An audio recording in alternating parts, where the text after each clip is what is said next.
source of prosperity and reclaim American sovereignty from foreign suppliers. And I'm proud to report that's exactly what we did. Under the Trump-Pence administration, we ended the war on America.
Good morning and welcome into Live Now from Fox. I'm your host, Gabrielle Amato, live now from our Orlando studios. It is 5 a.m. here on the East Coast, and we do want to thank you all for choosing to begin your morning with us here on Live Now from Fox. As we do each and every morning, we do want to get you started with a live look at all of the top stories that we are monitoring on this Wednesday morning. We do want to welcome you all into the show and let you know, first and foremost, that we are learning on day 77 of the war in Ukraine that President Zelensky says Ukrainian forces are making gains in Kharkiv. That is one of the regions that Russian forces have been heavily attacking.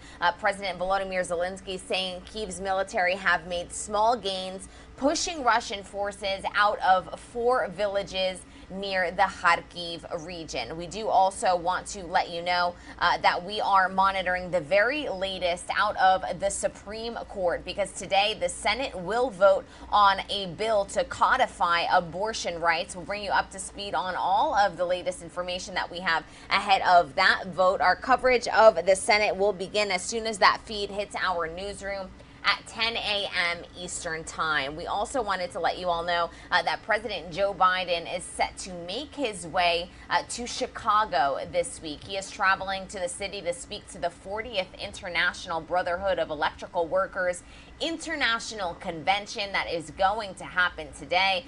The convention was originally scheduled for last August, but delayed because of the COVID-19 pandemic. Chicago was selected as the convention site in 2017, and so President Joe Biden will be speaking there. We also are just about 3.5 hours away from the latest Consumer Price Index report. That is going to be released at 8:30 a.m. Eastern Time. And of course, that will show the latest inflation numbers. Obviously, a situation that is affecting all of you tuning in.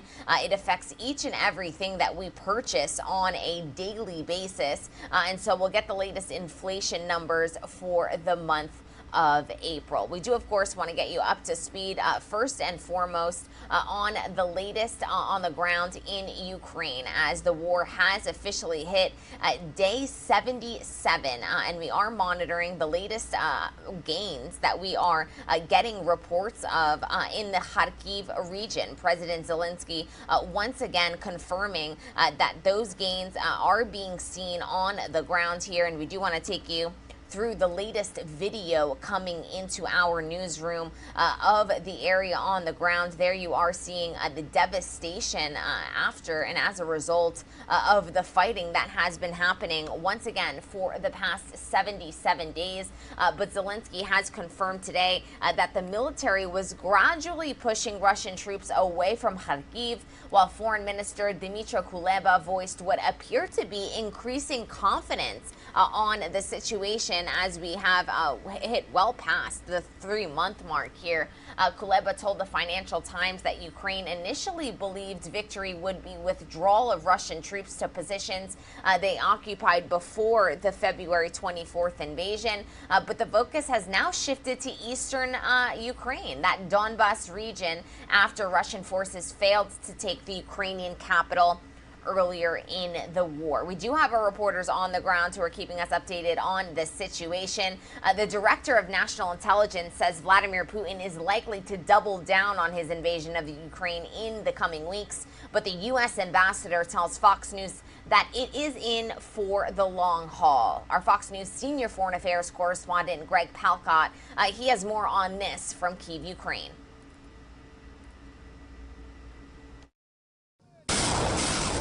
It's another day of fierce fighting along the front lines in eastern Ukraine. Russia still not able to declare victory in Mariupol, where the last pocket of Ukrainian resistance is holding out, despite near round-the-clock bombardment. The Russians are also hitting Odessa, Ukraine's biggest port city, hoping to disrupt shipments of badly needed weapons from the west. There are some reports Russia used hypersonic missiles in the attack, but Moscow still hasn't made any major breakthroughs. And U.S. intelligence officials say the next few months could see more of the same, with Vladimir Putin unlikely to use tactical nuclear weapons, but possibly intensifying his attacks if the stalemate continues. The current trend increases the likelihood that President Putin will turn to more drastic means, including imposing martial law or potentially escalatory military actions. Putin is also thought to be counting on the U.S. and Western allies to eventually weaken their resolve and stop supporting the Ukrainian military. But the acting U.S. ambassador to Ukraine told Fox News there's little chance of that happening, and the U.S. is doubling down on its effort to end the threat Russia poses to Eastern Europe. We want to make sure that Russia not just stops their aggressive actions against Ukraine, but make sure that they don't take further aggressive actions in the region, which we're very concerned about. Ukraine's foreign minister says if the West keeps sending weapons, his forces can push the Russians back across the border and possibly retake the Crimean Peninsula. In Kyiv, Ukraine, Greg Palcott, Fox News. And thank you to Greg for that latest update. Russian forces continue to shell key targets areas in the southern and eastern portion of Ukraine. And this video is coming into our newsroom courtesy of the Odessa City Council, showing the devastation in that port city. Our Fox's Anna Eliopoulos has more on all of these fights occurring in these regions of the country. Let's take a listen. A bipartisan group of lawmakers is calling on the State Department to designate Russia as a state sponsor of terrorism over their invasion of Ukraine. There are only 4 other countries that have such a designation. We're trying to include Russia to be the 5th. That's the company they should be associated with. This resolution is absolutely appropriate, and it will put Russia outside the pale of civilized nations. This comes as the Russian offense ramps up attacks in Odessa, a vital port city on the Black Sea in southern Ukraine. Russian forces fired 7 missiles in the city earlier this week, damaging a shopping center and a warehouse. U.S. intelligence officials say the war is shifting dramatically and warns President Vladimir Putin is preparing for a, quote, prolonged conflict in Ukraine. The next month or two of fighting will be significant as the Russians attempt to reinvigorate their efforts. Meanwhile, at least 100 civilians may still be trapped inside the Azovstal steel plant. Earlier reports had suggested that all of the civilians who were sheltering inside the plant had been successfully evacuated. Local officials now say a ceasefire is the only way to ensure that all civilians are able to leave the plant safely. We hear artillery shots from ships approaching this fortress, and it's a challenging and complicated situation. President Biden warns existing aid in Ukraine could run out in less than 2 weeks if Congress doesn't pass a supplemental aid package. Anna Eliopoulos, Fox News.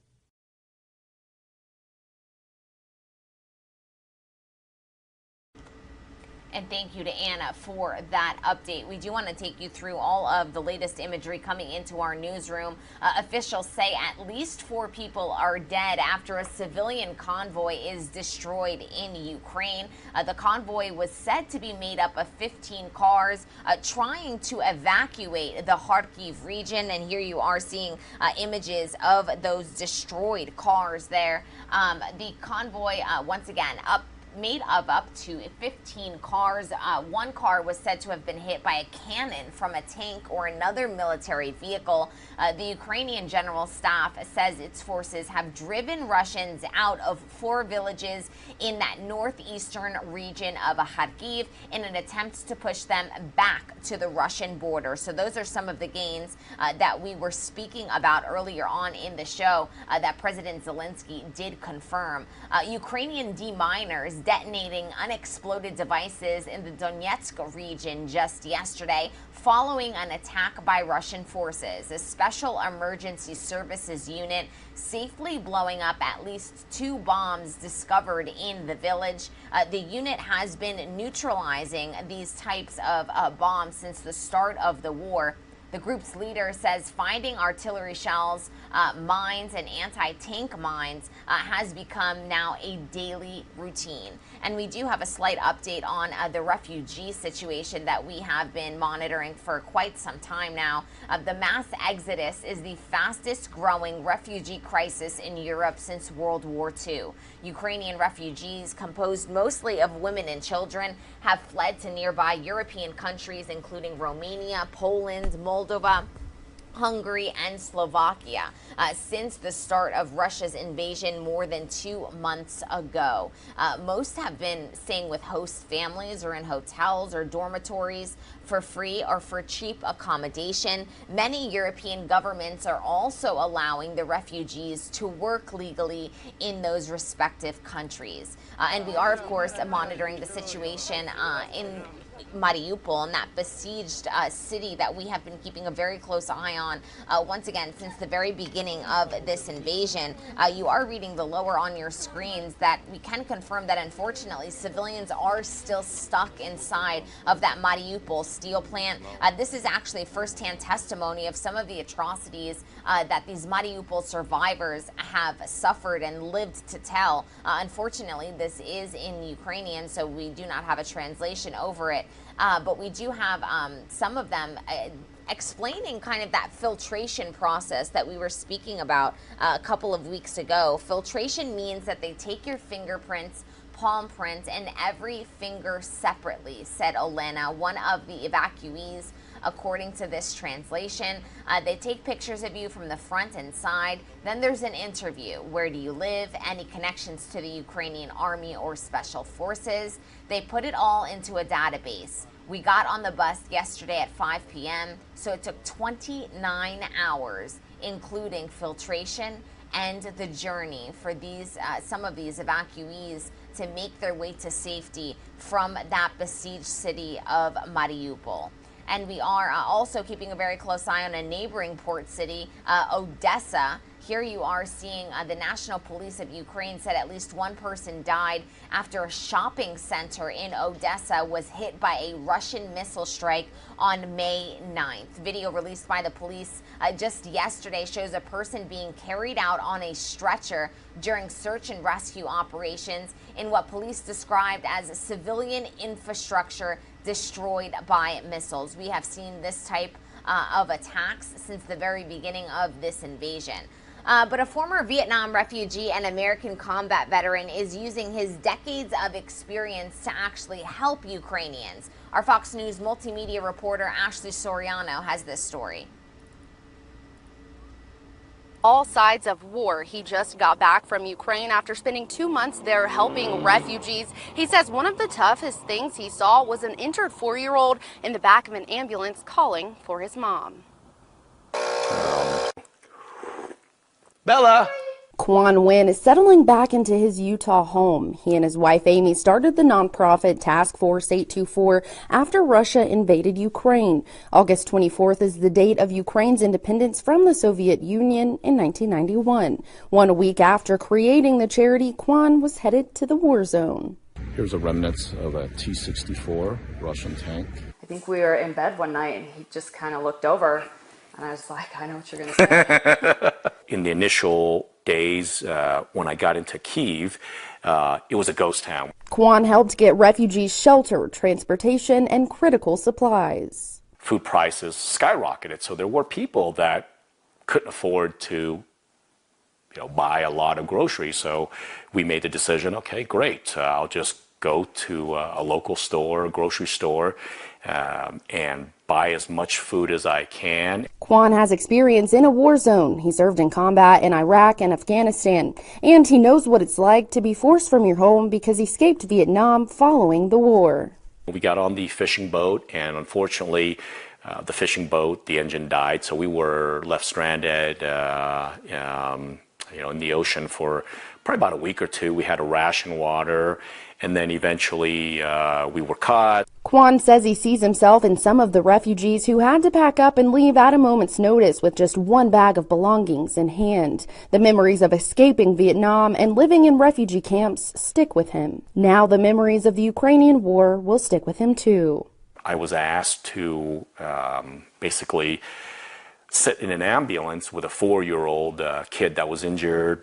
They were transporting him from Kyiv to Lviv, which is a 10-hour ambulance ride. The medication wore off, and he was telling his mom, "Oh, everything hurts." While Quan was in Ukraine, his wife Amy handled the nonprofit's logistics and social media, but they both have plans to return this summer along with their 3 kids. In Salt Lake City, Utah, Ashley Soriano, Fox News.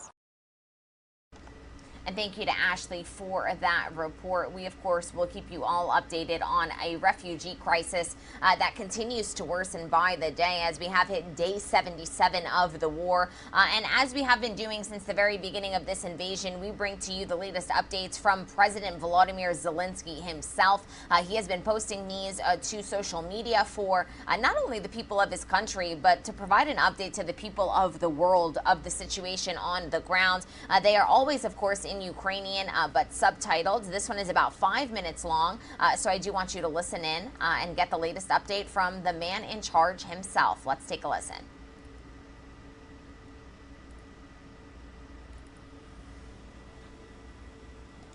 І українки, усі наші захисники і захисниці. Сьогодні був складний день. Були новини, як звичайні, так і трагічні. Почну з міжнародних контактів. Продовжив звертатись до іноземних парламентів, до тих держав і народів, чия підтримка важлива для нас саме зараз. У зверненні до парламенту Словаччини подякував за потужну оборону, санкційну та іншу підтримку. Пояснив наш погляд на те, чому енергетична співпраця з Росією не може розглядатися у відриві від агресивної політики цієї держави. І на українському прикладі, нагадавши історію газової так званої дружби з Росією, показав, яких помилок варто уникнути. Зверненням до мальтійського парламенту нагадав про героїчну битву за Мальту у Другій світовій війні, яка дуже схожа, насправді, на нашу сьогоднішню боротьбу у війні за незалежність і свободу проти Росії. Тоді, 80 років тому, від битви за Мальту залежала доля усього протистояння в Середземному морі. Союзники виграли, фашисти програли.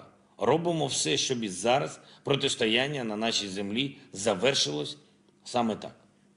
І для цього ми потребуємо принциповості у підтримці, у санкціях, зокрема і від Мальти. Провів у Києві переговори з міністрами закордонних справ Німеччини і Нідерландів. Говорили про посилення України, про швидше завершення цієї війни. Обговорили також і деталі того, як наші друзі можуть долучитися до післявоєнної відбудови України. Вдячний їм за поновлення роботи посольств в нашій столиці. Це важливий жест, який підтверджує впевненість Європи в майбутньому України. Загалом вже 36 іноземних представництв працюють в столиці. Збройні сили нашої держави забезпечили нам усім хороші новини з Харківської області, поступово відтискають окупантів від Харкова. Я вдячний усім нашим захисникам, усім нашим захисницям, які тримають оборону і проявляють дійсно надлюдську силу, щоб вигнати армію загарбників. Колись другу за потужністю армію світу.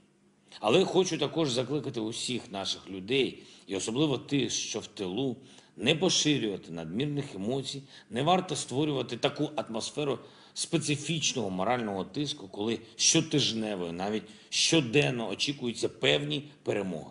Збройні сили України роблять усе для звільнення нашої землі і наших людей, для звільнення усіх наших міст – Херсон, Мелітополь, Бердянськ, Маріуполь і всіх інших.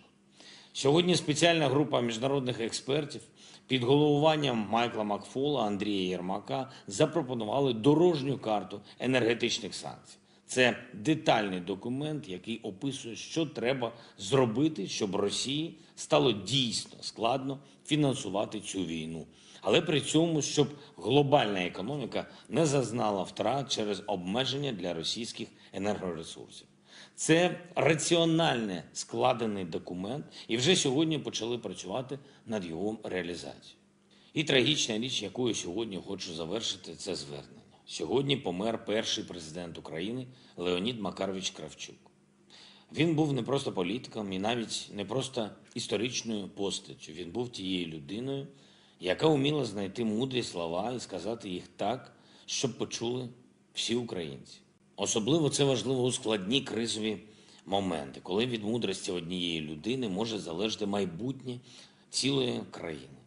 Леонід Макарович проявив саме таку свою мудрість наприкінці 1980-х років, коли поставав український рух. Він блискуче пройшов 91-й рік, і це тільки зараз може виглядати, нібито тоді йому було просто. І щоб не було потім, Леонід Кравчук завжди залишався з Україною. Можливо, саме завдяки своїй мудрості він був по-особливому веселим, завжди цінував життя, кожну його хвилину, але й завжди знаходив далеко не одну хвилину, щоб допомогти розібратися і щоб дати пораду. І, зокрема, за це я йому особисто вдячний.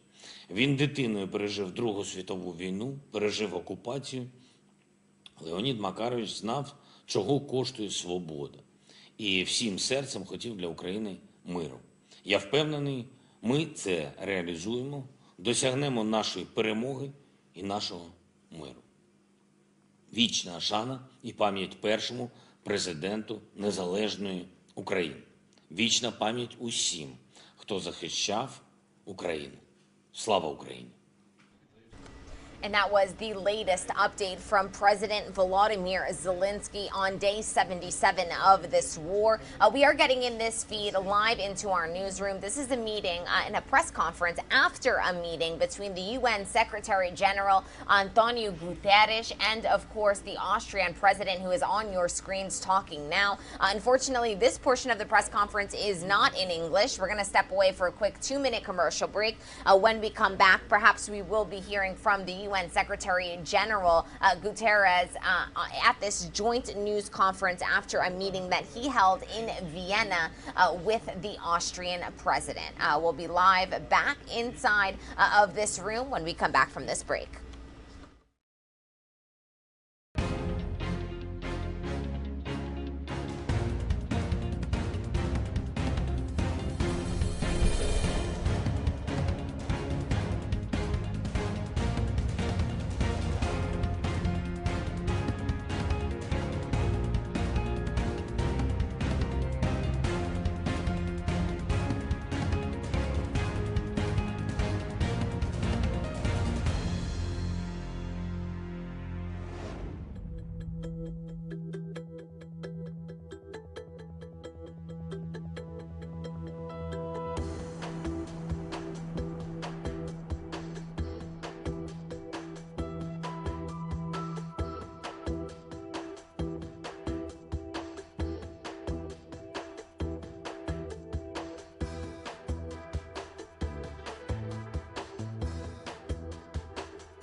Welcome back into Live Now from Fox. I'm your host, Gabrielle Amato, live now from our Orlando studios.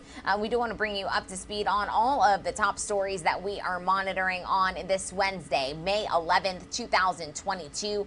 We are just hours away from the Senate vote today on a bill to codify abortion rights. We will bring you up to speed on what that bill could mean, if it is expected to pass, and all of the details that you need to know surrounding a vote that we are expecting today. President Joe Biden, he is going to be traveling to Chicago to speak at the IBEW convention. For those of you that are tuning in and asking, what does that stand for? It is the 40th International Brotherhood of Electrical Workers International Convention. The convention was originally scheduled for last August, delayed because of the COVID-19 pandemic. Chicago was selected as the convention site back in 2017, and so President Joe Biden is set to speak at that event. This comes just a day after President Joe Biden spoke on inflation, a day ahead of the latest consumer price index report that we are expecting to be released in just under 3 hours time. We are expecting that report at 8:30 a.m. Eastern time, and we of course will bring you up to speed on all of the details that come out of that report. It is expected to outline the latest inflation numbers for the month of April. Obviously a topic of conversation in every household across America. The Consumer Price Index report is expected to show inflation rose by just 0.2%, and this would obviously be a lower increase than it was experienced in March, where there was a 1.2% increase in that month. So it is expected to be good news that could potentially calm the markets, but nevertheless, we will get you up to speed on all of that. We also are monitoring a feed coming into our newsroom today of an event that is happening live, raw, and unfiltered here, actually in Austria, Vienna. We are getting a press conference after a meeting here between the UN Secretary General and the President of Austria. They have just sat down and are now giving a joint press conference here. Unfortunately, this portion of the press conference is in Austrian, and so we cannot bring that to you live, but as soon as we get a translation or the UN Secretary General himself steps up to speak, we will be sure to take you there live, raw, and unfiltered here on the show. We are going to get you up to speed, though, on the top story of the day, which of course brings us back out to the capital of the United States, Capitol Hill, of course, where we are expecting the Senate to vote today on a bill to codify abortion rights. We do have our reporters who have been covering this story since the very beginning, since that unprecedented leak of a Supreme Court draft opinion that has sent protesters out into the streets over the course of the last week. It is hard to believe that it's been just over a week now since that report was published by Politico, but we have been monitoring all of the fallout here on Live Now from Fox, and the latest chapter is going to be this vote. The Senate Democrats have advanced a bill to advance this procedural vote that is going to make abortion rights federal law if it passes. Senate Majority Leader Chuck Schumer is short of the 60 votes needed to overcome a Republican filibuster on this bill. All of this is happening, of course, as I said, 1 week after that historic Supreme Court draft leak, a draft leak that showed that the Supreme Court was perhaps poised to overturn that 1973 Roe v. Wade case. The U.S. Senate is once again expected to vote on this bill that is called the Women's Health Protection Act. It will vote on that later today. The bill would cement abortion rights into federal law through congressional legislation rather than precedents set by the U.S. Supreme Court. However, the reality is that the bill stands very little chance of overcoming this Republican filibuster. It needs 60 votes, and unfortunately, the Democrats who are set to vote on this bill and will most definitely vote in favor of it simply do not have the 60 votes that it needs. With that said, the idea here is, of course, to get Republicans on record of voting against women's reproductive and abortion rights, all of this ahead of an election year. We are going to step away from this story, though, because we do have the UN Secretary General now speaking in Austria. So let's listen in live, raw, and unfiltered here on Live Now from Fox. Karl Kraus once said that streets of Vienna are paved with culture, the streets of other cities with asphalt. I would add with culture and with multilateralism. And that multilateralism is needed more than ever at this extraordinarily difficult and dangerous time. The Russian invasion of Ukraine is causing massive devastation, destruction, and suffering in the country, triggering the last just displacement in Europe since World War II, and sending shockwaves across the region and the world. This senseless war must stop.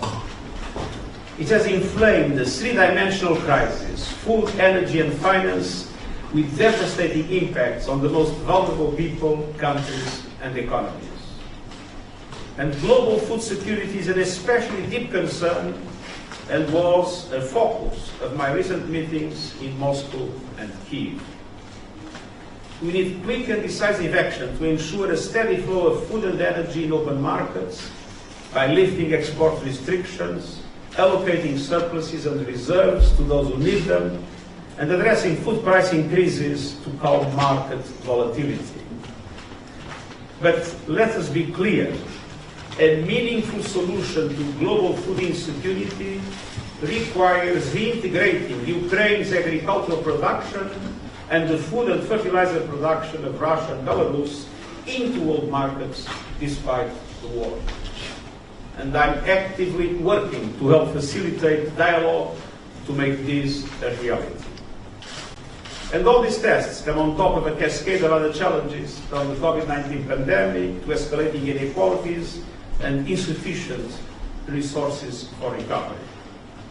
To rise to these challenges, we need to raise our ambition and act together with greater urgency. I want to salute President van der Bellen for his leadership and strong voice for advancing the 2030 Agenda for Sustainable Development and tackling the climate emergency. Mr. President, you are recognized as a leading champion of climate action. And as dramatic as it is, the war in Ukraine cannot make us forget that climate change is an existential threat to us all, to the whole world. We can see the impacts everywhere, including right here in the Austrian Alps, where glaciers are retreating and ice and snow bridges disappearing. I've just returned from the Sahel, where the toxic combination of runaway climate change and an uneven recovery from COVID-19 and now the radiating impacts of the war in Ukraine are pummeling countries across the continent. To keep the 1.5 degree limit agreed in Paris within reach, we need to cut global emissions by 45% this decade. Yet, current climate pledges would mean a 14% increase in emissions. And we are getting close to the tipping points that President van der Bellen has just mentioned. Now, this is a catastrophe, particularly for vulnerable countries and communities. And many emitters must dramatically cut emissions starting now. This means accelerating the end of our fossil fuel addiction and speeding up the deployment of clean, renewable energy. And I welcome Austria's commitment to switch to 100% renewable energy by 2030 and achieve climate neutrality by 2040. And I count on the European Union to match this ambition and review its renewable energy and energy efficient targets this year. At the same time, we must invest rapidly in adaptation and resilience, particularly for the poorest and most vulnerable who have contributed least to the crisis. I've been advocating for the formation of coalitions to provide major emerging economies with resources and technology to accelerate their transition from coal to renewable energy. And I count on European countries, including Austria, to offer deliver support at scale and with speed. In Glasgow, donor countries agreed to collectively double finance for adaptation from 2019 levels, but this agreement must be implemented as a matter of urgency, and the eligibility systems must be reformed so vulnerable communities and countries can access adaptation finance. And I also want to acknowledge the tremendous efforts of civil society and of young people in particular in pushing for meaningful, ambitious and urgent change. From the Alpenverein working to safeguard the beauty of the Alps for future generations, to the Arc Noah initiative engaged in preserving crop diversity, I'm grateful for the engagement of your citizens for a more sustainable world. And I look forward to meeting students at the Vienna Technical University and learning about the innovative ways in which they are driving the energy transition we so desperately need. So let me thank once again the people of Austria and the people of Vienna for their wonderful hospitality. Vielen Dank, or as I learned recently, vergelt's Gott. Vielen Dank. Wir kommen jetzt zu den Fragen. Es beginnt Orwell. Peter Fritz, Austrian Television, ORF. Question to both gentlemen, but especially Secretary General Guterres, since you have personally met with President Putin recently. What do you think Mr. Putin's endgame is? Is he at any point willing to declare some kind of victory and pull out of Ukraine, or is he willing to drag this on or even escalate the conflict? But if I would know that, I would have divining capacities that would have made me already a very rich man buying lottery tickets.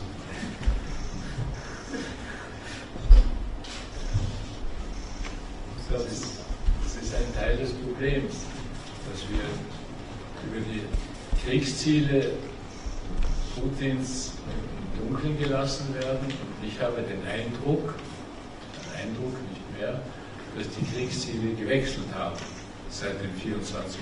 Februar. Was vorher nicht zuletzt symbolisiert durch den Aufmarsch auf Kiew, ist mittlerweile eine Südostumfahrung geworden, sozusagen. Ja. Aber das ist ja nur, was man sieht. Wir wissen nicht, was die Pläne dahinter sind. Tut mir leid. Danke. Die nächste Frage kommt von Politico.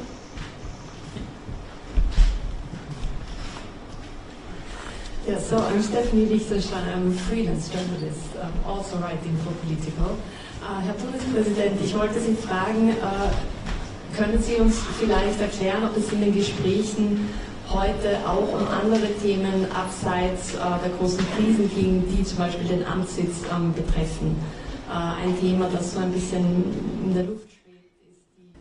If you are just joining us, welcome into Live Now from Fox. We are live inside of this press conference room here in Vienna, Austria, as the UN Secretary General Antonio Guterres, he is actually meeting with the President of Austria in a 3-day trip to that country. Each of these men just gave remarks, and now they are taking a series of questions from reporters.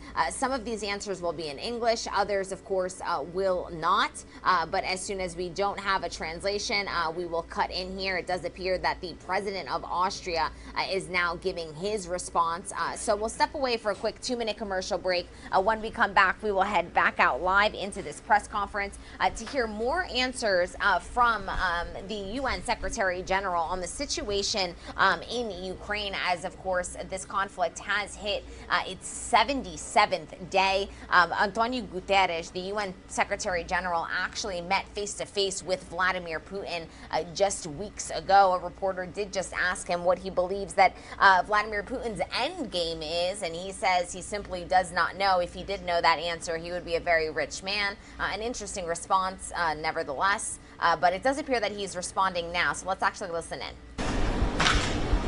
It was clear for us that at the present moment there are no immediate chances of a peace agreement or immediate chances for a global ceasefire. And so we have concentrated our diplomatic efforts in two things.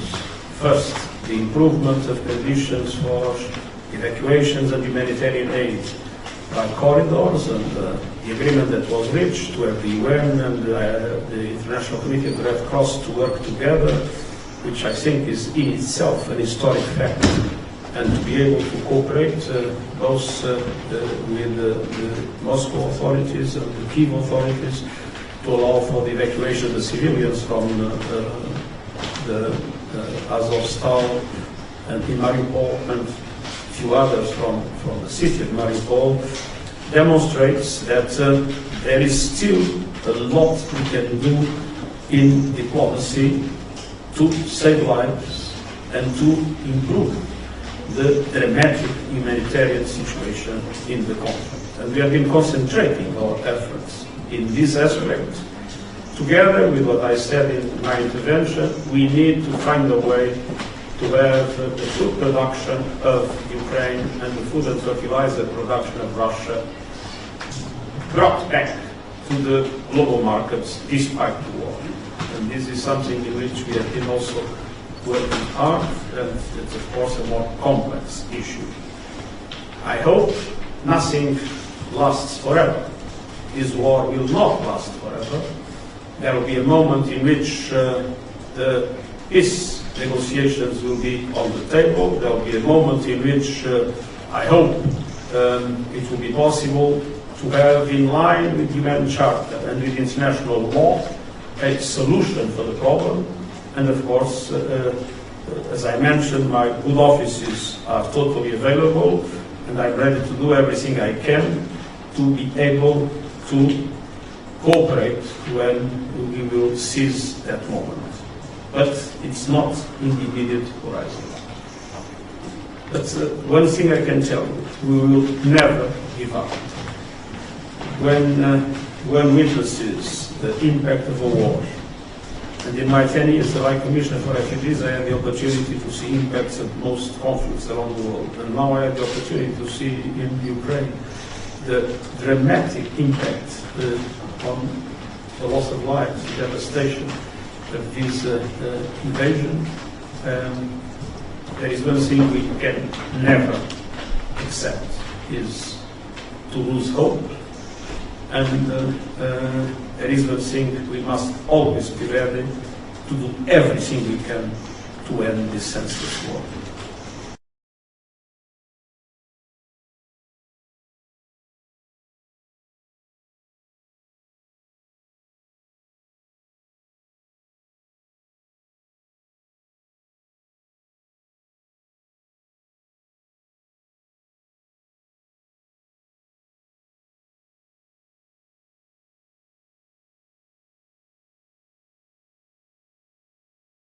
Frage an Sie, Herr Bundespräsident. Es geht darum, dass es heute Berichte gab, dass die Ukraine einen Transitgas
Welcome back into Live Now from Fox. We are listening in live, raw, and unfiltered to a press conference between the UN Secretary General Antonio Guterres and the President of Austria after they just met earlier today. We are also, of course, keeping a close eye on a beautiful sunrise in the nation's capital. There is a look at Capitol Hill as the U.S. Senate will be voting later on today on a bill to codify abortion rights. That bill does need 60 votes to pass. It is unlikely that Senate Democrats will get those 60 votes that they need in order for this bill to go through. But we'll be taking you up to speed and bring you up to speed, I should say, rather, on all of the latest news ahead of this vote, once again, to codify abortion rights. All of this in the wake of that Roe versus Wade 1973 draft leak by Politico that was published just over a week ago that has sent protesters out into the streets and to make their voices heard as the draft essentially outlines that the Supreme Court would be poised to overturn that historic 1973 ruling. But right now, as I said, we are live in Austria because that is what we do here on Live Now from Fox. We bring you out to any live events currently happening. Right now, the UN Secretary General Antonio Guterres and the Austrian president are taking a series of questions from reporters. So let's listen back in. Please, as you have also discussed climate issues quite prominently, are you worried that the war in Ukraine has repercussions on the UN-led fight against climate change? Or in other words, how bad is the war actually for reaching international climate goals?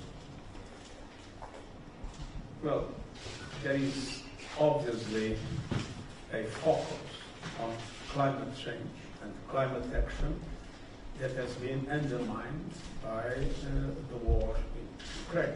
That occupies most of the space in political discussions, in media news. There was a time in which climate change would open the news in networks all around the world, and now they come probably in the middle, or they simply do not come. So there is a serious risk of the sense of urgency that is absolutely essential to fight climate change to be diminished. And that could be absolutely devastating because, as the President said, a number of things might happen that make it irreversible for us not to be able to reach 1.5 degrees and with consequences that are even sometimes difficult to forecast. So we need to regain the focus on climate. On the other hand, if there is something that this crisis of Ukraine has demonstrated, is that our dependency on fossil fuels is an enormous risk for all countries. Fossil fuels are subject to all kinds of impacts, namely from the security point of view. And all these concerns that are expressed are due to the fact that societies have been addicted to to fossil fuels. If societies had been investing much earlier in renewable energy and in the kind of equipments like electric cars and others that would not need fossil fuels at the levels that our society still needs, this war would have not the devastating impacts that it has in relation to the increased cost of energy, especially for developing countries that have not the resources to pay for it. So I think we need to take a lesson from the war in Ukraine. The sooner we get rid of fossil fuels, the sooner we have a green economy and we have a full transition to renewable energy, the best protected will be against the consequences of wars like the war in Ukraine and other disturbances of global peace and security.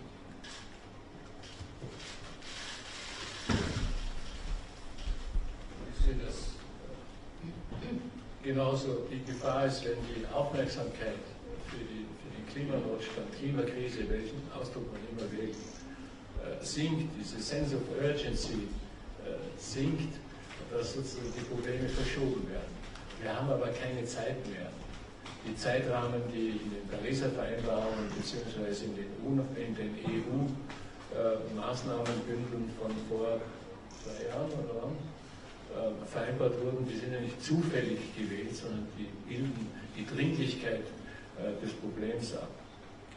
Was die EU insbesondere betrifft, kann man einerseits sagen, Putin beschleunigt den Ausstieg aus fossilen Energien, Stichwort Österreich, wir wollen raus aus dem russischen Gas. Das ist aber nur dann eine Beschleunigung, wenn nicht stattdessen ein anderes fossiles Gas oder das Öl halt aus anderen Quellen bezogen wird, sonst ist für das Klima natürlich nichts gewonnen. Oder noch schlimmer, wenn in einzelnen Ländern zwar aus russischem Öl ausgestiegen wird, dafür aber wieder Kohlekraftwerke verwendet werden, um Hitze oder Strom oder was auch immer zu erzeugen. Weil wie Sie wissen, von den 3 fossilen Brennstoffen, Kohle, Öl und Gas, Kohle, das emissionsreichste Mittel ist. Also, ich war zuerst auch ein bisschen auf dieser zynischen Seite. Das einzige Gute, was dieser Krieg hat, ist der Ausstieg aus fossilen Brennstoffen zu beschleunigen. Mittlerweile sehe ich das nicht mehr so, sondern das ist eine offene Frage, ob per Saldo, weltweit, ob per Saldo das irgendeinen positiven Effekt auf die Klimapolitik haben könnte oder nicht. Vielen Dank. Vielen Dank für Ihr Interesse.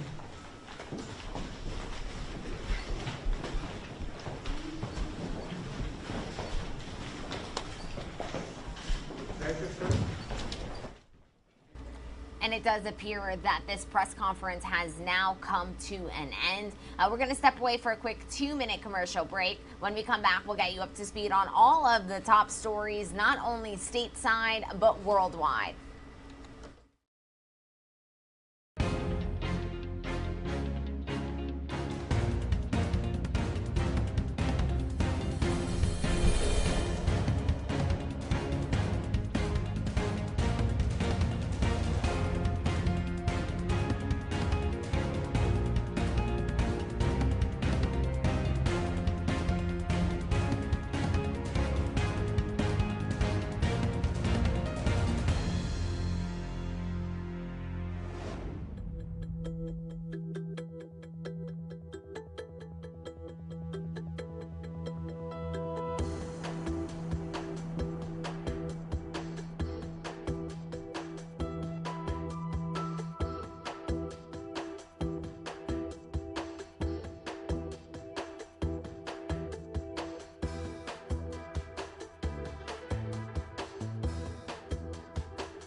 Good morning and welcome back into Live Now from Fox. I am your host, Gabrielle Amato, live now from our Orlando studios.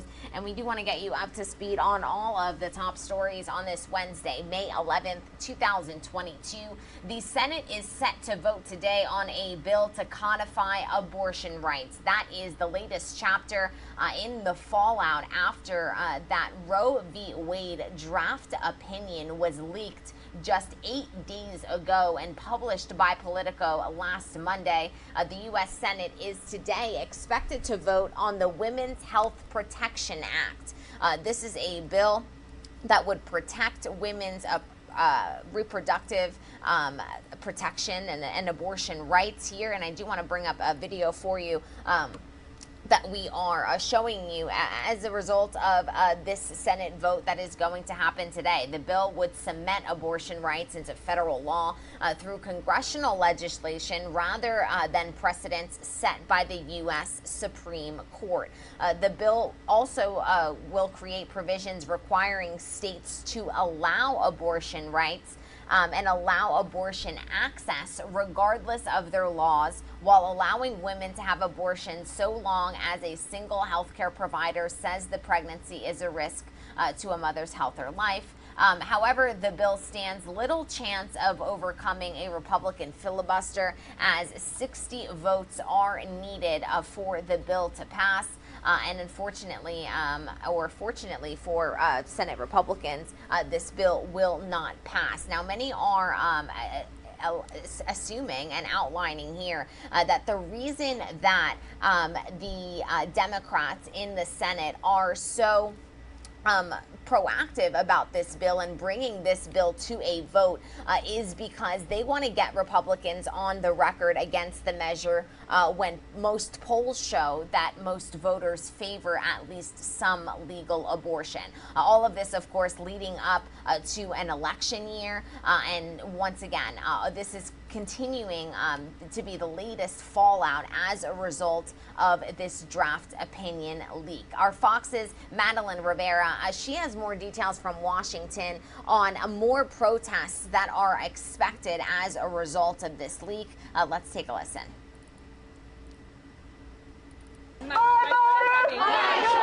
Several dozen abortion activists swarmed outside of Justice Samuel Alito's home Monday. Anger over the Supreme Court's potential decision to overturn Roe v. Wade showing no signs of abating. The Senate is taking action, passing a bill that would beef up security for justices and their families, as Republicans accuse protesters of intimidation and harassment. This is unsafe. It disrupts the entire community. It's not the only bill the Senate is aiming to take up in response to the draft opinion leak. Democrats are teeing up a vote this week to codify Roe v. Wade, which would make abortion rights a federal law. An extreme conservative majority on the Supreme Court is on the brink of declaring that women do not have the right to an abortion. But many see the vote as largely symbolic. Senate Minority Leader Mitch McConnell is confident the measure won't pass. I'll call on others to comment on the radical nature of it. But I think it's safe to say there aren't 60 votes there at the federal level, no matter who happens to be in the majority, no matter who happens to be in the White House. After suggesting in an interview that a national abortion ban may be possible, Senator McConnell appeared to soften his tone, saying most Republicans prefer for abortion rights to be dealt with on a state level. That is, if the Supreme Court does indeed overturn Roe v. Wade. In Washington, Madeline Rivera, Fox News.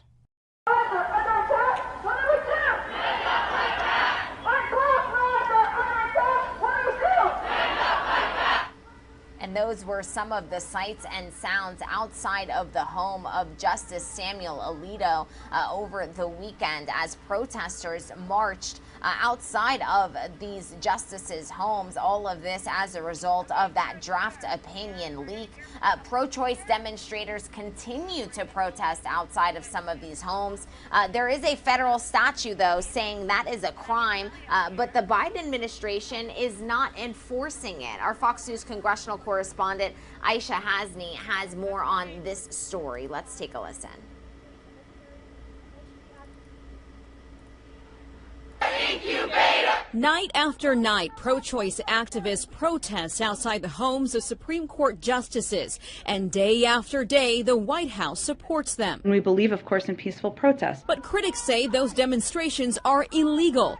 Federal law prohibits anyone from obstructing justice by picketing outside a judge's home in order to influence them. Republicans say the Biden administration is playing politics with protests. The hypocrisy from the left is really unbelievable. I mean, here we have the White House encouraging people to go out and to engage in what amounts to harassment. Attorney General Merrick Garland remains silent on the issue when just 7 months ago he directed the FBI to look into threats made against school board members because, as he put it, threats against public servants are not only illegal, they run counter to our nation's core values. We stand at the front line for democracy, and we all, justices and federal court judges at all levels, need to be protected. Democracy demands this. The White House only going so far as to say there's been no violence committed against the justices yet. As for the chanting and picketing outside, the White House isn't budging. Protests and intimidation outside of the homes of school board members, the Michigan Secretary of State, intimidation and threats against people seeking legal reproductive health care against our capital and American democracy also warrant some outrage. Congress is taking action, though. Last evening, the Senate approved a bipartisan measure to increase security for not only Supreme Court justices, but also their immediate family members. At the White House, I'm Aisha Hasni, Fox News. And thank you to Aisha for that report. You did just hear a small excerpt from the White House Press Secretary, Jen Psaki, on those protests outside of the Supreme Court justices' homes. While that was a small snippet, I do want to play a larger portion of her answer for you, because that's what we do here on Live Now from Fox. We tell you the full story from a 360-degree angle. So let's listen into this longer excerpt from the press secretary. Well, I think I said yesterday, but I'm happy to repeat because I think it's important for everybody to hear, that the president's long-standing view has been that violence, threats, and intimidation of any kind have no place in political discourse. And we believe, of course, in peaceful protest. What I do find is interesting, and I think many people have noted, is that there are voices on the right who have called out protests that are happening while remaining silent for years on protests that have happened outside of the homes of school board members, the Michigan Secretary of State, or including threats made to women seeking reproductive health care, or even an insurrection against our Capitol. So I know that there's an outrage right now, I guess, about protests that have been peaceful to date, and we certainly continue to encourage that outside of judges' homes, and that's the president's position. But the silence is pretty deafening about all of the other intimidation that we've seen to a number of people.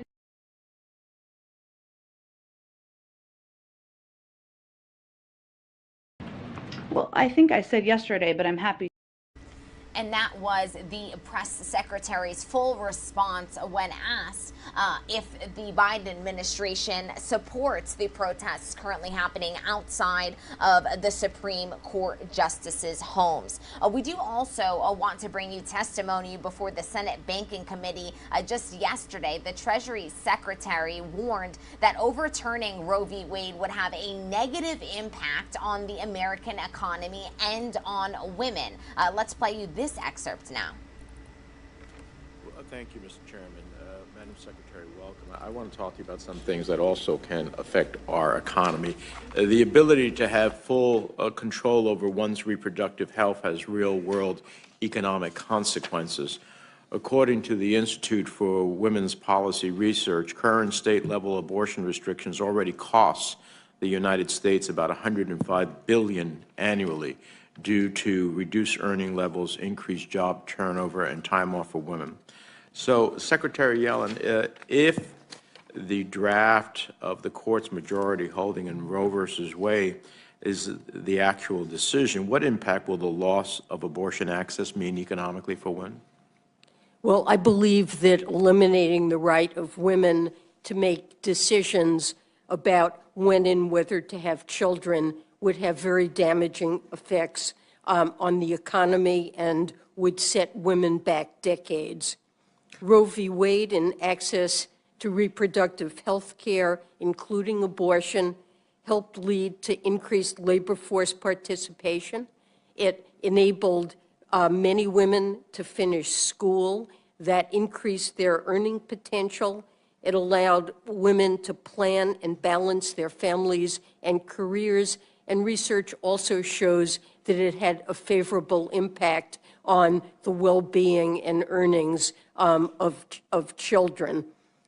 There are many research studies that have been done over the years looking at the economic impacts of access or lack thereof to abortion, and it makes clear that denying women access to abortion increase their odds of living in poverty or need for public assistance. For half of the population of America, eliminating a right that has existed for half a century, particularly for low-income and minority women who have already shouldered much of the burden from the COVID pandemic, would be a disaster. Some of your comments in response to Bob's question I found troubling, and I just from a clarity's sake, did you say that ending the life of a child is good for the labor force participation rate? Giving someone the access, let me just quote what you said, that ultimately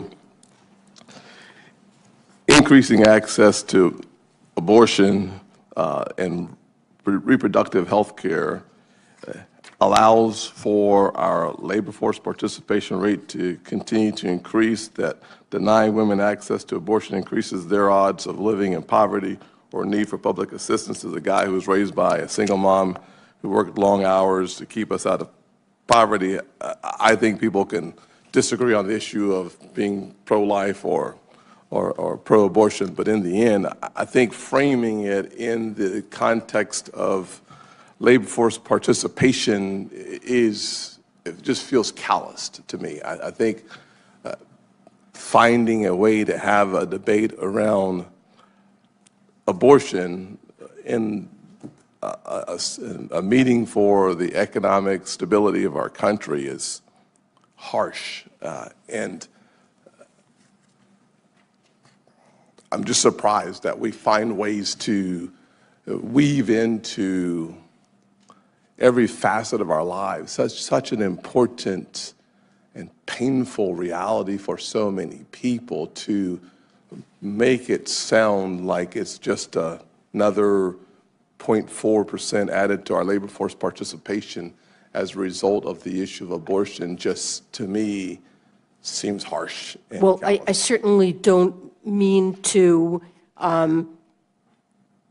say what I think the effects are in a manner that's harsh. What we're talking about is whether or not women will have the ability to regulate their reproductive situation in ways that will enable them to plan lives that are fulfilling and satisfying for them. And one aspect of a satisfying life is being able to feel that you have the financial resources to raise a child, that the children you bring into the world are wanted, and that you have the ability to take care of them. In many cases, abortions are of teenage women, particularly low income and often Black, who aren't in a position to be able to care for children, have unexpected pregnancies, and it deprives them of the ability often to continue their education, to later participate in the workforce. So there is a spillover into labor force participation, but it means that children will grow up in poverty and do worse themselves. Thank you. Let me just reclaim my time on the topic. This is the truth. I'll just simply say that as a guy raised by a Black woman in abject poverty, I'm thankful to be here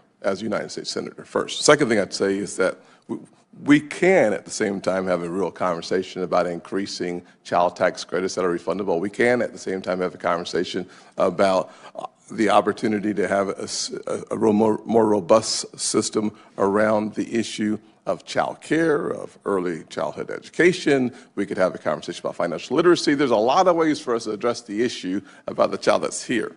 So that just to me was unusually piercing comments that you made. I will say on my prepared question.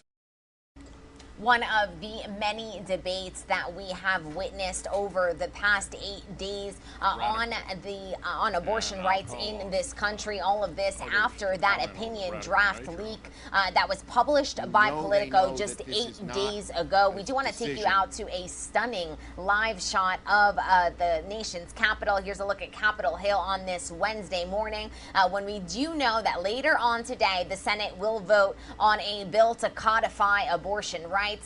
Once again, for those of you just joining us, welcome into the show. It's 6:11 here on the East Coast, and the U.S. Senate is expected to vote on the Women's Health Protection Act. The bill could cement, or would cement if it does pass, abortion rights into federal law through congressional legislation rather than precedents set by the Supreme Court. However, the reality is that this bill stands very little chance of overcoming a Republican filibuster.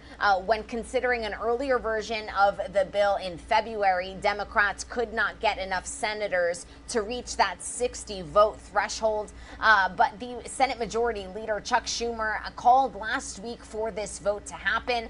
The idea by many is that during an election year and with this leak having so many repercussions across so many different sectors of life, it will also have obvious repercussions on the election cycle. Democrats want to get Republicans on on paper on a voting against women's reproductive rights as a tool to use later on in the elections. That is what some are saying, and some are explaining why this vote is happening today, because it is largely a procedural vote. It is not expected to pass, but we have been touching base with our reporters, our Fox 5 DC team all week long, who have been breaking down some of the reasons why this vote is happening, and also reminding us all that stranger things have happened in politics in this country. So our coverage of this will begin as soon as our feed of the Senate does open up here on Live Now from Fox. We expect that around 10 a.m. Eastern time, but the vote will actually be later on this afternoon. Nevertheless, you can catch full coverage here, as always, on Live Now from Fox. We do want to take this picture for you full here because it is a stunning sunrise in the nation's capital, and we'll go on a bit of a sunrise tour because we have quite a few stunning shots coming into our newsroom. From Washington D.C. out to New York City we go, where we are getting in a live picture of the New York skyline on this Wednesday morning.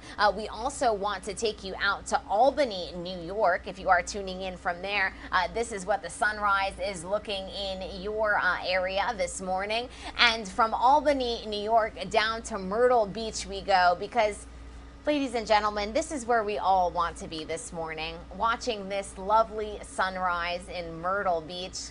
Look at those waves crashing down. If that doesn't start your Wednesday off on the right note, I don't know what will. We're going to step away for a quick 2-minute commercial break.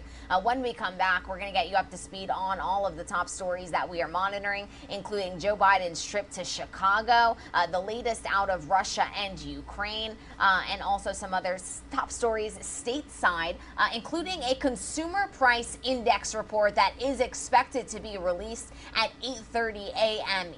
Eastern time. It's going to give us an update on those inflation rates, that inflation increase for the month of April. So all of that's coming up right after this break.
Good morning and welcome into Live Now from Fox. I'm your host, Gabrielle Amato, live now from our Orlando studios. It is 6:16 here on the East Coast. And we do want to thank you all for choosing to begin your morning with us here on Live Now from Fox.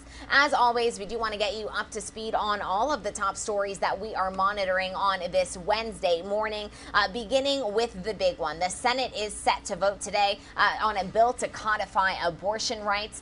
It needs 60 votes to pass. This is largely considered a procedural vote because Senate Democrats are not expected to reach that 60 vote threshold to get this bill passed. Nevertheless, it is the Women's Health Protection Act. It will go to a vote today. If the bill is passed, it would protect abortion access nationwide, but the legislation is all but certain to be blocked in the Senate when Democrats fall short of the 60 votes that they need to break a Republican filibuster. Democrats do see a political opportunity here, though, before the midterm elections to get Republicans to go on the record against the measure when polls show that most voters favor some type of legal abortion option for women in this country. Those are the latest reports that we're getting from our Fox 5 DC team on the ground. We're going to be touching base with them a little bit later on in our show, but we do want to also let you know that we are going to be very closely monitoring the latest consumer price index that is reported and it is expected to be released at 8:30 a.m. Eastern Time. This is set to give us the latest look at inflation in this country for the month of April. April's Consumer Price Index report is expected to show that inflation has already perhaps reached its ultimate peak. It is expected to show that it rose just 0.2% in April. That is far less than the 1.2% that was experienced back in March. Those numbers could potentially obviously have an effect on the markets, but could potentially calm the markets for a bit. We have seen a volatile market already this week and towards the tail end of last week as well. So we are going to be keeping a very close eye on this consumer price index. We do also want to let you know that President Joe Biden is going to be traveling to Chicago today. He's going to be speaking at the 40th International Brotherhood of Electrical Workers International Convention. We'll be bringing you those remarks live, raw, and unfiltered here on the show as well. We did just get you up to speed on all of the latest when it comes to the Senate vote to codify abortion rights. And we do now want to get you up to speed on all of the latest out of Ukraine. We can report to you all that today is day 77 of this situation in Ukraine. And the very latest coming into our newsroom is that President Zelensky is saying that Ukrainian forces are making gains on the ground in Kharkiv. Zelensky said Tuesday that the military was gradually pushing troops away from Kharkiv, while Foreign Minister Dmytro Kuleba voiced what appeared to be increasing confidence and expanded goals, suggesting that Ukraine could go beyond just forcing Russia back into the areas that it has invaded since this situation started back on February 24th. We can report once again that President Zelensky is saying that Ukrainian forces are making grounds in 4 areas outside of that Kharkiv region. We have our reporters on the ground who have been covering this situation for us since the very beginning. Our Fox News senior foreign affairs correspondent, Greg Palcott, he has more from Kyiv, Ukraine.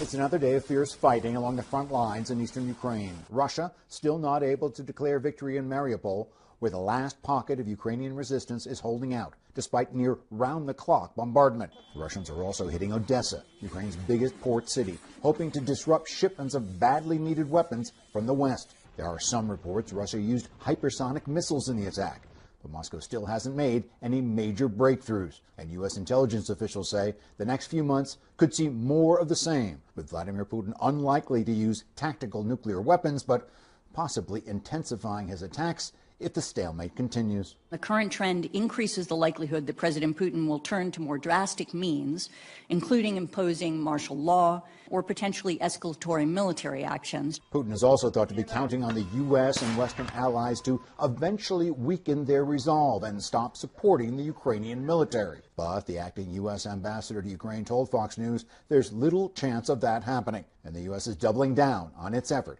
to end the threat Russia poses to Eastern Europe. We want to make sure that Russia not just stops their aggressive actions against Ukraine, but make sure that they don't take further aggressive actions in the region, which we're very concerned about. Ukraine's foreign minister says if the West keeps sending weapons, his forces can push the Russians back across the border and possibly retake the Crimean Peninsula.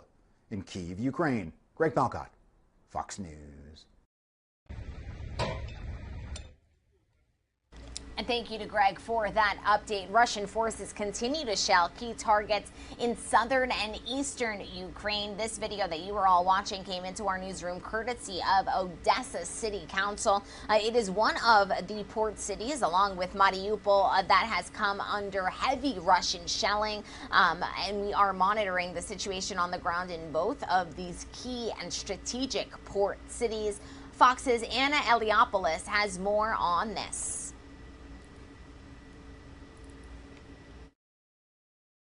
A bipartisan group of lawmakers is calling on the State Department to designate Russia as a state sponsor of terrorism over their invasion of Ukraine. There are only 4 other countries that have such a designation. We're trying to include Russia to be the 5th. That's the company they should be associated with. This resolution is absolutely appropriate, and it will put Russia outside the pale of civilized nations. This comes as the Russian offense ramps up attacks in Odessa, a vital port city on the Black Sea in southern Ukraine. Russian forces fired 7 missiles in the city earlier this week, damaging a shopping center and a warehouse.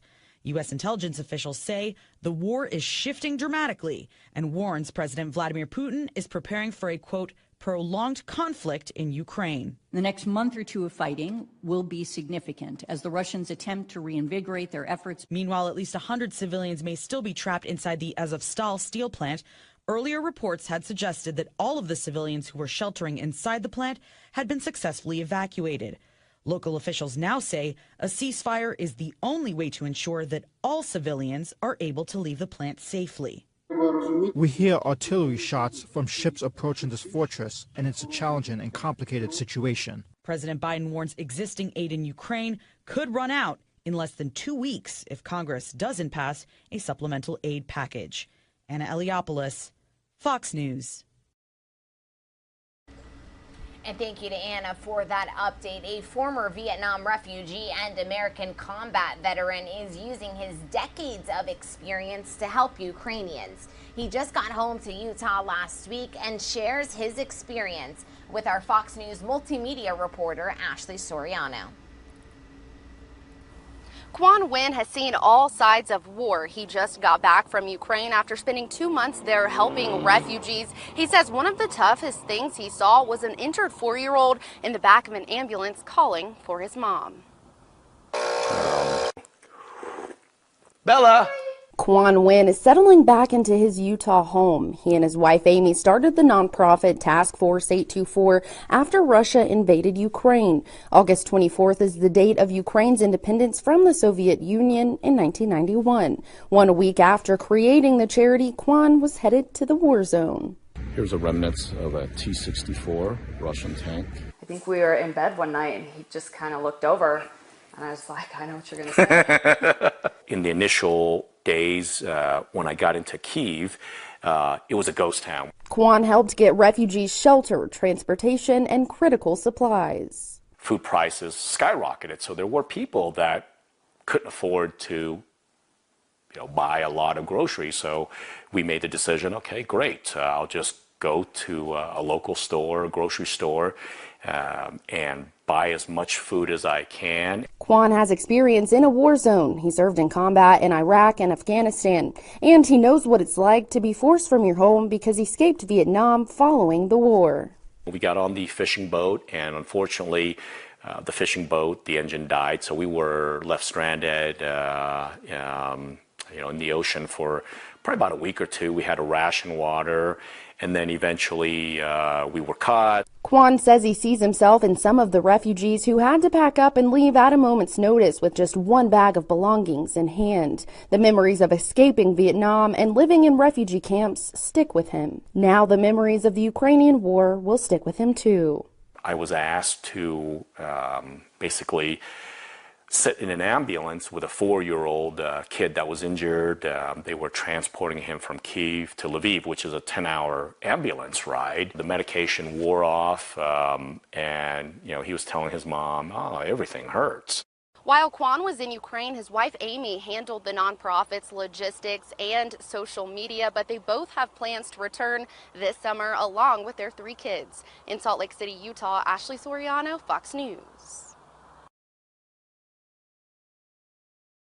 And thank you to Ashley for that update. We do want to take you through all of the latest video coming into our newsroom today. Officials say at least 4 people are dead after a civilian convoy is destroyed in Ukraine.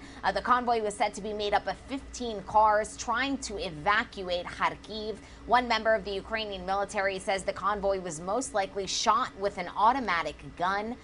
This is the devastation that was left after that attack on this convoy. The Ukrainian General Staff says its forces have driven Russians out of 4 villages to the northeast of Kharkiv in an attempt to push them back to the Russian border. And that is precisely what Volodymyr Zelensky is reporting today as well. This is imagery coming into our newsroom of deminers in Ukraine. Ukrainian deminers detonating unexploded devices in the Donetsk region just yesterday following an attack by Russian forces. A special services unit safely blowing up at least 2 bombs discovered in the village. The unit has been neutralizing unexploded bombs since the start of the war. The group's leaders finding artillery shells, mines, anti-tank mines. They say that finding these types of weaponry has become now a daily routine, adding that so far no team members or members of the population have fallen victim to their work. And we are keeping you all updated as well on the refugee crisis that continues to grow on day 77 of this war.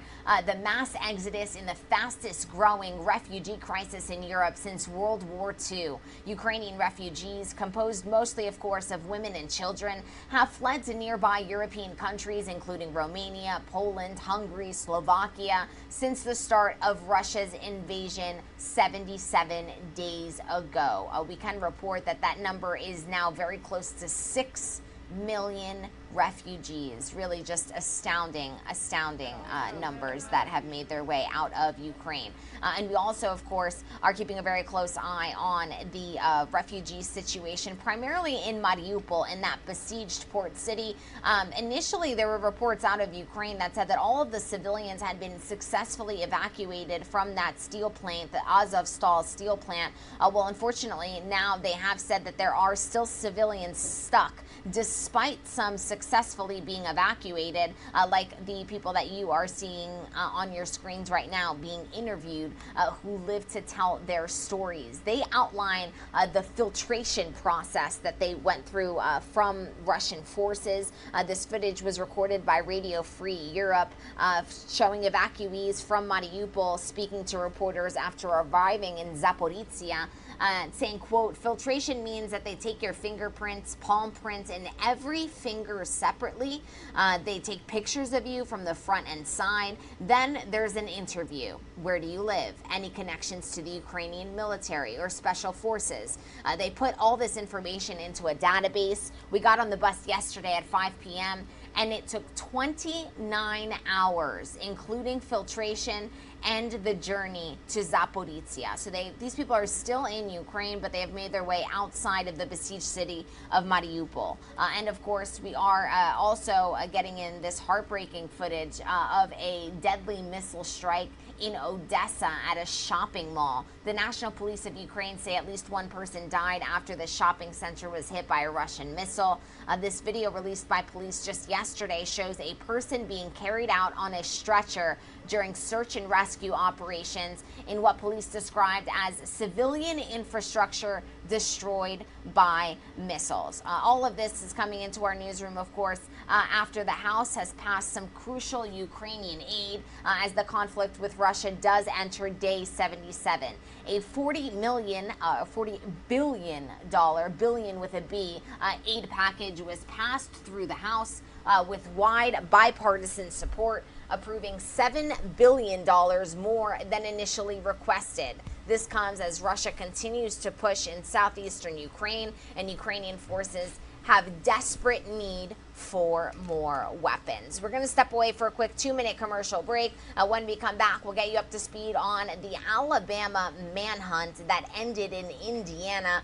We have newly released body cam footage of that. We'll also get you up to speed on the latest with rapper Young Thug and his criminal charges that he is now facing. And could former President Donald Trump be headed back to Twitter? We have Elon Musk's answer to that question. All of that after this break.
Good morning and welcome into Live Now from Fox. I'm your host, Gabrielle Amato, live now from our Orlando studios. It is just past the 6:30 hour here on the East Coast.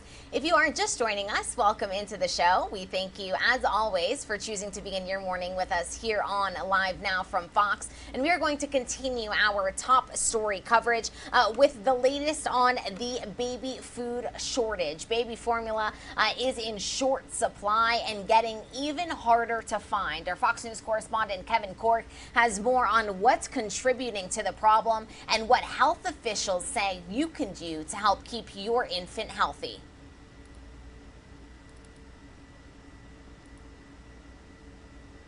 The shortage is worsening. We don't have the kind that I need. Causing a growing number of parents to panic.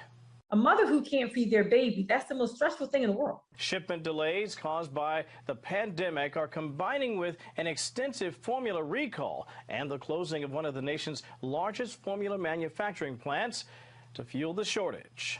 It's still scary sometimes thinking that, okay, we have maybe 2 bottles left and we have to go get formula and we might not find it. Abbott Industries recalled a number of top name brands and closed its Michigan plant back in February over concerns some formula may have been contaminated with harmful bacteria.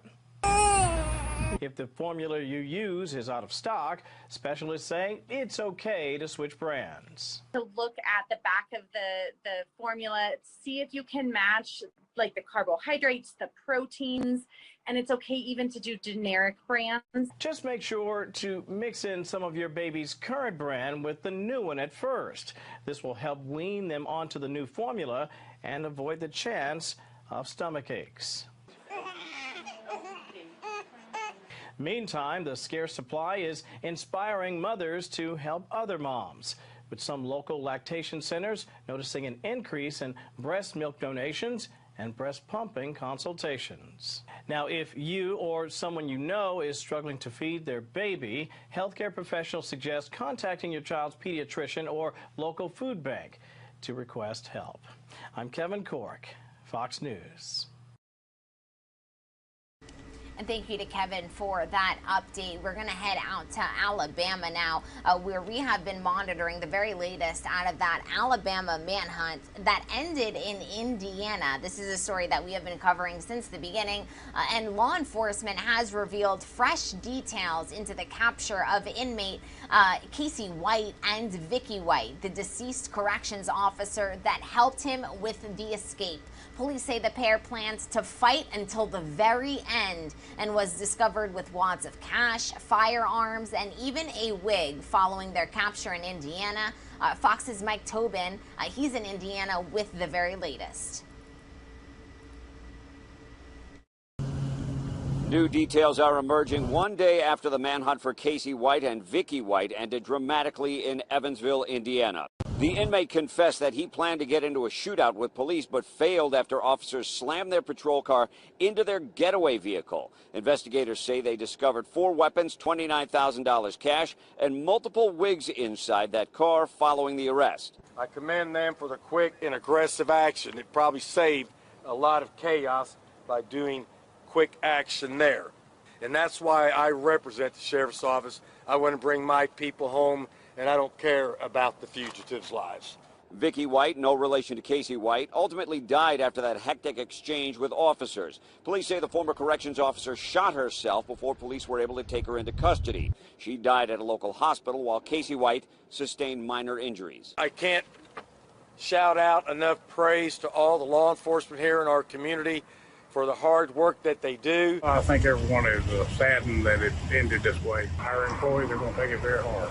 The convicted felon spoke freely with U.S. Marshals following his arrest, providing key information into the escape and manhunt that stretched across 3 states. We interviewed the suspect for quite some time. I don't want to get into all the details of that because some of that may be used against him. Casey White has waived his right to fight extradition and is in the process of being transported back to Alabama. In Evansville, Indiana, Mike Tobin, Fox News. And thank you to Mike for that update. Newly released body cam footage from the Alabama inmate crash reveals details about how the 11-day manhunt came to an end. This is a story that covers the same kind of details, but shows you new and different images. So we wanted to bring that to you, courtesy of Fox's Valerie Lyons. Let's take a listen.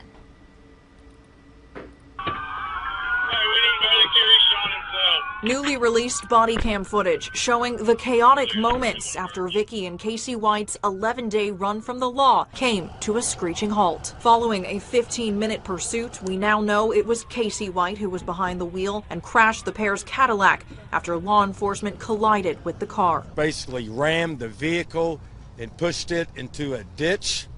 And we later found out, had they not done that, the fugitive was going to engage in a shootout with law enforcement. In one video captured by an Evansville police officer running to the scene, you can hear the 6'9" fugitive inmate asking if the former corrections officer is all right. His wife, as he refers to her, though authorities confirmed the two were not married. She's still got it in her hand. Got the gun in her hand?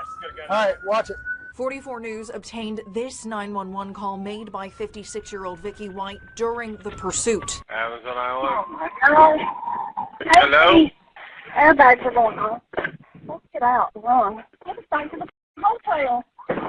Soon after, the line goes silent. We know around that time, White shot herself in the head. She died hours later at the hospital. This new footage gives a detailed look at the pursuit and moments immediately after.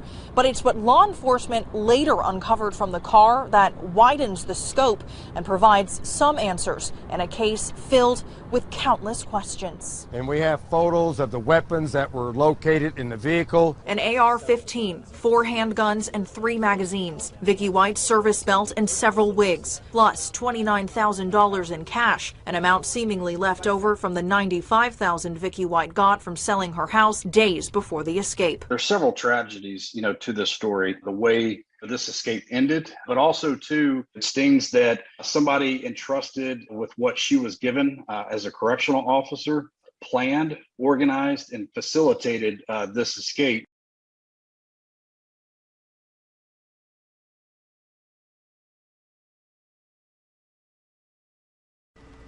And thank you to our Valerie Alliance for that update. We are going to go from Indiana and Alabama out to Georgia, where we are keeping you all updated on Young Thug's arrest. Yesterday, Young Thug, whose real name is Jeffrey Williams, he made his appearance in court.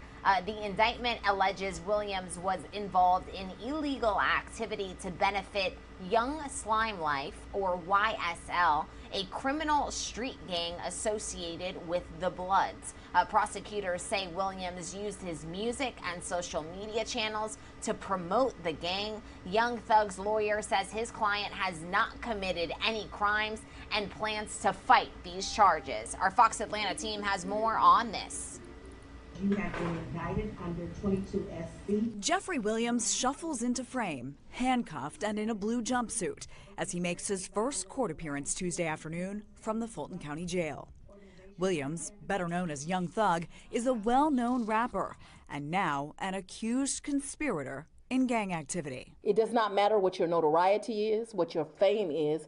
If you come to Fulton County, Georgia, and you commit crimes, and certainly if those crimes are in furtherance of a street gang, that you are going to become a target and a focus of this district attorney's office, and we are going to prosecute you to the fullest extent of the law. Fulton County District Attorney Fonnie Willis announced a grand jury has indicted Williams and 27 others on charges including conspiracy to violate the Racketeer Influenced and Corrupt Organizations, or RICO Act.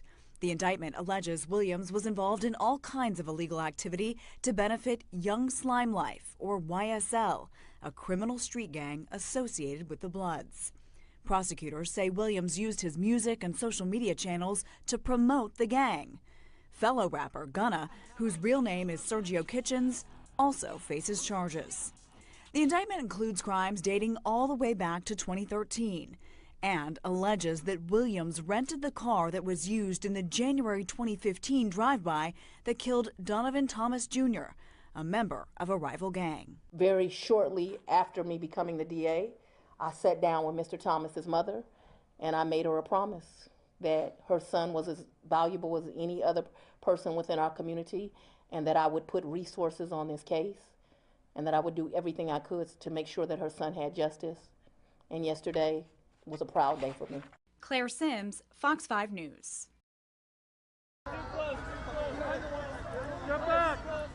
And thank you to our Fox 5 team for that report. Tesla CEO Elon Musk is making it clear that he would reverse the Twitter ban of former President Trump if he is successful in his purchase of Twitter. Musk arguing the ban was, quote, morally wrong. A close associate of the president is now reacting. Our Fox's Madeline Rivera, she has more details on this story from Washington. Would be his first significant move if he acquires Twitter. Elon Musk says he would reverse former President Trump's ban on the social media platform. Musk calling the ban morally wrong. Permanent bans should be extremely rare. I do think that it was not correct to ban Donald Trump. Twitter permanently kicked Trump off after the January 6th Capitol insurrection, accusing the former president of breaking its rules against inciting violence. Jack Dorsey, the CEO at the time, defended the decision, but added the move set a dangerous precedent. In a new tweet, Dorsey says generally permanent bans are a failure of ours and don't work. Jack Dorsey, I want to be clear, shares this opinion. Is that we should not have perma bans. Musk has agreed to buy Twitter for $44 billion, citing his desire to promote free speech. The White House, though, is urging caution. Our effort is to, of course, make sure that freedom of speech is protected across the country, but that also these platforms are not used for forums for disinformation. But the former president says even if Musk reinstates his account, he won't return to Twitter. He'll instead use his own social media platform, Truth Social. There's no big tech tyrant that can cancel you. Musk acknowledges he doesn't own Twitter yet, so any plans to reinstate Trump's account are merely theoretical. In Washington, Malta Rivera, Fox News. And thank you to Madeline for that report. From Washington out to New York City we go. It is 6:46 here on the East Coast. We're going to step away for a quick 2-minute commercial break. When we come back, we are going to get you the latest information ahead of the next inflation report. The Consumer Price Index report is expected to be released in just under 2 hours. So we'll get you up to speed on everything you need to know right after this.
Welcome back into Live Now from Fox. I'm your host, Gabrielle Amato, and we are just under 2 hours away from the latest Consumer Price Index report for April. That is going to give us the latest inflation numbers that is causing everything at your grocery stores, laundry detergents, yes, even macaroni and cheese, all of these types of products to be more expensive on the shelves.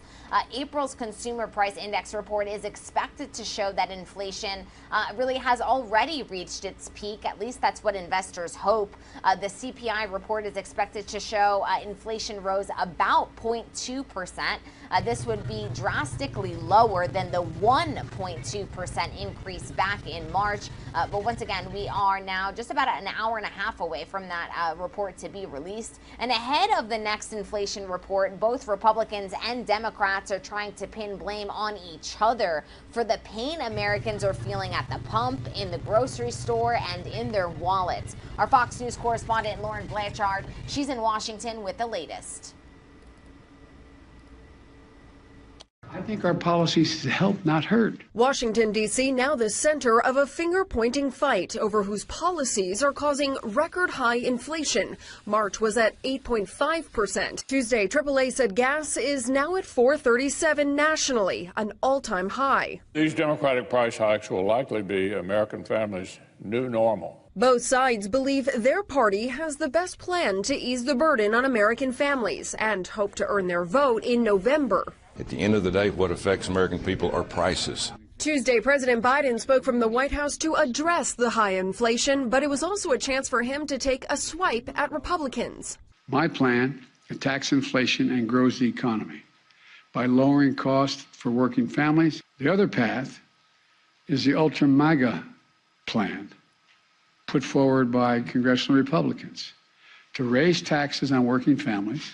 Republican Senator Rick Scott has put forward a plan that would require all Americans to pay some federal income tax. President Biden said Republicans have the economy backwards, the tit-for-tat between the two growing personal. Every month he's been in office, inflation's gotten worse. So the easiest thing he could do for the American public is quit, resign. I think the man has a problem. How bad has inflation really gotten? We'll get a better idea Wednesday when the April Consumer Price Index is released. In Washington, Lauren Blanchard, Fox News.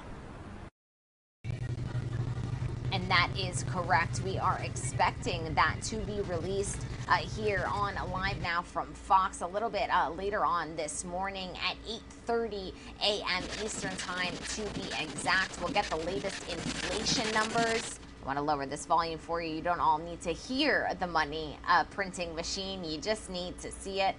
But this is going to give us all a better indication as to where inflation could go, if we expect it to get worse, or if it has already reached its peak. You heard in Lauren Blanchard's piece, she mentioned gas prices. That's because a new record high for gas was set just weeks before the peak summer season. Yes, that is correct. Just yesterday, we hit a new all-time high of $4.37 a gallon. Our Fox Business Network's Madison Allworth, she has more on this story from a gas station in New Jersey. Let's take a listen. Hit a new all-time high for gas prices, just 2 months after breaking the record previously set in 2008. The national average price of gas today is $4.37 a gallon. That is up 17 cents in 1 week and up 5 cents in just 1 day. Americans are now at a pressure point. In a AAA driver survey completed this March, 60% of drivers said that their pain point is $4 a gallon for gas. We are way past that. Gasoline is just really, it's out of reach, unfortunately, for a lot of people. And most of this country does not have a public transportation alternative like we see in the major cities. So it's a real burden. And that's what I've been hearing from drivers here. Some in disbelief by the high prices, others worried about paying the higher cost with set incomes. I can't even believe it. I came out because I had to double check that price. It's unbelievable. I don't think you're gonna make it. It's too much. I want to sell this car and get a horse maybe. Every now and again, you do need to change the scenery. You need to get out there, take the kids out, take the family out, and we can't do that. You know, it's costing us just to get to somewhere. Analysts believe that prices could continue to go up. Hard to imagine considering we are already at that record high. In New Jersey, I'm Madison Allworth, Fox Business. It certainly is hard to imagine gas prices rising even more. But once again, we are expecting the Consumer Price Index report here a little bit later on in the show. But we did just hear a small snippet of President Joe Biden.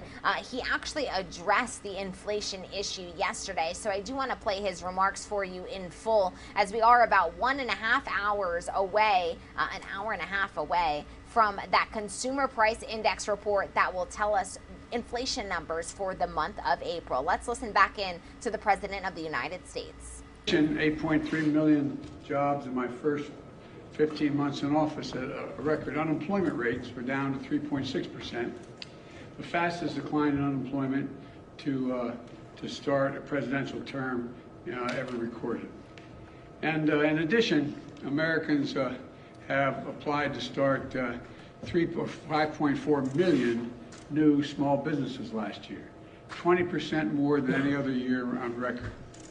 And I see, and as I see it, everything across the country is, as I go across the country, our economy has gone from being on the mend to on the move. But for every worker I met who's gained a little bit of breathing room to seek out a better paying job, for every entrepreneur who's gained the confidence to pursue their small business dreams, I know the families all across America are hurting because of inflation.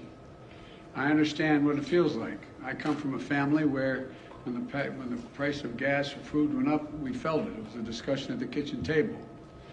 I want every American to know that I'm taking inflation very seriously, and it's my top domestic priority. And I'm here today to talk about solutions, and there's going to be more we're going to have to talk about as well. But first, I want us to be crystal clear about the problem. There are two leading causes of inflation we're seeing today. The first cause of inflation is a once-in-a-century pandemic.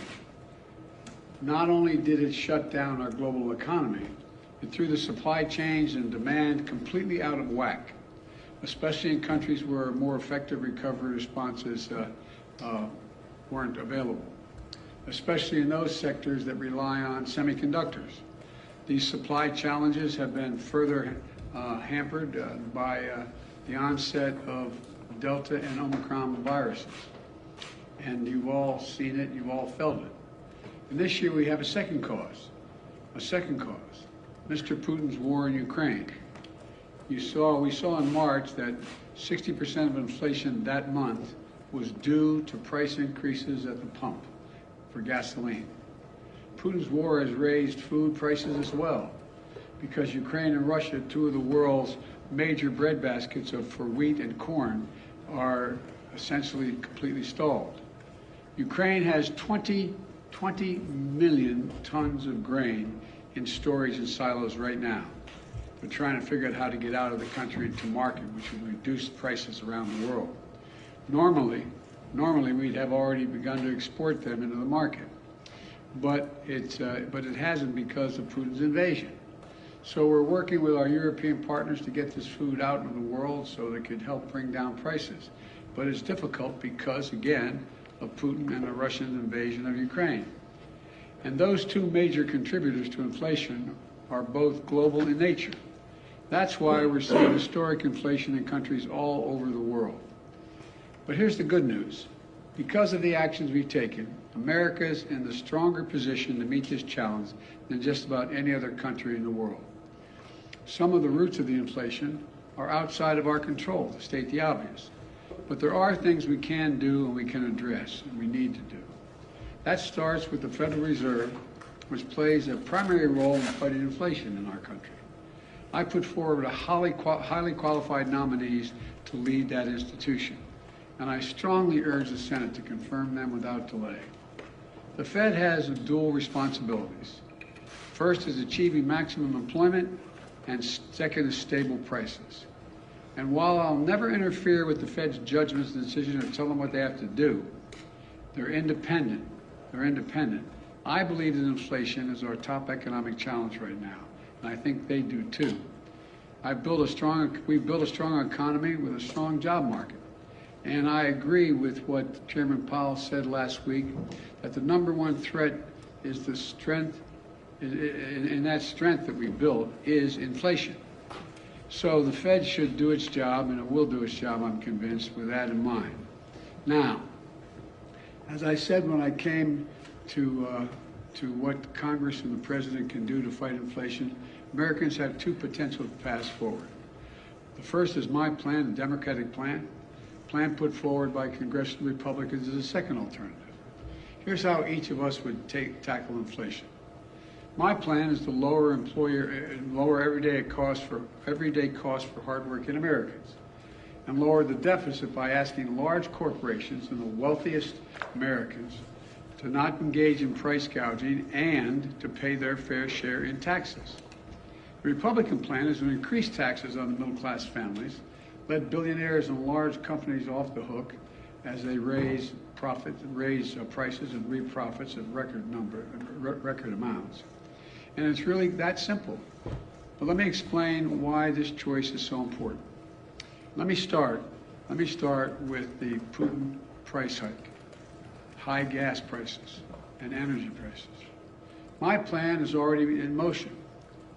I led the world and other countries to join with us to coordinate the largest release of oil from our stockpiles of all the countries in history. 240 million barrels to boost global supply. Here at home, U.S. oil and gas production is approaching record levels. In fact, we produced more oil domestically in my first year in office than my predecessor did in his first year. To further drive down prices, my administration is allowing the sale of gasoline using homegrown biofuels this summer, which wasn't allowed before.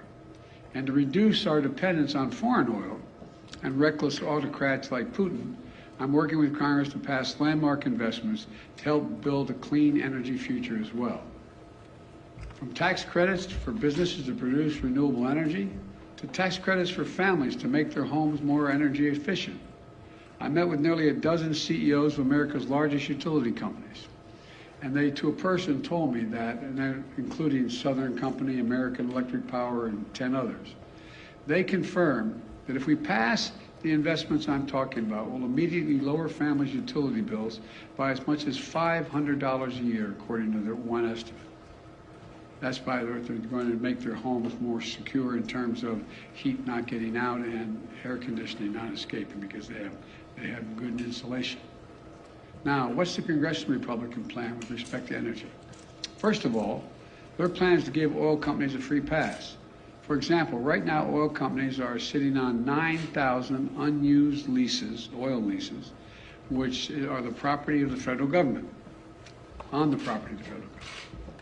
Under my plan, they would have to pay taxes, and if they don't use those leases to produce more oil, they just can't sit on it.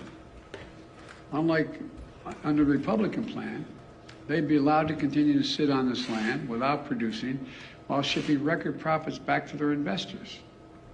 The fact is, the average cost of a barrel of oil has been steady for weeks. So why do gas prices keep going up so high? Republicans have offered plenty of blame, but not a single solution to actually bring down the energy prices. You know, we have no plan. They have no plan to bring down energy prices today. No plan to get us to a cleaner, energy independent future tomorrow. So in the future, American families are no longer subject to the whims of dictators halfway around the world. The next thing is, let's compare our plans when it comes to lowering everyday cost.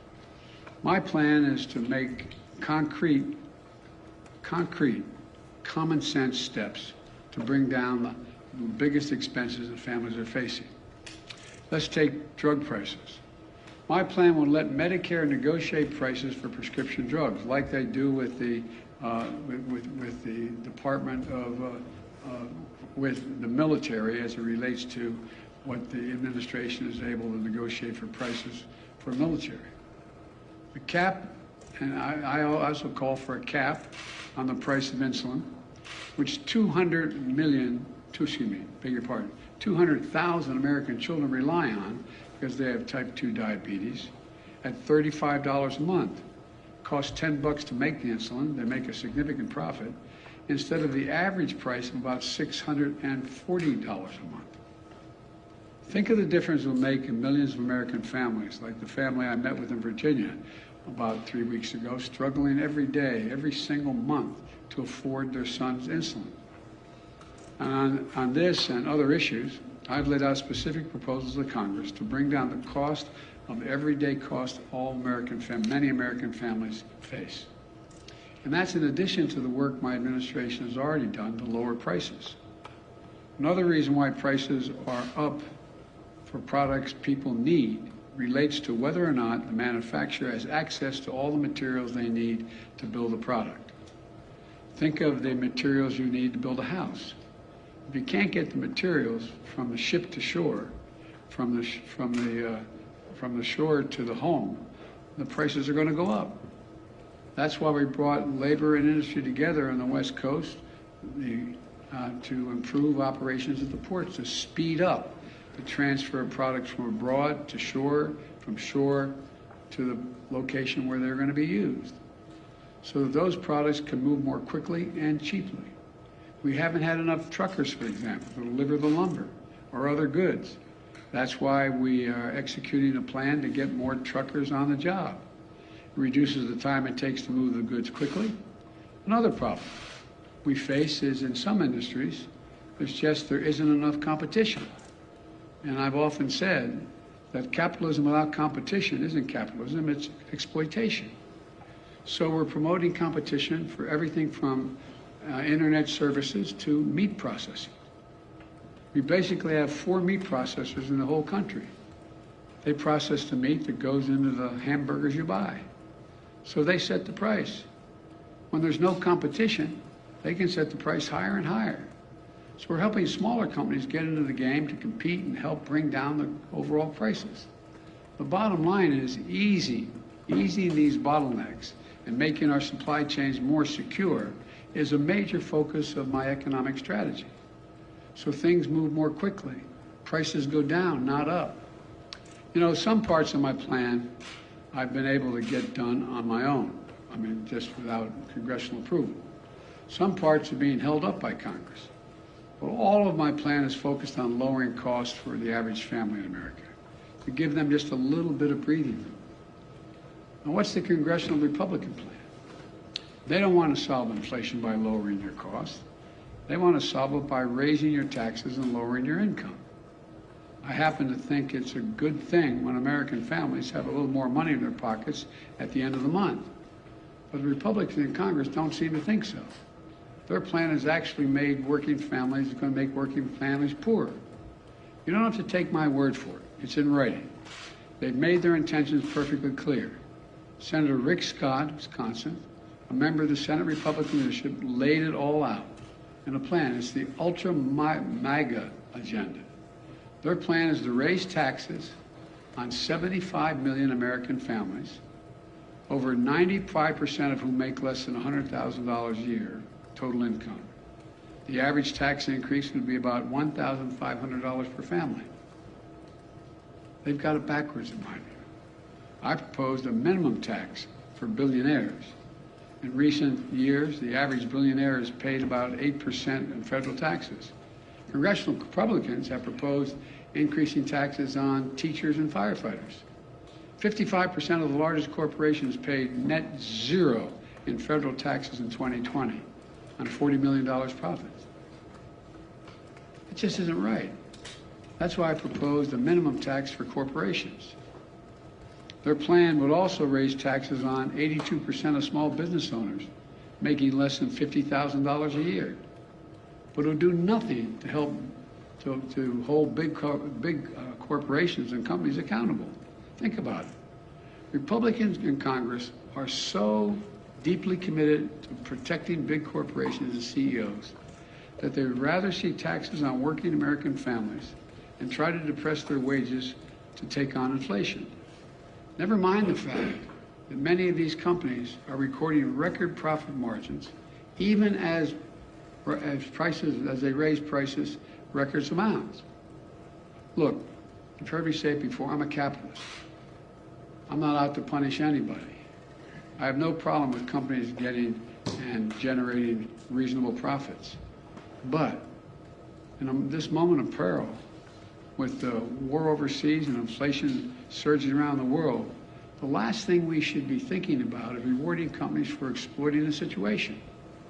While families struggle to pay their bills, some corporate executives are on earnings calls with investors on Wall Street cheering their record profits and explain how they're using this period of inflation to cover the rise in prices far beyond what they need to do to cover their costs. And all this time, they're not even paying for a fair share of taxes in the first place. You want to bring down inflation? Let's make sure the wealthiest corporations pay their fair share. My plan asks those companies to pay their fair share in taxes. Congressional Republican plan, let them off scot-free. And if you weren't extreme enough in the Congressional Republican agenda, They put it in writing. It also calls on Congress to put put Social Security, Medicare, and Medicaid on the chopping block every 5 years. Now, if I hadn't seen it in writing, I think somebody's making this up. But their proposal is every 5 years, all those programs would cease unless they're re-voted. That the Congress comes along and says, yeah, we want to keep these plans, affirmatively voting for them. Well, imagine the changes that are going to take place then, man. Imagine all the bargaining that's going to take place. You Democrats want to maintain Social Security, you got to give up such and such. Look, I want to give Medicare the power to negotiate drug prices and make it stronger and lower your cost. Republicans kind of want to make, and Congress want to make Medicare's very existence up for vote over and over again, along with Social Security and Medicaid. Really, ask yourself, how well are we going to sleep at night knowing that every 5 years, MAGA Republicans, if they're still the Republican, this, as I said, this is not your father's Republican Party, if we're going to have to vote on whether you will have Social Security, Medicare, Medicaid, and what amounts you'll have in each of those programs. You know what they're likely to do? Use them as hostages every 5 years to get their way on other things. Think about it. Give us another tax cut for billionaires if Social Security gets it. Stop investing in clean energy, or we're gonna kiss your Medicare goodbye. It's outrageous. It's outrageous. I can't believe that the majority of the Republicans buy on to Scott's plan, but that's a plan in writing. He's in the leadership. Finally, let's do one more comparison. Let's compare our two plans when it comes to the deficit. Republicans love to attack me as a big spender, as if that's the reason why inflation's gone up. Let's compare the facts.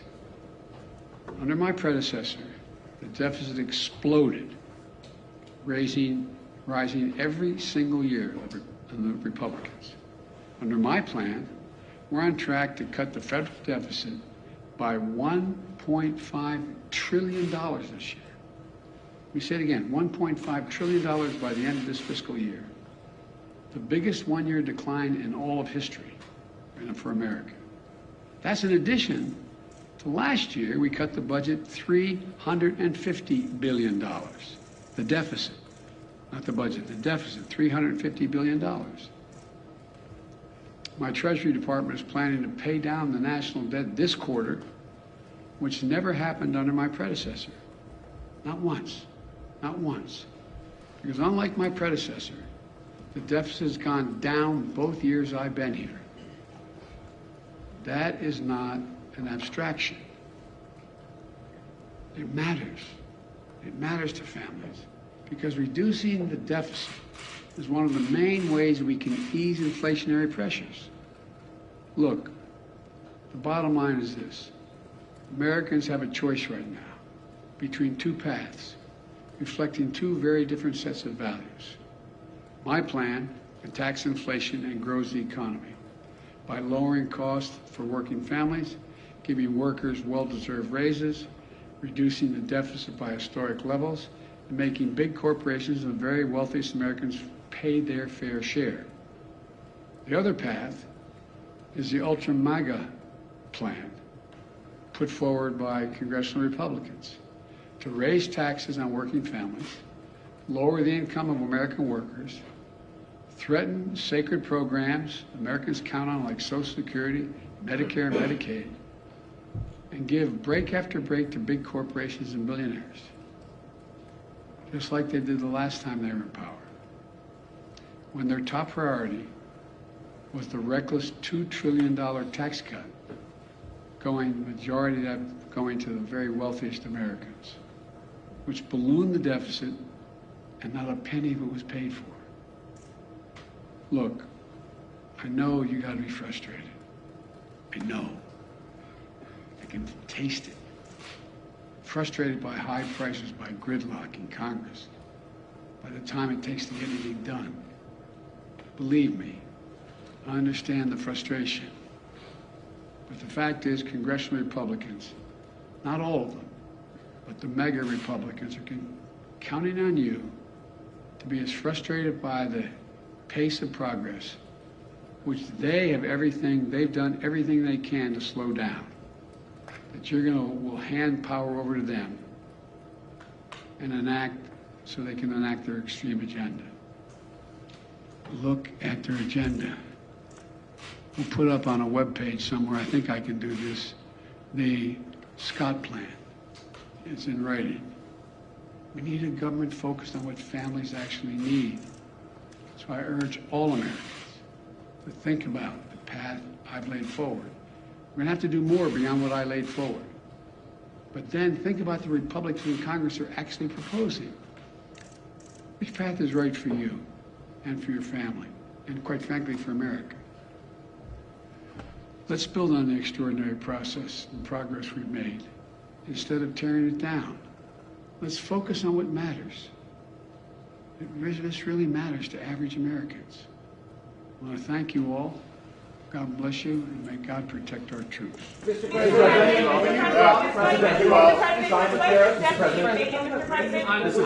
why do you... You're going to ask me about what I spoke about. Mr. President, why do you believe so many Americans believe that your administration is not doing enough to combat inflation? And do you believe that you and your administration bear some measure of responsibility for the inflation that we're seeing across the country? First is we're in power. That's the first thing.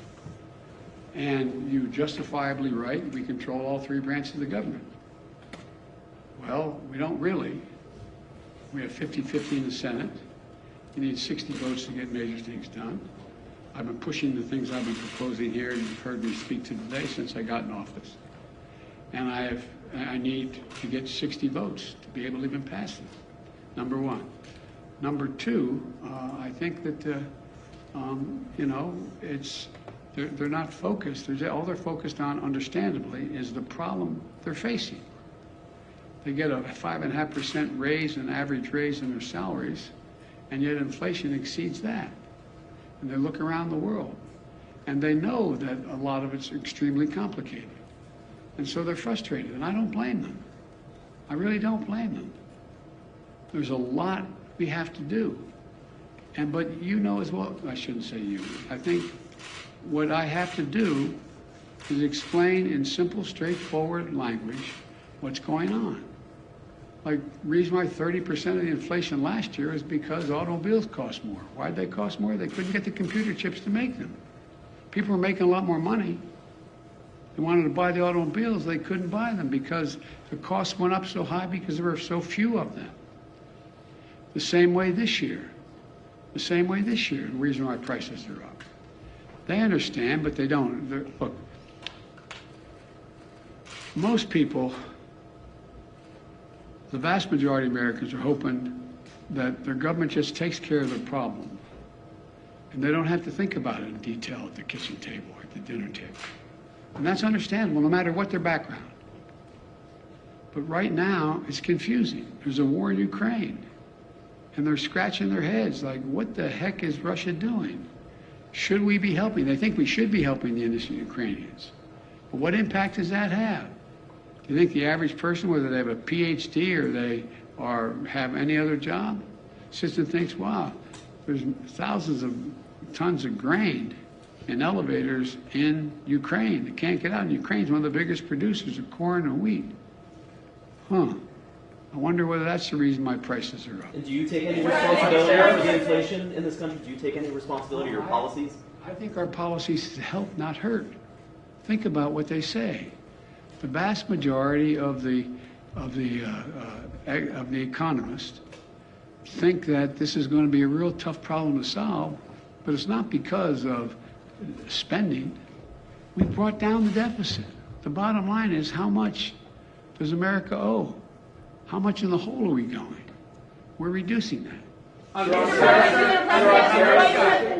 Alrighty, everybody. Regina Gonzalez with you here on Live Now from Fox. We have been listening in to the latest address from President Biden as he highlighted his efforts to slow down the spike as inflation, gas prices, and really everything we as Americans are purchasing in our everyday lives is skyrocketing. This is all coming as we are just about a little more than an hour away from getting new inflation numbers from the month of April. They are expected to show that prices are still rising quickly. Now, some economists think that there may be some improvement, even though especially gas prices is what we're specifically monitoring these last couple of days. They are hitting new record highs once again on this Wednesday, May 11th. Some of you are going to see a quick 2-minute commercial break. When you return, we are going to run you through all of the top stories that you can see on your screen here. These are the big boys that we are monitoring here throughout the day and this morning.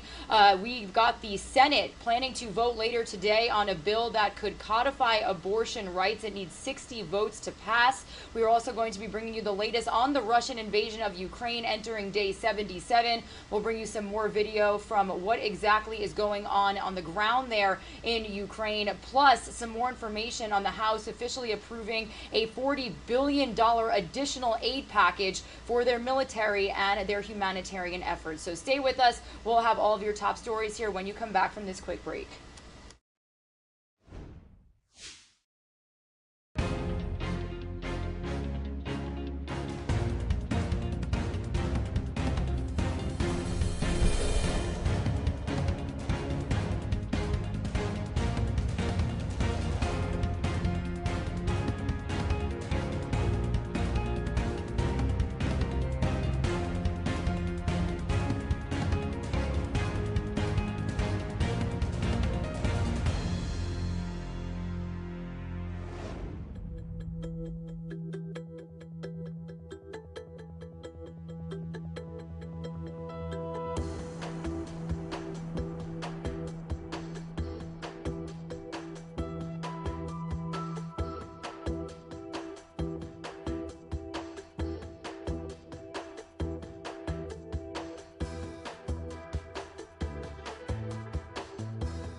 Good morning, everybody. You are streaming live now from Fox on this Wednesday, May 11th. My name is Regina Gonzalez with you live from our Orlando, Florida studios. I'll be with you for the next several hours, bringing you top stories, any updates that we are getting on all of those top stories, as well as some live events that we're expecting to get into our desk as soon as 9 a.m. this morning. And I actually do believe we will have an international event, including Prime Minister Boris Johnson, regarding the Russian invasion into Ukraine in just a little bit, around 7:45 Eastern time here. We're also going to have several live reports for you this morning. At 7:45, we are going to be touching base with our Fox 5 DC team as the Senate is planning to negotiate and vote on a bill that could codify Roe v. Wade and women's abortion rights into federal law. We'll also be speaking with our Fox 5 New York team surrounding the latest on inflation and how it is continuing to impact us as American consumers. And then at 8:45 a.m. Eastern time, we're going to be speaking live with an oil expert to talk all about specifically those gas prices that are continuing to hit record highs. So that's a little bit of what we got coming up. And if you are new to our show, if you are a new Live Now or just turning on our stream, you should know, and it's really cool to show you this shot. So this is a little look at what we like to call our mission control. It kind of looks like the cockpit of an airplane, but basically the host that you see on screen each and every day and throughout the entire day, really, we control everything that you see, everything that you hear. We make the graphics, we bring in the video, we speak to live reporters and guests. So a really cool operation here, and the beauty and magic of our show really is the fact that with the press of one button, we can also take you to anywhere that you want to go. So right now, as I bring you through a look at all of our top stories, we are actually going to head out live to our nation's capital. This is a look at the Capitol building. Only 7:25 a.m. here on the East Coast. The sunrise here this morning was definitely something else. But it is a major story that we are following here this morning, and I do want to bring you the very latest on what we can expect today. So the Senate is preparing to vote today on a bill that would codify abortion rights following last week's bombshell leak of that Supreme Court opinion draft suggesting that a majority of the justices would overturn the landmark 1973 Roe v. Wade case. So the bill is specifically called the Women's Health Protection Act and would cement abortion rights into federal law through congressional legislation rather than precedents set by the Supreme Court. Now, the measure would allow termination up until the point of viability or at around 23 or 24 weeks of pregnancy.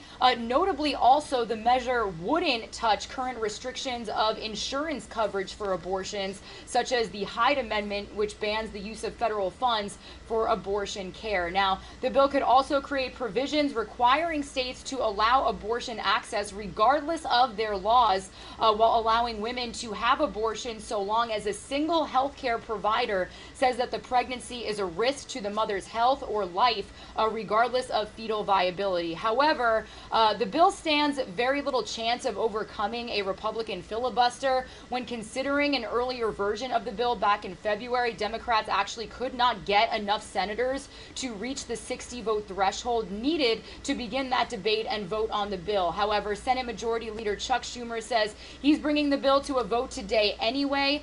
Meanwhile, this has all happened as we have seen protests erupt in front of the Supreme Court building and around the country after that leaked draft opinion suggested a majority of conservatives on the court are prepared to end the constitutional right to an abortion. Now, police actually set up a tall fence and blocked off streets this week and also shut down the plaza and steps of the front of the building. Some of these protests also happened in front of justices' homes, prompting the Senate to pass legislation to beef up security for them, ensuring they and their families are protected. So we're going to get live feeds coming from the Senate floor around 10 a.m. Eastern time as they speak on this legislation. So we will certainly bring that to you live, raw, and unfiltered here on Live Now from Fox. Meanwhile, we're also going to be bringing you the latest updates when it comes to the Russian invasion of Ukraine. Ukrainian President Volodymyr Zelensky saying Kyiv's military has made small gains pushing Russian forces out of 4 villages near Kharkiv. Now, Zelensky said that his military was gradually pushing Russian troops away from Kharkiv, while Foreign Minister Dmitry Kuleba voiced what appeared to be increasing confidence and expanded goals. Now, this is all coming as the House passed a crucial Ukrainian aid package worth nearly $40 billion with wide bipartisan support just yesterday. And we actually do know that today President Biden will be making his way to the state of Illinois. We actually do have a live look right now of Chicago, Illinois. So before President Biden heads to Chicago to attend a conference later tonight, he's actually going to be outside of the city meeting with farmers and later delivering remarks around 2:15 p.m. Eastern time. Specifically, the White House has called these remarks, quote, Putin's price hike and his admin's actions to support farmers and food processors. So again, we will likely be streaming those remarks in full, raw, in their entirety here on Live Now from Fox. We are also keeping tabs on inflation because these prices are just continuing to skyrocket, whether it's the food that you're buying and certainly those gas prices. And we are just about an hour away from getting the Consumer Index price report that is going to be for the month of April. And that is actually where I do want to start some of our coverage here this morning, because as those new inflation numbers are due out in just about an hour, they're expected to show that prices are still rising quickly, but some economists think that there may be some improvement though, even though, as like I mentioned, those gas prices hit another new record today. So we're going to start off with a story from Fox News correspondent Doug Lazater. He's got more from Washington, D.C. this morning.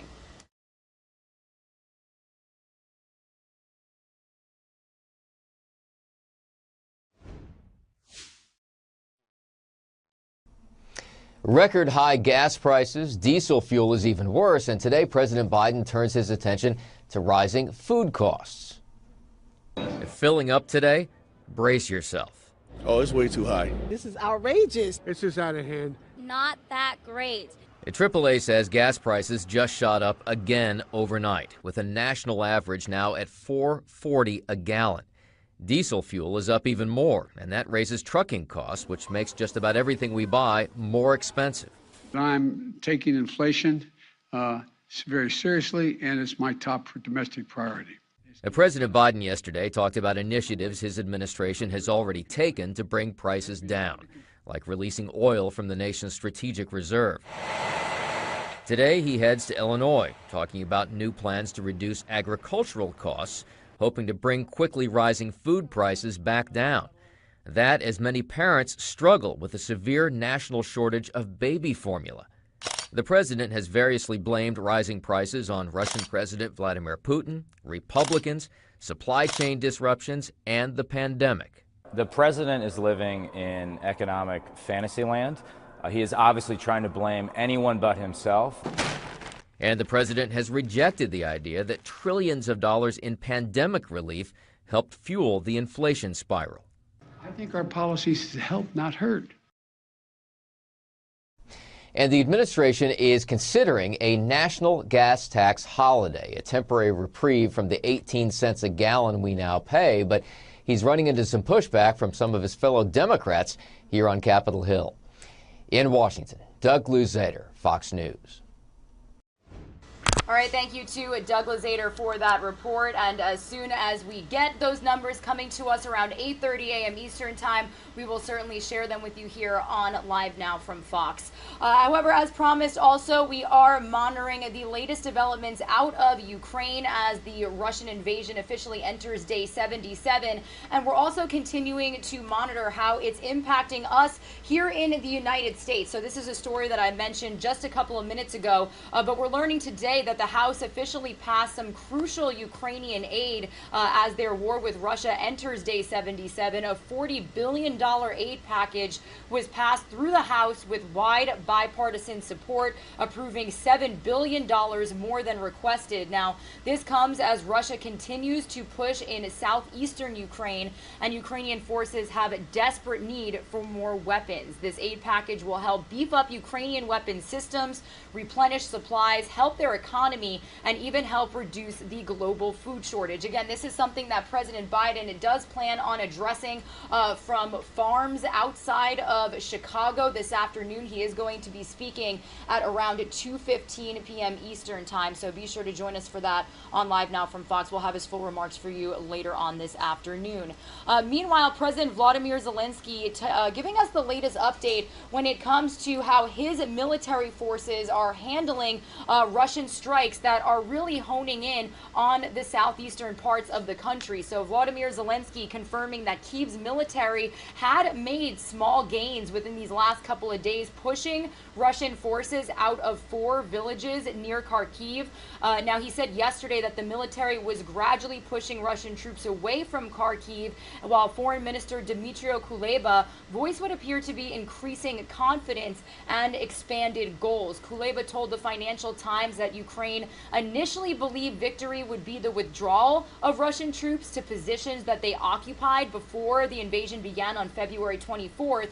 But the focus shifted to the eastern industrial heartland of the Donbas region after Russian forces failed to take Kyiv earlier in this war. Now, Kharkiv and its surrounding suburbs have been under sustained, very consecutive Russian attacks since the early start of the war as well. In recent weeks alone, we've seen really gruesome pictures testifying to the horrors of some of these battles that have happened there on the ground. We've seen images coming out of burnt and mangled bodies strewn across the street. The bodies of 44 civilians were also found in the rubble of a 5-story building that collapsed in March about 75 miles from Kharkiv. So we are going to continue bringing you the latest updates from on the ground there. This morning, we're also learning the director of national intelligence is saying that Vladimir Putin is likely to double down on his invasion of Ukraine in the coming weeks. But the U.S. ambassador tells Fox News it's in it for the long haul, too. So let's get the latest from Fox Foreign Affairs correspondent Greg Pocket. He's got more from Kyiv this morning here on Live Now from Fox.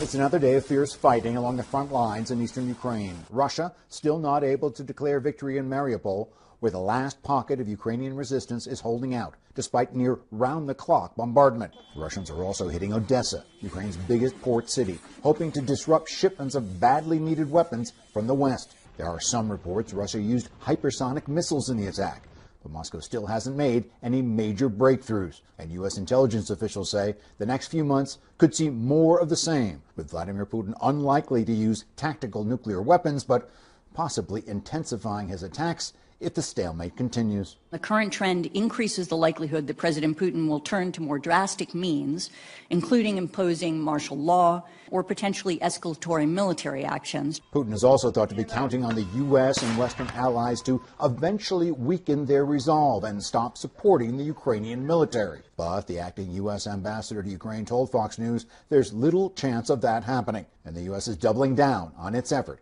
to end the threat Russia poses to Eastern Europe. We want to make sure that Russia not just stops their aggressive actions against Ukraine, but make sure that they don't take further aggressive actions in the region, which we're very concerned about. Ukraine's foreign minister says if the West keeps sending weapons, his forces can push the Russians back across the border and possibly retake the Crimean Peninsula. In Kyiv, Ukraine, Greg Palcott, Fox News.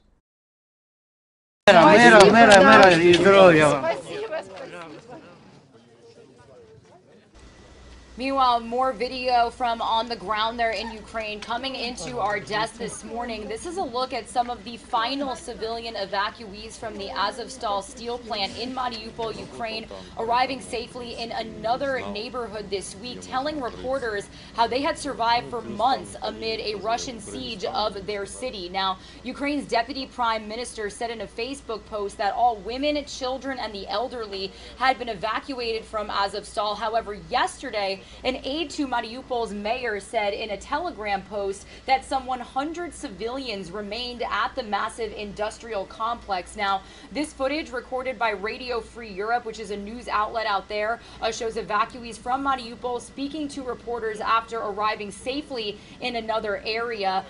You could hear them say, and we did get some translations, they are obviously speaking in Ukrainian, but they basically described being processed in Russian filtration camps after leaving the city. They basically said filtration means that they take your fingerprints, palm print, and every finger separately. That was explained by one of the evacuees. He said that they take pictures of you from the front and the back side. Then there's an interview with questions including where do you live?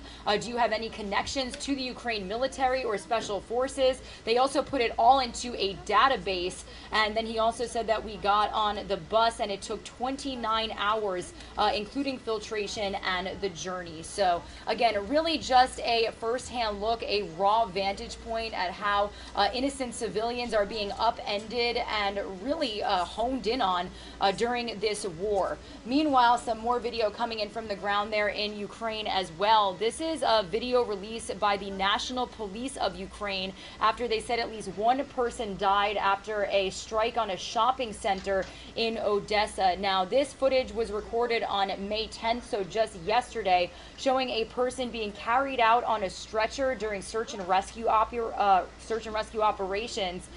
Video also showing firefighters battling the blaze at this mall. The mayor of Odessa, again, confirming that one person was killed and several others were injured, including guards. So each and every day we get more video from phones, from people that are being impacted on the ground during this war. And we like to bring it to you here on Live Now from Fox as it enters day 77. We're going to get the latest also from Fox's Anna Iliopoulos. She's got more on how Russian forces are continuing to shell key targets in southern and eastern Ukraine as they aim to cut off crucial supply lines used for transporting aid to Ukrainian defense forces. Let's listen in. A bipartisan group of lawmakers is calling on the State Department to designate Russia as a state sponsor of terrorism over their invasion of Ukraine. There are only 4 other countries that have such a designation. We're trying to include Russia to be the 5th. That's the company they should be associated with. This resolution is absolutely appropriate, and it will put Russia outside the pale of civilized nations. This comes as the Russian offense ramps up attacks in Odessa, a vital port city on the Black Sea in southern Ukraine. Russian forces fired 7 missiles in the city earlier this week, damaging a shopping center and a warehouse. U.S. intelligence officials say the war is shifting dramatically and warns President Vladimir Putin is preparing for a, quote, prolonged conflict in Ukraine. The next month or two of fighting will be significant as the Russians attempt to reinvigorate their efforts. Meanwhile, at least 100 civilians may still be trapped inside the Azovstal steel plant. Earlier reports had suggested that all of the civilians who were sheltering inside the plant had been successfully evacuated. Local officials now say a ceasefire is the only way to ensure that all civilians are able to leave the plant safely. We hear artillery shots from ships approaching this fortress, and it's a challenging and complicated situation. President Biden warns existing aid in Ukraine could run out in less than 2 weeks if Congress doesn't pass a supplemental aid package. Anna Iliopoulos, Fox News.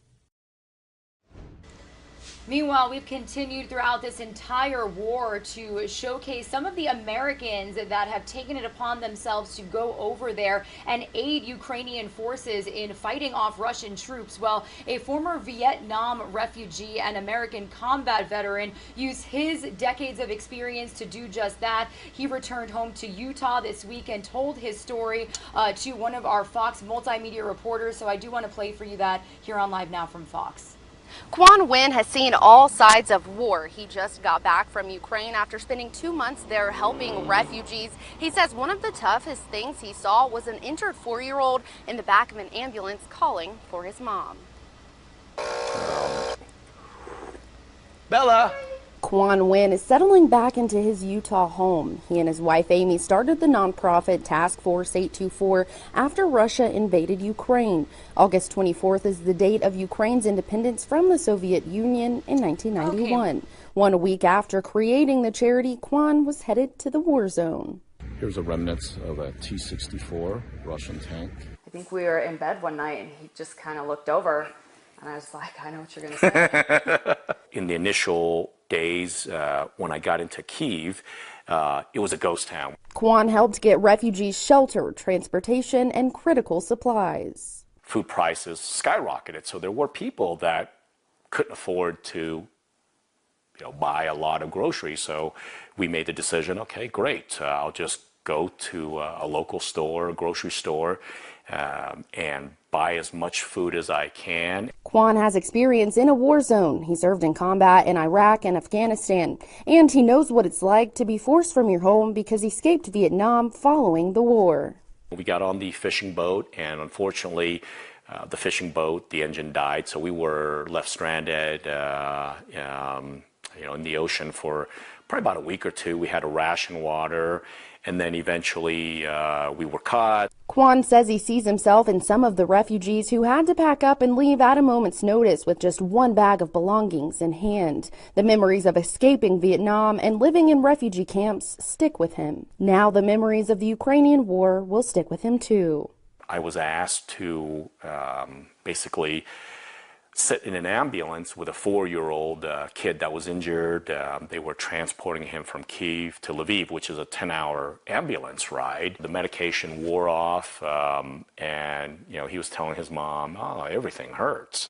While Kwan was in Ukraine, his wife Amy handled the nonprofit's logistics and social media, but they both have plans to return this summer along with their 3 kids. In Salt Lake City, Utah, Ashley Soriano, Fox News. An amazing story there that we wanted to share with you here on Live Now from Fox. All right, everybody, some of you are going to see a quick 2-minute commercial break. Here's a Live Now look at the Capitol building there in Washington, D.C., almost 7:45 a.m. here on the East Coast.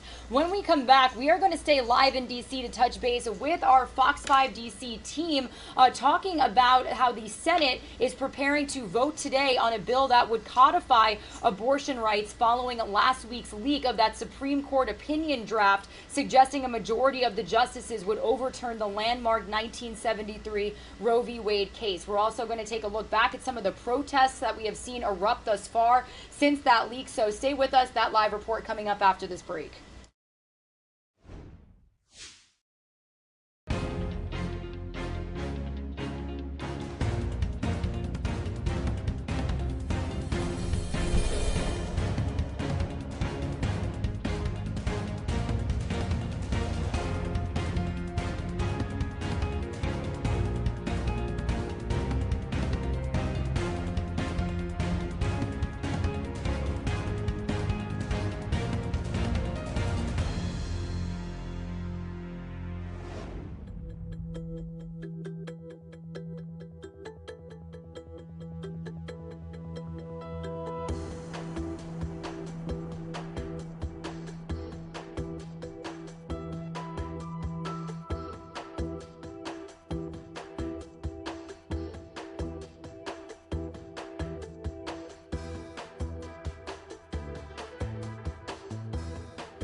Welcome back to Live Now from Fox, everybody. It is Wednesday, May 11th, little after 7:45 a.m. Eastern time here. And as promised, before we send you to that quick break, we are live in Washington, D.C. this morning. A look at the Capitol building there. That is because we will have all eyes on our nation's Capitol, as today the Senate is preparing to vote on a bill that would codify abortion rights following that bombshell leak of the Supreme Court opinion draft suggesting suggesting a majority of the conservative justices would look to overturn the landmark 1973 Roe v. Wade case. Now, we are expecting to get some raw depictions and raw feeds coming inside from the Senate floor at around 10 a.m. Eastern time. But until then, what does this all mean? What is this? What is happening today?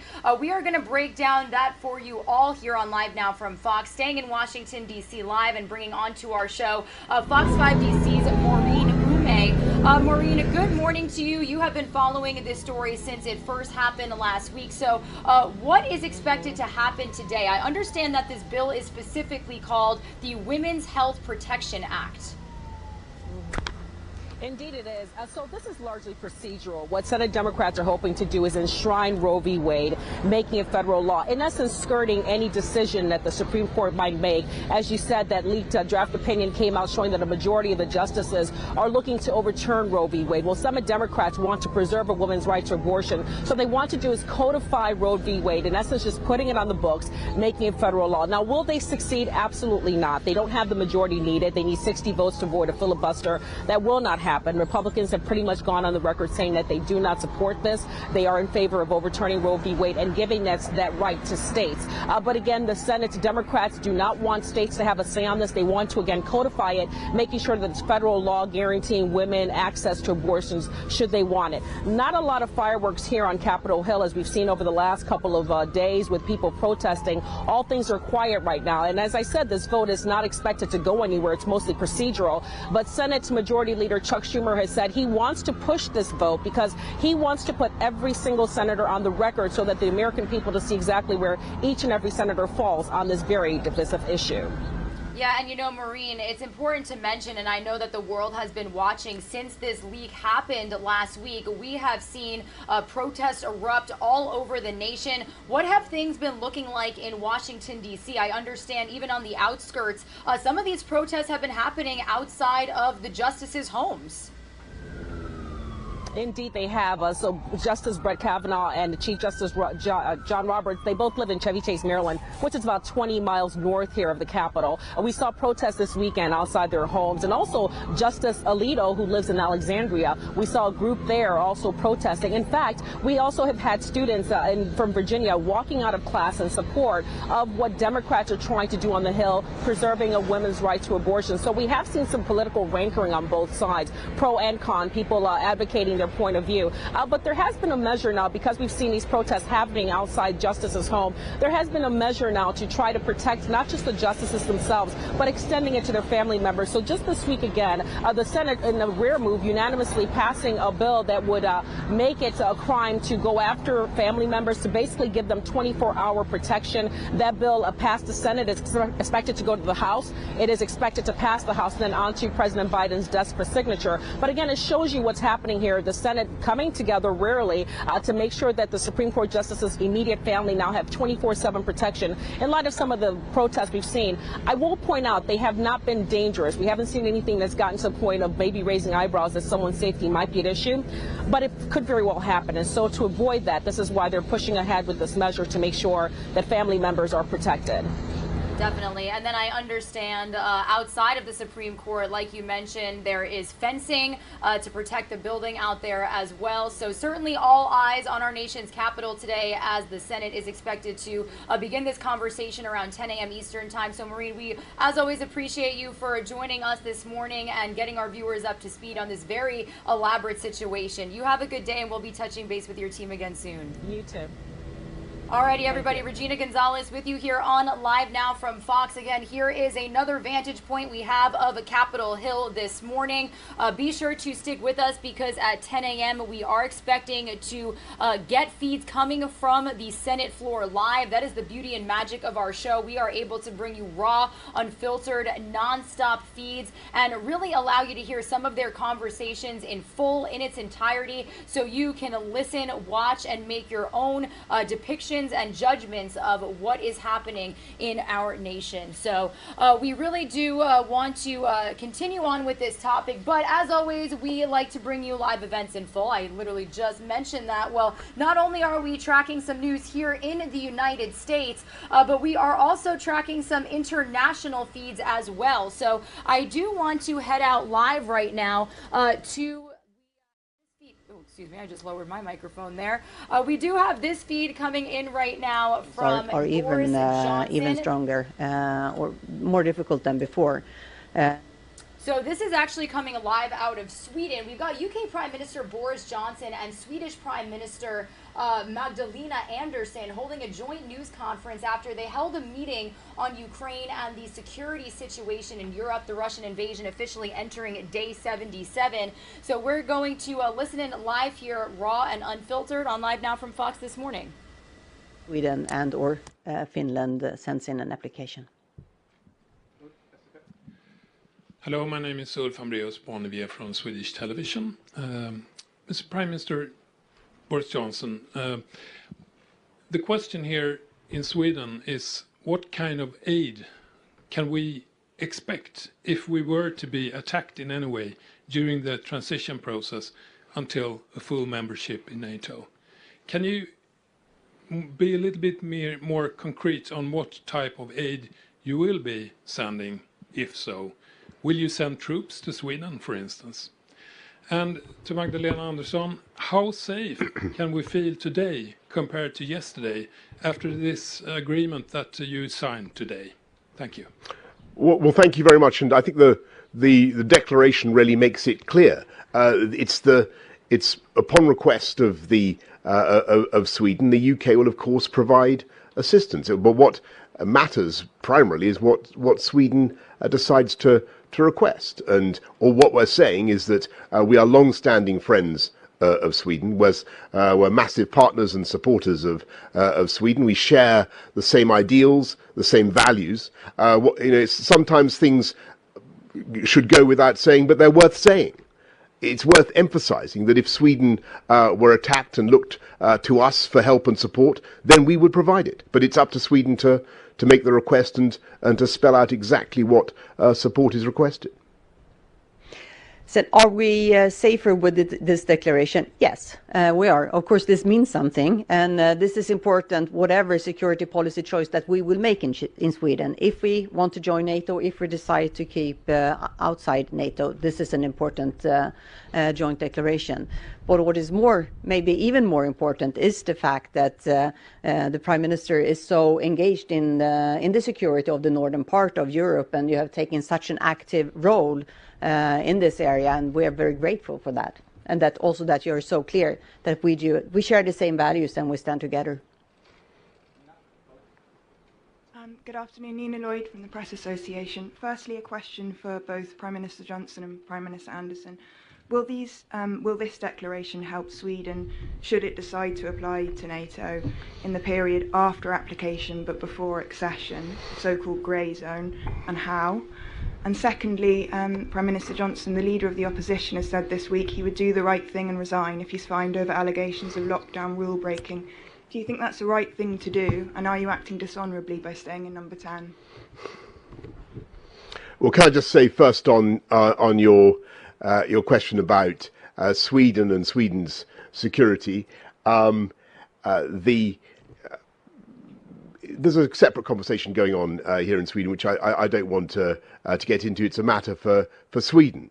But what we're saying is, and about Sweden's future relationship with NATO, that's a matter for Sweden. But what we are saying emphatically is that in the event of a disaster or the event of an attack upon Sweden, then the UK would come to the assistance of Sweden with whatever Sweden requested.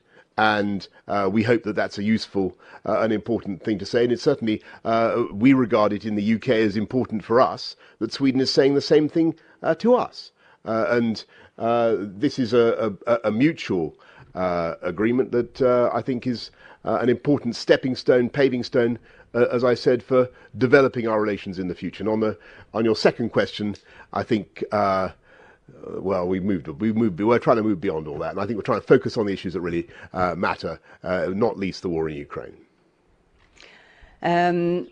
I think as I said, I think this declaration is important, whatever security policy choice Sweden will make for the future. But of course, we are right now exploring different options, and there are also discussions in Parliament between the government and all political parties in Parliament. And of course, we are exploring all possible options, and NATO is one of them that is on the table. And during this process, we have therefore had discussions with several countries on how they see this grey period from a potential application until we're fully members.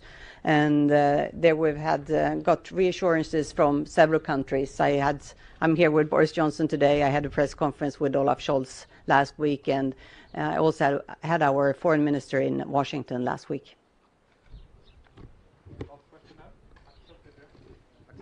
TV4. Mr. Boris Johnson, how strong is this declaration of solidarity compared to NATO's Article 5? Would you, for example, assist Sweden with nuclear weapons in the case of war? And what have Sweden in turn promised the UK for this declaration? Will this declaration hold even if we do not join NATO, for example, or will we promise something else?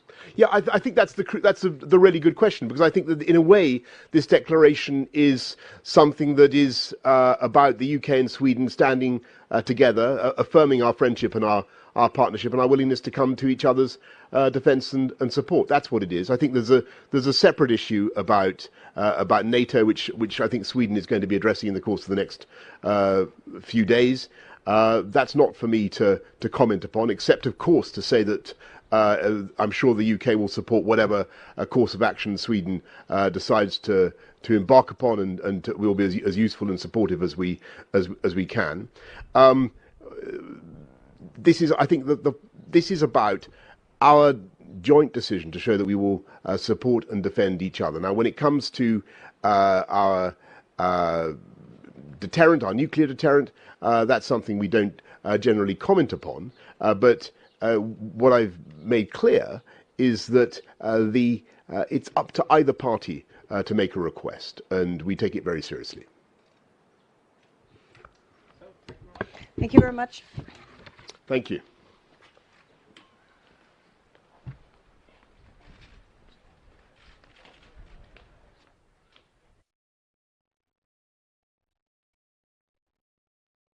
All right, everybody, that was the latest press conference from UK Prime Minister Boris Johnson as he met with the Prime Minister of Sweden, speaking about the latest security efforts happening around Europe as the Russian invasion of Ukraine officially enters day 77. So like we always say, that's the beauty and magic of our show. When we do get a press conference like that internationally, we are able to stream it raw and unfiltered in its entirety. We did catch the tail end of it. They did seem to be answering questions from the media at that point, but we will likely play it for you in full after a couple of hours here on Live Now from Fox. But we are officially past the top of the 8 o'clock Eastern Time hour. If you're just tuning into our stream, my name is Regina Gonzalez, with you live from our Orlando, Florida studios. I'll be with you for about another hour, continuing to bring you all of the latest top stories that we are following here on Live Now from Fox.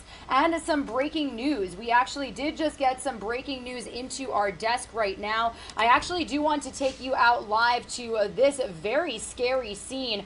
We are learning right now that 15 students were transported to a hospital in Charlotte, North Carolina after a school bus, as you can see here, collided with a dump truck. So the school bus was carrying around 40 students to South Mecklenburg High School. So if you are from this area and are familiar with this school, it was involved in a serious head-on crash in South Charlotte. CMS officials said the school bus and a dump truck crashed head-on near Sharon Brook Drive and Sharon Road West. So again, if you are joining us from this area and are familiar with these roads, you can see this scene being set for you live right now. Severe damage to the front of that bus. Lots of first responders on scene. CMS officials saying that the crash involved bus 222 22, which was carrying students to that high school, around 40 students. 15 of those students were taken to the hospital with injuries. The bus driver was also confirmed to have suffered injuries, and all injuries to the students were non-life-threatening. So some good news to kind of come out of this very scary situation that unfolded this morning. We do know that a total of 17 people were hurt, according to a medic report. One person had life-threatening injuries and another suffered serious injuries, but they are all expected to make a full recovery as of right now. So again, a raw depiction of what we do here on Live Now from Fox. When news breaks, we can take you live to the scene, and this shot is coming in courtesy of one of our stations out there in Charlotte, North Carolina. You can see the Charlotte Fire Department on scene there. Still a very, very active scene. You've got caution tape up, and then when they were panning to the shot of the school bus, you could see just how damaged it was. Again, the bus driver confirmed injured. So we wanted to take you to this scene here on Live Now from Fox. But we do want to give you a look at some of the top stories that we are continuing to follow for you here on Live Now from Fox. Here is a look at the Capitol building here in our nation's capital. If you were just tuning into our stream, we were live out there. But as we monitor this feed coming out of Charlotte, North Carolina, it does look like we are about to get an update from authorities. So let's listen in live, raw, and unfiltered. Yes, that's DENNISGISD, Charlotte Fire Department. Just want to give you all a brief update of what took place here this morning. We're going to have Chief Mike Guerin from the Charlotte Fire Department. He was the incident commander, give you details of what he encountered upon his arrival. We have Kenny Phillips, Operations Supervisor for Medic, as well as Lieutenant Rendon from the Charlotte Mecklenburg Police Department. I want you all to just keep in mind that these are still developing. It's a big investigation that will take place, so we're going to be able to talk to you from what we experienced upon arrival, as well as what's currently taking place. Thank you.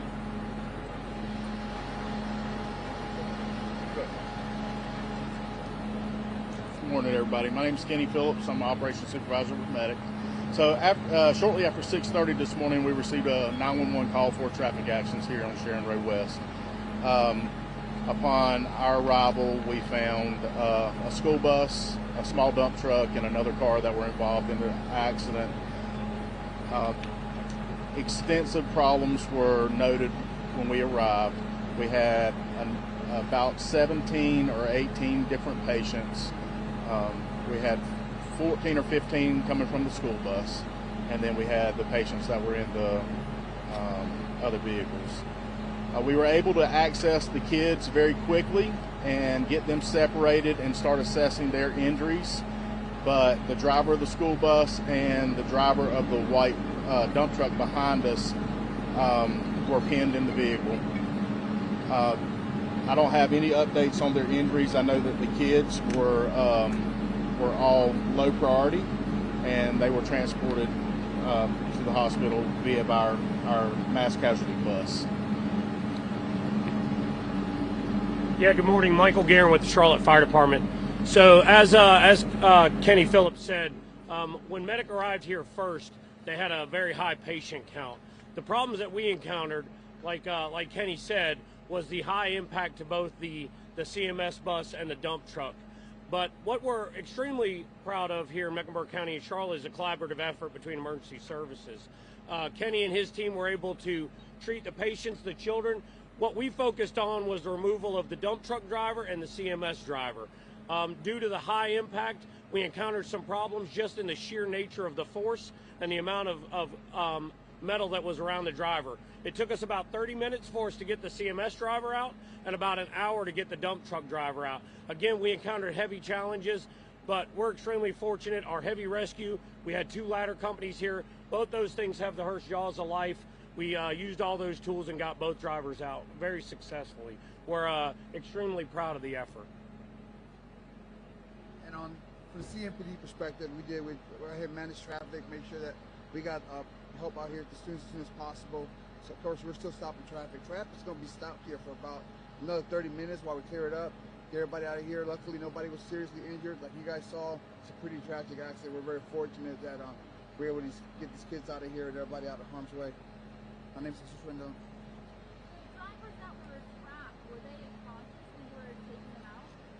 The drivers that were trapped were conscious and stable.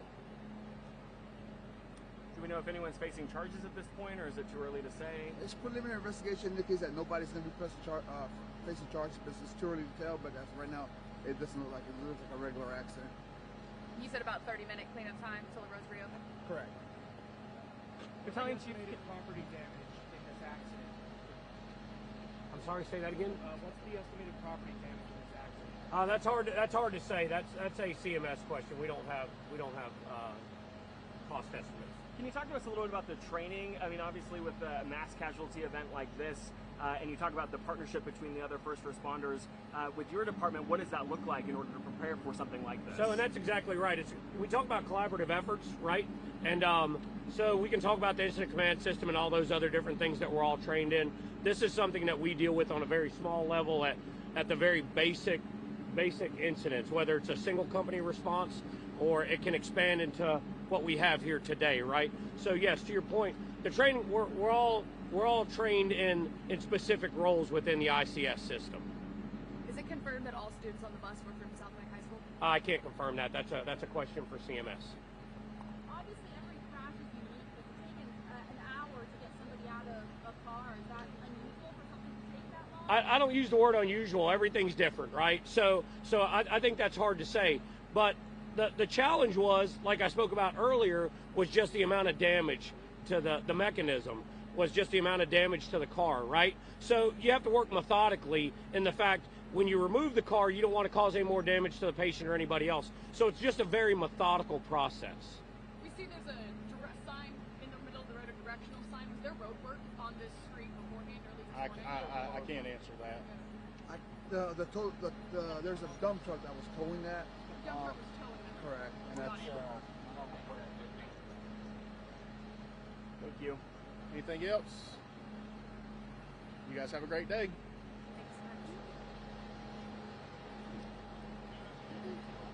Alrighty, everybody, that was the latest update from officials out there in Charlotte, North Carolina, talking about their efforts to rescue children and the drivers of these two vehicles after this very scary crash happened earlier this morning. They did say that they had 17 to 18 different patients. Some came from the school bus and others came from the dump truck. So that school bus colliding with the dump truck. 15 kids transported to a local hospital. They did say that it took basically an hour to get the bus driver out and an hour to get the dump truck driver out. They had to use the jaws of life in both instances, but they said that the drivers were conscious. Nobody is going to be pressing charges, but that was their initial remarks on that, because they did say and note that it is very early in this investigation. But you could see just how extensive the damage was to this school bus, to this dump truck.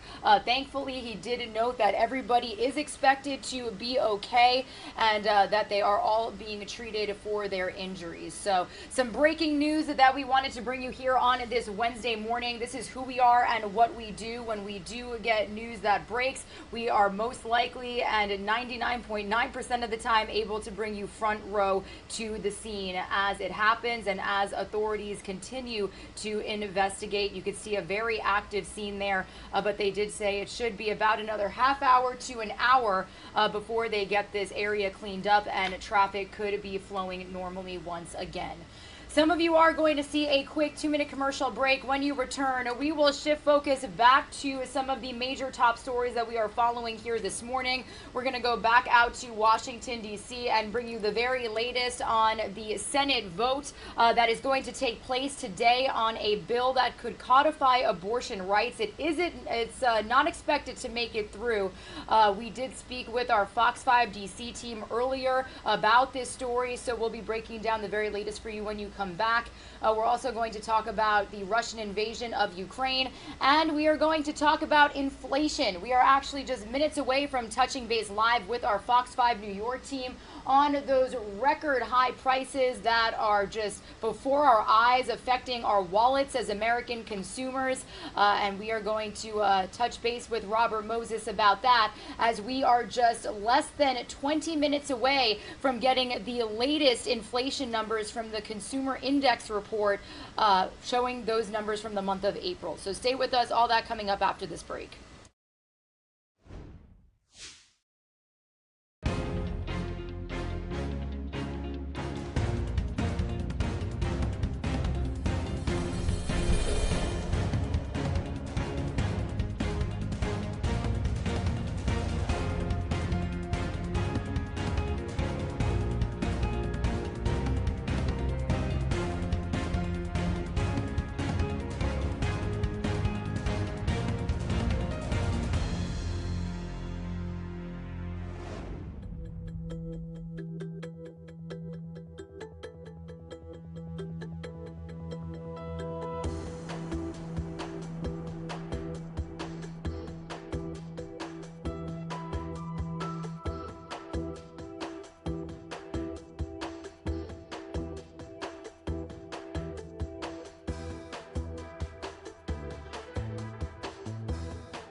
You are streaming live now from Fox, everybody, on this Wednesday, May 11th. You're hearing the voice of Regina Gonzalez with you live from our Orlando, Florida studios. But we are getting a glimpse into the major top stories that we are following for you here today. We are going to bring you the very latest as the Senate is preparing to vote today on a bill that would codify abortion rights following last week's leak of that Supreme Court opinion draft, suggesting a majority of the justices would overturn the landmark 1973 Roe v. Wade case. We do expect to get some feeds coming in live from the Senate floor at around 10 a.m. Eastern time, so we will be sure to bring you out there raw and unfiltered here on Live Now from Fox. We're also going to be bringing you the very latest on the Russian invasion into Ukraine, as the House just approved another $40 billion in aid for Ukrainian forces, as well as that money going to humanitarian efforts out there on the ground. And then we are just about a little less than 15 minutes away from the Labor Department releasing the highly anticipated Consumer Price Index report, providing a fresh look at just how hot inflation ran in April. So we are just moments away from speaking with our Fox 5 New York team on that story. But in the meantime, I do want to shift our focus back to Washington, D.C. and bring you the very latest when it comes to that Senate making a vote today on a bill that could codify abortion rights into federal law. Let's get the very latest from Fox 5 New York's Kayla Mamalak.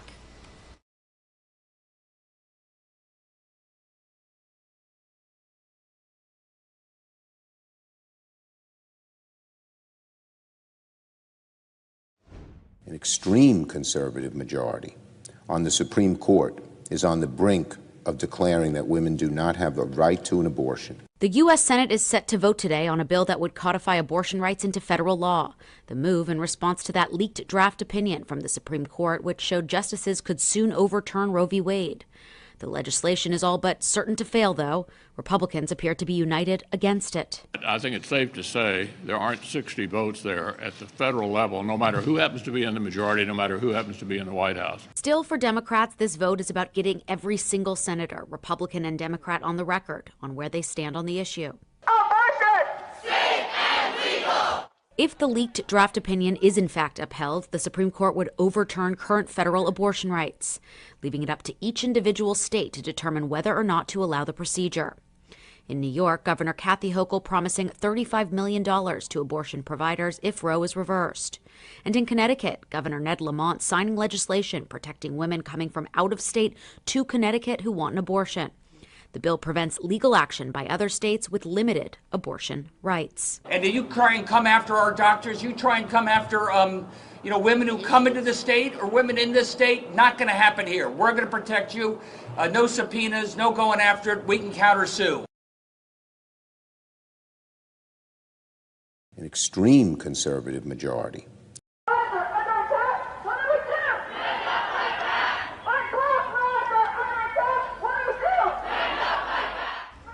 And obviously, this all happening as protests have erupted over the entire nation in cities and states, as well as Washington, D.C., and across the lawns and homes of Supreme Court justices themselves. Brett Kavanaugh, other conservative justices seeing protesters. Now, we have to mention that they have been peaceful protests. Nothing has turned violent when it's come to what's happened outside of their homes.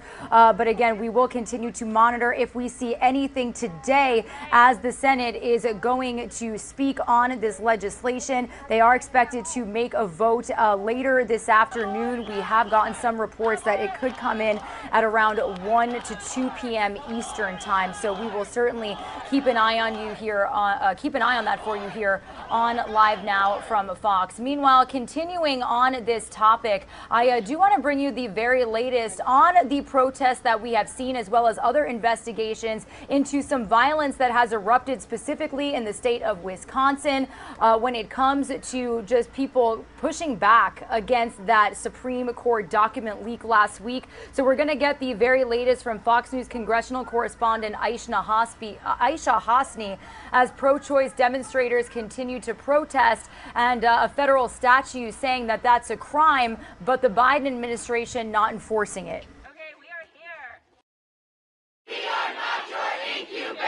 Night after night, pro-choice activists protest outside the homes of Supreme Court justices, and day after day, the White House supports them. And we believe, of course, in peaceful protest. But critics say those demonstrations are illegal. Federal law prohibits anyone from obstructing justice by picketing outside a judge's home in order to influence them. Republicans say the Biden administration is playing politics with protests. The hypocrisy from the left is really unbelievable. I mean, here we have the White House encouraging people to go out and to engage in what amounts to harassment. Attorney General Merrick Garland remained silent on the issue when just 7 months ago he directed the FBI to look into threats made against school board members because, as he put it, threats against public servants are not only illegal, they run counter to our nation's core values. We stand at the front line for democracy, and we all, justices and federal court judges, at all levels, need to be protected.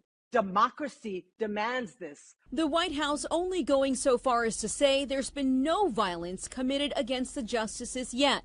As for the chanting and picketing outside, the White House isn't budging. Protests and intimidation outside of the homes of school board members, the Michigan Secretary of State, intimidation and threats against people seeking legal reproductive health care against our capital and American democracy also warrant some outrage. Congress is taking action, though. Last evening, the Senate approved a bipartisan measure to increase security for not only Supreme Court justices, but also their immediate family members. At the White House, I'm Aisha Hasni, Fox News. Meanwhile, giving you a live look outside of the White House on this Wednesday, May 11th. The White House actually saying that the Biden administration believes in peaceful protest, responding to those abortion-related demonstrations taking place outside the homes of Supreme Court Justices Samuel Alito and Brett Kavanaugh. Press Secretary Jen Psaki says the president believes in the constitutional right to protest, but that demonstration should never include violence, threats, or intimidation. Let's listen into some of what she had to say in her latest press conference. Well, I think I said yesterday, but I'm happy to repeat because I think it's important for everybody to hear, that the president's long-standing view has been that violence, threats, and intimidation of any kind have no place in political discourse. And we believe, of course, in peaceful protests. What I do find is interesting, and I think many people have noted, is that there are voices on the right who have called out protests that are happening while remaining silent for years on protests that have happened outside of the homes of school board members, the Michigan Secretary of State, or including threats made to women seeking reproductive health care, or even an insurrection against our Capitol. So I know that there's an outrage right now, I guess, about protests that have been peaceful to date, and we certainly continue to encourage that outside of judges' homes, and that's the president's position, but the silence is pretty deafening about all of the other intimidation that we've seen to a number of people. Meanwhile, staying in Washington, D.C. and heading back out to the Capitol building, I actually do want to bring you about 6 minutes of this testimony from Treasury Secretary Yellen. Now, she testified before the Senate Banking Committee, warning that the overturning of Roe v. Wade would have a negative impact on the American economy and on women. So, honestly, not the first thing you think about after this SCOTUS draft leak. So we do want to play for you some of her testimony here on Live Now from Fox as we continue our coverage of this story. Well, thank you, Mr. Chairman. Madam Secretary, welcome. I want to talk to you about some things that also can affect our economy. The ability to have full control over one's reproductive health has real-world economic consequences. According to the Institute for Women's Policy Research, current state-level abortion restrictions already cost the United States about $105 billion annually due to reduced earning levels, increased job turnover, and time off for women. So, Secretary Yellen, if the draft of the court's majority holding in Roe v. Wade is the actual decision, what impact will the loss of abortion access mean economically for women? Well, I believe that eliminating the right of women to make decisions about when and whether to have children would have very damaging effects on the economy and would set women back decades. Roe v. Wade and access to reproductive health care, including abortion, helped lead to increased labor force participation. It enabled many women to finish school. That increased their earning potential. It allowed women to plan and balance their families and careers, and research also shows that it had a favorable impact on the well-being and earnings of children. There are many research studies that have been done over the years looking at the economic impacts of access or lack thereof to abortion, and it makes clear that denying women access to abortion increase their odds of living in poverty or need for public assistance. For half of the population of America, eliminating a right that has existed for half a century, particularly for low-income and minority women who have already shouldered much of the burden from the COVID pandemic, would be a disaster. Some of your comments in response to Bob's question I found troubling, and I just from a clarity's sake, did you say that ending the life of a child is good for the labor force participation rate? Giving someone the access, let me just quote what you said, that ultimately increasing access to abortion and reproductive health care allows for our labor force participation rate to continue to increase, that denying women access to abortion increases their odds of living in poverty or need for public assistance. As a guy who was raised by a single mom who worked long hours to keep us out of poverty, I think people can disagree on the issue of being pro-life or pro-abortion, but in the end, I think framing it in the context of labor force participation it just feels calloused to me. I think finding a way to have a debate around abortion in a meeting for the economic stability of our country is harsh, and I'm just surprised that we find ways to weave into every facet of our lives such an important and painful reality for so many people, to make it sound like it's just another 0.4% added to our labor force participation as a result of the issue of abortion. Just to me seems harsh. And well, I certainly don't mean to say what I think the effects are in a manner that's harsh. What we're talking about is whether or not women will have the ability to regulate their reproductive situation in ways that will enable them to plan lives that are fulfilling and satisfying for them.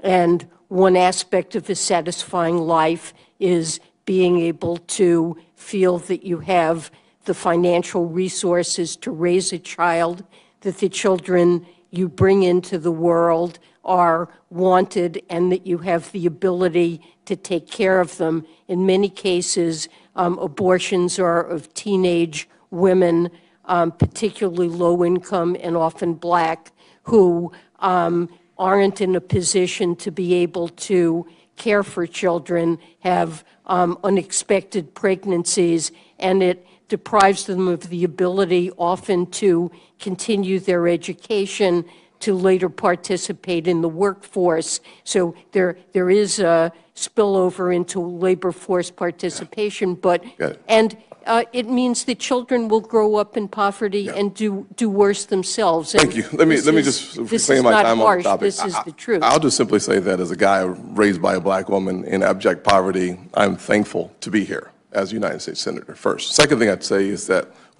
we can at the same time have a real conversation about increasing child tax credits that are refundable. We can at the same time have a conversation about the opportunity to have a more robust system around the issue of child care, of early childhood education. We could have a conversation about financial literacy. There's a lot of ways for us to address the issue about the child that's here. So that just to me was unusually piercing comments that you made. I will say on my prepared.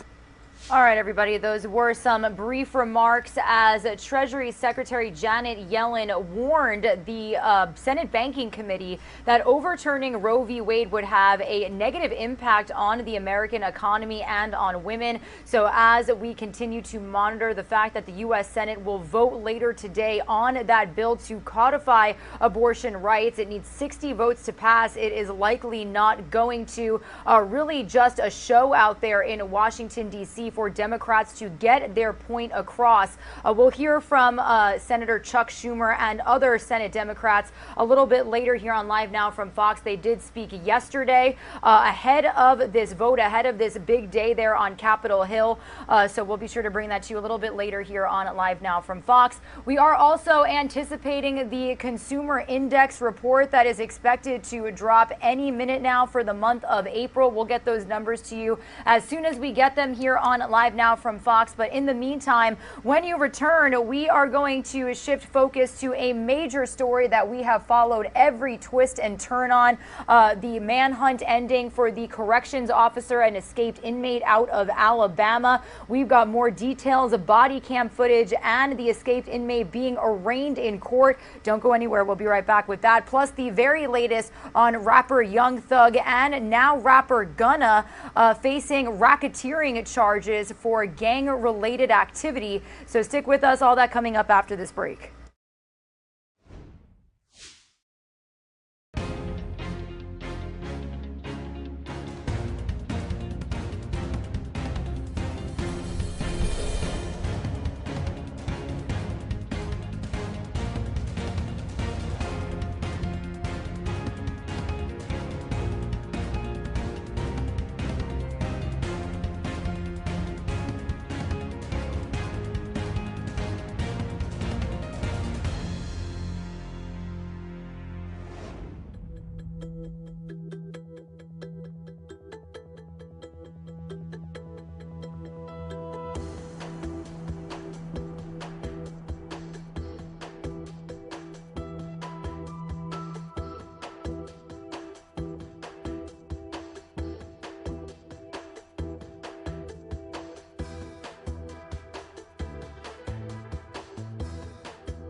All right, everybody, you are streaming live now from Fox on this Wednesday, May 11th. As promised, it is a couple of minutes after 8:30 a.m. here on the East Coast, and we officially have that April Consumer Price Index report showing an increase 0.3% in April on a seasonally adjusted basis after rising 1.2% in March. Now, this is according to the U.S. Bureau of Labor Statistics, reported today. Over the last 12 months, the all items index increased 8.3% before seasonal adjustment. Now, increases in the indexes for shelter, food, airline fares, and new vehicles were the largest contributors to the seasonally adjusted all-time item increases. The food index rose 0.9% over the month, as the food at home index rose 1.0%.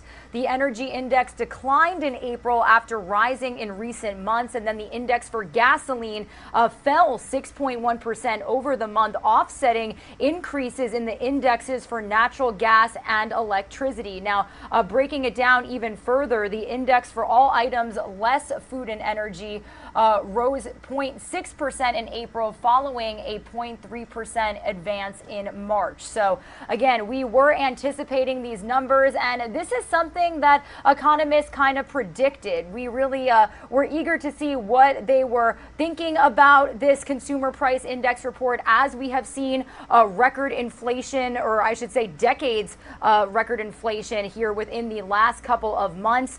We did have President Biden make an announcement on how he wants Americans to try and combat inflation, really talking about how the war in Ukraine has had a huge impact on this, and being questioned about his own policies, and even going back to former President Donald Trump's policies that he believes could have contributed to inflation over the years. So again, we do have this consumer price index report showing an increased 0.3% in April. Now, we are working to get Fox Business contributors on with us throughout the morning and throughout the day to kind of break down these numbers even further. And then actually in a little less than 10 minutes, we are also going to specifically talk about those rising, continuing to go up gas prices that we have seen. We were monitoring those estimates for you within the last couple of days at AAA, showing that the national gas average for just a regular tank this morning was showing $4.40. That's the highest it's ever been. So we're going to touch base with an oil expert, the owner of an oil company here, in a little less than 10 minutes, but wanted to bring you those latest numbers from the April Consumer Index report that was released at 8:30 a.m. Eastern Time this morning.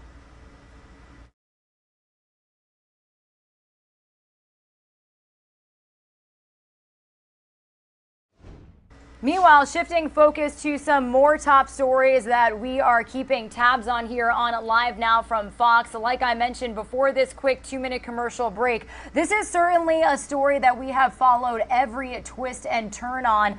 We have the very latest when it comes to the manhunt that ended 2 days ago for the corrections officer and escaped inmate in Alabama. Well, we do have this video coming in from just yesterday as an Alabama inmate, the Casey White, so it was Vicky White, the corrections officer, and Casey White pictured here.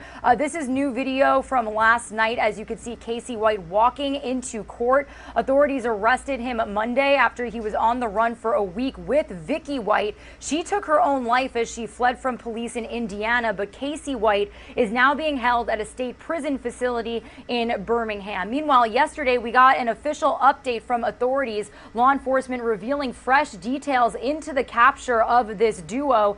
They say that the pair planned to fight until the very end, and it was actually discovered, they discovered wads of cash, firearms, and even a wig following their capture in Indiana. So Fox's Mike Tobin is in Evansville, Indiana, with the very latest on this case.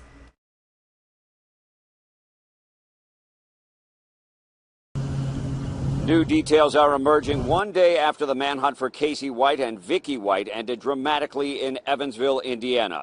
The inmate confessed that he planned to get into a shootout with police but failed after officers slammed their patrol car into their getaway vehicle. Investigators say they discovered 4 weapons, $29,000 cash, and multiple wigs inside that car following the arrest. I commend them for the quick and aggressive action. It probably saved a lot of chaos by doing quick action there. And that's why I represent the sheriff's office. I want to bring my people home, and I don't care about the fugitives' lives. Vicky White, no relation to Casey White, ultimately died after that hectic exchange with officers. Police say the former corrections officer shot herself before police were able to take her into custody. She died at a local hospital while Casey White sustained minor injuries. I can't shout out enough praise to all the law enforcement here in our community for the hard work that they do. I think everyone is saddened that it ended this way. Our employees are going to take it very hard. The convicted felon spoke freely with U.S. Marshals following his arrest, providing key information into the escape and manhunt that stretched across 3 states. We interviewed the suspect for quite some time. I don't want to get into all the details of that because some of that may be used against him. Casey White has waived his right to fight extradition and is in the process of being transported back to Alabama. In Evansville, Indiana, Mike Tobin, Fox News. Meanwhile, as we continue to follow this case, we actually yesterday also did get new body cam video released of the moments that that pursuit ended and police were able to get inside of the vehicle, arrest Casey White, and then they did pull out the body of Vicky White. Now, viewer discretion is advised. You don't see the full thing, but we do want to continue our coverage with this next report from our Fox News team. All right, we need medication. Newly released body cam footage showing the chaotic moments after Vicky and Casey White's 11-day run from the law came to a screeching halt. Following a 15-minute pursuit, we now know it was Casey White who was behind the wheel and crashed the pair's Cadillac after law enforcement collided with the car. Basically rammed the vehicle and pushed it into a ditch. And we later found out, had they not done that, the fugitive was going to engage in a shootout with law enforcement. In one video captured by an Evansville police officer running to the scene, you can hear the 6'9" fugitive inmate asking if the former corrections officer is all right. His wife, as he refers to her, though authorities confirmed the two were not married. She's still got it in her hand. Got the gun in her hand? All right, watch it. 44 News obtained this 911 call made by 56-year-old Vicky White during the pursuit. Amazon Island. Hello? Airbags are going on. Let's get out. Run. Get us back to the hotel. Soon after, the line goes silent. We know around that time, White shot herself in the head. She died hours later at the hospital. This new footage gives a detailed look at the pursuit and moments immediately after. But it's what law enforcement later uncovered from the car that widens the scope and provides some answers in a case filled with countless questions. And we have photos of the weapons that were located in the vehicle. An AR-15, 4 handguns, and 3 magazines, Vicky White's service belt, and several wigs, plus $29,000 in cash, an amount seemingly left over from the $95,000 Vicky White got from selling her house days before the escape. There's several tragedies, to this story, the way this escape ended, but also too, it stings that somebody entrusted with what she was given as a correctional officer planned, organized, and facilitated this escape.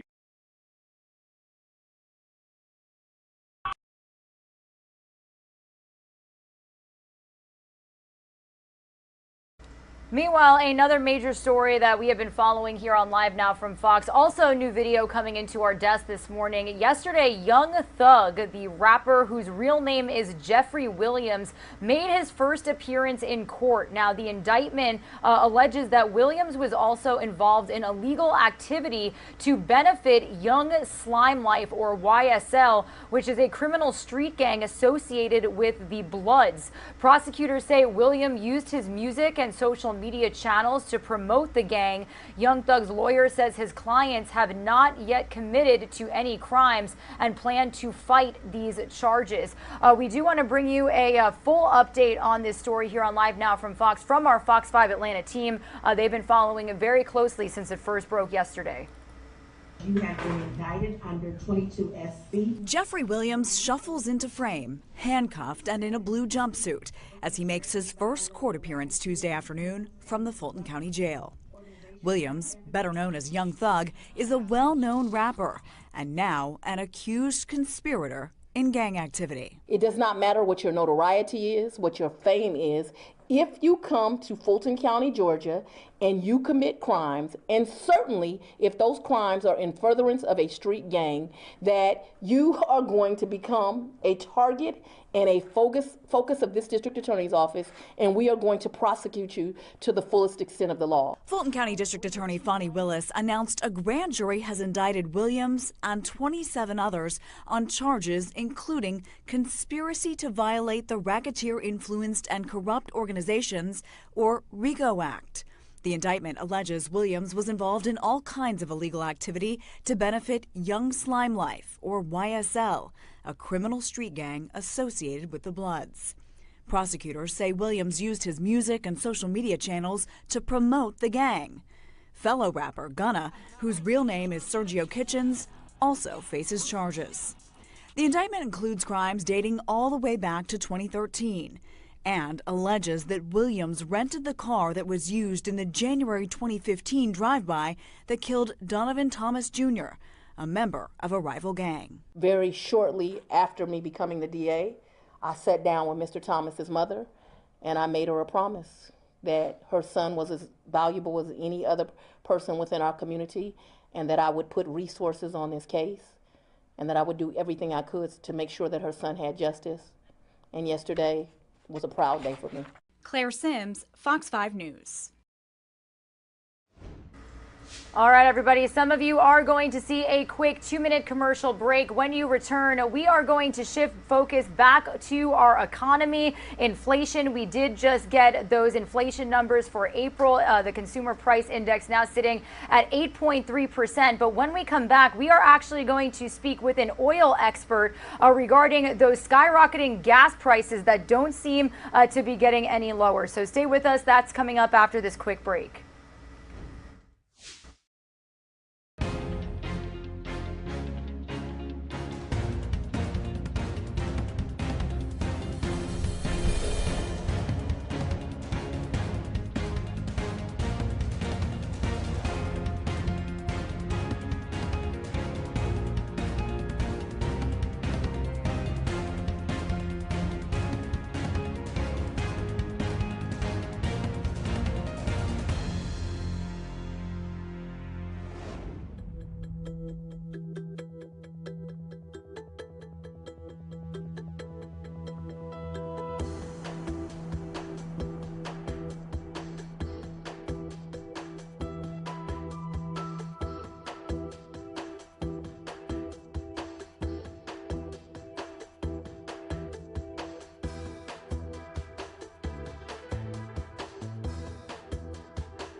You are streaming live now from Fox on this Wednesday, May 11th. It is a story that we have continued to keep up with here on our show. A new record high for gas coming to us just weeks before the peak of summer driving season.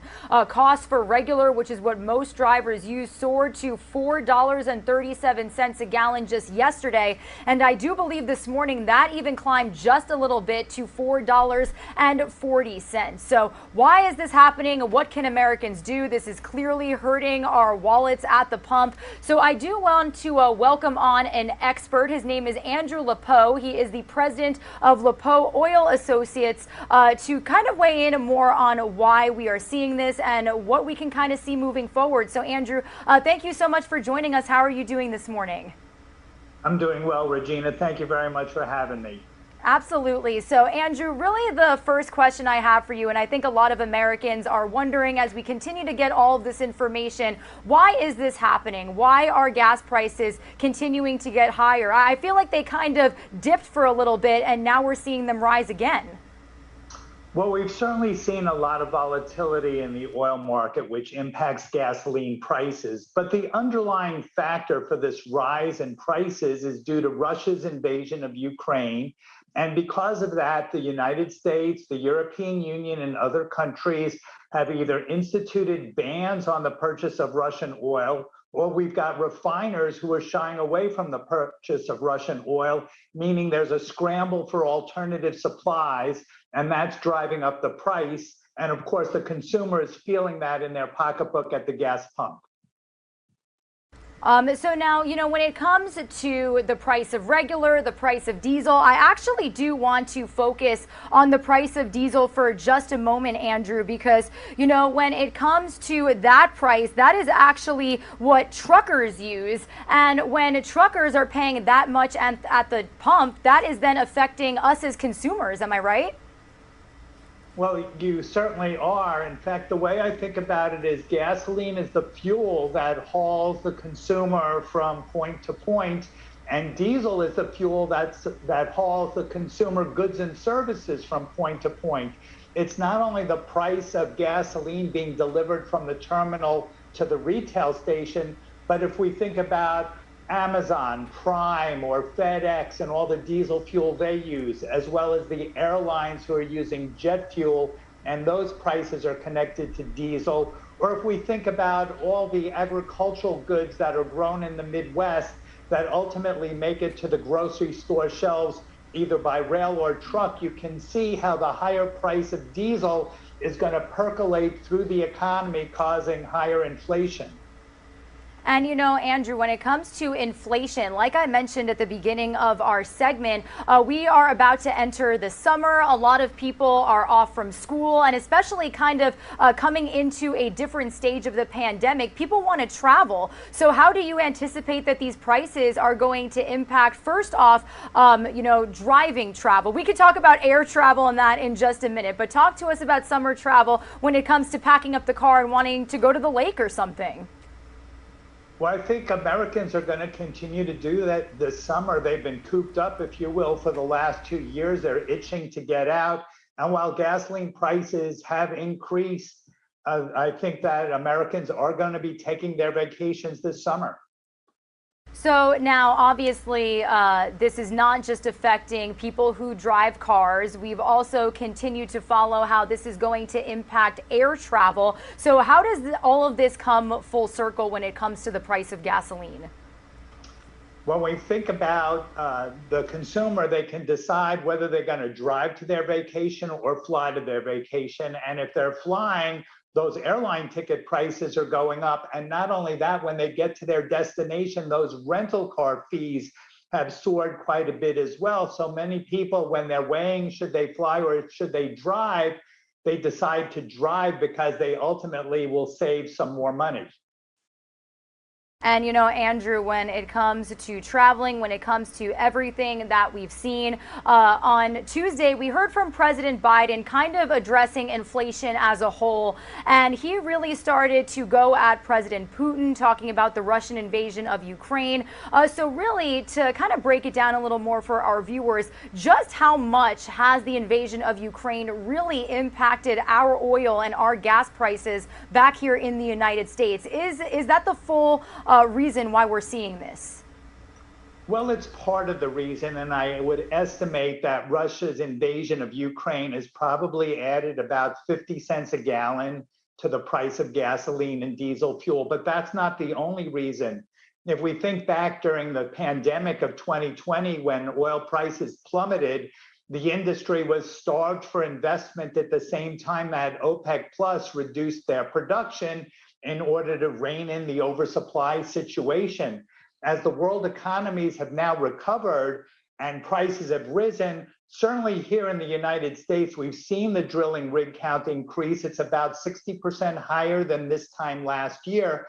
But OPEC Plus itself has had difficulty in restoring production. And while we might hear every month that they're increasing their production quota, they're falling behind that production quota by now well over 2 million barrels a day.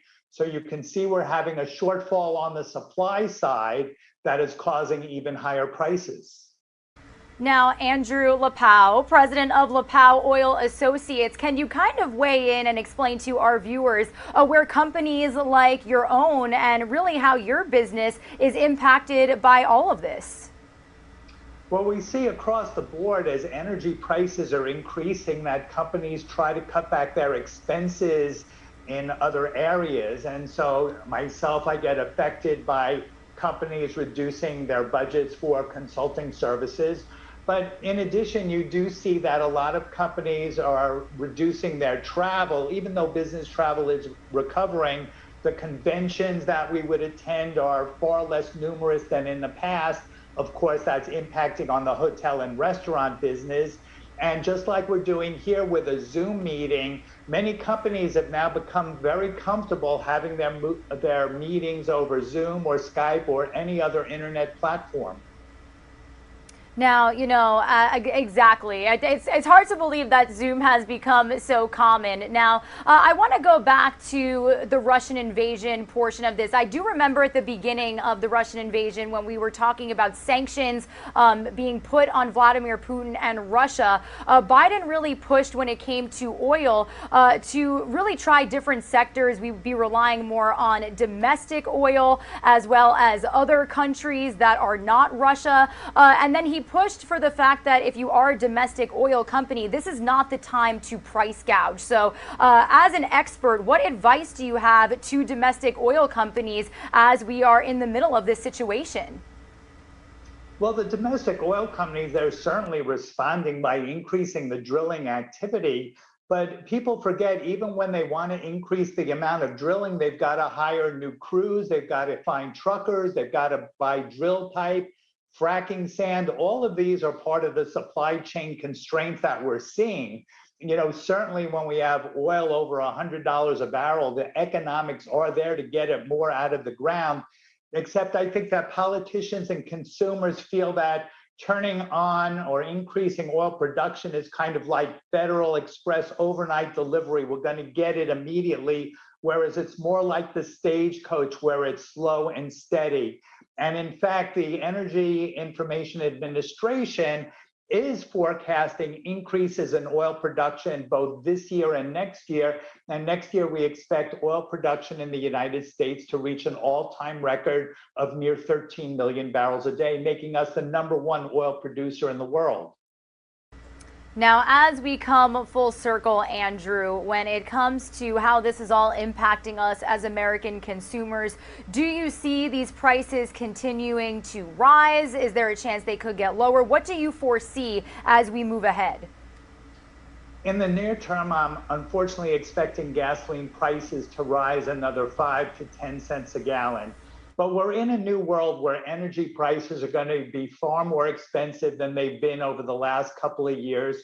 And the main reason is that the world is trying to come up with alternative energy sources to Russian supply as we're shunning their purchases and really trying to use these sanctions to reduce their financial income.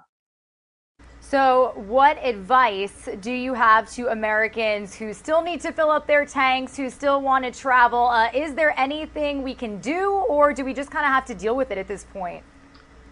Well, unfortunately, the majority of us are going to have to figure out how to deal with it. But there are a few things that people can do, whether it's combining their trips on the weekends when they're running errands, to trying to see if they're willing to sacrifice some amount of convenience to carpool with a neighbor or a close by a person to work, or whether they're carpooling their children to school. But these demand declines are really on the fringes of ordinary life for the consumer. Yeah, really have to go back to those high school carpooling days for sure. Well, Andrew Lepau, president of Lepau Oil Associates, we really appreciate you joining our show and really breaking it down for our viewers, because obviously this is impacting everything we do when it comes to buying our groceries and even getting to the store. So we will definitely be touching base with you again soon, and we really appreciate your insight. You have a great day. Thanks very much for having me. Absolutely. All right, everybody. Regina Gonzalez with you here on Live Now from Fox. This is something that we are going to continue following for you here. Obviously, that pain at the pump being felt all across the nation, especially in states like California. When we were first reporting these high gas prices to you a couple of months ago, we saw prices up there just for the price of regular going up to $5, $6 a gallon. So don't even get me started on diesel prices. But be sure to stick with our show. We are going to be joined by Fox Business contributors and more guests just like Andrew to kind of break down all of this information for you here. That is who we are and what we do. Some of you are going to see a quick 2-minute commercial break. We'll be right back with more nonstop news.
Alrighty, everybody, you are streaming live now from Fox on this Wednesday, May 11th. We are live right now outside of the White House because as we continue to follow inflation in America, this morning we learned that inflation cooled for the first time in months during the month of April, even as supply chain constraints, the Russian war in Ukraine, and strong consumer demand continued to keep consumer prices running to a near 40-year high. The Labor Department saying today that the Consumer Price Index, which is basically a whole broad measure of the price for everyday goods, including gas, groceries, rent, rising 8.3% from a year ago. That was below the 8.5% year-over-year surge recorded in March. So this coming as yesterday, President Biden did make some full remarks. They're about a half hour long, talking about his plan for Americans to try and combat inflation, really pointing fingers to President Putin and the Russian invasion of Ukraine,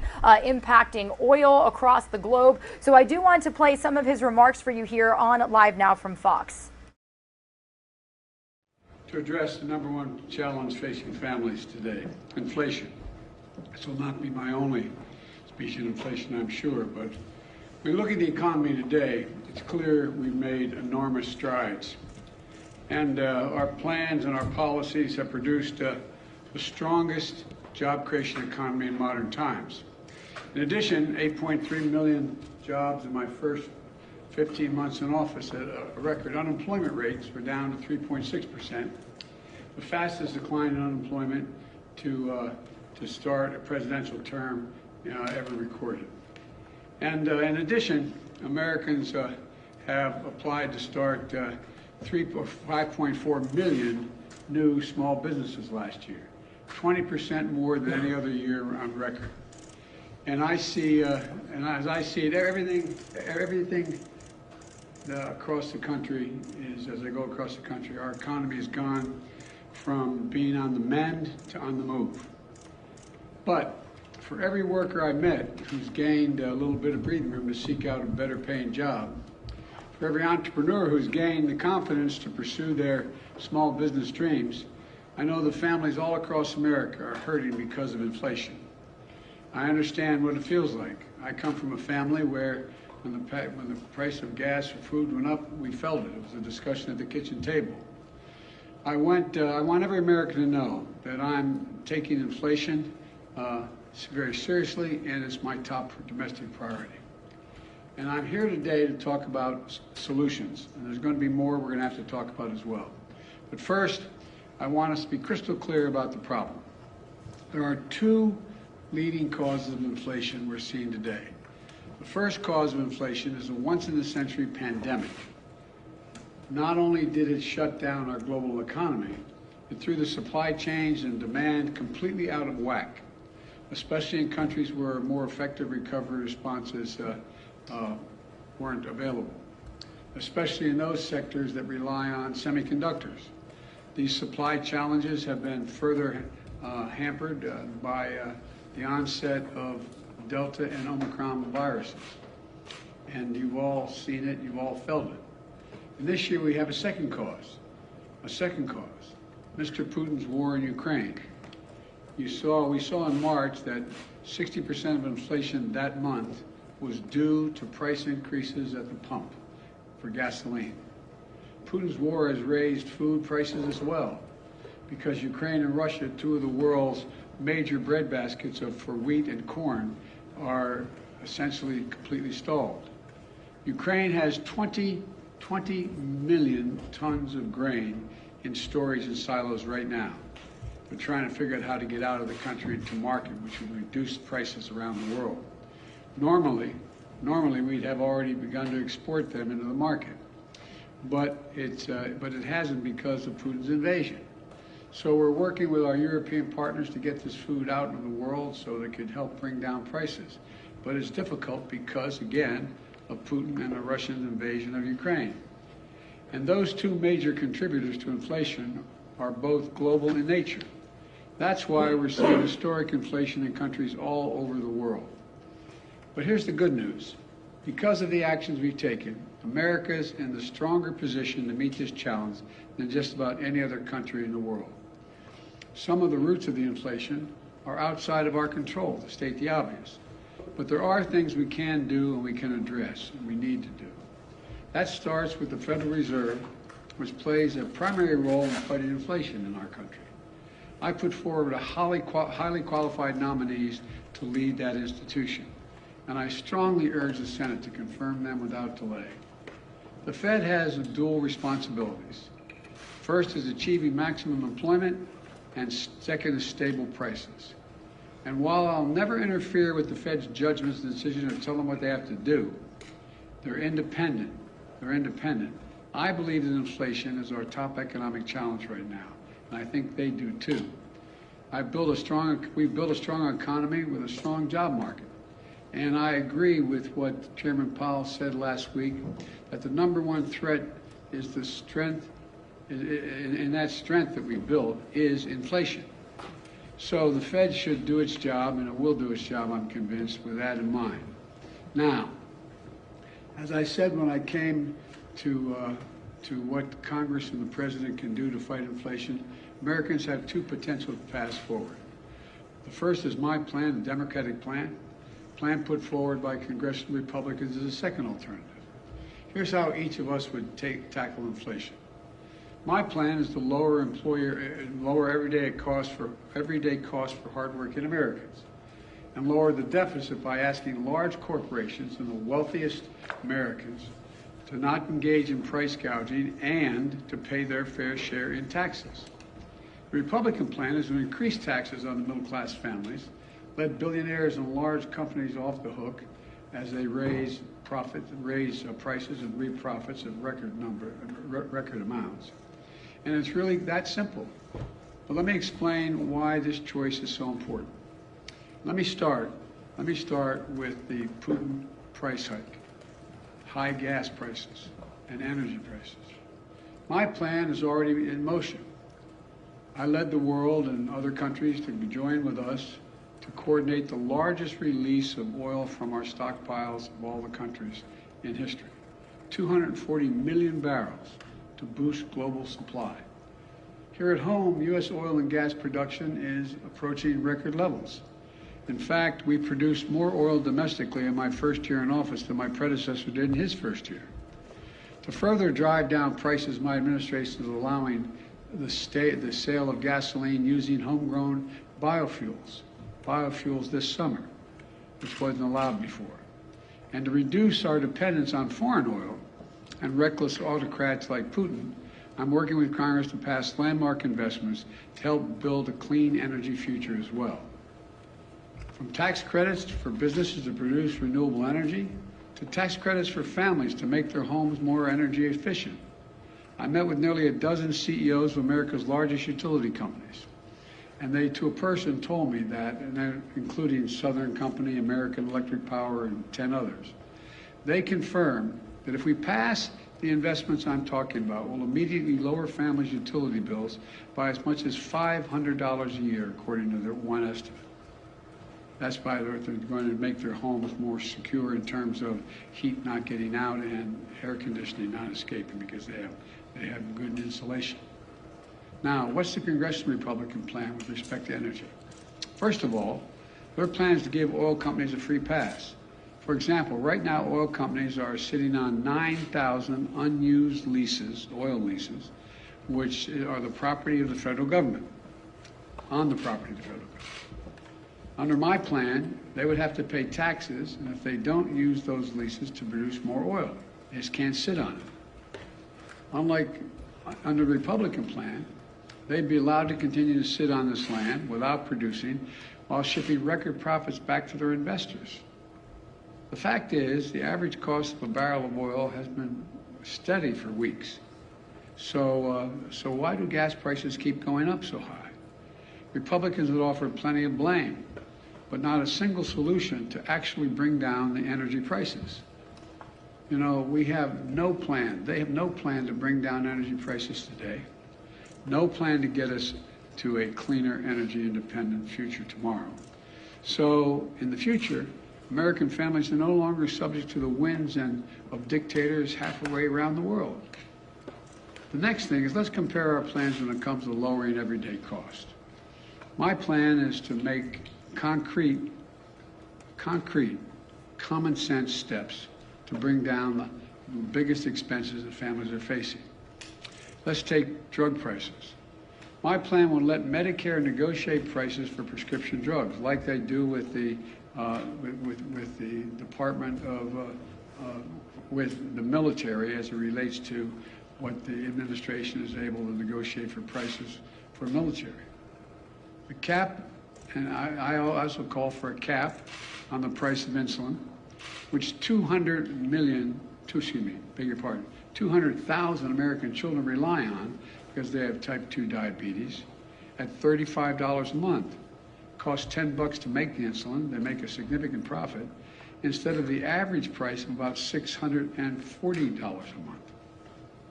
Think of the difference it will make in millions of American families, like the family I met with in Virginia about 3 weeks ago, struggling every day, every single month, to afford their son's insulin. And on this and other issues, I've laid out specific proposals to Congress to bring down the cost of everyday cost many American families face. And that's in addition to the work my administration has already done to lower prices. Another reason why prices are up for products people need relates to whether or not the manufacturer has access to all the materials they need to build a product. Think of the materials you need to build a house. If you can't get the materials from the ship to shore, from the shore to the home, the prices are going to go up.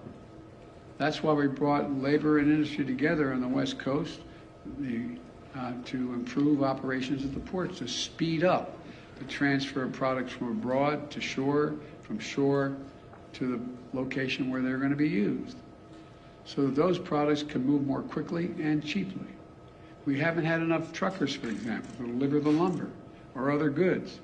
That's why we are executing a plan to get more truckers on the job. It reduces the time it takes to move the goods quickly. Another problem we face is in some industries, there isn't enough competition.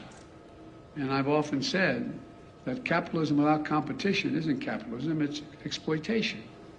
So we're promoting competition for everything from internet services to meat processing. We basically have 4 meat processors in the whole country. They process the meat that goes into the hamburgers you buy. So they set the price. When there's no competition, they can set the price higher and higher. So we're helping smaller companies get into the game to compete and help bring down the overall prices. The bottom line is easing these bottlenecks and making our supply chains more secure is a major focus of my economic strategy. So things move more quickly. Prices go down, not up. You know, some parts of my plan I've been able to get done on my own. I mean, just without congressional approval. Some parts are being held up by Congress. Well, all of my plan is focused on lowering costs for the average family in America, to give them just a little bit of breathing room. Now, what's the congressional Republican plan? They don't want to solve inflation by lowering your costs. They want to solve it by raising your taxes and lowering your income. I happen to think it's a good thing when American families have a little more money in their pockets at the end of the month. But the Republicans in Congress don't seem to think so. Their plan has actually made working families, it's going to make working families poorer. You don't have to take my word for it. It's in writing. They've made their intentions perfectly clear. Senator Rick Scott, Wisconsin, a member of the Senate Republican leadership, laid it all out in a plan. It's the ultra-MAGA agenda. Their plan is to raise taxes on 75 million American families, over 95% of whom make less than $100,000 a year total income. The average tax increase would be about $1,500 per family. They've got it backwards in my view. I proposed a minimum tax for billionaires. In recent years, the average billionaire has paid about 8% in federal taxes. Congressional Republicans have proposed increasing taxes on teachers and firefighters. 55% of the largest corporations paid net zero in federal taxes in 2020 on $40 million profits. It just isn't right. That's why I proposed a minimum tax for corporations. And if you are just joining us here on Live Now from Fox, we're listening in to President Biden's latest update on inflation, where we have just learned today, just into our desk from the U.S. Labor Department, that consumer prices jumped 8.3% last month from a year ago. That was below the 8.5 year-over-year surge that we experienced in March, which was actually the highest rate since 1981. So it is still high, but it does show inflation cooled off for the first time in about 7 months, which is definitely some good news and maybe signaling that the price increases and inflation that we've been dealing with for the past 7 months or so really, again, may be peaking. So definitely we, of course, will continue to follow that story, sticking with some inflation news that we have been experiencing not only at the gas pump, the grocery store, but also home prices as well. So we do want to head out to Dallas, Texas. You're taking a live look at the city there at this very moment, where we do know North Texas home values are skyrocketing, some even by 50%. So that's some good news if you are trying to sell, but for those who don't want to sell, it does mean a huge increase on what you pay in property taxes. And we do want to head out live to our own Fox 4 Dallas's Brandon Todd, who is covering this story for us, talking to us about 2 homeowners featured on Fox 4 Dallas after receiving those large property assessments. They protested and won. So again, we are going to head out live to Fox 4's Brandon Todd in Dallas for us. Brandon, what can you tell us? Well, Mackenzie, good morning. Yeah, the officials here at the Dallas Central Appraisal District say if you get that home appraisal value in the mail and you think that it is not correct, then by all means, you should protest. More than 170,000 homeowners protested their new appraisal values last year. And according to the Dallas Central Appraisal District, this year it could be even more. Officials say a supply and demand issue in the market is to blame for the increase in values. Homeowners who we talked to had their values go up by tens of thousands of dollars. And that, of course, as you mentioned, is going to impact their tax bill. They say protesting the appraisal, though, is well worth the extra effort. That appraisal district points out that some who protest may have to have a hearing with an appraisal review board, and you'll need to bring pictures of your home and, of course, documentation to that as well. Mackenzie?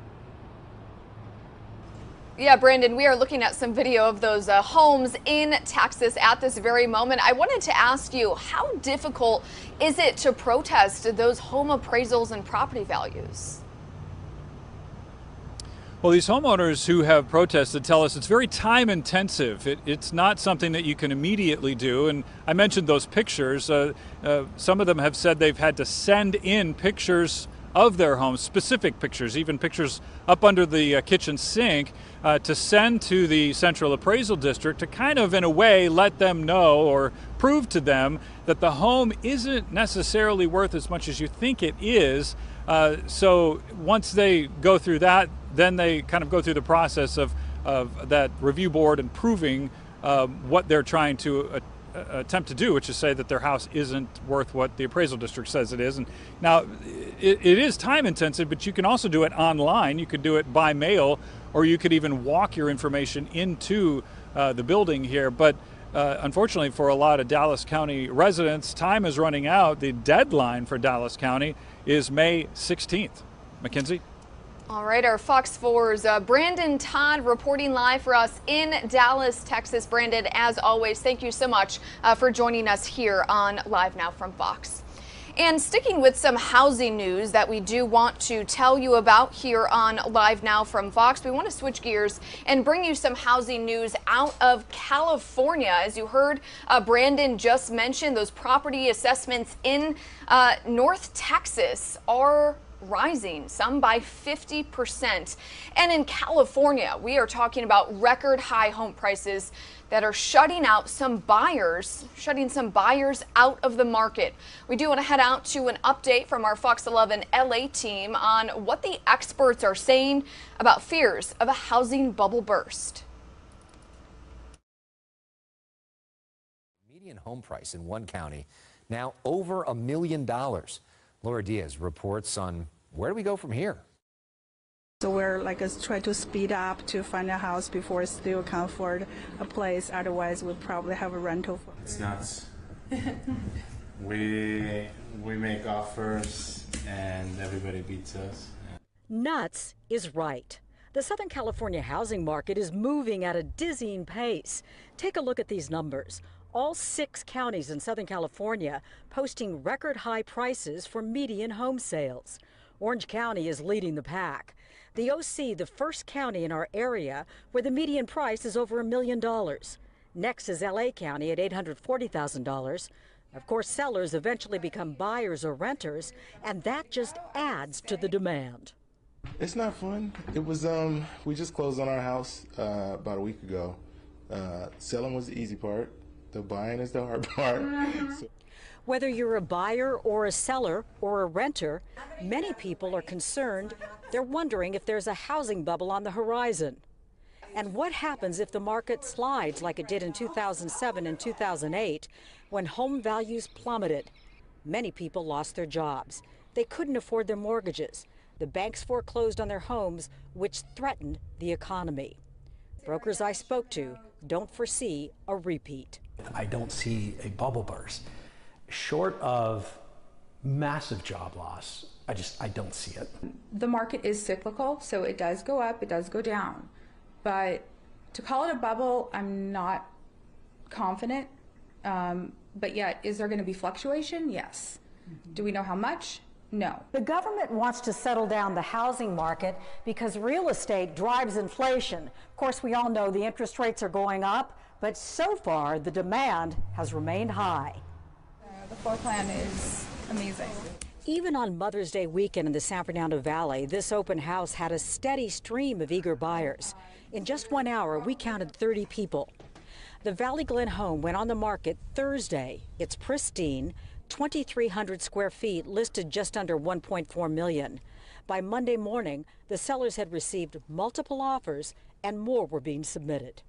I would expect that we're going to be in escrow by mid or end of the week. So what advice do our experts have for sellers? Taylor represents the Gaduri family, who recently listed their Riverside Hilltop home with amazing views.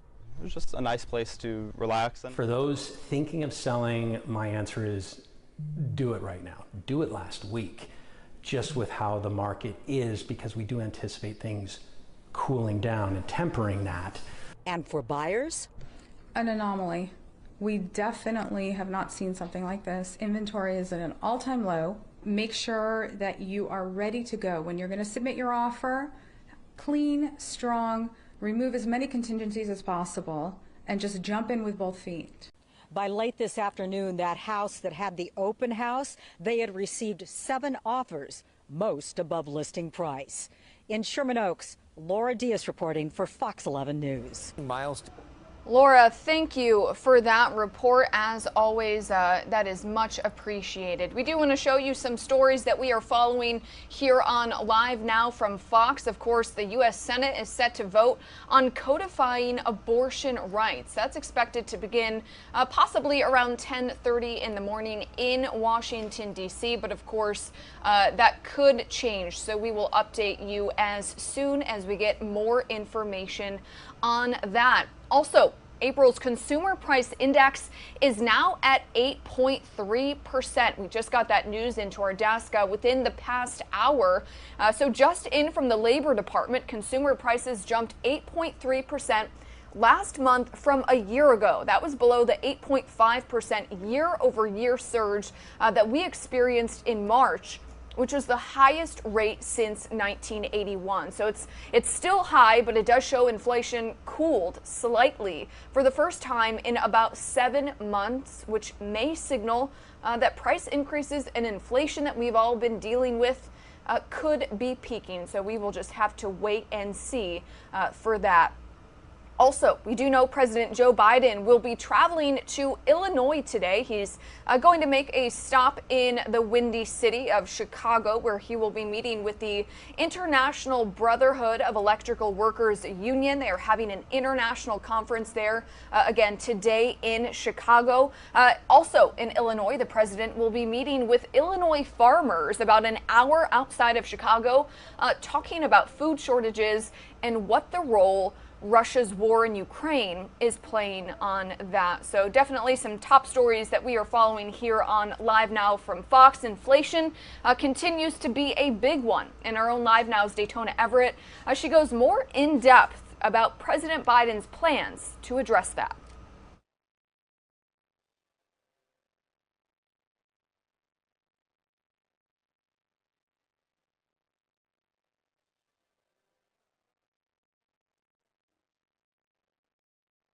You're watching Live Now from Fox. I'm Daytona Everett. I am joined now by Dr. Todd Myers. He is a professor of political economy at Grossmont College. Doctor, thanks for being with us here on the show.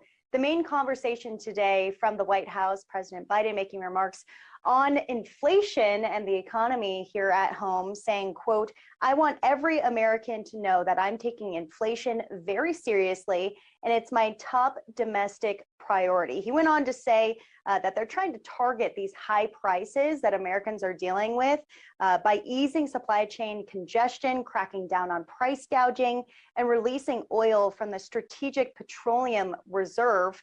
We've seen him take different initiatives, introduce new things. Is it going to be enough to alleviate inflation for the average American? It's very difficult to see what President Biden is doing is going to have an immediate effect on price levels and inflation in the United States. Loosening up the oil supplies a little bit by tightening up world oil markets, by engaging in an aggressive war in the Ukraine and so on, is not really going to reduce kind of inflationary pressures created by the energy market. I can't imagine that. President Biden's direction in terms of his Build Back Better policy, which hasn't taken off, obviously, what was probably to try to reorient us away from a fossil fuel economy, and that probably contributed to inflationary pressures that we're experiencing. And expanding a little bit of oil exploration and development won't undo those kinds of harms, most likely. And the ability to get supply chains working, I don't know how he does that. Supply chains are complicated and developed over time, and they were severely disrupted, obviously, by COVID, and now they have to kind of organically put themselves back together. Well, none of this is a quick fix. I'm not an economist, but I know that a lot of it is going to take some time and some changes to be able to see the fruition. But how much worse do you think it potentially could get before it gets better? Well, I hope it doesn't get much worse. The Fed is taking action to try to raise interest rates, with target rates now being set at about 2.5%. That may take some of the wind out of the sails of the inflationary boat, I guess. But the problem is that then we might face some sort of a recession at that point. And how aggressively are they going to continue to raise interest rates to try to get inflation under control? We could be stuck with moderate inflation above the Fed's target 2% for a couple years or so, and who knows what will happen after that. But that it's related to, obviously, productivity. Do we make more stuff? Do we become more efficient, and all these things? And do we expand the amount of stuff to be commensurate with the money supply? And that's not necessarily an easy thing to do. Well, with inflation, I mean, we're seeing higher gas prices, and we're also seeing higher food prices, which is causing Americans to get nervous about a food crisis. Am I going to be able to put food on the table for my family if prices keep going up? But it's not just a problem here at home, it's a problem globally, right? Well, it's not. It can be a serious problem for some people towards the bottom end of the economy here in the United States.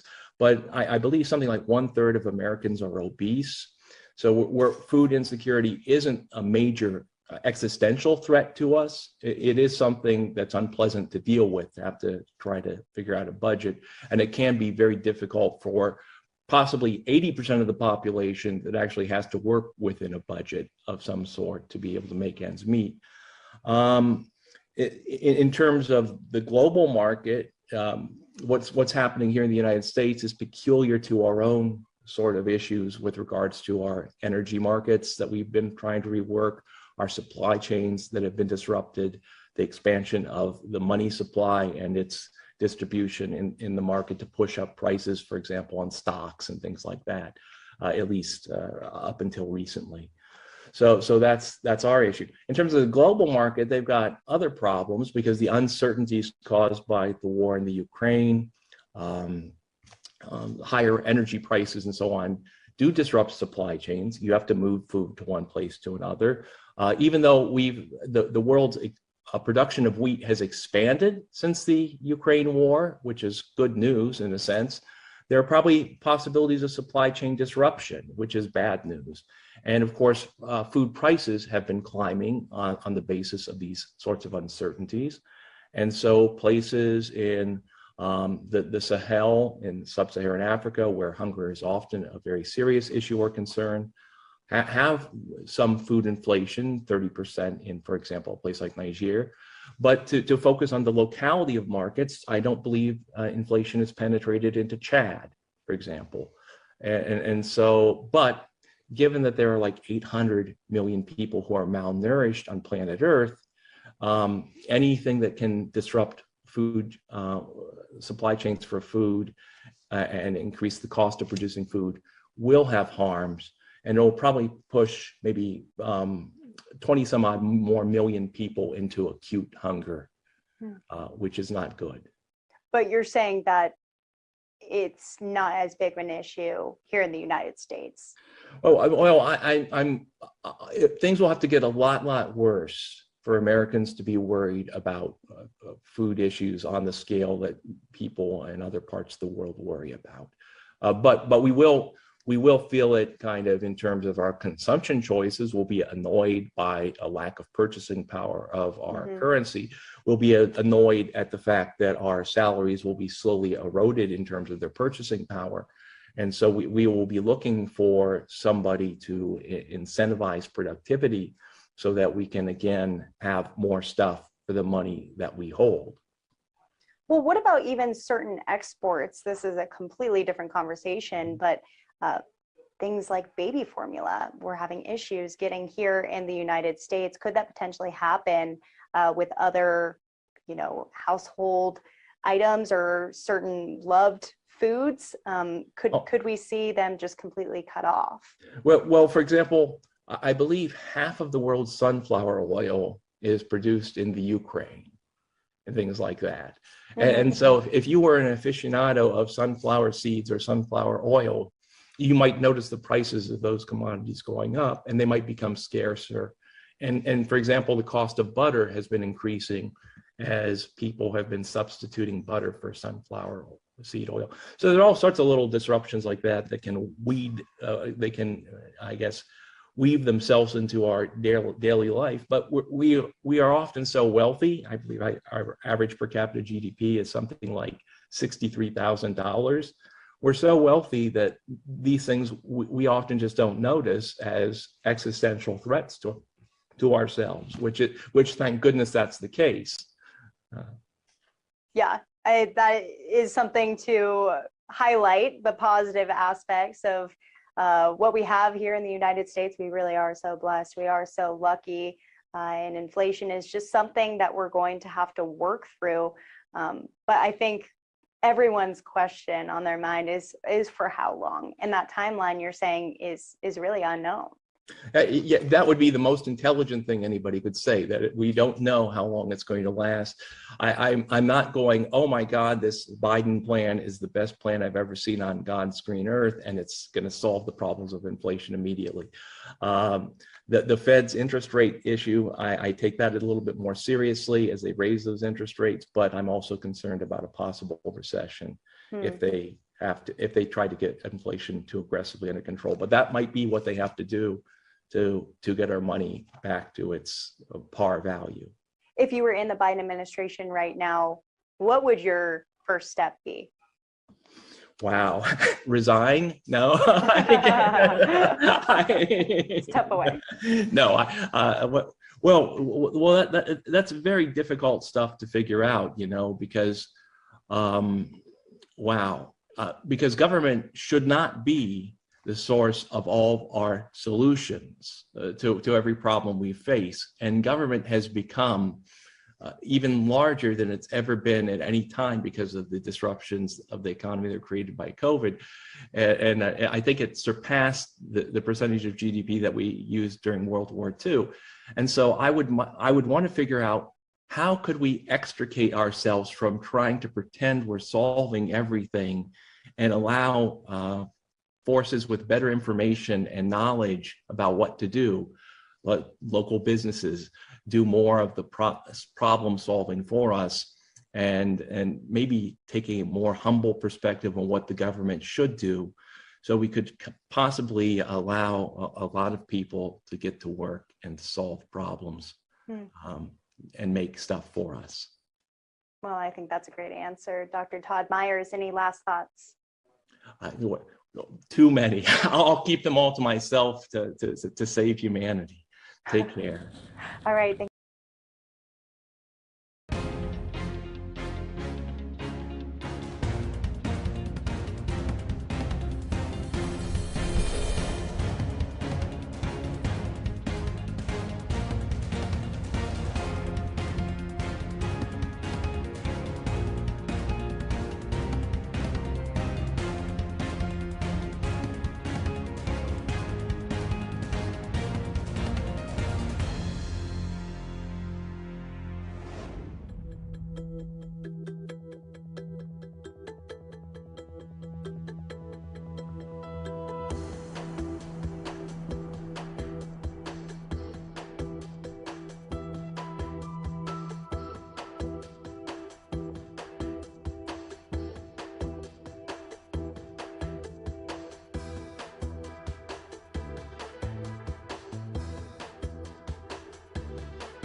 Welcome back to Live Now from Fox. My name is Mackenzie Stasko with you from our studios in Orlando, Florida. Time here on the East Coast is about 9:40 in the morning. Here's a look at some of the top stories we are following here on Live Now from Fox today. We do want to get this graphic up for you on the screen, which shows inflation hit 8.3% last month, which is slightly lower from the month before. So that news just into our desk from the U.S. Department of Labor. Also, another top story, the U.S. Senate will vote on a bill to codify Roe v. Wade. That is expected to happen at least within the next hour or so, of course, happening in Washington, D.C. We will bring that to you as soon as we get it. But again, the battle over abortion rights is set to play out on Capitol Hill today. And as we just mentioned, we are just about an hour or so away from the Senate voting on a bill to give federal protection to abortion rights. It's known as the Women's Health Protection Act. Senate Democrats are trying to make abortion rights federal law, but the bill is expected to fall short of the 60 votes needed to pass and overcome a Republican filibuster. This vote is largely procedural about abortion rights legislation and really to put senators on the record, particularly Republicans, their views on abortion ahead of the midterm elections. And this, of course, does come after that leaked draft opinion from the Supreme Court showing a majority of the justices are in favor of reversing Roe v. Wade, essentially putting the decision on whether a woman has the right to terminate a pregnancy from the federal level to the state level. Also, it is day 77 of Russia's war in Ukraine.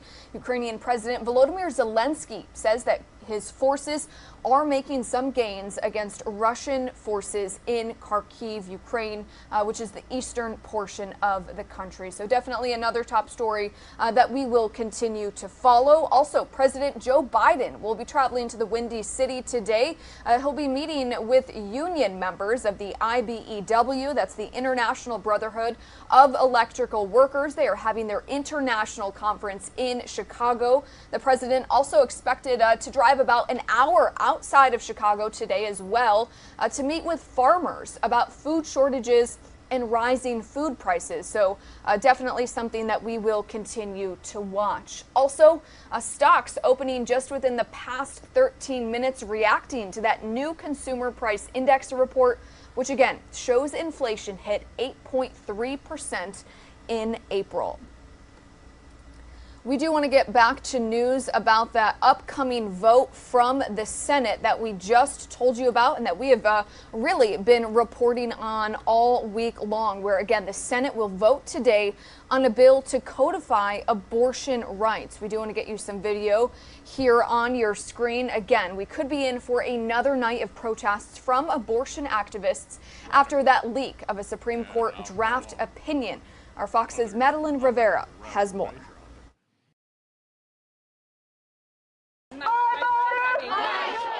Several dozen abortion activists swarmed outside of Justice Samuel Alito's home Monday. Anger over the Supreme Court's potential decision to overturn Roe v. Wade showing no signs of abating.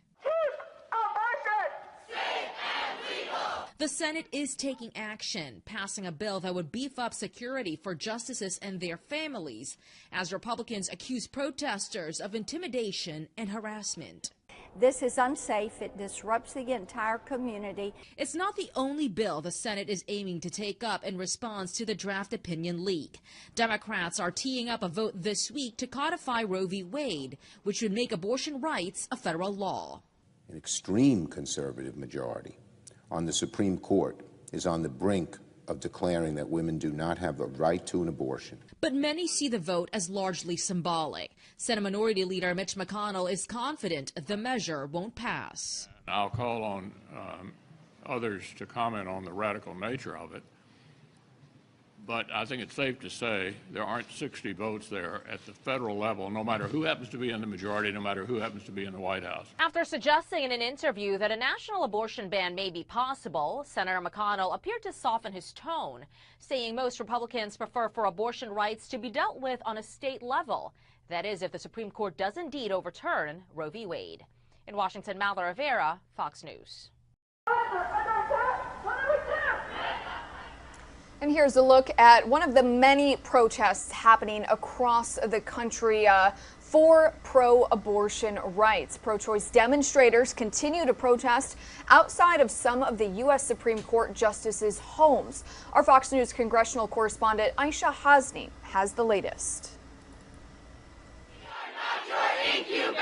Night after night, pro-choice activists protest outside the homes of Supreme Court justices, and day after day, the White House supports them. We believe, of course, in peaceful protest. But critics say those demonstrations are illegal. Federal law prohibits anyone from obstructing justice by picketing outside a judge's home in order to influence them. Republicans say the Biden administration is playing politics with protests. The hypocrisy from the left is really unbelievable. I mean, here we have the White House encouraging people to go out and to engage in what amounts to harassment. Attorney General Merrick Garland remained silent on the issue when just 7 months ago he directed the FBI to look into threats made against school board members because, as he put it, threats against public servants are not only illegal, they run counter to our nation's core values. We stand at the front line for democracy, and we all, justices and federal court judges at all levels, need to be protected.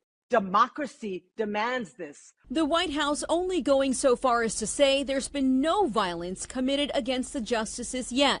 As for the chanting and picketing outside, the White House isn't budging. Protests and intimidation outside of the homes of school board members, the Michigan Secretary of State, intimidation and threats against people seeking legal reproductive health care against our capital and American democracy also warrant some outrage. Congress is taking action, though. Last evening, the Senate approved a bipartisan measure to increase security for not only Supreme Court justices, but also their immediate family members. At the White House, I'm Aisha Hasni, Fox News.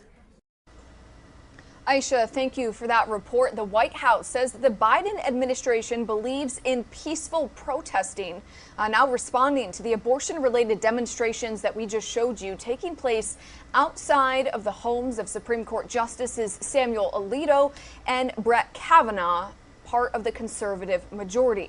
Press Secretary Jen Psaki says that President Biden believes in the constitutional right to protest, but that demonstrations should never include violence, threats, or intimidation. Well, I think I said yesterday, but I'm happy to repeat because I think it's important for everybody to hear, that the president's long-standing view has been that violence, threats, and intimidation of any kind have no place in political discourse. And we believe, of course, in peaceful protests. What I do find is interesting, and I think many people have noted, is that there are voices on the right who have called out protests that are happening while remaining silent for years on protests that have happened outside of the homes of school board members, the Michigan Secretary of State, or including threats made to women seeking reproductive health care, or even an insurrection against our Capitol. So I know that there's an outrage right now, I guess, about protests that have been peaceful to date, and we certainly continue to encourage that outside of judges' homes, and that's the president's position. But the silence is pretty deafening about all of the other intimidation that we've seen to a number of people. And that was White House Press Secretary Jen Psaki. Now to some other rallies that were held in the Lone Star State over the past few days, including Houston, where Democratic candidate for governor Beto O'Rourke held a reproductive rights rally. Incumbent Governor Greg Abbott has not spoken specifically about the leaked opinion, but last year we do know Abbott signed the Texas Heartbeat Act into law, which bans abortions once a fetal heartbeat is detected, which is typically around 6 weeks of pregnancy. It also makes it a civil offense and a criminal act, meaning anyone in the country could sue the woman for getting the procedure and anyone who assisted her. And in Wisconsin, a weekend fire at an anti-abortion group office in Madison is being investigated as an arson. Firefighters quickly put out that fire. Thankfully, nobody was hurt, but you can see some of the damage there after a Molotov cocktail was thrown at the building. The vandals also spray painted, quote, "If abortions aren't safe, then you aren't either." They spray painted that, as you can see on your screen, just on the outside of the building. A pro-choice group called Jane's Revenge is claiming responsibility for the attack and threatened other anti-abortion institutions. Authorities, though, are still investigating those claims.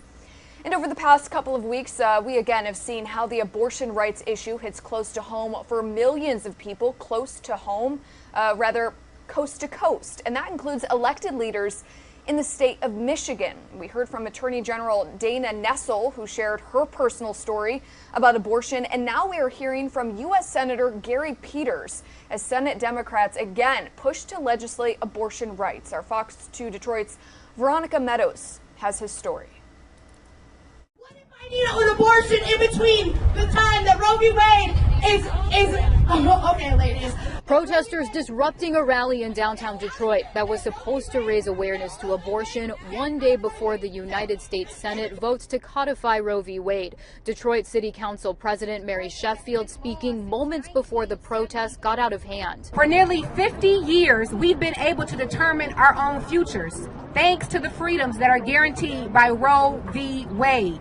But now, it seems like we're going backwards. For many on both sides, abortion is deeply personal. Senator Gary Peters has openly shared his family experience before. He'll tell their story again on the Senate floor Tuesday night. A situation with a wanted a baby, but a medical emergency arose.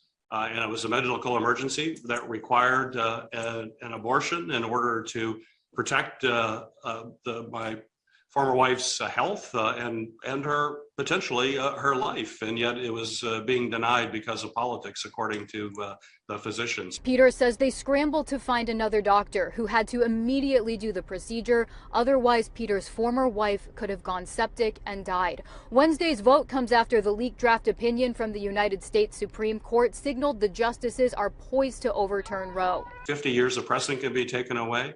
And if that indeed occurs, we will be in a situation where daughters in this country have fewer rights than their mothers have. No, I see that potentially the right to the life of that unborn child is being restored. Meanwhile, Genevieve Marnin from the Right to Life of Michigan says they want to see the issue of abortion returned to the states. Well, in 1973, the rights of over 62 million unborn children were taken away.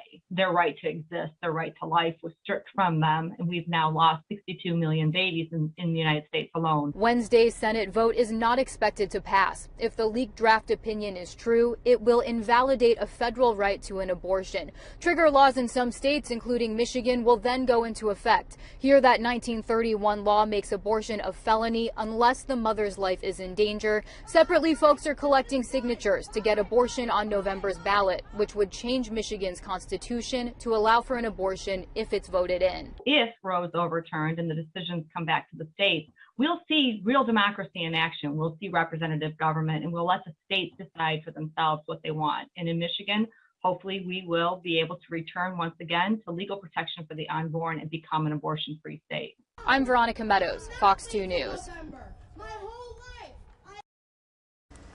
Veronica, thank you for that report. We do want to take you out live to Washington, D.C., where you are taking a live look at, of course, Capitol Hill there, where we are expected to get the Senate coming up in about 30 to 40 minutes. They are going to be voting on codifying abortion rights. We, of course, are also awaiting House GOP and House Democrats. They are going to be holding 2 press briefings coming up in just a little bit. We, of course, will take you live to those as soon as we get them. It is just before 10 o'clock in the morning here on the East Coast. We're going to take a quick 2-minute commercial break. We'll be right back.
Welcome back into Live Now from Fox. Now back to some of our top stories that we are following across the country. We have learned that rapper Gunna, whose real name is Sergio Kitchens, has been booked into the Fulton County Jail in Atlanta. This is a story that we first broke to you yesterday here on Live Now from Fox. We do want to go ahead and bring you that mugshot here on your screen. Again, this is that rapper. If you follow hip-hop, he is well known in that community, and he is facing RICO charges in connection, again, to that big 88-page indictment targeting alleged gang members in Atlanta. We first told you yesterday, as we mentioned, rapper Young Thug appearing here in court. His real name is Jeffrey Williams. He did make his first court appearance yesterday following his indictment by a Fulton County grand jury. The massive indictment claims that the rappers are at the center of a gang that has terrorized the city of Atlanta for more than a decade. Our Fox 5 Atlanta team has more. You have been indicted under 22 SC. Jeffrey Williams shuffles into frame, handcuffed and in a blue jumpsuit, as he makes his first court appearance Tuesday afternoon from the Fulton County Jail. Williams, better known as Young Thug, is a well-known rapper and now an accused conspirator in gang activity. It does not matter what your notoriety is, what your fame is.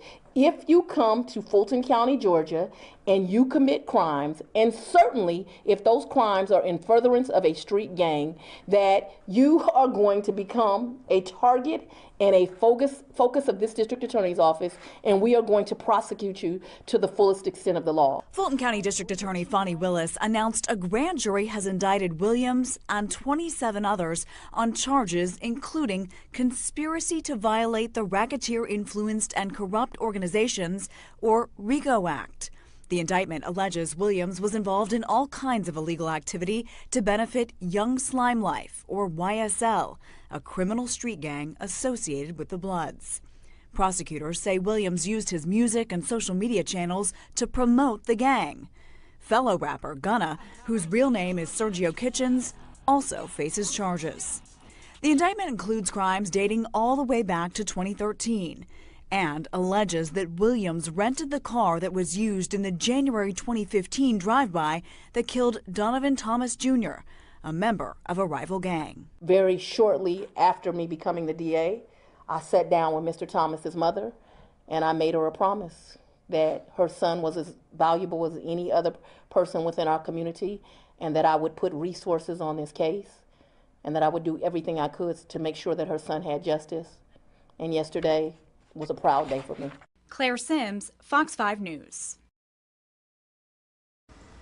And now to another story that we have been following from the get-go. The Oxford School District has rejected the Attorney General Dana Nessel's offer to investigate November's deadly shooting at Oxford High School. You see the 4 victims right there on your screen, where a 15-year-old is charged as an adult with the 4 counts of murder and other crimes. The decision was announced yesterday during a school board meeting attended by students and parents. You're looking at some scene video of that awful, horrific shooting, again, back in November. Our Fox 2 Detroit's Randy Wimble explains. The Oxford School Board won't take Attorney General Dana Nessel up on her offer to conduct an independent probe of the deadly school shooting, at least for now. It's instead opting for what it calls more holistic third-party reviews that would look at the district's 3-year plan for recovery. Safety and security, mental health, social, emotional learning, as well as the shooting and what led up to it. The ongoing criminal cases have understandably delayed the release of information that could be essential to our extensive review. Oxford Community Schools is also responding to numerous lawsuits at the state and federal level. And as a result, the board says a third-party review of the deadly shooting will happen after Ethan Crumbley's trial and that of his parents. Nessel first offered to investigate the shooting and what led up to it back in December. She promised it would not interfere with ongoing criminal proceedings and would not cost the district a dime. She made the proposal again after meeting with Oxford families last month, saying, to put it plainly, the families you serve want transparency, and as board members you have an obligation to provide it. Parents we talked with still feel that way. I want to know what happened here. I want to know what happened in this house. I don't even want to know to place blame. I want to know because this will forever affect my son, other people, and I want it to never happen again. Oxford students stood as one Tuesday night as their classmates addressed the board, slamming its proposed memorial for the 4 students killed in the shooting. The district said putting up their pictures might traumatize students.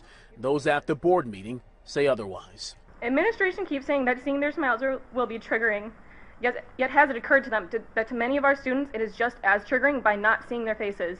We no longer have the privilege of seeing their faces in classes, hallways, or even school-run events. Seeing pictures of their faces would be reassuring to many when we have been deprived of them in our high school for the past 3 months. All right, again, that was the latest update coming out of Oxford, where, again, we do know that school board rejected that proposal for an investigation by the Attorney General. We do want to take you out to Philadelphia at this moment, where we are getting some breaking news into our desk. According to our Fox 29 Philadelphia team, a man with a knife was shot by a Philadelphia police officer early this morning. According to our Fox 29 Philadelphia team, it happened around 9:30 in the morning inside the district headquarters, which is located on West Hunting Park Avenue, if you are familiar with Philadelphia. Sources say that the male suspect walked into the operations room with a knife and began attacking officers. We do know police reportedly discharged their firearms and struck the suspect at least one time. We do want to take you to a tweet that we have from our own Fox 29's Steve Keeley, where again, he tweeted out this video just outside of those police headquarters there in Philadelphia. Tweeting that Philly police sources are telling him that a man, again, got into the 39th District operation room with a knife and began to attack the officers. According to our Fox 29's Steve Keeley, the man with the knife was shot and killed by police. This is a breaking news story that we, of course, will continue to follow here on Live Now from Fox. Again, Steve Keeley saying that suspect was taken to a nearby hospital and later died, according to the sources that he is communicating with. Police in Philadelphia have yet to release any more information on this reported officer-involved shooting, but of course, as soon as we get more information, we will bring that to you here on Live Now from Fox. We do want to take you back out live to the scene where you can see that ambulance there right outside, again, of the 39th Police District building in Philadelphia. It is 10:05 here on the East Coast. We are going to work to get more information about this breaking news. We'll be back in 2 minutes.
Welcome back to Live Now from Fox. It is just after 10 o'clock in the morning here on the East Coast. And here's a look at some live feeds that we have coming into our desk at this very moment. We, of course, as we've been telling you all morning long, have President Joe Biden traveling to Illinois today. We do know that he is going to be going to Chicago, the Windy City, where he will be meeting with union members of the IBEW. That's the International Brotherhood of Electrical Workers. They are holding their international conference again in the Windy City today. The president will also be meeting with Illinois farmers. He'll be driving about an hour or so outside of Chicago to meet with farmers, talking about how inflation is impacting not only farmers, but our food supply as well. So definitely a story we, of course, will continue to follow throughout the day here on Live Now from Fox.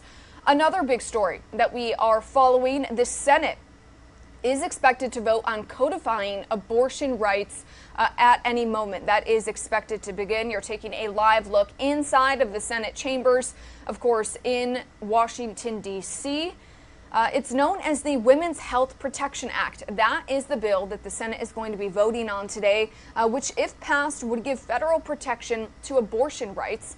Again, across the country. It would make it a federal right and not leave it to the states. Senate Democrats are trying to make abortion rights federal law, but the bill is expected to fall short of the 60 votes needed to pass and overcome a Republican filibuster. It is a largely procedural vote on abortion rights legislation to really try and put Republican senators on the record ahead of the midterm elections. Also, we are awaiting a press briefing from House GOP leaders. That is also expected to begin at any moment. And as soon as we get that, we, of course, will bring that to you here on Live Now from Fox. In the meantime, we do want to go to a interaction that we first brought to you yesterday here on Live Now from Fox. And we also showed you this a little bit earlier in the day, talking about abortion rights as well. In testimony before the Senate Banking Committee, Treasury Secretary Janet Yellen warned that overturning Roe v. Wade would have a negative impact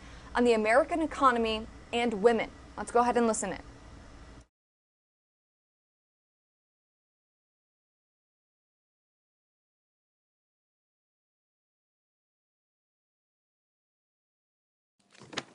Well, thank you, Mr. Chairman. Madam Secretary, welcome. I want to talk to you about some things that also can affect our economy. The ability to have full control over one's reproductive health has real-world economic consequences. According to the Institute for Women's Policy Research, current state-level abortion restrictions already cost the United States about $105 billion annually due to reduced earning levels, increased job turnover, and time off for women. So, Secretary Yellen, if the draft of the court's majority holding in Roe versus Wade is the actual decision, what impact will the loss of abortion access mean economically for women? Well, I believe that eliminating the right of women to make decisions about when and whether to have children would have very damaging effects on the economy and would set women back decades. Roe v. Wade and access to reproductive health care, including abortion, helped lead to increased labor force participation. It enabled many women to finish school. That increased their earning potential. It allowed women to plan and balance their families and careers. And research also shows that it had a favorable impact on the well-being and earnings of children. There are many research studies that have been done over the years looking at the economic impacts of access or lack thereof to abortion, and it makes clear that denying women access to abortion increase their odds of living in poverty or need for public assistance. For half of the population of America, eliminating a right that has existed for half a century, particularly for low-income and minority women who have already shouldered much of the burden from the COVID pandemic, would be a disaster.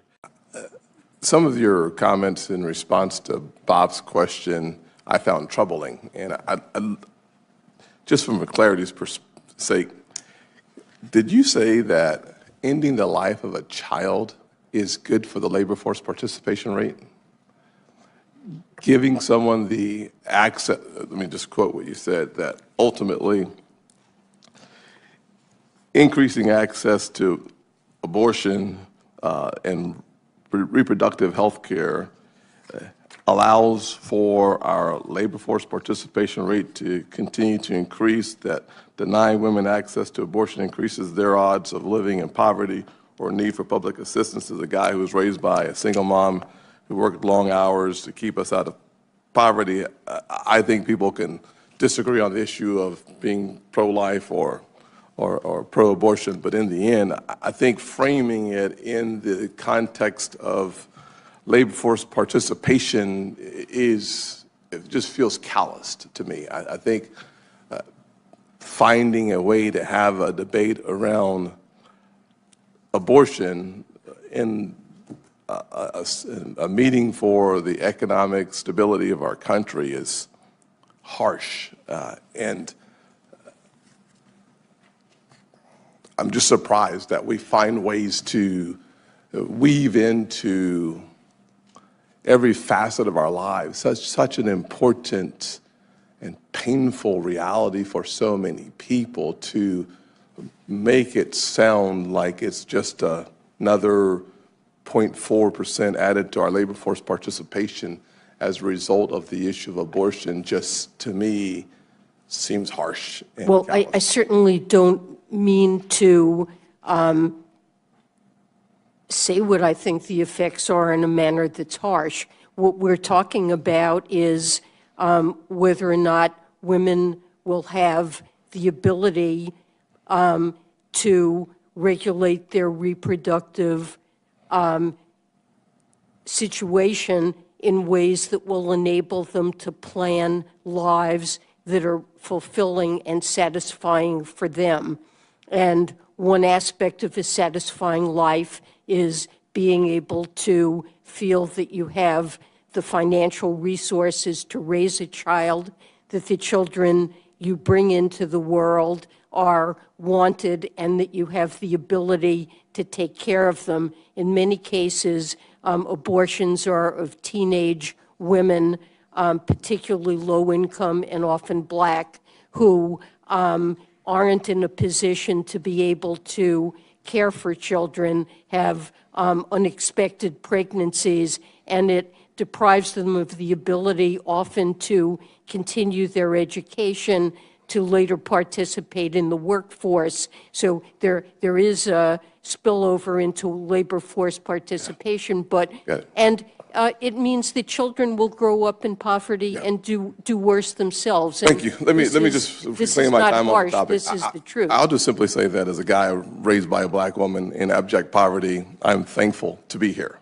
as United States Senator first. Second thing I'd say is that we can at the same time have a real conversation about increasing child tax credits that are refundable. We can at the same time have a conversation about the opportunity to have a more robust system around the issue of child care, of early childhood education. We could have a conversation about financial literacy. There's a lot of ways for us to address the issue about the child that's here. So that just to me was unusually piercing comments that you made. I will say on my prepared question that. All right, again, that was U.S. Treasury Secretary Janet Yellen speaking with Senate lawmakers about how Roe v. Wade, if it is overturned, how that would impact the economy here in the United States. And on that very same topic, we do want to take you out live to the Senate floor on this Senate vote today that they will be making to try and codify abortion rights. Let's go ahead and listen in. Quote, pick away at Roe v. Wade, as Leader McConnell stated. Without Senate Republicans skewing our courts to the hard right, Roe would not be on the brink of extinction. At the state level, radical MAGA Republicans have pushed or enacted restrictions that ban abortions as early as 6 weeks, ban abortions with no exceptions for rape or incest, criminalize women and doctors, and prevent other states from offering reproductive care.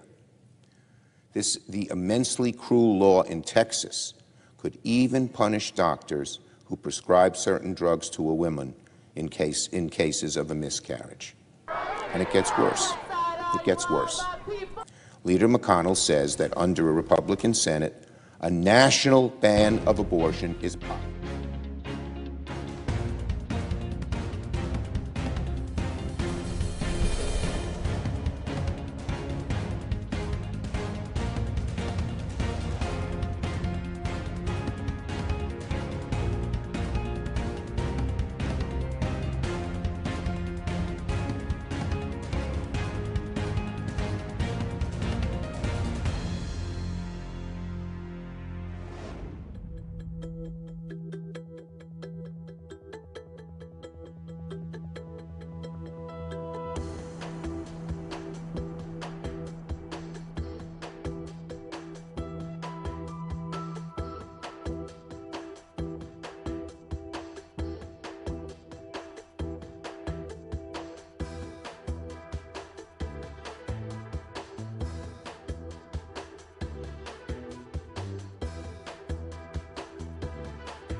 Far outside the mainstream of the country. According to a poll released this morning by Politico and Morning Consult, just 28% of voters support overturning Roe v. Wade. Nearly 75% of Americans, including a majority of Republicans, oppose the radical notion of imprisoning women who receive an abortion. Nearly 60% of Americans say they want political candidates to support access to abortion. That's why this issue will be one of the most important issues facing the voters in November. As Americans make their decisions in this year's election, this question will not go away. Americans strongly oppose getting rid of Roe, and they will be paying close attention from now until November to Republicans who are responsible for its demise. So, to my Republican colleagues who have spent the last week trying to talk about anything other than Roe, it's time to go on record.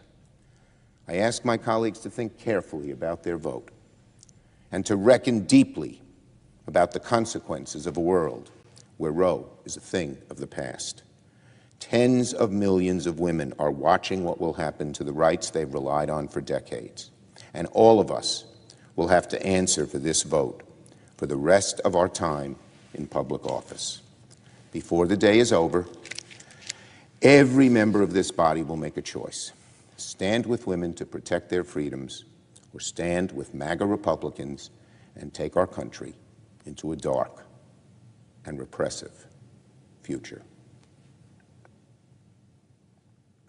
Now, finally, on a different note, yesterday the House voted on an overwhelmingly bipartisan basis to approve a $40 billion emergency aid package to support the people of Ukraine in their fight against Putin's aggression.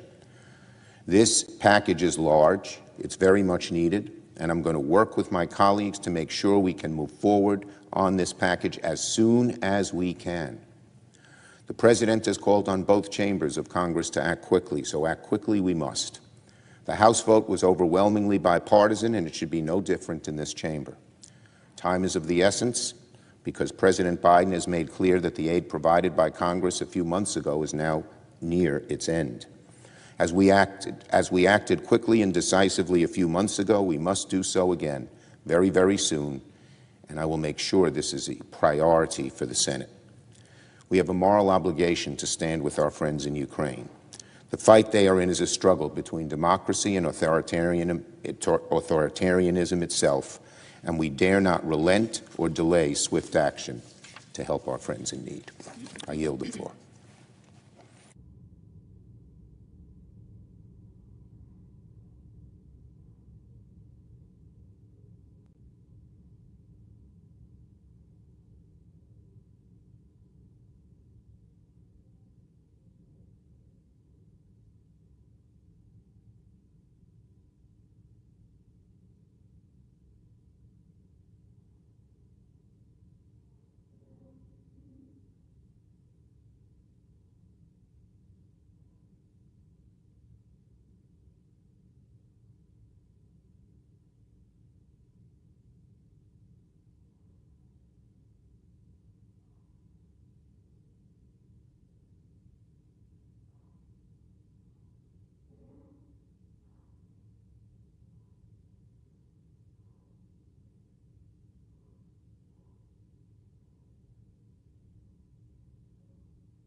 history. The national average gas price is the highest it has ever been in the history of our country. Americans are paying an average of $4.33 per gallon for regular. Diesel has also hit a record high. It's now $5.62 per gallon. A huge blow to Americans with trucks, with tractors, to small businesses and family farms. And of course, it forces up the price of practically everything that travels on a truck to reach the scene of a store or a supermarket. Inflation on top of inflation.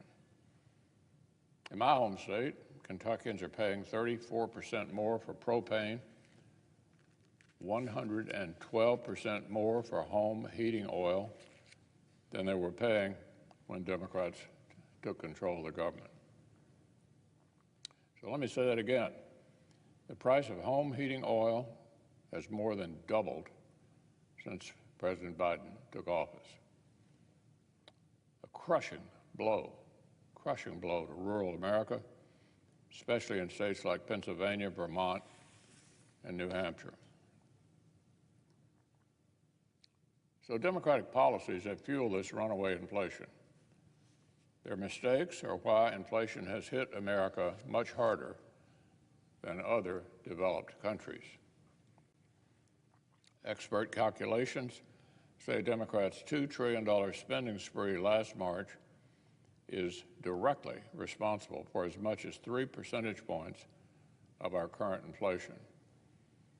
Even the prominent Democratic economist Jason Furman puts the number at 2.5%.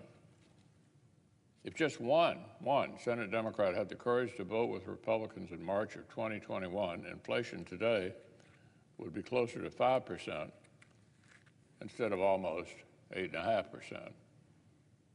Steve Ratner was a top economic advisor to President Obama. He says the Democrats' $2 trillion disaster will, quote, go down in history as an extraordinary policy mistake that put us way behind the curve on inflation. That's Steve Ratner, top economic advisor to President Obama. Everyone knows where this inflation came from, but President Biden just can't seem to admit it. He just makes excuses that no one is buying. Listen to the Democrat political advisor, David Axelrod. He said, quote, Biden was saying, you know, everything is Putin's price hikes. Inflation is Putin's fault. People simply don't believe that, according to David Axelrod. They know that we had inflation before this. They know that gas prices were high before this. You can't blame everything in the economy on Putin, end quote. David Axelrod. So it is this president and his all-Democratic government who've drained American families' pocketbooks. And every poll shows our citizens understand that sad reality all too well. Now, in another matter, today on the Senate floor, Democrats will prove their party has been totally captured by the far-left fringe. My colleague, the Democratic leader, controls the schedule. He decides what we vote on. From inflation to border crisis to violent crime, there's no shortage of problems that deserve attention. But alas, today, Democrats have decided to line up behind an extreme and radical abortion policy. Our Democrat colleagues want to vote for abortion on demand through all 9 months until the moment before the baby is born. A failed show vote that will only prove their own extremism. Democrats' radical bill is as extreme gets. It ignores modern science. It is tone deaf to public opinion. Nothing about their bill merely codifies the current case law on this issue. Their extreme proposal goes way beyond codifying the status quo. All right, everybody, if you are just joining us here on Live Now from Fox, we are just listening in to Senate Minority Leader Mitch McConnell, of course, on the Senate floor right now ahead of the Senate voting today on a bill that would codify abortion rights. It's a story that we have been following since this news first broke back on Monday night. So again, a top story we are following here on Live Now from Fox. Another story that we, of course, have been continuing to follow as well. Stocks currently trading at about $251 at this very moment, opening about an hour ago, and of course reacting to the news from the Labor Department. We're talking about the Consumer Price Index for the month of April, jumping 8.3% last month from a year ago, and that was well below the 8.5 year-over-year surge we experienced in March, which was the highest rate since 1981. So definitely some major news that we, of course, are continuing to follow here on Live Now from Fox. It's still high, but it does show inflation cooled off for the first time in about 7 months. And we do now want to bring in our Fox Business Network's Edward Lawrence, who is joining us here on Live Now from Fox. Edward, thank you so much for joining us. Some people are now saying that inflation has peaked, but how is that even possible, especially since the nationwide average, the national average for gas just yesterday hit a new high? Well, you know, and this is the debate that's been going on. Has it peaked? Hasn't it peaked? And there's people in both camps that it has peaked and it has not peaked. Now, this was the number coming in at 8.3% was actually above expectations, but below last month's number, softening a little bit. Now, the White House likes to look at what's called core inflation, which is when you take out food and energy prices. Core inflation month over month actually went up from 0.3% to 0.6%. That's sort of an underlying basis for inflation and shows pressures beyond just the spikes you see in food and gas. So again, are we at the peak? That's the million-dollar question. You know, we don't know as of yet. We'll have to wait to see what happens next month. But you are seeing that upward pressure. You talked about it. Gas prices hit a record high today. Diesel prices also hit a record high, and that's important because all of the stuff that we buy comes on trucks delivered to stores, and when diesel prices are more, that cost gets passed on to consumers, which then have to pay more in the prices they see. So there are those pressures there, Mackenzie. And Edward, I did want to ask, you know, inflation is still at a 40-year high. Realistically, how far will the rate actually have to drop before we can actually get inflation under control here in the U.S.? Yeah, and this is a good question. So when President Biden came into office, it was 1.4% year over year. That's what inflation was. Now it's 8.3% year over year. The Federal Reserve would like to see it at 2% year over year, but that's an unrealistic target, at least for this year, possibly into next year. So experts are saying maybe when you get down to maybe 4%, people can sort of handle it as long as you can get inflation under the rise in wages that we're seeing. And right now, wages are going up year over year 5.5%. So you have the wages at 5.5%, the inflation at 8.3%. Until that can come down where that reverses, people are going to feel like, well, they are going to have less money in their wallets. And speaking of wages, with less and less buying power in the fight to find workers, of course, the Great Resignation still happening. Will we see wages rise? And will that just continue to add to this problem of inflation that we're experiencing? Yeah, that's called the wage price cycle, inflation cycle. And that is what real economists are concerned about because, you know, companies have to pay more to get workers. Then they have to make their products cost more to pay for those workers. And then you have to pay more for work. And it just keeps going. So there's a point to where that needs to stop and slow down. And that point for a number of economists will be a recession. And if the economy falls into a recession, that'd be a severe slowdown, which would then cause consumers to maybe change their choices in their buying and companies to maybe stop hiring. So that's what the Federal Reserve is trying to avoid happening. But we are seeing that pressure as wages keep going up and up. You have 11.5 million job vacancies in this country and 6 million people unemployed. So they can't figure out how to match those up right now. And I do want to ask, housing prices also fueling inflation. Now the demand for adjustable rate mortgages hitting a 14-year high. Is that a huge concern when it comes to inflation? It is, because the Federal Reserve is going to raise interest rates. So if you have an adjustable rate mortgage, it's going to go up from where it is. It might look like a bargain today. It's like those introductory rates on credit cards. You get 0% for 12 months, but if you have a balance, then boom, they jack that price up. So that's one of the things. In this report, shelter was one of the sectors that was leading inflation. So the cost of homes is more expensive, and that's what you're seeing people turn to those adjustable rate mortgages to get into a house. Rental rates are also going up at a significant clip. I don't have it right here, but I know it's double digits. I believe shelter went up 5.1%, but rental index, here it is, rental index rose about 4.8%, and month over month it was 0.6%. So those people that can't afford houses are going to pay rent, and they're going to rent, but yet that rent is more expensive than the wage increases they're getting. So again, they're losing money. This is all pressure on inflation. And we've heard economists say that the number one way to get rid of this, to stop this, is to open up the energy independence of the U.S., because if you can bring down gas prices and oil prices, that will go a long way into handling inflation.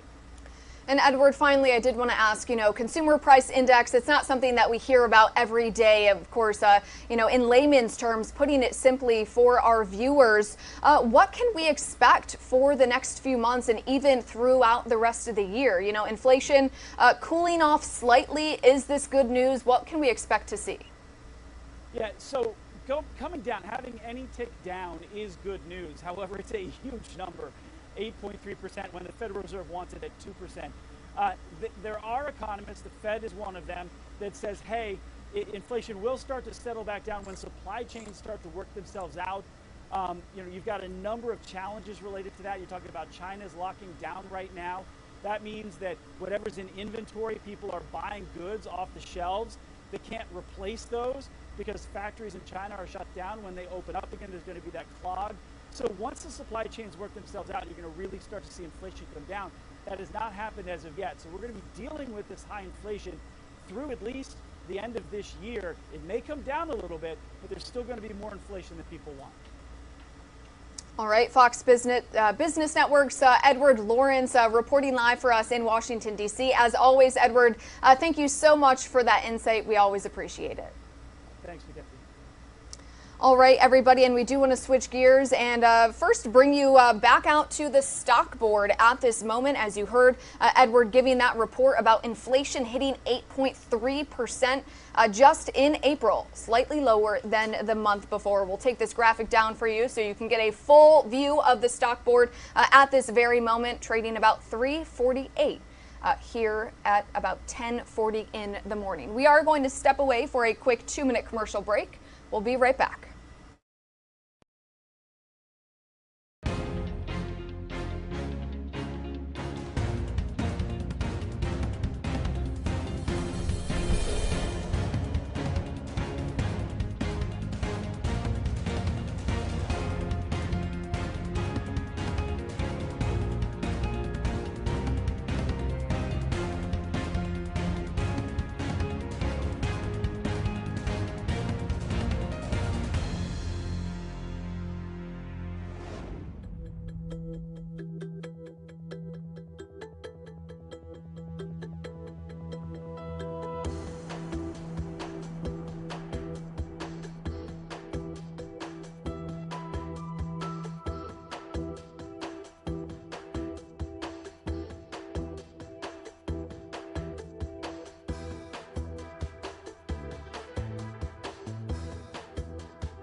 Welcome back into Live Now from Fox. My name is Mackenzie Stasko, bringing you some top stories that we are covering here on Live Now from Fox. We do have a live look at the Senate floor at this very moment, where we do know that the Senate will be voting today on a bill to codify abortion rights. So again, the battle over abortion rights here in the country is set to play out on Capitol Hill. We are just a few moments away, hopefully, from this Senate vote on a bill that would give federal protection to abortion rights. It's known as the Women's Health Protection Act. Senate Democrats are trying to make abortion rights federal law, but the bill is expected to fall short of the 60 votes needed to pass and overcome a Republican filibuster. It is a largely procedural vote today on abortion rights legislation, and really to put Republican senators on the record. So again, something we will continue to follow, and it does, of course, come after that leaked draft of a Supreme Court opinion showing that a majority of justices are in favor of reversing Roe v. Wade, putting the decision on whether a woman has a right to terminate a pregnancy from the federal level to individual states. So let's go ahead and listen in and see if we can hear some of these senators.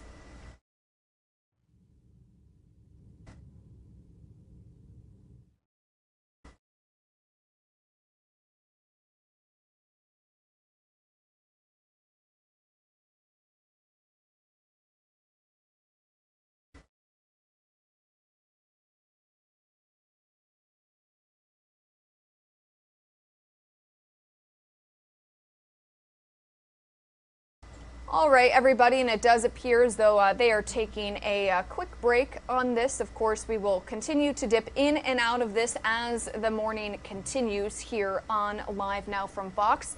In the meantime, let's head to a press conference with House GOP leaders. Let's go ahead and listen in.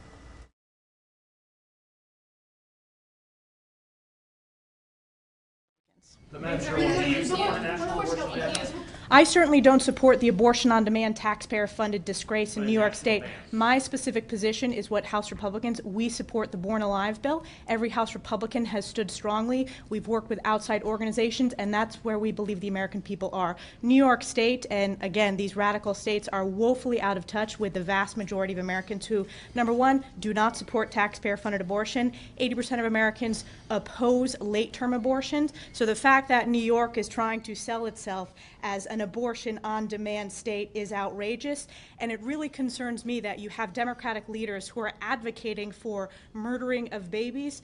They're spending more time focusing on that than they are focusing on the supply chain crisis when it comes to baby formula, which is a crisis hurting babies and families across this country. Thank you very much. The idea of being called ultra MAGA. I am ultra MAGA. I'm proud of it.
Welcome back to Live Now from Fox, everybody. We are getting some breaking news into our desk at this very moment, courtesy of our Fox 11 LA team, giving us an update on a high-speed chase and pursuit happening in LA. This is Echo Park. Again, our Fox 11 LA's chopper flying above the highway there.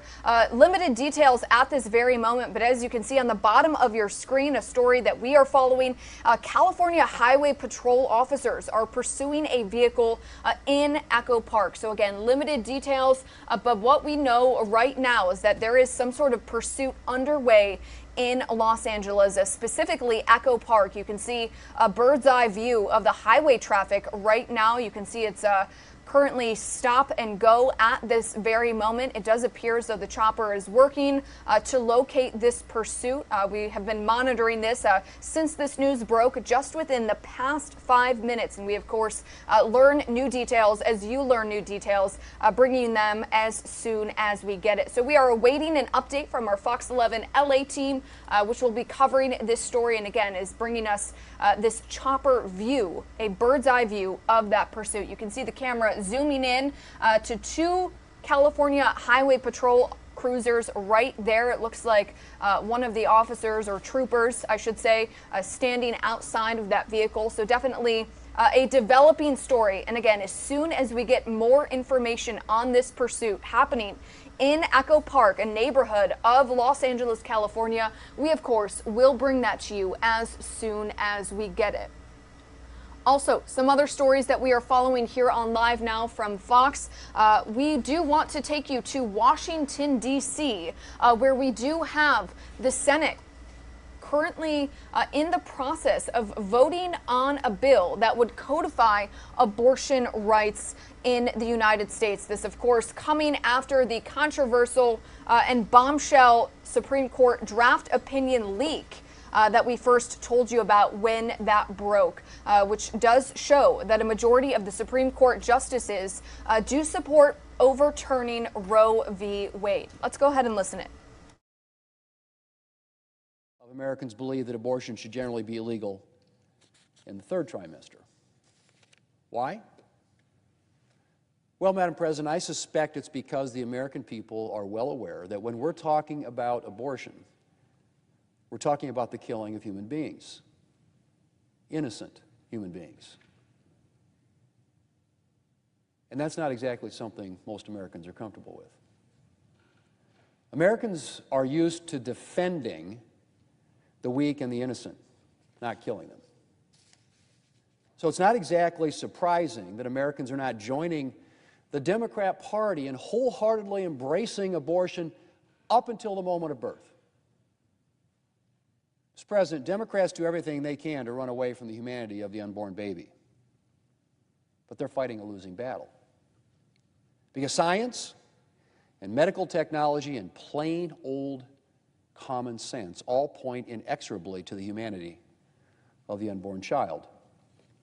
It's pretty hard to look at a fully formed baby on an ultrasound kicking her feet and sucking her thumb and to think that she's anything but a human being. And once you've acknowledged the self-evident truth that that baby is a human being, it's pretty hard to argue that she shouldn't be protected. And so it's no surprise that almost 50 years after Roe, Americans still do not wholeheartedly embrace abortion. Mr. President, in addition to being totally out of step with the American mainstream, Democrats' Abortion on Demand Act is also far outside of the mainstream of abortion law globally. 39 of the 42 European countries that allow elective abortion limit such abortions to 15 weeks or earlier. 32 of those countries limit elective abortion to at or before 12 weeks gestation. Meanwhile, Democrats here in the United States Senate want to enshrine abortion on demand up until the moment of birth. Mr. President, thanks to Roe versus Wade, our country is already outside the global mainstream when it comes to protecting unborn human beings. In fact, we're currently one of just a tiny handful of countries in the world that allow elective abortions past 20 weeks of pregnancy. Who's on that list among those other countries? China, North Korea. Not exactly the kind of company we want to be keeping when it comes to defending human rights. But the so-called Women's Health Protection Act is even more extreme than Roe. Not only would it allow abortion through all 40 weeks of pregnancy, it would sweep away almost every common sense restriction that has been upheld since Roe. Parental notification, informed consent, waiting periods, all of those would be gone under Democrats' abortion on demand bill. Plus, it would open the door to federal funding of abortion, forcing Americans who oppose abortion to subsidize it with their tax dollars. Something there's been bipartisan consensus against for decades in this country. Furthermore, under this legislation, conscience protections for doctors and hospitals who do not want to perform abortions would be in jeopardy. The Democrat leader has suggested that this bill would not jeopardize the right of Catholic hospitals to refuse to perform abortions. I'd like to believe him. But it's pretty hard to do so when this bill removes the right to invoke the Religious Freedom Restoration Act as a defense. The Religious Freedom Restoration Act, of course, is a 1993 law passed by Congress to ensure that Americans' constitutional right to live in accordance with their religious beliefs is protected. That law was actually sponsored by the Democrat leader. Back, I should add, when the Democrat Party still believed in protecting religious freedom. And while I would love to believe that Democrats are still interested in protecting conscience rights, it's pretty hard to believe when their bill takes steps to prevent providers from claiming protection under the Religious Freedom Restoration Act. Why would you include such a provision in your legislation unless you intended to make sure that health care providers could not cite their religious faith to ensure that they are not forced to participate in abortions? Mr. President, with the legislation before us today, Democrats aren't attempting to codify some widely held consensus on abortion. Rather, they're attempting to codify the most extreme views of the extreme pro-abortion lobby. Make no mistake about it. And it's pretty sad when the Democrat Party has come to this. The party that has historically portrayed itself as the defender of the little guy is now the party seeking to deny even the smallest protections to the littlest and most vulnerable guys and girls among us, unborn human beings. But hey, I guess Democrats can at least claim that they're standing up for the abortion industry. Mr. President, I believe that we're better than this. We have to be better than this. And I hope that not only Republicans, but some of my Democrat colleagues will stand up today and say that we can do better than a law that rips away even the smallest protections for unborn Americans.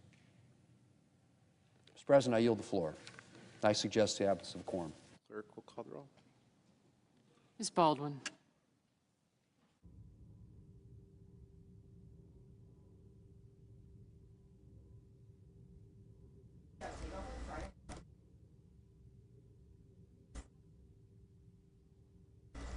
And if you are just joining us here on Live Now from Fox, we are hearing from senators speaking on that abortion bill that would codify abortion rights nationwide to a federal law. This, of course, comes after that bombshell Roe v. Wade draft leak that does show a majority of the Supreme Court justices do support overturning Roe v. Wade, which essentially legalizes abortion nationwide. Some other top stories we are following today. A stolen vehicle pursuit is currently underway in Los Angeles, California. We do want to get this correct graphic up for you on the screen here in a moment. But what we know so far is that, again, California State Highway Patrol troopers are currently looking for a stolen vehicle in Echo Park. That is a neighborhood in Los Angeles, California. What we know from our Fox 11 LA team, which is bringing us this chopper view of that traffic there on the highway at a standstill, really stop and go. What we know so far, again, according to our Fox LA team, is that a driver got on the freeway going the wrong way. So officers, troopers, they backed off and they, again, are trying to track that suspect who allegedly stole a car and, again, got on the highway going the wrong way. So, again, what we know so far is that troopers there in California, they are trying to track that suspect who allegedly stole a car. They are trying to find him again, as he may be back on the side road. So as soon as we get more information, we, of course, will bring that to you here on Live Now from Foxa. But that is the latest information that we have. Definitely a breaking news situation, a developing story, and as soon as we get more, we, of course, will bring that to you. It is just before 11 o'clock in the morning here on the East Coast. We are going to step away for a quick 2-minute commercial break.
You are watching Live Now from Fox, everybody. Thanks again for joining us here today. 11 o'clock, it is a new hour, and we have news to get to you that maybe you didn't see earlier today. Hi, everyone. Mike Page here. Thanks so much for joining us here today. We really appreciate it, giving you top stories, headlines, all in the mix right here. You can see coming up in just a little bit, we'll have Speaker of the House Nancy Pelosi. She'll be making some comments.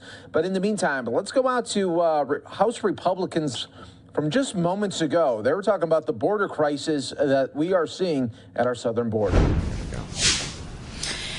Good morning. Today we are honored to have with us special guests focused on highlighting Joe Biden's border crisis. We have Tom Homan, who is a constituent of my district, former ICE director, Mark Morgan, former Customs and Border Patrol Commissioner, Brandon Junn, president of the National Border Patrol Council, Derek Maltz, a retired DEA special agent.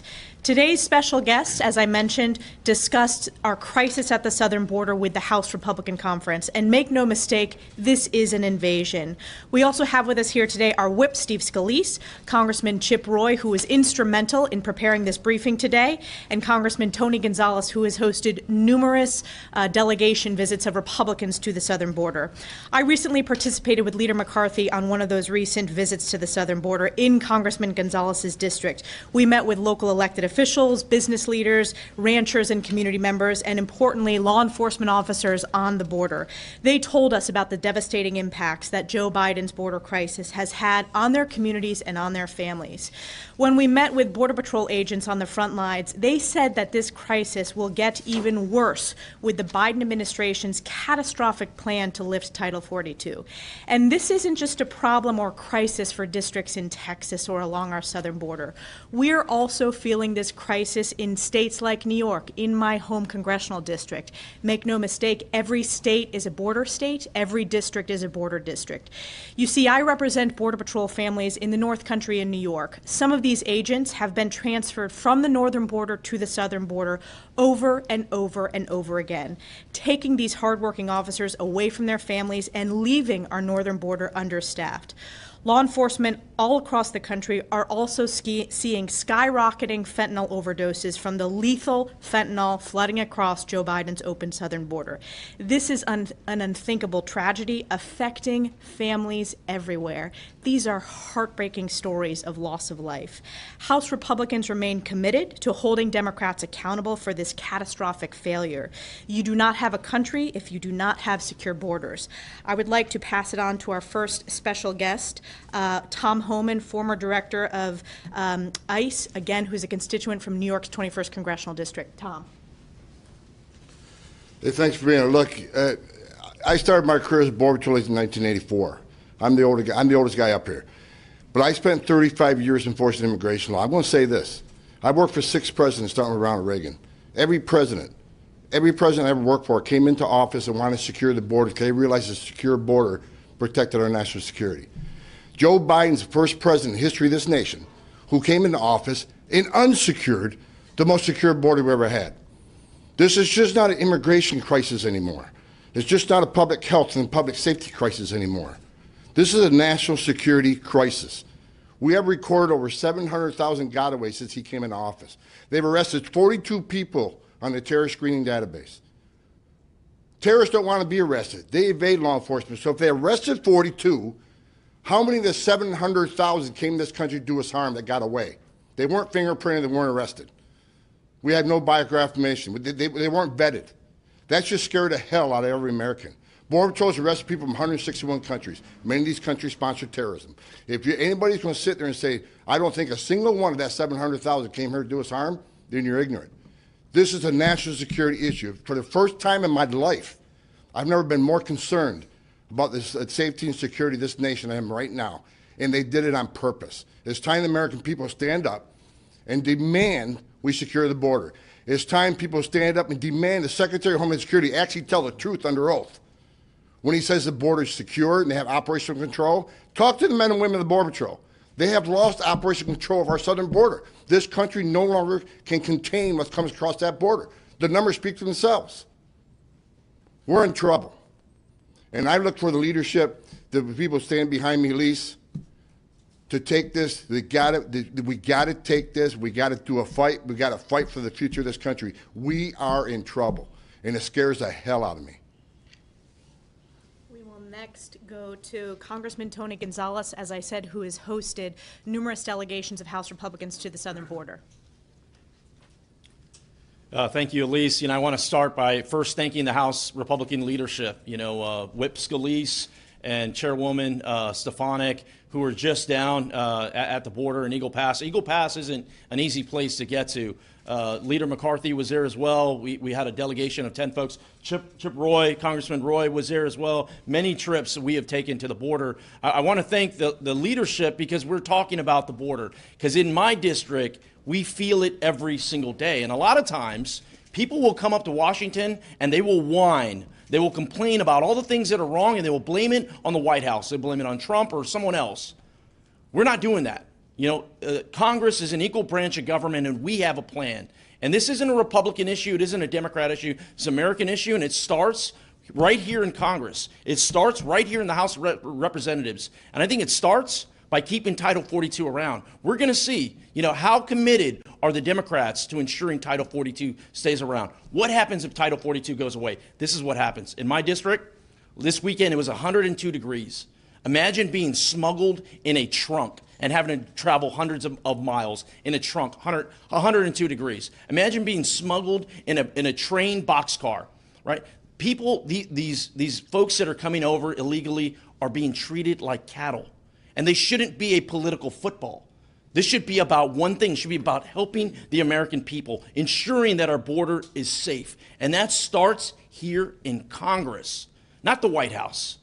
This is the people's house, not Pelosi. It starts here in Congress. And it'll be interesting to see, will House Democrats join the House Republicans to ensure that Title 42 stays around, because a lot is at stake. I want to turn it over to former Commissioner Mark Morgan. Thank you, Congressman. Look, I want to echo something Tom Holman said. We have to start being honest with American people that the crisis on our southwest border is about one thing and one thing only: our national security. But border security is synonymous with national security. And here's another false premise that this administration and open border advocates are trying to get the American people to believe, that somehow this is about immigration. It's not. It's about border security. But here's the facts. When you open your borders up to receiving the highest levels of illegal immigration that we've seen in our lifetime, what happens to our border? Well, you don't have to listen to me. Let's listen to the Border Patrol agents that are on the line. We hear them all the time use terms like broken arrow. That phrase is used when your last line of defense have become overwhelmed, meaning we have literally handed our southwest border over to the cartels. And what happens when we overwhelm our system with illegal immigration, the highest levels that we've seen in our lifetime? We have some areas, 50, 60, up to 80% of Border Patrol resources are pulled off the front line, pulled off their national security job to be nothing more than travel agencies for the illegal aliens. That leaves large areas of our border wide open, unpatrolled, unmanned, and unsecured, directly affecting our national security. Tom Holman talked about the almost 750,000 gotaways because our borders are wide open. Think about that. That's more than the entire population of the state of Vermont that have broken into our country illegally and evaded apprehension. And we know, here's a fact that you will not hear from this administration. We know there are very bad people among the 750,000. Did I say they were all bad? No, but that's what they'll say that we're telling people. That's not true. But we have to face reality. There are some really bad people among the 750,000. There are rapists, there are murderers, there are pedophiles, there are aggravated felons, there are gang members. And as Tom Holman said, how many illegal aliens on the FBI's terror screen database are among the 750,000? We have to wake up and we have to start talking this in terms that this is about border security, which is synonymous with national security. And I feel privileged today to be able to talk to the conference, and I am confident that if we can get the right individuals in Congress that know that we should start talking about America, what is in the best interest of American citizens. We know that over 100,000 Americans died from a drug overdose in a 12-month period, and we know that 95% of the fentanyl that kills more adults from 18 to 25 than anything else comes from the southwest border. It's time we start being honest with the American people, and it's time we start framing this about the issue it is. It's about border security, and it's about national security. And with that, you're going to hear a little bit more about the drugs. I'm honored to hand it over to Derek Maltz, who's a retired special agent with the DEA. Thank you, Mark. So President Biden said that the drug crisis is an unusual and extraordinary threat to the U.S. national security. So the question is, Mr. President, then why the hell is the border wide open? You heard from the experts on the Border Patrol, Department of Homeland Security, ICE, and now you've got to look at the families that are waking up every day. 293 dead kids every day. Every 5 minutes, some kid is dying. Ohio State University last week, pre-med student, thought she was taking an Adderall pill, and it had poisonous fentanyl coming from these filthy, dirty labs in Mexico right over the border. Now, the issue is not a red or a blue issue. It's a red, white, and blue issue. And Congress has to unite all Americans to continue to fight for the families. Look at some of the statistics. The sheriff in Orange County, California, has revealed that over the last 5 years, there's been a 2,200% increase in fentanyl-related deaths in California. In his county, over 1,700%. Just talk to the morgues as bodies are backing up. But most important, and why I am here today, is to support the families that have no voice because nobody's talking about this problem. Where the hell is the border czar? Where is she? We have a crisis at the border, and she was directed to fix it. She doesn't even go there. She doesn't talk about it. What do you think the families are feeling in America when they have nobody even talking about it as they see their 14-year-old kid dead at the computer in the bedroom because they just ordered one pill that was fake on Snapchat or Instagram or social media? The last thing I'm going to say is I think the DEA administrator, Ann Milgram, said it right. Last year alone, the DEA seized enough fentanyl to kill every American. So what the hell are we doing? This is unacceptable. We need to put the politics aside and fight for the American citizens. Thank you. And with that, I'm going to turn it over to Congressman Chip Roy, who's been an extreme advocate for the families, and I thank him for that. Thanks, sir. I want to thank Chairwoman Stefanik and the leadership for putting this together, and I want to thank all of these warriors in defense of our country for your service to our country. And I'm just going to warm up act for Brandon here in a second. But look, I live in Texas. How many of our kids and how many Americans have to die? It's extraordinary. The CDC just put out a report that the 21 numbers are now 107,000, a 15% increase. We've got the DEA putting out warnings of mass deaths from fentanyl. China producing it, cartels running it up through our southern border. It takes 8 months for Mayorkas to respond to our request last August about how many terrorists are coming into our country, and then they finally say, well, there's 42 on the list. Almost 500 known gang members. That's on the people, by the way, that are apprehended, which are basically people that are coming across the border and turning themselves in. We're not talking about the gotaways. We're not talking about the people that we don't know who they are, who are the ones who are actually trying to evade the law. How many of y'all have done ride-alongs with Border Patrol down in the Rio Grande Valley or down along in Laredo or anywhere in Texas or on the border? How many of y'all sat down at the Rio Grande and met a migrant coming across the river? Have you done that? Have you looked into their eyes? Have you talked to them to understand what's actually going on? The danger that they're in? The fact that they're being used by cartels? And this administration and our colleagues on the other side of the aisle cynically allow that in the false name of compassion to occur. And it's the false name of compassion. Open borders. Go down and talk to the ranchers who find dead bodies on the ranches. Like you say that and you gloss over it and we'll go on. This will be a 5-second clip in some news hit tonight. But Americans and migrants both are suffering. They're dying. All for what? It's a inexcusable breach of the law. The law requires that the border be secured and that we have operational control. The Secretary of Homeland Security brazenly lied under oath to the American people, saying that he and this administration have operational control of the border in the House Judiciary Committee. He lied. He's telling the American people a lie. And they are supposed to detain under the law.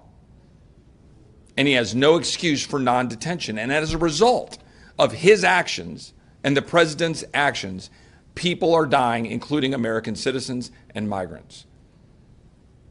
We're here to stand up for the forgotten Americans right now who are taking it on the chin, and we're actually standing up for migrants who are being abused in the false name of compassion. We're not going to continue to stand by while this country is invaded. And that is what is occurring. Empowering cartels, harming Americans, and harming migrants because of this administration's purposeful actions. And we're not going to stand by and allow that to continue to happen. With that, I'm going to turn it over to Brandon Judd. Thank you, Congressman. What we see today is not humane. What we see today on the border is not compassion. What we're seeing today is we're seeing the empowerment of rich transnational criminal organizations that prey and victimize innocent women and children. We're seeing today an administration that is encouraging policies or enacting policies that are encouraging women and children to put themselves in the hands of some of the most dangerous human beings that exist on the earth today. These people rape, abuse, and at times murder women and children. And it's because this administration's policies are allowing these cartels to go into nations around the world and advertise their services. They tell these people, give me a couple $1,000s and I will get you to the United States-Mexico border. And when you cross the border illegally, you will be rewarded.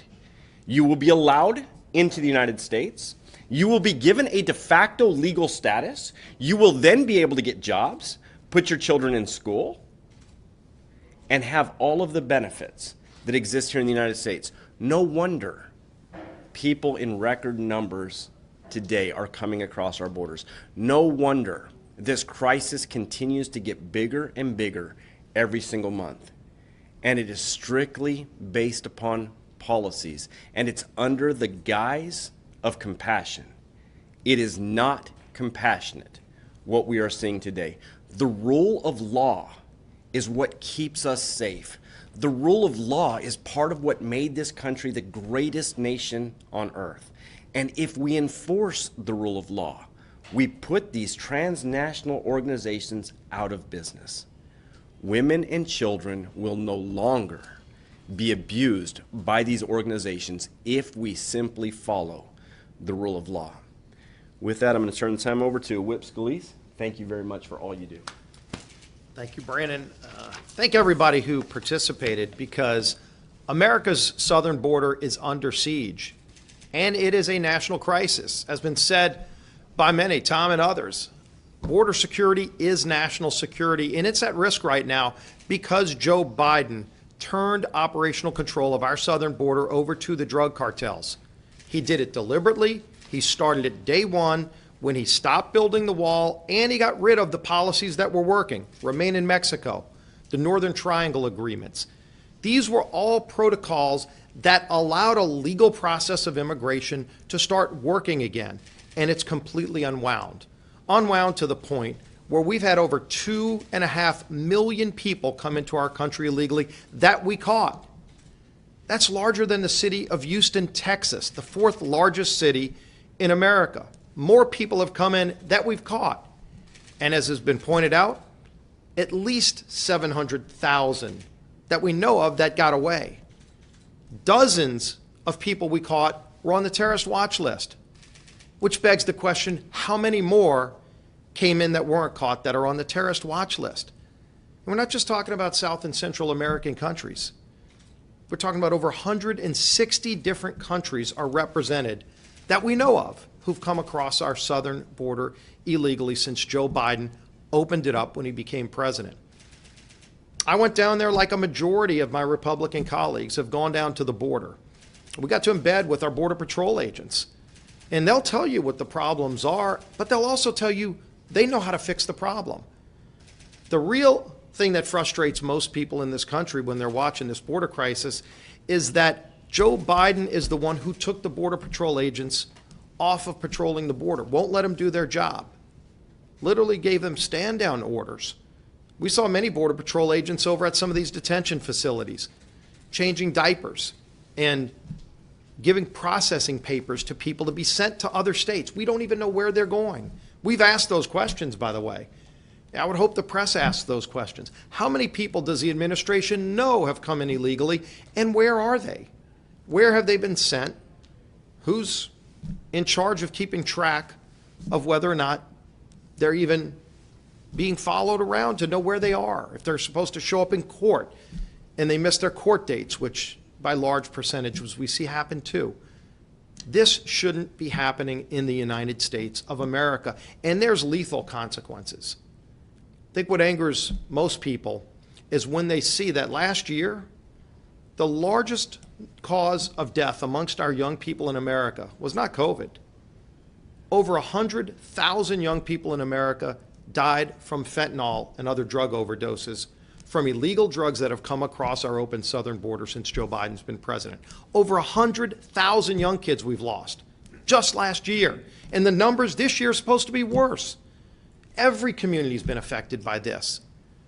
I had a high school group in from my district not long ago, and I asked them, how many of you know somebody who's died of a drug overdose? Do you know every single kid raised his hand?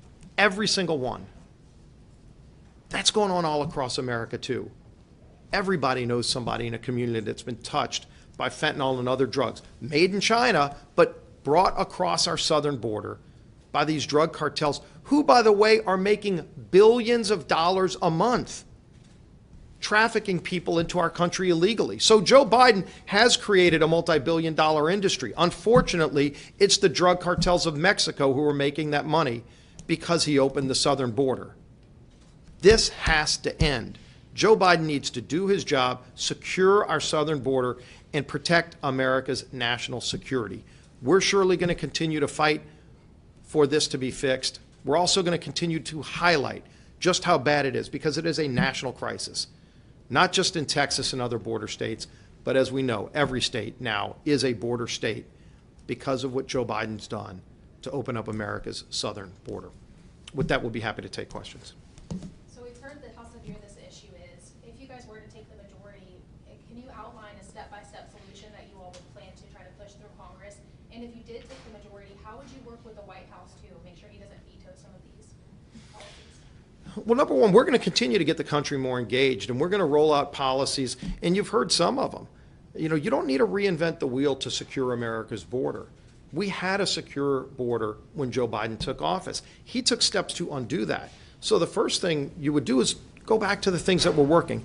Reestablish Remain in Mexico. Keep Title 42, which he's trying to get rid of, and we're actively fighting to keep in place. Go back to those Northern Triangle agreements that we're working to, again, this isn't necessarily people coming in from Mexico. These are people coming in through other countries, then through Mexico, to get into the United States, and not just in South and Central America. So go back to those things that work and let the Border Patrol agents do their job. You talk to Border Patrol agents, they want to fight the drug cartels. They're not allowed to right now. And maybe, Brandon, you could talk about this, because Brandon was with us when I went out there, and he knows one of the Border Patrol agents. Why don't you let him know what other things we can do? It's very simple. This starts with policy. If we have the proper policy, if we hold people in custody pending a deportation or asylum proceeding, they'll stop coming. And once people stop coming, then you can go after the criminality that exists on the border. So you have to start with policy. So once you implement proper policy, illegal immigration drops to all-time lows. That's the simplest solution to get border security under control. Start with policy, then work out. This does not need to be put on the taxpayer. The taxpayer should not shoulder this burden. This can be done simply through policy by stopping the catch and release. And that's what Whip Scalise is going to work very hard to ensure happens. If I could jump in real quick, if you don't mind. So this is one thing that we've done, and part of the reason why we're here today, and we really appreciate the time, is a lot of us have been working with a coalition of a variety of conservative think tanks and other border security experts and media and multiple senior executives in the Trump administration to kind of provide just that, some what we believe are effective legislative fixes that are needed to assist the Republican conference, to help empower them to push back on what this administration has done, and specifically Secretary Mayorkas. In fact, that detailed, it's not a plan, it's just simply a list of what we think are needed legislative fixes that will help secure our border and help protect our national security. And we're actually going to be releasing that today, and everyone here will have availability of that. Let me echo what Brandon said on detention. Under President Trump, we detained 55,000 on average. Right now, this administration is releasing practically everybody. Even though they have empty ICE beds that are paid for, already paid for, sit empty. Why are they releasing them? I ask all of you, read the Homeland Security Life Cycle Report. Read it. The Secretary has the same report I can read on the internet that clearly shows if you're held in detention and you get a final order removal, you're removed 99% of the time. However, if you're a family unit, you get order removal, and you're not detained, you leave 6% of the time. If you're UAC, you leave 3% of the time. If you're an adult, about 22% of the time. So this isn't about, well, I'm not going to put them in detention because it's costly. No, this is about releasing people because the Secretary has the same data I do. The plan is not only let them in, they're never going to leave. If anybody thinks these millions coming in are going to have judicial process and be removed by ICE, remember what the Secretary said? In the middle of the invasion, the Secretary says, being in the country illegally is not enough reason to be arrested.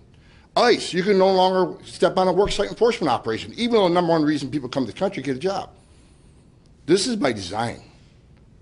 This administration is called chaos, and I spent my career in this, and I'll echo what everybody else said. I found enough dead bodies through my career. I've talked to little girls who were raped numerous times. And for those of you here that hate the Trump administration and think I'm a bad guy, I've never been more proud and worked for the Trump administration because we created the most secure border, this group back here, this nation's ever had. Illegal immigration down 80%, 35-year low. So let me ask you a question. When illegal immigration is at 35-year low, how many pounds of fentanyl is not getting to the country because the border is vigilant? How many people aren't dying of overdoses? How many women aren't being raped? How many children aren't dying? President Trump's policies saved lives, not just secure the border. A secure border saves lives. And this administration has thrown that all out. They know this. All they got to do is dust off the plans and regain control of our border. But that's not their plan. First, totally unrelated. Someone dropped a $10 bill. I'd want someone to tell me because that's a couple gallons of gas. It's right behind you there. Barely 2 gallons. Barely 2 gallons. Which brings me to my question. I want to get your reaction on the CPI this morning. The energy index fell about 2.7%. Gasoline index fell 6.1%. Doesn't that show what the president's done executively? Doesn't that show what the president's done on gas prices and energy prices? Actually, if you look at gas prices, first of all, it's over $100 a barrel today. I hope Joe Biden's not celebrating that. He might be because he doesn't want American energy produced, but he's begging people like Putin and other dictators to produce energy. But if you look at the price of oil, a gallon of gasoline, it's higher today than when Joe Biden raided Spro the last time, which, by the way, was the third time he's raided Spro. He's taken almost a half of America's strategic petroleum reserve out of the reserves and put it on the world market, which, by the way, go follow where it's gone. Most of that oil has been sold to China. Not here in America. Joe Biden sent that to China.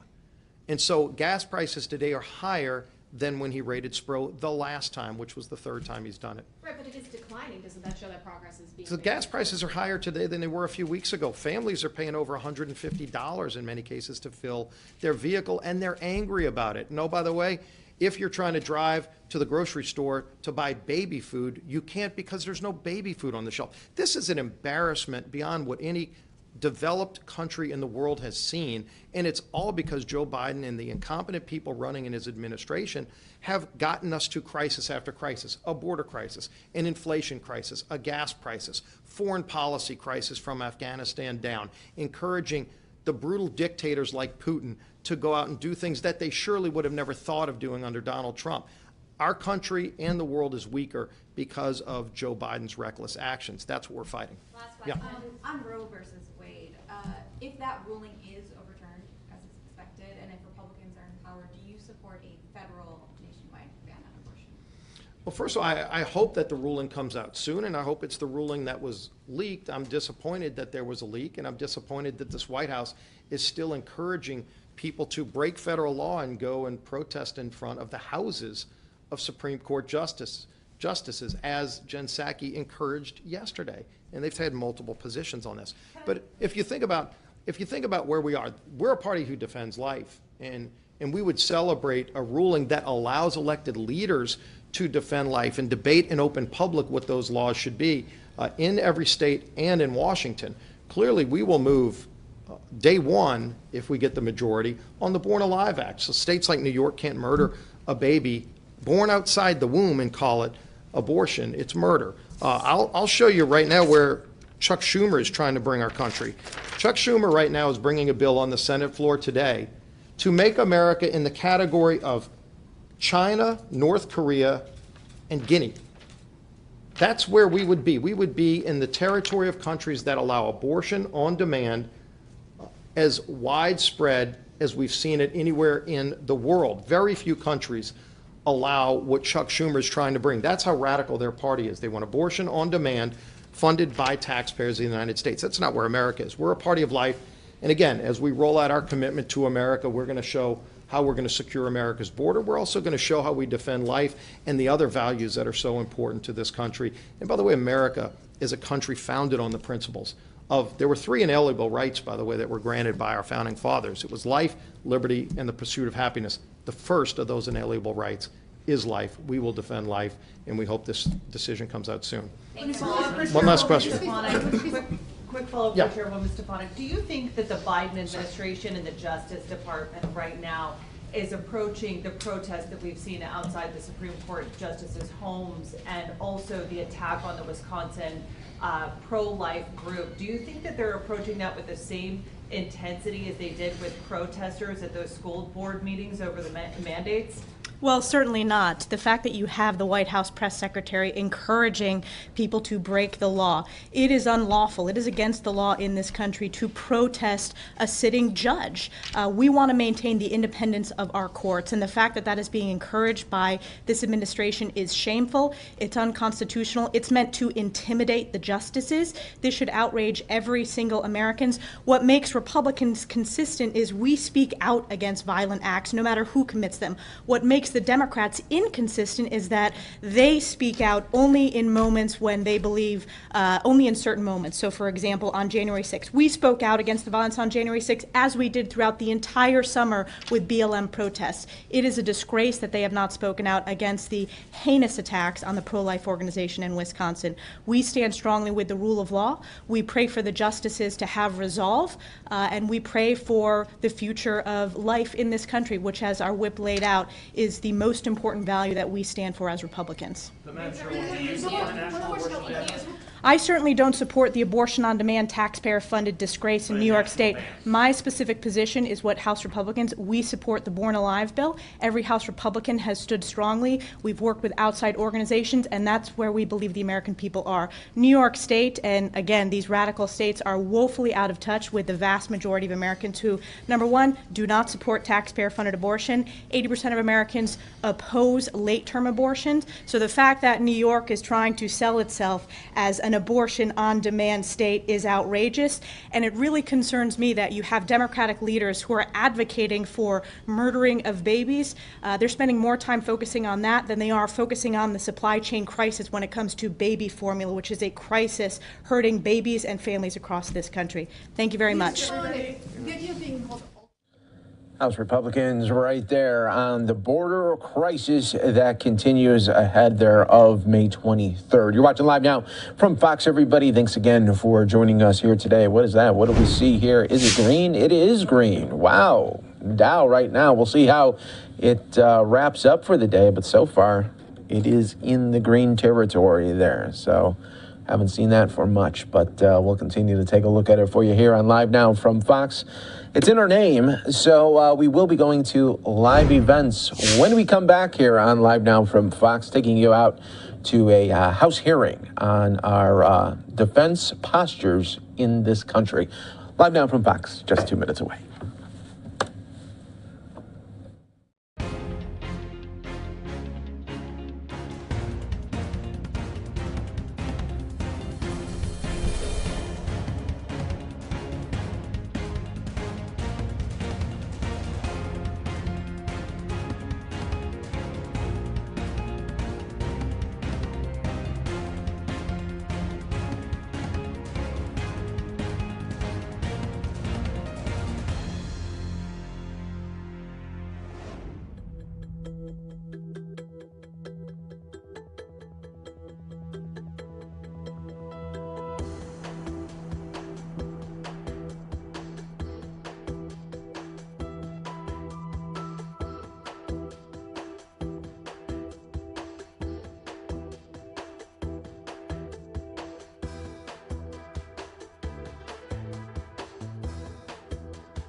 Welcome back, everyone, here to Live Now from Fox. Taking you out to Chicago here, getting an update from police. Let's listen in right here on Live Now from Fox.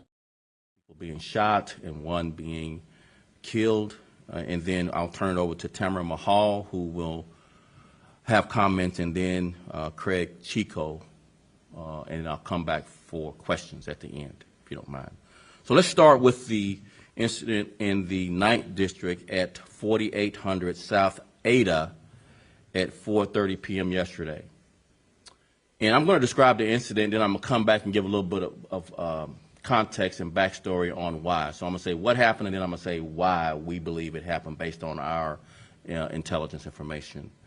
So there is obviously gang conflict in the 9th District. It's been ongoing for the last month to 6 weeks, month to month and a half. Gang members in a car see other rival gang members in the 4800 block of South Ada. They immediately began exchanging gunfire. One person is shot and killed. Several others are wounded, critical but stable, non-life-threatening for the others. We recovered 2 rifles from the scene and several other casings of fired weapons from the scene. There is a large crowd that gathers after this shooting happens, and this car flees. The car flees and has an accident as officers are pursuing, and they make good their escape. The offenders do after the accident. As officers are on this scene, though, in the 4800 block of South Ada, gang members begin assaulting police officers there, trying to establish some community safety there after the shooting ensues. And obviously the crime scene is trying to be protected as well for the investigation. And so 2 officers are battered by 2 of the rival gang members. They are arrested for battery to police officer. These 2 gang members both have felony convictions as well as misdemeanor convictions. The first person we arrested that battered the police at this scene is Mono Sanders. He's a Hispanic male, 20 years old. He's arrested for 2 counts of aggravated battery on a police officer and resisting, as well as Mitchell Rosas, R-O-S-A-S. He's 42 years old, and he's also charged with 1 count of resisting the police. So that's what happened. 2 rival gang members see each other, get into a shooting. 1 is killed and several are wounded. Why it happened is that some weeks ago, a high-ranking member of one of these gangs is released from parole, from federal parole, after spending 3 years in the federal penitentiary. He is then arrested March 24th of this year, 2022. He is arrested March 27th, so he's arrested by our officers by a felon. He receives a cash bond. Nearly a month later, April 19th, his brother is murdered, believed by a member of the rival gang. And since April, we've seen escalating violence between the 2 gang members. We are in conversations now with the U.S. Attorney's Office as well as State's Attorney's Office on, number 1, trying to figure out how can we revoke his bond, get him back, this high-ranking gang member that's driving this violence because of retaliation for his brother's murder. Try to get him off the street. This person's name is Sergio Barron. That's his last name spelled B-A-R-R-O-N. Was charged with UUW by a felon March 27th, but he is free on cash bond. We believe, based on our intelligence, driving this retaliatory violence between the 2 gangs for the last 6 weeks. Now I'll go to the second incident. The second incident happened in the 3rd District, in the 6400 block of South Richards in Jackson Park, inside the park at 11:30 p.m. So how this happened, basically what happened is that there's this rapper from Indiana and she is live streaming a rap video in the park. She's from Indiana, starts live streaming. There's a lot of people in Jackson Park enjoying the nice day. Another group, not necessarily gang-related at all as far as we know right now, begins Facebook Living during this live streaming of the rap video. These two separate groups get into a personal conflict, get into an argument. We're not sure whether that was because it was disrupting the live streaming of the rap video or what the circumstances were. This conflict leads to an exchange of gunfire. And the wounded persons are all in critical but stable condition, non-life-threatening injuries as far as we know right now.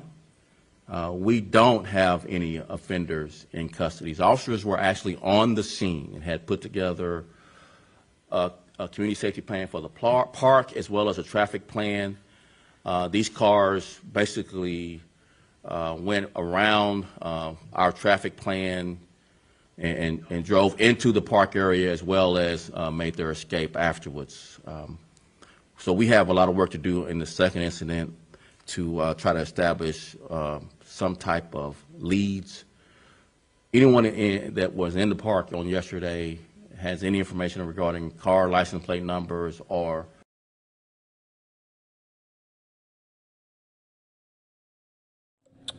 All right, it looks like we did lose that shot there from Chicago police. We got a shot now of the city right there, so they took it away from us. You're watching Live Now from Fox, everybody. If we get it back, we'll try to go back to it a little bit later. Here on Live Now from Fox, let's take a quick 2-minute break here.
Continues to make sure that they have the different types of services that victims often need to support them moving forward. And I want to thank our partners who are currently working on this, like the Institute of Nonviolence and University of Chicago Health, to make sure that we can provide the supports that are necessary in partnership with the Chicago Police Department's victim advocates. The Community Safety Coordination Center is really built to serve community and make sure that when not just these things happen, but also in longer-term violence prevention strategies, we're able to come behind and support the community organizations that are on the ground and providing supports to the family members, but also, as mentioned, the neighbors in these areas. And as a result, while we've already been working with community organizations in the South Shore area, as well as back of the yards. We are doing outreach right now to determine if there are additional supports that the city can provide to make sure that we are addressing the trauma and other needs that might be experienced as a result of these incidents. And with that, I'm going to turn it over to Craig Chico if he'd like to come up and provide a couple words. Good morning. Thank you, Tamara. As the superintendent stated, back of the yards is unfortunately the geography that experiences this type of gang violence quite often, and historically goes back decades. Unfortunately, though, the level of violence that we experienced last night is just beyond what's even reasonable, or there's no reason for it, but even what we've seen in years past, it's unacceptable, especially given the level of effort that's been put into the community by the 9th District and Commander Jerome and our organization and other organizations like ours to improve the quality of life in our communities. Right down the street from where that shooting took place, there's new housing initiatives going on. We play basketball on that street where we provide hamburgers and hot dogs to all the kids and families on a summer night. We bring out jumpies, and we do all kinds of things to support the community. There's a level of effort going on to improve this community financially and otherwise that is unprecedented. So to see what we saw last night is extremely disheartening and emotional. It should be emotional just to any loss of life, regardless of the circumstances, and it is. But as Tamara mentioned, what this does to the community is so difficult to deal with, because it takes a long time, almost a lifetime, to build goodwill, like we're starting to see with our officers engaging with our community members getting engaged with people that are marginalized to a certain extent. It takes a long time to build that goodwill. It takes 10 seconds to lose it all, like we saw last night. So a lot of us know what the problem is. Everyone can bring forth the identification of problems. Unfortunately, we just haven't really found a solution yet to this issue. It's citywide, and it's beyond our city boundaries as well. But until we do find those solutions, I think it's important that we all wrap our arms around each other, those that are trying to combat this violence, and we work with each other. We work with our educators, our police, our clergy, our moms, our families. If we don't, it's just the beginning of something that we're going to have to deal with for a long time. And this is where we need to start. Until we have those solutions, we need to all work together and figure out what we can do to make it better. Thank you. I'll take just a few questions.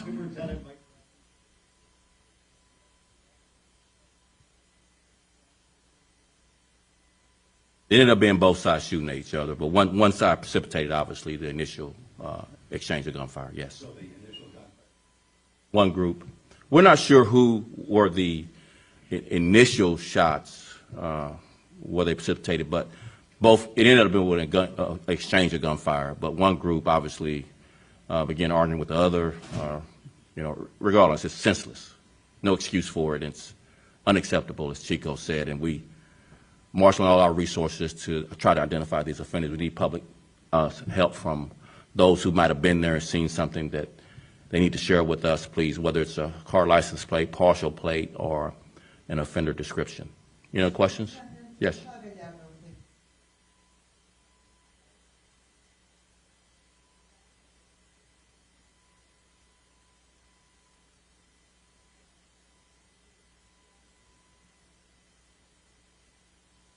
It's been tamped down in recent years, but it's really flared back up recently. Yep.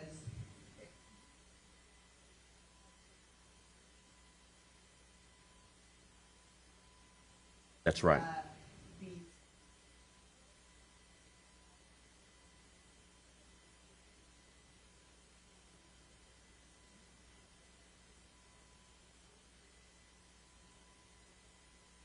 I think Tamara alluded to it. If we talk about what's been working this year, it's been this whole of government approach. And it's a similar approach that we did for COVID, where it's public health approach, like the diagnosis and trying to add some prescriptions if you talk in, medical lingo.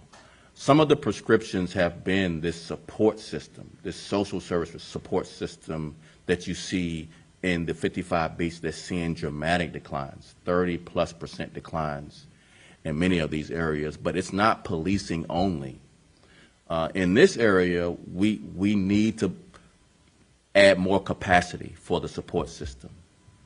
And that's going to be likely across the board in the city, that the capacity to deal with various conflicts in the community, whether they're gang-related or just personal conflicts, is going to be the recipe or the prescription for similar declines that we see. We know that the police-only effort likely fails, but has a short-term win, but requires a lot of police resources and really is not sustainable. We are seeing sustained reductions when we have play basketball on that street, where we provide hamburgers and hot dogs to all the kids and families on a summer night. We bring out jumpies, and we do all kinds of things to support the community. There's a level of... We were hearing the latest update there on just crime activity in the city of Chicago. You're watching Live Now from Fox. Speaking of Chicago, this is a live look right now. Marine One, we are awaiting President Biden to head over to Chicago today. He's going to be first in Kankakee talking to farmers, and then he will end his night in Chicago at a union speech. So we'll have all of those for you right here on Live Now from Fox. Everybody, let's take a quick 2-minute break, the last one here of this hour. Then we'll take you on. Greg Evans, you have Governor Ron DeSantis speaking live. If it's happening now, it's happening live. Good chance it's happening on Live Now from Fox.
Welcome back, everyone, here to Live Now from Fox. We're taking you out live to the Capitol here. We do have House Republicans speaking right now. Let's listen in.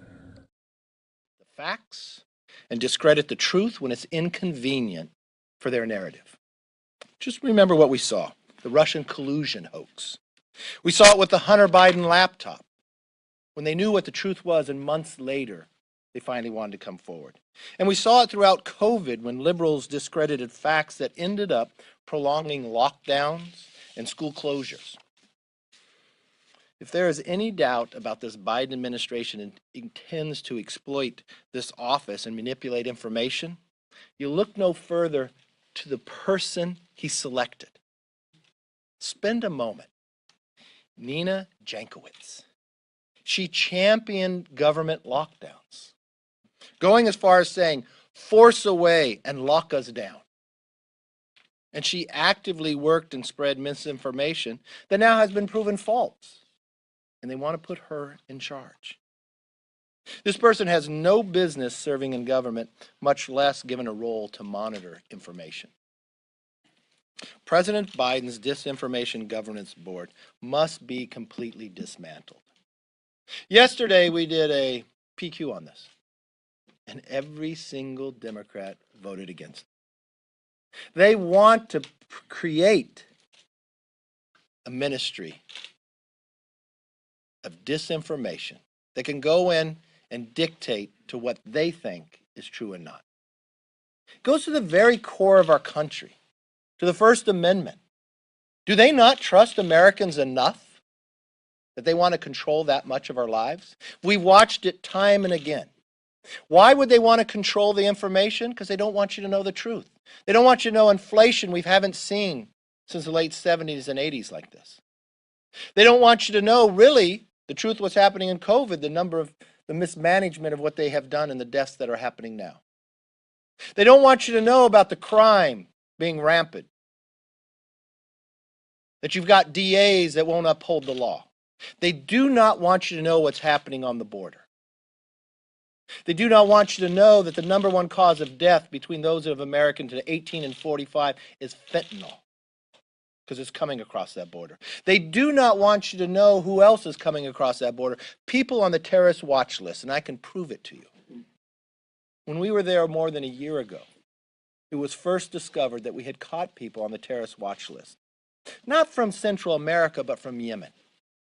When we produced that information, you know the first thing that was said to me? By a member of Congress, Gallegos, who serves on armed services, he said I was lying, that he has the same information and entitled to the same information as I do. But then when he was given the truth, he never apologized or corrected it. And you know what the administration then did? Said we are no longer allowed to have that information. That's the basis of what they want to create this on. It's un-American, it's wrong, and we will do everything in our power to stop it. And I thank the members behind me who have been working so hard with that. And with that, let me yield it back to you, Loan Bober. Thank you very much, Mr. Leader.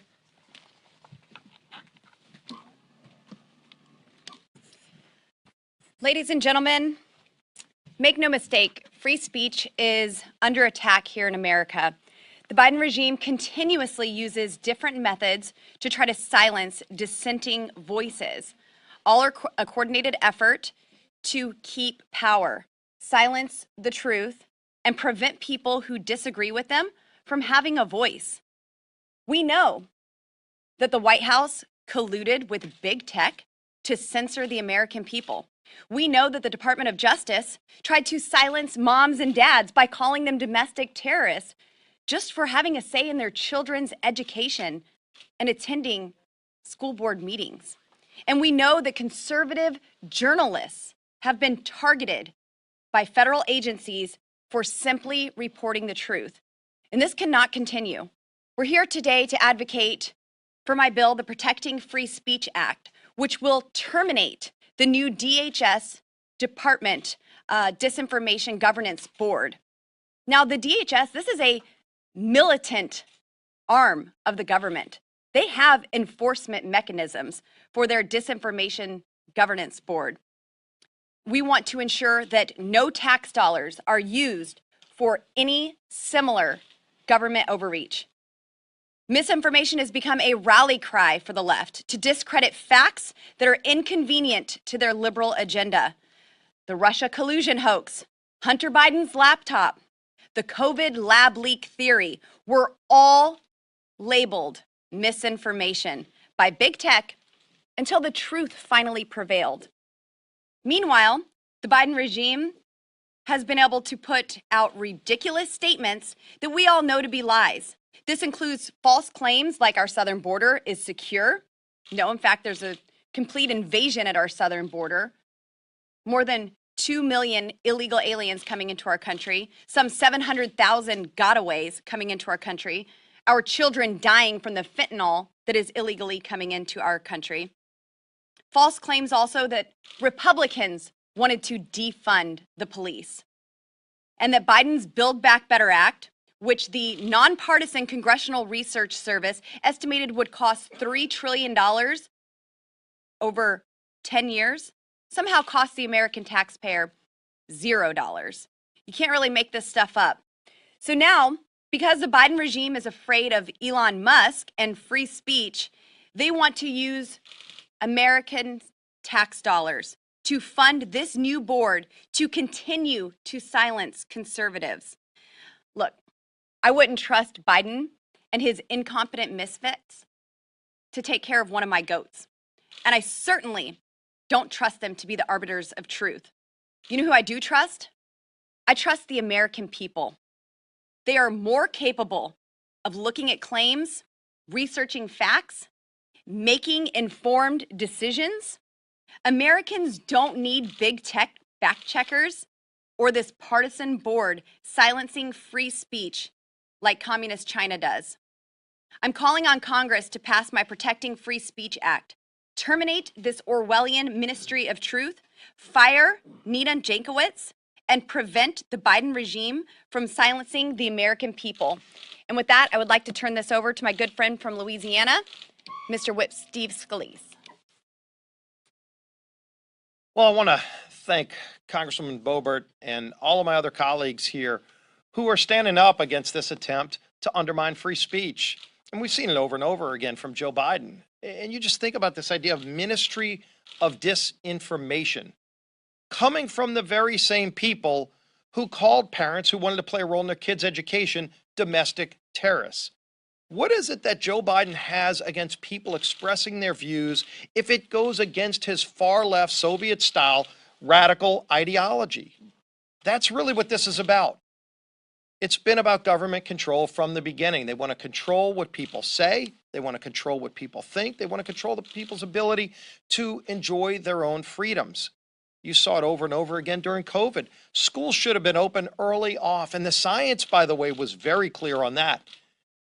And yet some of the same people that would be in charge of the Ministry of Disinformation were some of the people trying to keep schools shut down.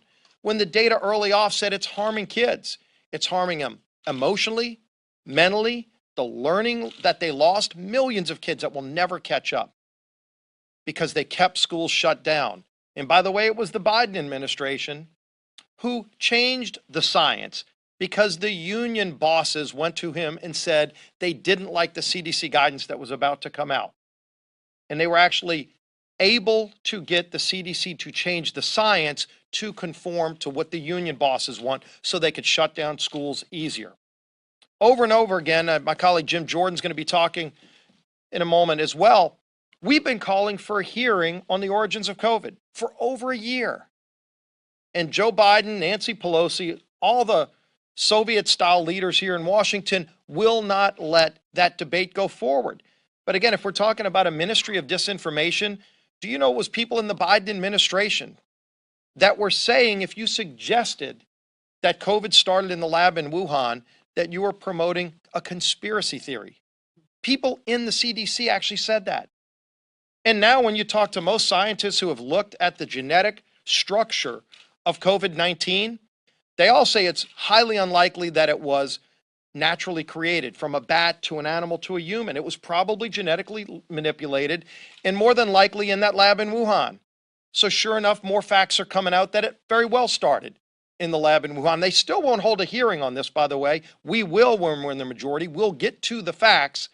But some of these very same people involved in this ministry of disinformation were calling it a conspiracy theory to suggest that COVID-19 started in the Wuhan lab, when in fact now more and more science shows it probably did.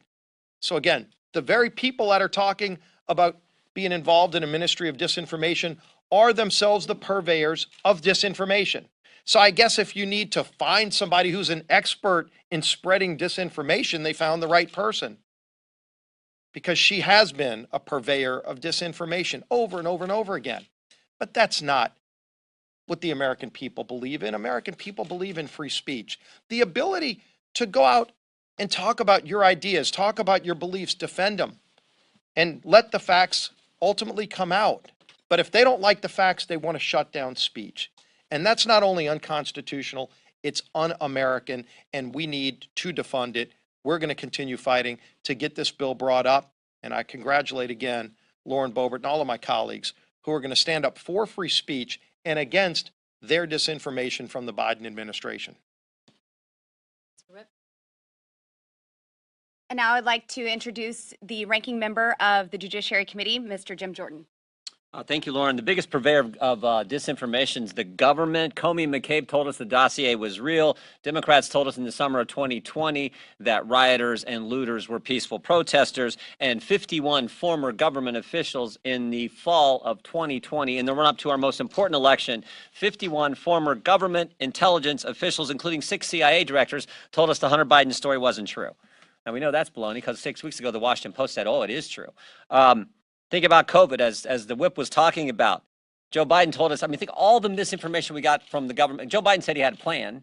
We know that didn't work out. Joe Biden said that he would never impose a mandate. Well, he did, so much so that the Supreme Court had to tell him it was unconstitutional. Dr. Fauci said it didn't come from a lab. Sure looks like it did. Dr. Fauci says it wasn't gain-of-function research. Sure looks like it was. Dr. Fauci said our money wasn't used, American tax dollars wasn't used in the Wuhan Institute of Virology lab. Yes, it was. The head of the CDC said the vaccinated couldn't get it. The head of the CDC said the vaccinated couldn't transmit it. And of course, they've been all over the place. They said no mask, 1 mask, 2 masks, 1 mask, no mask, back to 1 mask. Now we're finally back to normal. They've been all over the place there. And of course, they said that natural immunity wasn't really a thing, even though it's been a thing ever since we've known about viruses for hundreds of years. So just this week, I think it was the Journal did a long piece on the origins of the dossier. And the conclusion was basically it was completely made up, totally made up, out of thin air, just made the whole thing up. I wonder what Nina Jankowicz would have said back when the dossier came out. Would she have said it was disinformation? We now know it was completely made up. What would she say about that? And on we could go. So this thing is ridiculous. Everyone instinctively knows it except the lefties in the Biden administration who are now running our government. Let's hope we end this. Let's hope that Secretary Mayorkas has a little common sense and says this was a dumb idea and that they disband this disinformation governance board. Now I'll turn it back over to, and I want to thank the sponsor and all our sponsors of the legislation. Thank you. And now I'd like to introduce Vice Chairman of the House Republican Conference, Mike Johnson. Thanks, Lauren. The Disinformation Governance Board is just a surreal idea. And you've heard it described as Orwellian, you've heard it described as dystopian. Let's just put it very clearly, very bluntly, it's unconstitutional. There's a reason that we all jumped immediately upon the announcement of this to file legislation to defund it. I filed a bill, Lauren filed a bill, August did. The entire conference was up in arms because this is un-American. Listen, in America, we are unique. We don't trust government bureaucrats, government officials to determine what is true and acceptable speech. That is an anti-American idea. We don't allow the government to censor and silence viewpoints that it disfavors or dislikes. That's not what we do in this country. I spent 20 years in federal courts before I got to Congress. I was a First Amendment litigator. We would go to court routinely and challenge local officials, on rare occasions state officials. They would try to censor and silence viewpoints they disagreed with. These were slam dunk cases, right? We would win these automatically because it's such a well-established principle of the law. This thing is blatantly, I believe, the idea itself on its face is blatantly unconstitutional. That's why it needs to be defunded. We have no confidence whatsoever that President Biden or the Democrats in charge of Congress are going to dismantle this thing. They should. We're going to do our best to defund it. But the Republicans are going to work every day to stop this because it is a violation of the letter of the law and the spirit of the law and who we are as Americans. That's just as plain and simple as we can say it. I'll turn it back over to Lauren. Thank you. Thank you very much, Mr. Johnson. And now I'd like to introduce the chairman of the Freedom Caucus, Scott Perry. Well, thanks. And I want to thank the gentlelady from Colorado for the bill. And of course, I'm a co-sponsor of it. Listen, in grade school, all of us likely have read George Orwell, and not, whether it was Animal Farm or 1984, and we thought, what a fantastically horrific circumstance. But it's fiction. It's fiction, never believing, never imagining that somebody in our government would actually use that as the playbook, as the recipe, as the instruction manual for the United States of America. Yet it's right in front of us. And with all the things that the American people have to confront every day in their daily lives, the struggles that they're having right now. If you're a young lady, a new mother with a little baby, wondering if you can, not only if you can afford the formula, because some of that stuff is really expensive, but can you get it? Can you feed your child? Can you afford to go to work? Can you afford to farm? Meanwhile, the president's out telling people that there are going to be food shortages, and our farmers are wondering right now, can they get the fertilizer? Can they afford the fertilizer? Can they afford to fill their skid tank with diesel? And we're talking about this all the time. People come up to conservatives, Republicans, they say, well, you're all about cutting government. That's all we hear from you folks. What would you cut? Ladies and gentlemen, I got something that's pretty simple, pretty common sense. Ms. Boebert, the gentlelady from Colorado, has offered it, and almost every single American, left, right, or center, agrees that this is a fool's errand. It shouldn't be funded. This is a ridiculous concept, on the face of it, unconstitutional, as Mr. Johnson has said, un-American, unacceptable in every fashion. And I thank the gentlelady for the opportunity and for leading on this issue. Thank you, Mr. Chairman. And now I'd like to introduce to you my freshman colleague from West Texas, August Pfluger.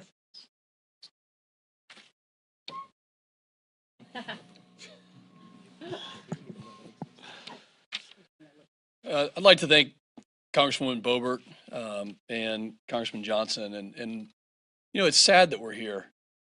It really is sad that we have to actually say and reaffirm what the First Amendment says to us. It's the First Amendment for a reason. It's the most important amendment. And it protects the speech that makes this country unique in so many different ways. You know what it makes me wonder, and I wish that it's sad that we don't have Democrats here. Sad that we don't have the entire Committee of Homeland Security, which I am a member of, standing up here to talk about what the job of Homeland Security is, and that's to keep our country safe. But it makes you wonder, if you have to form a ministry of truth, what exactly are they hiding? What are they hiding from the American public? Is it 700,000 known gotaways? Is it 100,000 fentanyl deaths? We know that. We know that they're trying to hide that. It makes you wonder what else they're hiding from us in order to spin the narrative. You know, this country, the very founding of this country was on the right of free speech. Like I mentioned, the First Amendment. That's why we're here. We're standing on the side of freedom and free speech. And the Department of Homeland Security, of which Secretary Mayorkas is championing this particular office, was formed after an attack on our free speech. 9/11 was an attack on the First Amendment. It was an attack on the freedom of speech, the ability to have freedom to worship. And that's what DHS was formed on. And so for Secretary Mayorkas to then claim the things that he has said, I'd like to start a ministry of truth for his statements, to come to Congress and to testify in front of us saying that they have operational control of the border, that the border is secure. Let's start with that when it comes to truth and falsehoods. He's completely focused on a diversion away from the truth. And that's why it makes me wonder what they have to hide. It's clear that his priorities are not in line with the security and the safety of every American. They should be focused on securing this country from every threat around the world. You know, our founders set up the Constitution with checks and balances. And one of those is the legislative branch to check the president. That's why we're here today. If you're media, just show of hands today. Anybody want the First Amendment to go away? Of those show of hands? When you have a ministry of truth in that Orwellian state that Mayorkas and Biden are trying to create, it's going to affect you guys first. This is completely unconstitutional. The government should not be in the business of telling you what your truth is. You have your journalistic standards, and everybody's responsible for what they say. I'd like to see Secretary Mayorkas come back up to Congress to testify in front of us again, to tell the parents of those 100,000 kids that died from fentanyl the truth that he has opened the borders to let those drugs in, and that we don't need to be diverting our attention away from that truth. And again, thank Congresswoman Boebert and Congressman Johnson and so many others for standing up for this truth. Thank you very much, Mr. Pfluger. And I'm happy to take any questions you may have. Please state your name and the media organization you're with before asking your question. Congresswoman, I'm David Spun at Fox News. Thank you. Taking the board out of the mix, because I know you don't like the board, you want to defund the board, do you believe that there is a disinformation problem in the United States? Do you believe disinformation in general is a problem? And if you say yes, what methods do you have to help combat it? What do you suggest if you want to get rid of it? I do believe that we have a disinformation problem in America, and it starts with our government. The government pushes disinformation on the American people to control what the American people are doing, to lock down our schools, to keep our children out of our schools, to shut down small businesses and not allow them to freely operate. We heard Whip Scalise talk about CDC changing their science, their scientific data to match what lobbyists want it to match, what the unions want it to say. So there is a problem with disinformation, but it's the American people who give government that power, right? Government derives its powers from the American people. We give consent to be governed. And so it's the American people that truly are the arbiters of truth.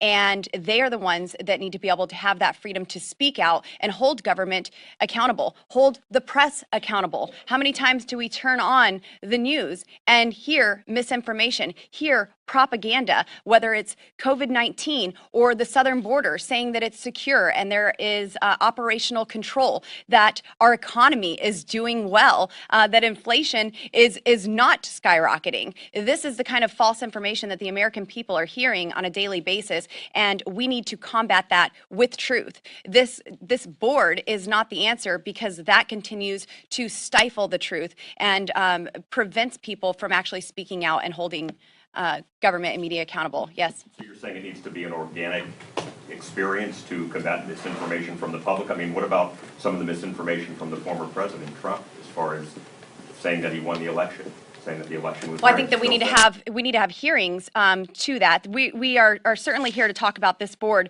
but we need to have hearings, and that's what I'm looking forward to in a Republican majority in the House of Representatives, have hearings into the 2020 election. I hope that you've seen 2,000 Mules. I would like to investigate if any of that is provable. If we can have geo-tracking when it comes to January 6th and come to people's homes who were holding a sign outside of the Capitol and interview them, have the FBI interview them, interrogate them. Well, I certainly think we could use that same technology to look at people who may have been harvesting ballots illegally and possibly potentially even paid to do so by nonprofit organizations. So we need to have real hearings into that. That is the role, that is our check as the legislative branch, to have those hearings, to have those investigations. And unfortunately, in Pelosi's majority, we aren't able to have those real hearings on so many different subjects. We want to hear about the origins of COVID-19 and the southern border and what's happening with that. And I think we all want Secretary Mayorkas back in here to talk about Nina Jankowicz and her role as the executive director of the Disinformation Governance Board. She certainly should not be in charge of that. But thank you very much. Yes. Hey, Congresswoman Olivia Beavers with Politico. At the moment, Republicans don't have the majority in the House. And I know that there is skepticism about this board and being able to control disinformation, as you've all been pointing out. But are there areas that you're willing to work with the board on, maybe, disinformation that cartels are pushing and other situations that you say, okay, we'll work with you now until we have the majority? So I don't see anything that we need to work with and codify this board and give them credence. This board needs to be defunded. It needs to be dismantled, because this is not a tool to go after the cartels. We have plenty of tools that we could use to go after the cartels. In fact, I've talked to the Border Patrol agents, and they're not even wanting more resources, funding, personnel, infrastructure. They just want the policies to be able to do their job, to secure the southern border. So we have many tools already available to combat the cartels, but the southern border is wide open. And this right here, it seems like it was created to terrorize the American people rather than to prevent terrorists from engaging in our country. So I would not give any credence to this Disinformation Governance Board, this Department of Propaganda. This is an attack on the American people. Yes. To both of your questions, let's take a look at the start of the invasion in Ukraine. And it was released just prior to the invasion that there would be a false flag operation that Russia would use. We know that Russia and China and other malign actors around the world do use information as a tool of warfare. Our intelligence community very aptly identified that and fought back against the misinformation. And I think that's, to both of the first two questions, that's the right place in the right time in the right method to fight against the misinformation. The Russians have used this tactic before. They've used it in Eastern Europe. Obviously, it's something that we have to watch in the United States. When it comes to a tool warfare, I think we're seeing the right way to fight back against it, but not to turn it into a use for domestic purposes, and especially not to get to this point so quickly without having gone through any committees or any debate, and to bring it up as something that's going to be policy without having the American public weigh in on it. This is the foul that continues to be committed time and time again. Okay, we'll take one more. Yeah, Joe Clark from the Washington Times. Really appreciate your time.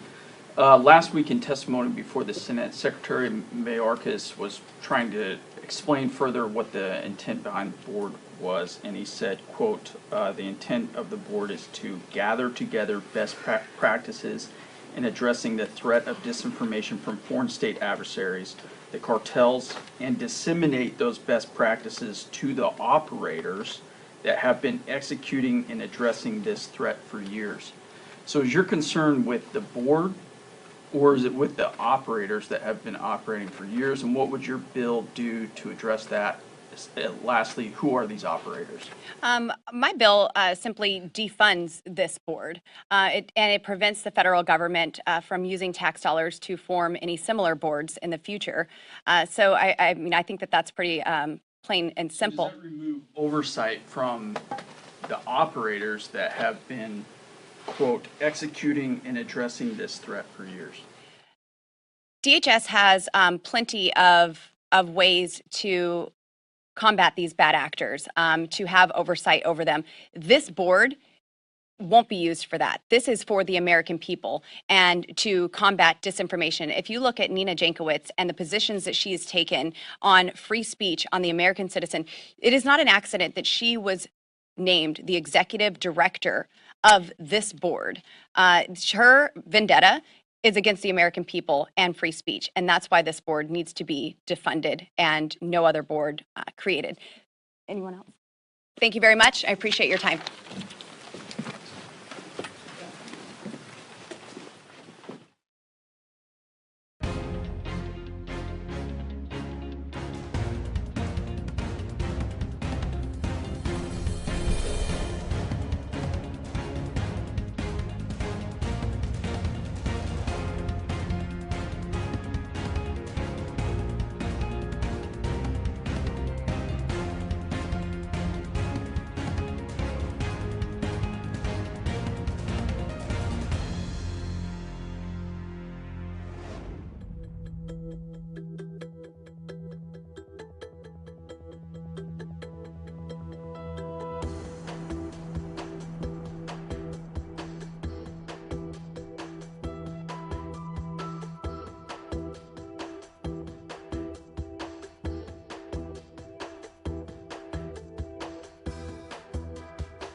And I'm confident that we were successful in doing that.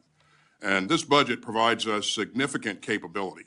And again, as we match those capabilities to what's needed to be relevant in the work that we're pursuing in the Indo-Pacific and also in Europe, I think that again, this is a very healthy budget and provides a significant capability. When we built the budget, we had to snap the chalk line at some point in time, as you always do when you build a budget. And at that point in time, we made some key assumptions, and I'll let Secretary McCord speak to that. Mr. Secretary. Thank you. Yes, as the Secretary said, the first line of effort, of course, was building the budget to support the strategy and implement the strategy. But parallel to that, I was conducting a review, my team was, on what inflation was doing in calendar year 21, which was the period we were building the budget. So we came in with an assumption that the GDP inflation that we used would be about 2.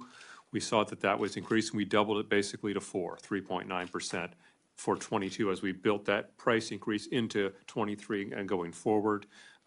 If you look at the last 6 months of data, which we did not have then but have now, that number is now 5.3. So we are a little under, but we, as the Secretary said, we did the best we could with the information we had. We recognize that things have changed a little since then. And as I described in my rollout briefing when the budget came out, we put about $14 billion a year of additional pricing increase into each year of our 5-year plan for goods and services, another $6 billion for higher compensation. So about $20 billion per year from last year's plan to this year's plan just for the pricing increase on top of the strategy-driven specific program choices. So thank you for that. So inflation, as I said, the president is focused on combating it, and I know you will work diligently with both sides of the aisle as well as our staff as we move forward if we have any inflation issues that need to be addressed. But thank you for that answer. The run-up to the Russian invasion of Ukraine, the Biden administration engaged in an unprecedented campaign to declassify intelligence, one I fully supported, knowing what I was being briefed on and what I thought the American public and the world should know. Could you maybe expand for this committee how important the role of intelligence diplomacy has been in Ukraine and working with our European allies as the Russians prepared its unnecessary aggression against the people of Ukraine? And are there any areas in the defense intelligence enterprise that you would recommend for additional investments or for this committee to focus on? Well, thank you, Chair McCollum. You make a great point. What we did in terms of sharing intelligence with our allies and partners was very, very helpful to demonstrate that we wanted to be transparent. And this is a tribute or credit to the president. It was his decision to move forward and make sure that we shared as much information as possible. Now, that created trust amongst our allies in a more meaningful way, and that trust allowed us to create greater unity. And so from the very beginning, you've seen the president, myself, Secretary Blinken work hard to make sure that we united the alliance as much as we could, and we have been united from the very start, and we hope to be that way going forward. But to answer your question, the sharing of intelligence was a key element in getting us to where we are right now. And then my last question, and I know I'll probably get a brief answer because we're going to be talking to your staffs as we move forward, but there's a lot of focus on the Indo-Pacific, and rightly so. But the Arctic also, with what is happening with climate change, the natural resources that are up there, the shipping, the distance the United States actually is from Russia, the fact that Russia and China at times are working together, and China's considering itself a near Arctic nation, which as a geography teacher I find a little baffling, but they often say things that baffle me. Could you maybe talk about what the department is doing to coordinate activities in the Arctic, here again with a lot of our allies, a lot of our NATO allies, and any resources that you would want us to be focused on that are included in this budget? We are an Arctic nation. This is a region that's very important to us, and you've seen us address the Arctic in our strategy, our national defense strategy that just came out. You've seen us most recently open up a center that's focused on Arctic issues, and we continue the work of making sure that we have that center properly manned and focused on the right issues. We've conducted a number of significant exercises in the Arctic region here recently. As a matter of fact, there's a substantial exercise ongoing up there right now with air exercise, and that's been, we've been doing that throughout. We'll continue that work. We've recently had 2 combatant commanders visit the Arctic simultaneously, and so I think this is a focus area for us. As you pointed out, this is important, and we'll continue to resource it appropriately. Thank you for that, and I look forward to being a person from the bold north, as many of us on this committee are, not the gentleman next to me from Florida, however, to work with you on this. Mr. Calvert. Thank you, Madam Chair. Secretary Austin, I think we're all in agreement regarding the threats facing our nation. China is using all the instruments of national power to erode America's standing in the world. We received your new national defense strategy and your FY 2023 budget request. I'd like to know a few things. First, how does this budget align with your new strategy? And second, how does this budget specifically deter China and Russia? For example, with no clear shipbuilding plan, and only 8 ships, as I read the budget, requested in the budget coupled with the retirement of 24 ships, I have a very big concern that we're not taking the threat of China aggression in the South China Sea seriously, especially when China is building 22 ships this year. We're retiring 24 and only building 8. How does this budget ensure that we're balancing the ability to fight tonight with a much-needed modernization across the armed forces?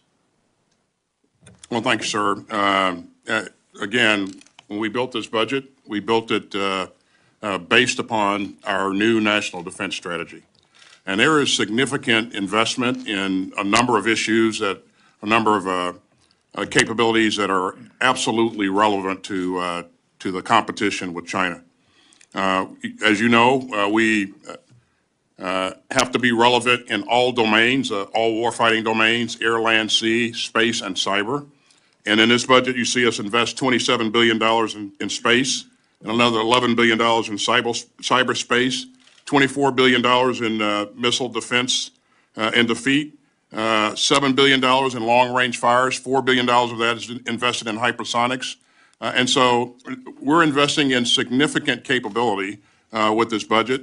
And there's an additional $6.1 billion invested in our. You were listening there to the Defense Secretary talk a little bit about the budget going in to this next year. You're watching Live Now from Fox, everybody. Thanks again for joining us. We are going to take another quick 2-minute break. When we come back, we will take you out live right here where we do have the UK Prime Minister Boris Johnson meeting with the Finnish president after their meeting on Ukraine and security in Europe. We'll listen on the other side of the break right here on Live Now from Fox.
Watching live now from Fox. Thanks again for joining us here. We're following some breaking news out of Houston right now. A deadly crash here with this box truck, unfortunately, as one person has been killed. Investigation is ongoing right now, but we wanted to bring that to your attention here, live, raw, and always unfiltered, trying to bring in the latest feeds from across the country as they're happening. And you can see Houston Fire there as they continue to look at that truck that has flipped over there, and unfortunately one person died there. You're watching live now from Fox, bringing you always live elements from across the country. Let's continue to do that right now, but let's go not only in this country, but we bring you world news as well. Let's listen right now. We have UK's Boris Johnson meeting with the Finnish president after their meeting on Ukraine and security in Europe. That's what we are doing. Here in Finland, we appreciate UK's strong support to NATO's open door policy and Finland's potential membership. That is also very valuable to us. And I told that after my visit in London, it was very encouraging for us to hear your opinions and your support. These decisions, they strengthen our own security here in Finland and that of Europe and that of the whole NATO world, especially if we join. For us, joining NATO would be not against anybody. We would like to maximize our security in way or another while thinking membership in NATO, but it is not a zero-sum game. If Finland increases its security, it's not away from anybody else. We have both condemned the Russian warfare in Ukraine. We have both been helping Ukraine and Ukrainian people and to continue that. With these words, please. Thank you. Well, thank you very much, Mr. President Sauli Niinistö, and thank you very much for hosting me today. It is wonderful to be here in Helsinki this evening at a pivotal moment in our shared history. It's pivotal because, as I also discussed with colleagues, with the Prime Minister Andersson in Sweden, the Russian invasion of Ukraine has changed the equation of European security, and it has rewritten our reality and reshaped our future. We've seen the end of the post-Cold War period, and the invasion of Ukraine, sadly, has opened a new chapter. And that invasion has already failed for two reasons. Firstly, because of the unbreakable spirit of the Ukrainian people who have fought back and rallied the world behind them. And second, because that Ukrainian struggle for freedom, that heroic fight, has brought the world together in condemnation of this assault on our values. And it would be fair to say that it has also brought Finland and the UK even closer together today. So the security declaration, the solemn declaration we've signed today, ensures that our two nations can intensify our partnership and take it to unparalleled heights, both latitudinal and metaphorical. From the high north to the Baltics and beyond, our armed forces will train, operate and exercise together, marrying our defence and security capabilities and formalising a pledge that we will always come to one another's aid. Because this is not a short-term stopgap, Sally. This is not a short-term stopgap as you consider NATO membership, but an enduring assurance between two nations, an assurance that brings us ever closer as we face the challenges of today, the threats of tomorrow, side by side. Thank you very much. Thank you. Thank you, President. Thank you, Prime Minister. Now we go to questions. Language of this press conference is English. First question goes to Patrick Holmström, Svenska Yle. Thank you. Mr. Prime Minister, will there be British boots on the ground on Finnish territory if Finland asks for it during a possible conflict with Russia? And how are you prepared for this? And Mr. President, is this security declaration enough for Finland in the current situation? Thank you. Thank you very much. Let me be clear, because I think the solemn declaration is itself clear. And what it says is that in the event of a disaster or in the event of an attack on either of us, then yes, we will come to each other's assistance, including with military assistance. But the nature of that assistance will, of course, depend upon the request of the other party. But it's also intended to be the foundation of an intensification of our security and our defence relationship in other ways as well. Yes, like we heard, this cooperation, it increases enormously Finnish security. But security needs all the possible ways if we want to maximize our security. This is a very, very good way to go forward. And we do appreciate a lot this big step which is now taken.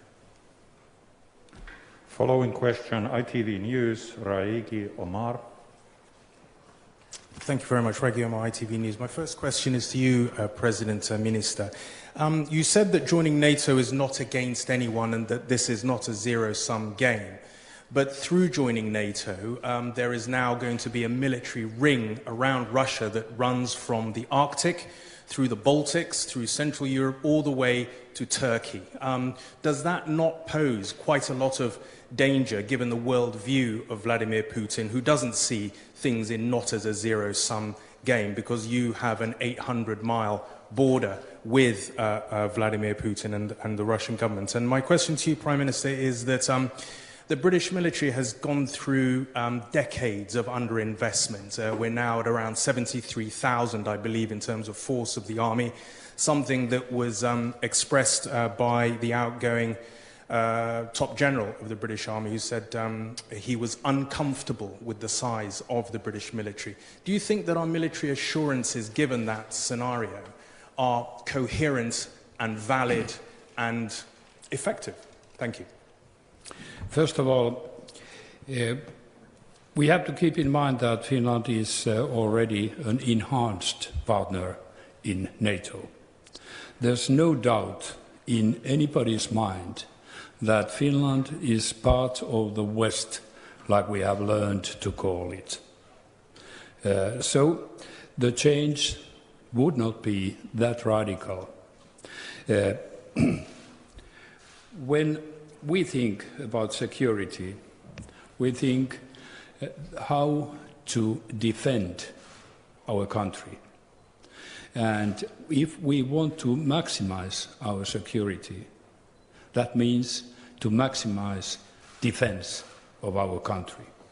And when I say that it's not away from anybody, well, nobody can hurt, because somebody wants to protect herself.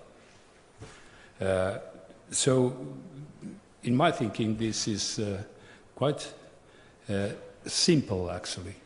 We increase our security and we do not take it away from anybody. It is not a zero-sum game.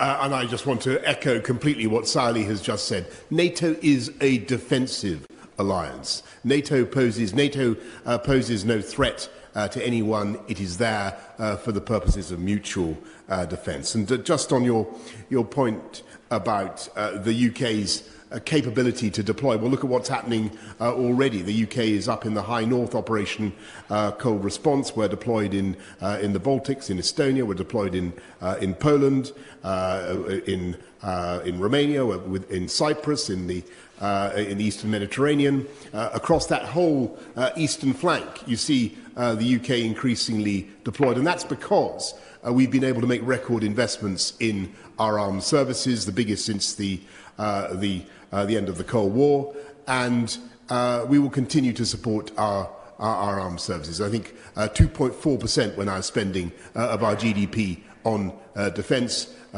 huge sums, and we make these commitments to our friends in Finland, not just because we can make them, and we certainly can, but also because we must. Next question, again to the Finnish side, Finnish News Agency, and Mikko Gustafsson. This one's for both Mr. Prime Minister and Mr. President. Prime Minister Johnson has called this declaration historic. What's the main difference before and after the declaration? And can you tell us any concrete examples? Okay.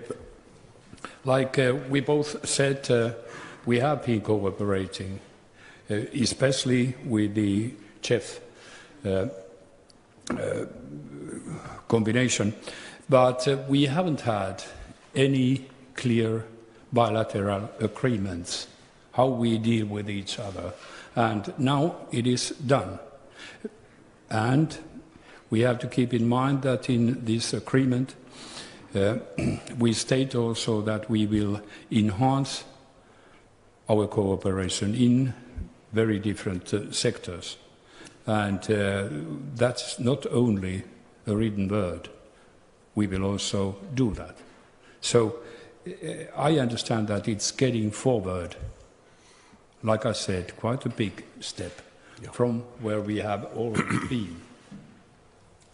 Yes, and I completely agree with that, because Finland has, of course, traditionally been neutral, but this is formalising and making clear something that needs to be made explicit in the context of today, and that is that in the event of an attack on either of us, we will come to each other's support upon request. And as Sali has just said, it goes further than that, in the sense that it also means that we will cooperate further on intelligence sharing, on taking care to protect ourselves against cyber warfare, on defence procurement, on joint exercises, which we already do together, as Sali was just saying. So all those we will now develop, and this declaration will be the basis for further work. And following questions, Nick Ferrari, LBC Radio. Yeah, thank you. Mr. President, were you to join NATO, do you fear it could be seen as a provocative gesture by Vladimir Putin? And, Mr. President, if not, why not? Mr. Prime Minister, no country on the planet has sent more financial aid, military aid to the Ukraine than the United Kingdom. Reports of £2 billion and rising. Yet back home, we also hear that pensioners spend all day in the library because they can't afford to heat the home, and one man set fire to some driftwood to try and get warm. To those who say you're very good at supporting Ukraine, but you're lamentably poor at supporting your own people, how would you respond? Yes, you have to keep in mind that this is not the first time we are discussing about NATO, and not the first time we will discuss about NATO with Russia. They have made it very clear earlier years that if you join NATO, they will do whatever they have explained, some contra steps. What they are, that is for us to guess. But now I got to get a bit deeper. The situation changed. So far, even Russia has said that having militarily non-aligned Finland and Sweden, that will stabilize Baltic Sea. That's what they have been talking. But then, in the end of last year, they stated that Finland and Sweden can't join NATO. They demanded that NATO doesn't take new members. Actually, they changed their own picture by that, because we have, with Sweden, been non-aligned militarily from our own will. But by stating that, Russia actually expressed that you don't have your own will here. And that is a huge change. That made us think. And what happened? Already, the UK is up in the High North Operation Cold Response. We're deployed in the Baltics, in Estonia. We're deployed in Poland, in Romania, in Cyprus, in the Eastern Mediterranean. Across that whole eastern flank, you see the UK increasingly deployed, and that's because we've been able to make record investments in our armed services, the biggest since the end of the Cold War. And we will continue to support our armed services. I think 2.4% we're now spending of our GDP on defence, huge sums. And we make these commitments to our friends in Finland, not just because we can make them, and we certainly can, but also because we must. Next question, again to the Finnish side, Finnish News Agency, and Mikko Gustafsson. This one is for both Mr. Prime Minister and Mr. President. Prime Minister Johnson has called this declaration historic. What's the main difference before and after the declaration? And can you tell us any concrete examples? Okay. Like we both said, we have been cooperating, especially with the CHEF combination, but we haven't had any clear bilateral agreements how we deal with each other, and now it is done. And we have to keep in mind that in this agreement we state also that we will enhance our cooperation in very different sectors.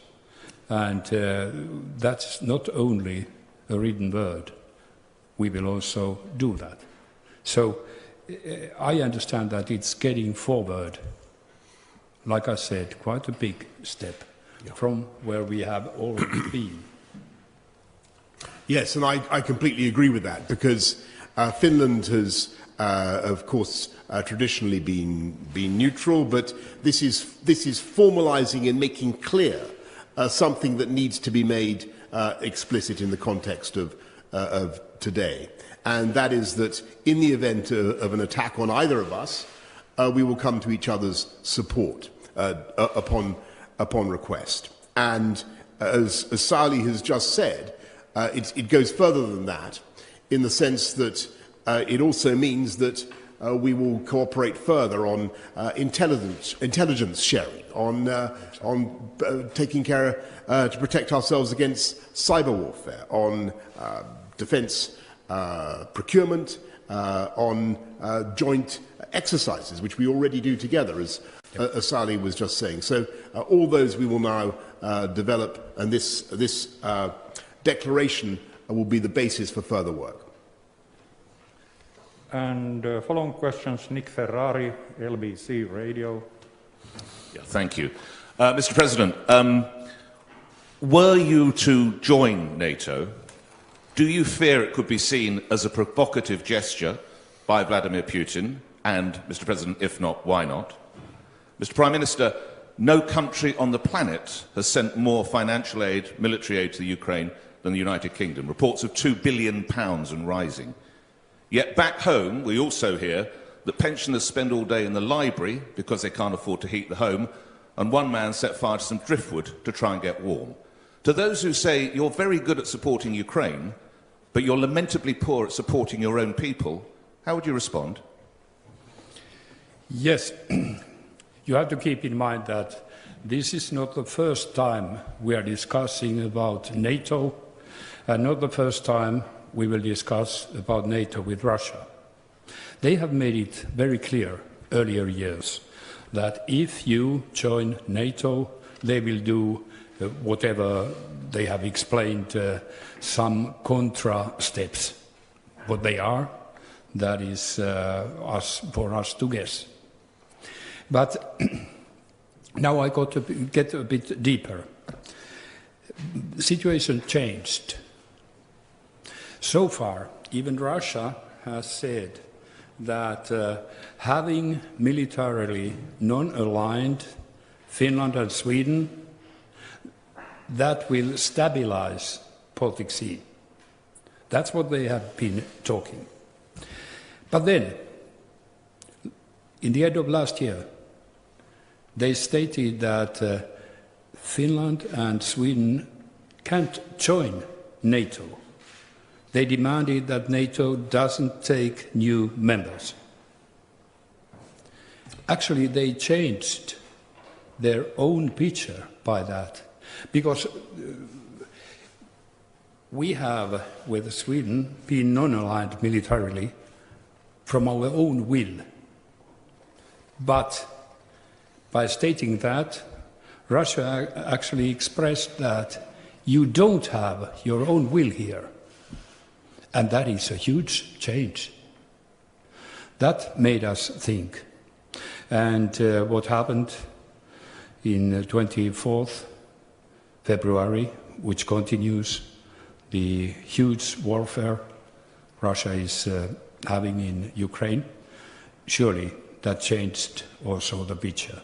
They are ready to attack a neighboring country. Mm. So, when you ask how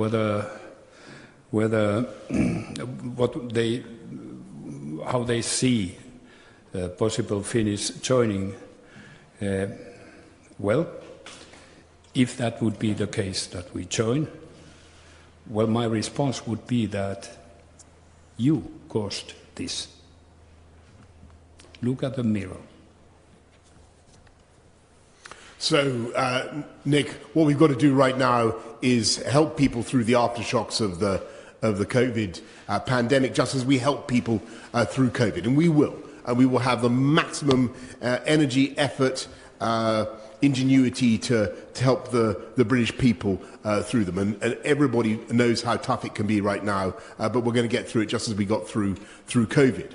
And you know all the money we're already spending. There will be more, of course, there will be more support in the months ahead as things continue to be tough with the increase in the energy prices. But I just want to explain to people why it is so important that we stand strong against aggression in Ukraine at the same time. Because there is no doubt at all, looking at what Vladimir Putin has done, that this, if he were not to be resisted, this would not be the end, as Sally has just said. This would not be the end of his neo-imperialist, revanchist ambitions. And just imagine the consequences, not just military or political, but economic, of further Russian aggression against any of the other former parts of the Soviet Union. And it's to prevent that further catastrophe that it's so important that we are together strong now, and Finland has been very strong too. And just to be clear, the only reason we're able to be strong in the way that we are is, of course, because we've had a strong economic recovery from COVID. We've just got to make sure that we help people through.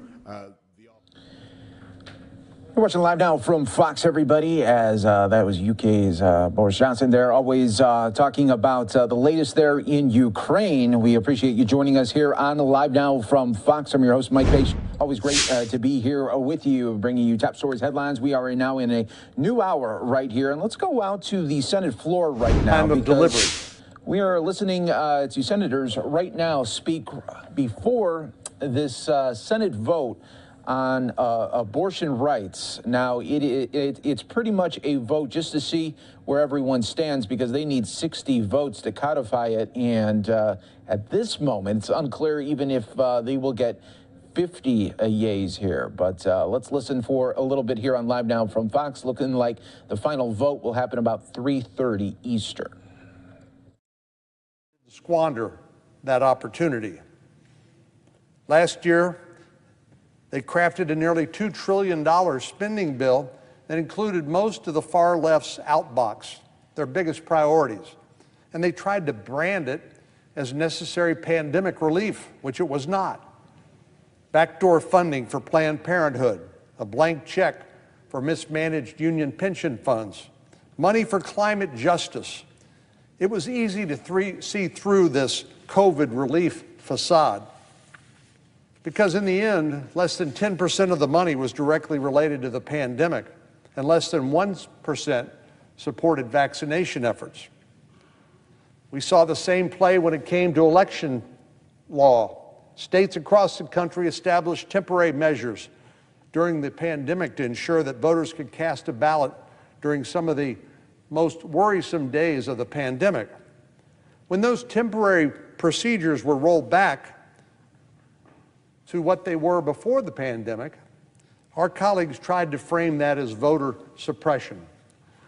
They resurrected a bill that would force a one-size-fits-all election formula out of Washington, D.C. on every state and community in the country, and in the process, hand Democrats a permanent governing majority. And Democrats tried to cast anyone who opposed their partisan bill as attacking the sacred right to vote, which it was not. But here we're seeing the same play once again. Our colleagues are now trying to seize on the political firestorm from a stolen Supreme Court draft opinion to push their radical abortion agenda.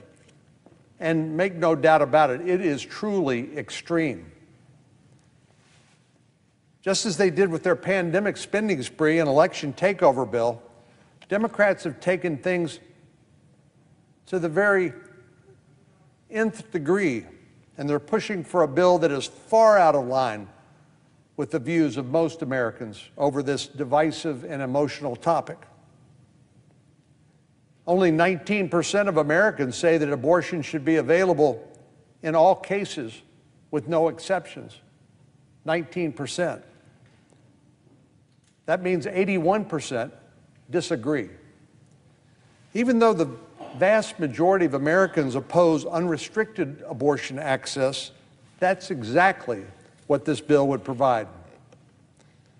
This bill would allow for abortions at any stage of a pregnancy. All it takes is one health care provider who says having the baby would present a potential harm to the mother's health, including her mental health. And I mentioned yesterday the case of Emmett Gosnell, who ultimately was serving life in prison for running an abortion factory involving late-term abortions and other illegal abortions performed in Pennsylvania. So where's the line here? Where's the line? Democrats see no line.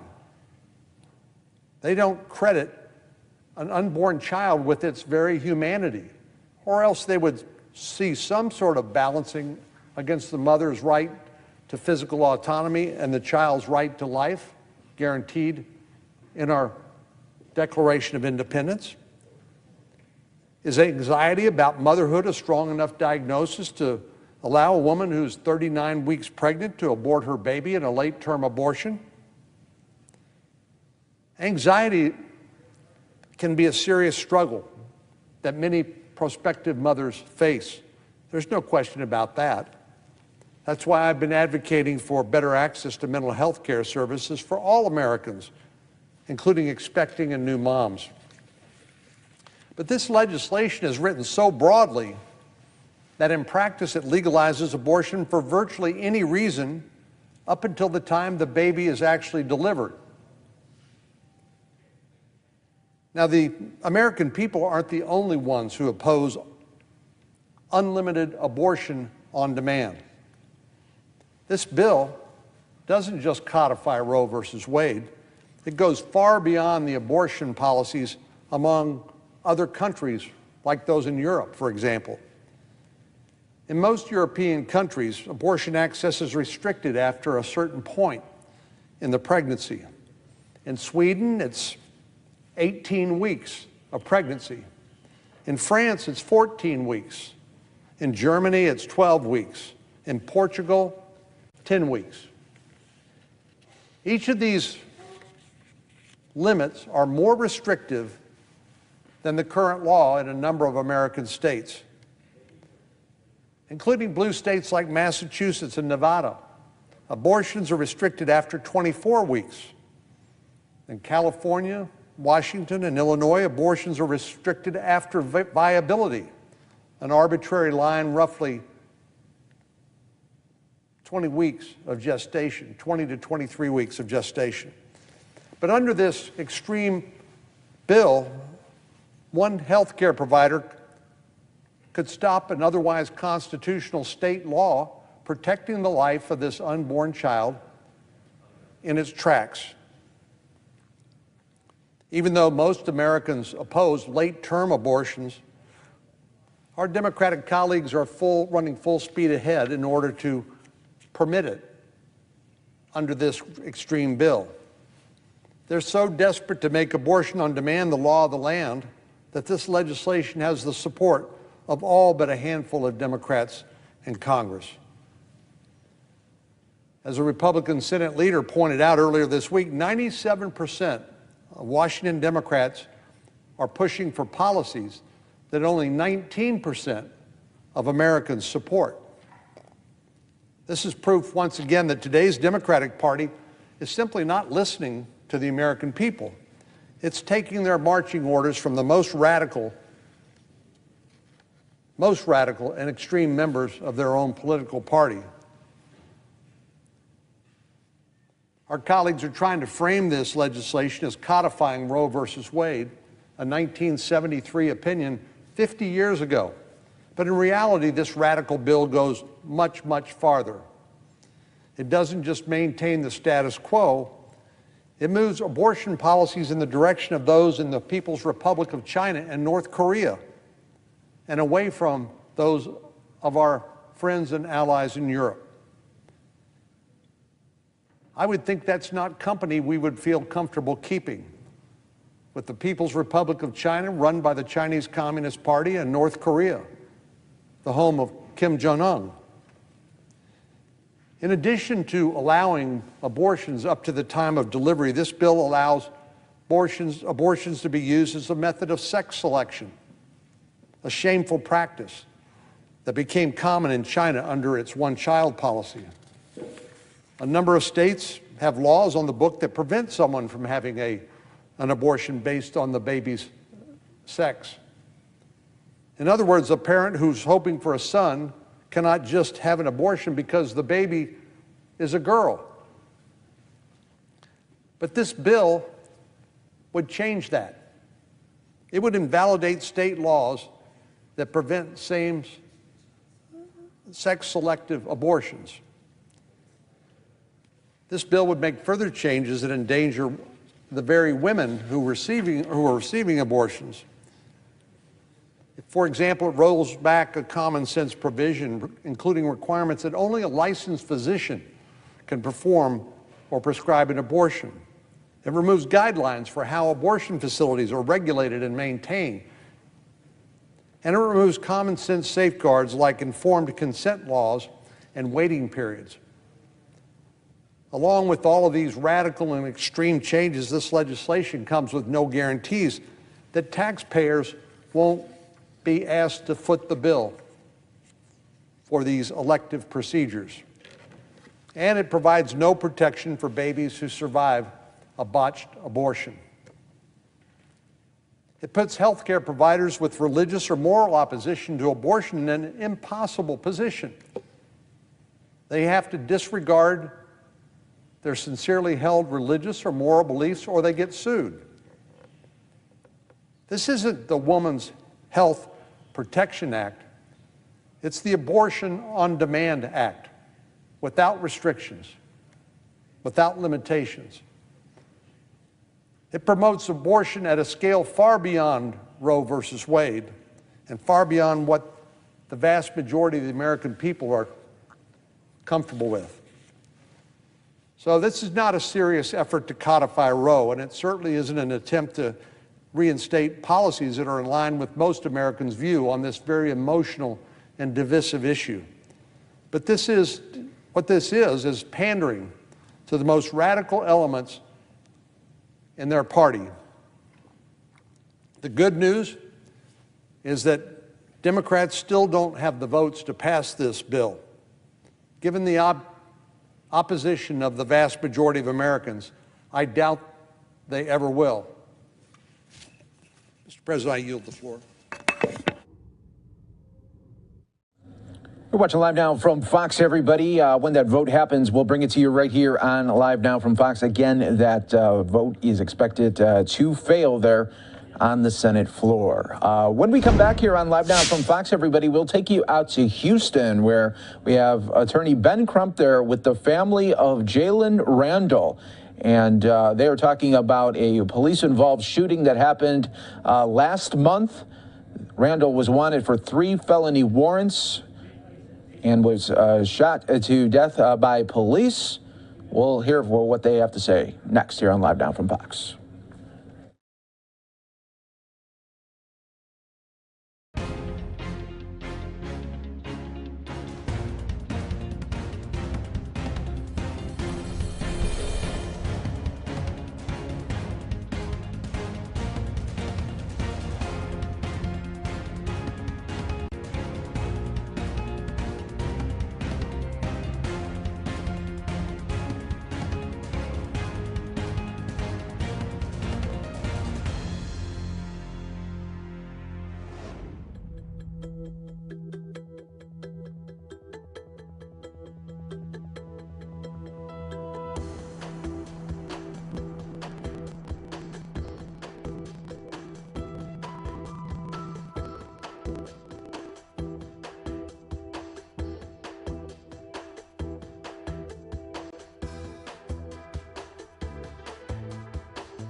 Welcome back, everyone, here to Live Now from Fox, taking you out to Houston right now, where the family and attorney and friends of Jalen Randall, a Houston man who was shot by police and killed last month.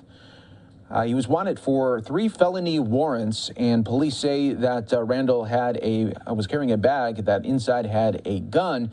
We are going to listen to what the family and attorney says. They demand answers in this shooting. These queens who are working with Rainbow Push Coalition, who have never ever stopped fighting for justice, transparency, and accountability. Let me say that again. That's why we're here. For justice, accountability, and transparency. Yes. Before we begin, I want to acknowledge that I'm attorney Ben Crump with the Ben Crump Law Firm, with Arthur Reed, my investigator, attorney Fu Zimmerman of the Cello Levitt Law Firm, and also attorney Eli Hare, who's here with me, who will make some remarks after I finish. We are honored to represent the family of Jalen Randall. We have present with us today, who you will hear from shortly, his mother, Miss Tiffany Rochelle, and her husband, Mr. Rochelle, and we have his father, Mr. Warren Randall. We also have his baby, Jayla Randall, 5 years old. And we have her mother, Shavonda Stagg, here with us, all standing united with their hearts broken, fighting for justice, fighting to let the world know that Jalen mattered. Yes. Jalen mattered. Yes, yes. Jalen mattered. Jalen mattered. Jalen mattered. Jalen Randall. Yeah, so often after they assassinate young black people, young brown people, Miss Marion told them, they then try to assassinate the character of the person because they want you to say that he was not worthy, Reverend Criswell, of consideration. He wasn't worthy of humanity. He wasn't worthy of respect. Well, as we stand on sacred ground in the house of God, we say our children are worthy of consideration. They are worthy of respect. They are worthy of respect. And so we're here because we believe that the only way we can get to justice is we first have to get to the truth. And the only way we get to the truth is we have to have transparency. And for the life of me, Attorney Hare, I can't understand why they said it takes so long, Mr. Randall, to release the video. The video ain't gonna change. What a month gonna do, Charlie? What 2 months gonna do? Other than give them an opportunity to try to cover it up, get their story straight. Well, the facts are the facts. Jalen Randall was shot from behind. And we have scientific proof today with the results of our independent autopsy that confirms Jalen was shot from behind running away from the police. And Reverend Criswell, when I was a little boy, we learned playing cowboys and robbers that the most cowardly thing you can do is shoot a person in the back. But why is it that the police continue to cowardly shoot black men in the back, not just here in the Fifth Ward, not just here in Houston, but all across America? It seems to be, Arthur Reed, that the most dangerous thing to a police officer is a black man running away. I mean, how can you pose a threat when you're running away? It just don't add up. It don't make no sense at all. How was he such a danger running away from you, Houston Police Department? The evidence is clear. We have autopsy completed by Dr. Jesse Adami, and it concludes that he died from a penetrating shotgun wound of the posterior neck, that there were commuted fractures to his cervical vertebrae, C6 and C7.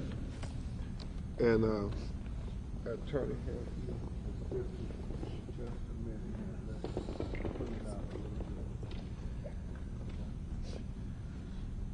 And this anatomical model makes it clear. Yeah, I will pull it over a little bit.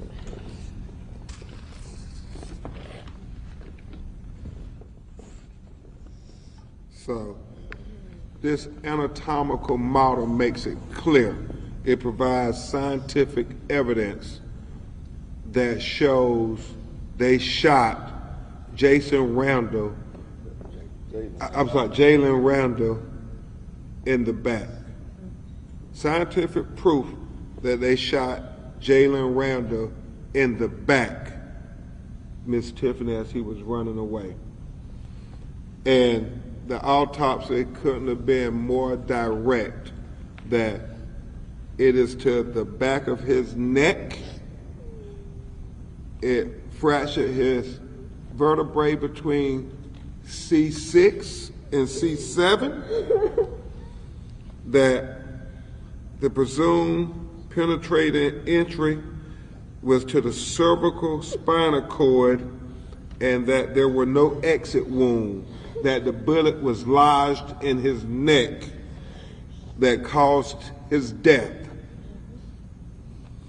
It also reveals that the bullet track was what his mama and his daddy and everybody in the community said from day one, that it was from back to front, that Jalen was going away from the police when they shot him.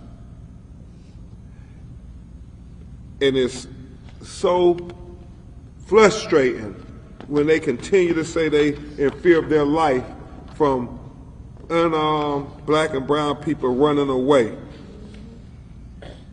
I mean, we just see it over and over again, whether it's Terrence Crutcher in Oklahoma City, whether it's Ahmaud Arbery. I mean, just over and over, we see black people running away from them and they shoot us in the back.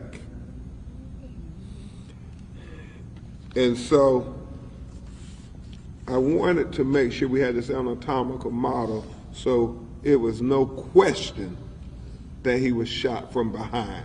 Because they're going to try to continue to say all these things to try to justify this unjustifiable excessive use of force. But let me be plain, Mr. Randall, there is no justification for shooting him from behind. Miss Tiffany, they can't offer anything to justify why they killed little Jalen's dad. I mean, he's going from behind. They don't get the right to be the judge, the jury, and the executioner. That's right. They don't get that right. And so we're here demanding transparency. The witnesses have said that he got out of the car and was running away. We believe the body cameras will all show it. And so we're here, Ms. Tolan, demanding transparency. We're here with the community saying to the Houston Police Department, you don't need to say no more, just release the video. Don't say no more, release the video. Don't say no more, release the video. Don't say no more, release the video. Don't say no more, release the video. Don't say no more, release the video. We'll be right back here on Live Now from Fox. Take a quick 2-minute break. Stay right here with us. Excuses, no more explanations, release the video. You got the body cam video. We heard from witnesses after they shot Jalen, Miss Tiffany, that the officer got in the car and had the audacity to go put his knee in the back of his neck area after he shot on the ground bleeding. Well, we need to see that video. Yes. It's not lost on us, Mr. Randall, that it's been almost 2 weeks since April 27th, around 3 p.m., when Jalen Randall was shot unnecessarily and unjustifiably. And it's not lost on us that in about 2 weeks from now will be May 25th, marking the 2-year remembrance when George Floyd was killed from excessive use of force. And so we say to the people with authority here, do the right thing. Release the video, all the video. It's going to come out. And we need to know that they will be held accountable. You know, that's what video is for. That's why the taxpayers pay money. If you did right, then we'll see it. And we'll say, okay, you did right. But if you did wrong, we need to see that too and hold them accountable so it doesn't happen again. I understand, Attorney Harrell, that it's been alleged that the police officer who shot Jalen Randall, this wasn't his first time engaging in excessive use of force against African American citizens. And so we have a right to know as the public what's in his record. You keep talking about what's in Jalen's record. Well, Jalen didn't kill nobody. Jalen didn't kill nobody. The person who killed, person running away from him was the police officer. Why don't you tell us his history? Yeah, that part right there.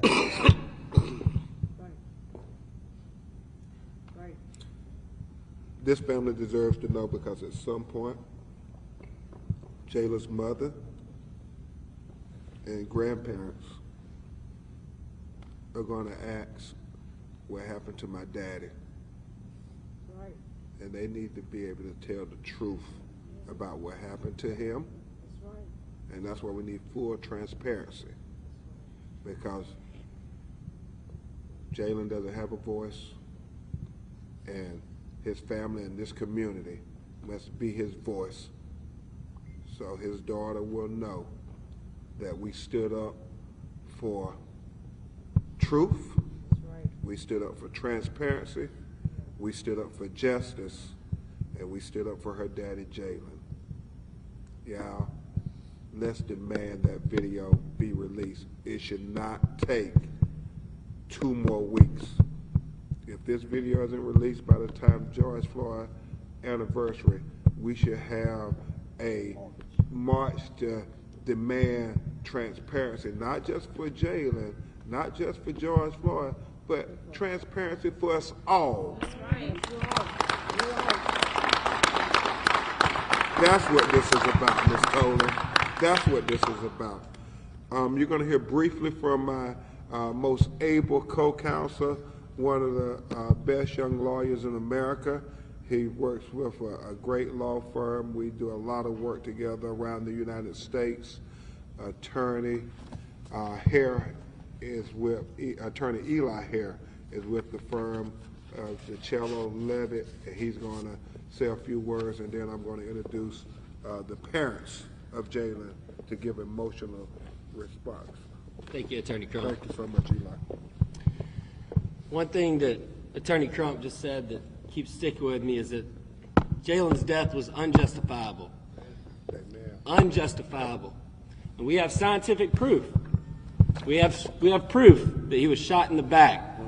In the notes, the medical examiner said, other than the injuries from the single gunshot to the back of Jalen's neck, Jalen had no defensive wounds, no marks of trauma, no indication of any other violence. And these officers want to say that they felt threatened. This was a man who was killed, who was murdered as he was fleeing. He posed no threat to the officers who killed him. And now they want to assassinate his character, as Attorney Crump said. What they don't want you to think about is how a 5-year-old girl is going to live the rest of her life without a father. Exactly. How Mr. Warren, Miss Tiffany, Mr. Rochelle, they're going to live the rest of their life without their son. Jalen was 29 years old. He had his entire life ahead of him. and it was taken away from him unjustifiably.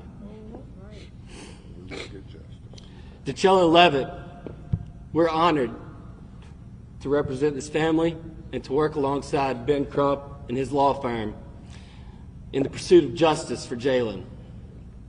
Those at fault in his death, in the murder of Jalen Randall, will be held accountable. Thank you.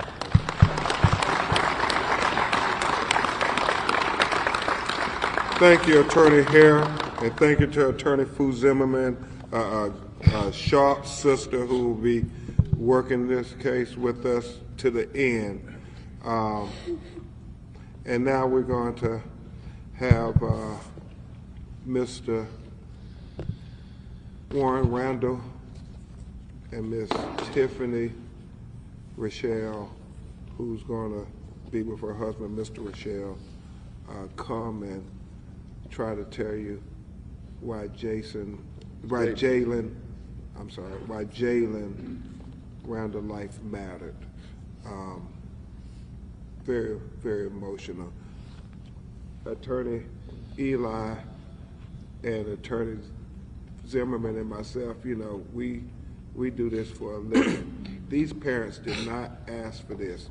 Matter of fact, they never imagined they would be joining this fraternity that no parent wants to be a part of.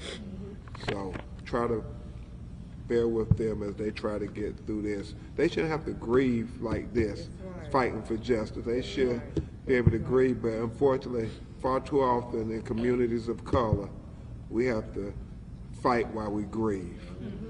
So, Mr. Warren Randall, the father of Jalen Randall. First of all, I'd like to say thank you for all the community support that we're receiving. I never thought that I would be here in this situation. I come to you, I'm seeking justice for my son who no longer has a voice to speak. He is no longer here. I come to you asking for all the justice for all the men and women who go through this situation. I'm in a situation now that I also thought I'd never be in, having to explain to my 5-year-old granddaughter what happened to her father.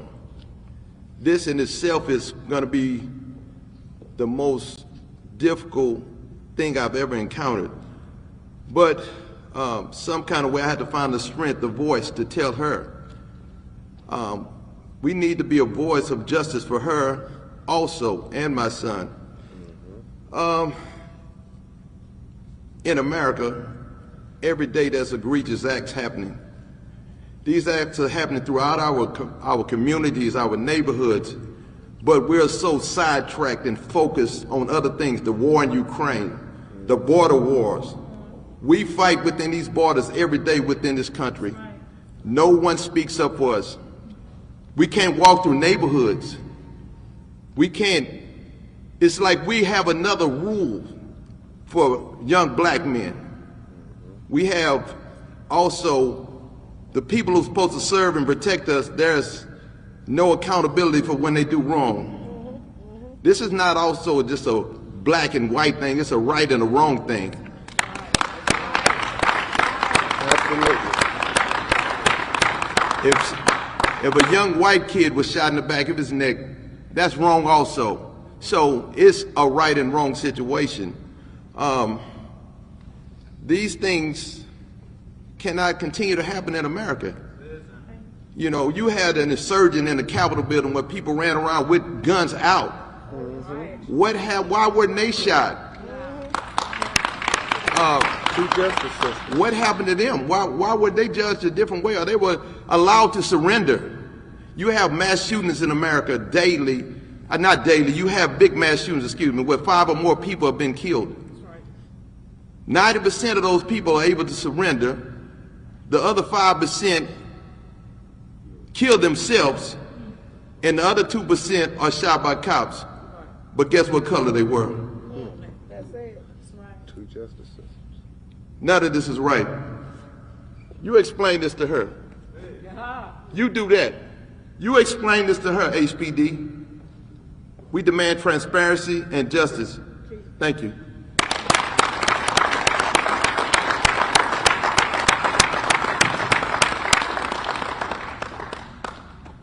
Yeah, let Mr. Randall know we with them. Everybody say justice for Jalen. Justice for Jalen. Justice for Jalen. Justice for Jalen. Justice for Jalen.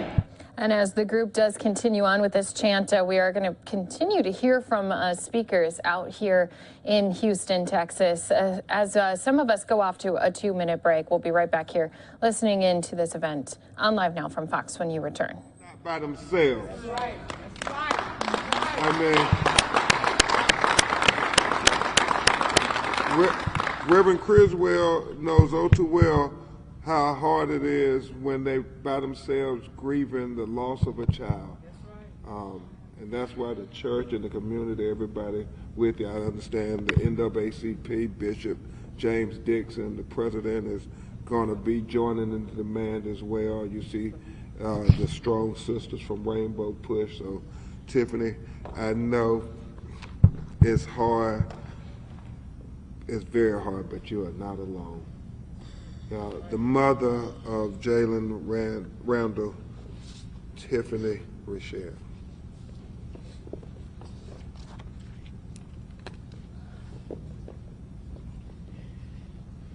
My name is Tiffany Rochelle. I'm the mother of Jalen Randall. That was my first child. That was my firstborn. He was born December the 2nd. 1992. I had Jalen at 7.5 months. And he was 2 pounds, 19 ounces. And we both stayed in the hospital for a while.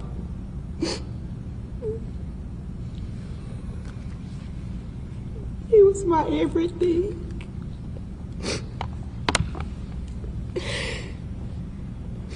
When the police officers shot my child, he took my heart. He took the breath that I breathed. I would never think I see everything that's going on in the world, and I never thought that it would be me. My last supper was 4 days ago before all of this happened. And I talked to Jalen 1 hour before all of this happened. And he said, "I love you, Mama." And I told him I loved him back. My Lord.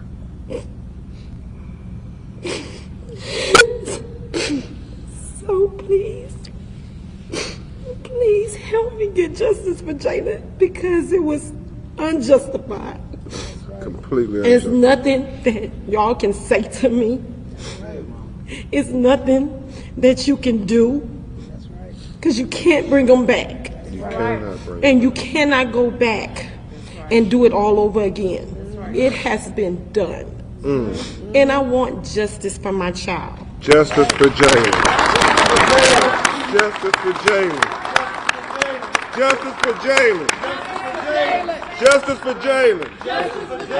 Justice for Jalen. Justice for Jalen. Justice for Jalen.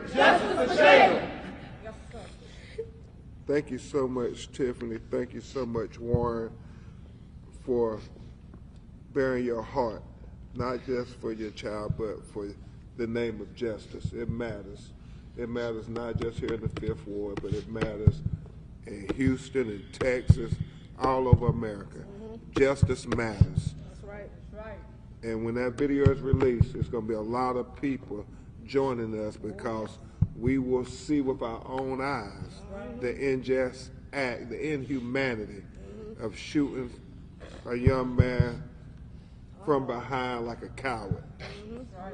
Like a dog. Hold on. Like a dog. That's right, brother. That's right. Can y'all imagine the narrative if the roles were reversed and a police officer shot in the back? What they would say, Oh, yeah. Why do they get the high ground on morality? Right is right and wrong is wrong, Reverend Chris. Well, that's what I was taught in church. We're not going to play with it. Right is right and wrong is wrong. So we demand transparency. We demand justice. The video needs to be released by George Floyd's 2nd year anniversary. That's right. That's right. That's our demand for transparency, to build trust with the community. It's not too much to ask. Right. The taxpayers paid for the video. Release the video. We're not asking for anything extraordinary. We're just asking for simple justice. Simple justice.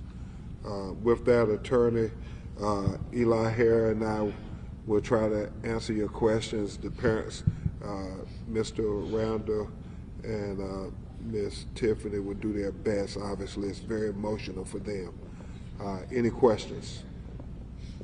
What would you have to say to police who say that he had 3 warrants out for his arrest, they let him on a chase and said he was a threat to them because of that? Certainly. It's real simple.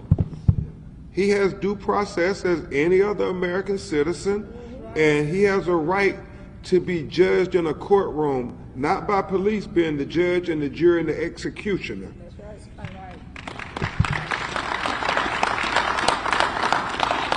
There is no way to justify shooting a person in the back running away from you. I know they try to act like black men are so dangerous and so barbaric that even when we're running away from them, we pose a threat. You know, why don't you see them shooting white men in the back? Because, you know, society would not stand for it. But we seem to try to condone and justify them shooting black and brown men in the back. And it's not justifiable, no matter, as Tiffany said, how they try to spin it. And if you were so right, release the video. That's right.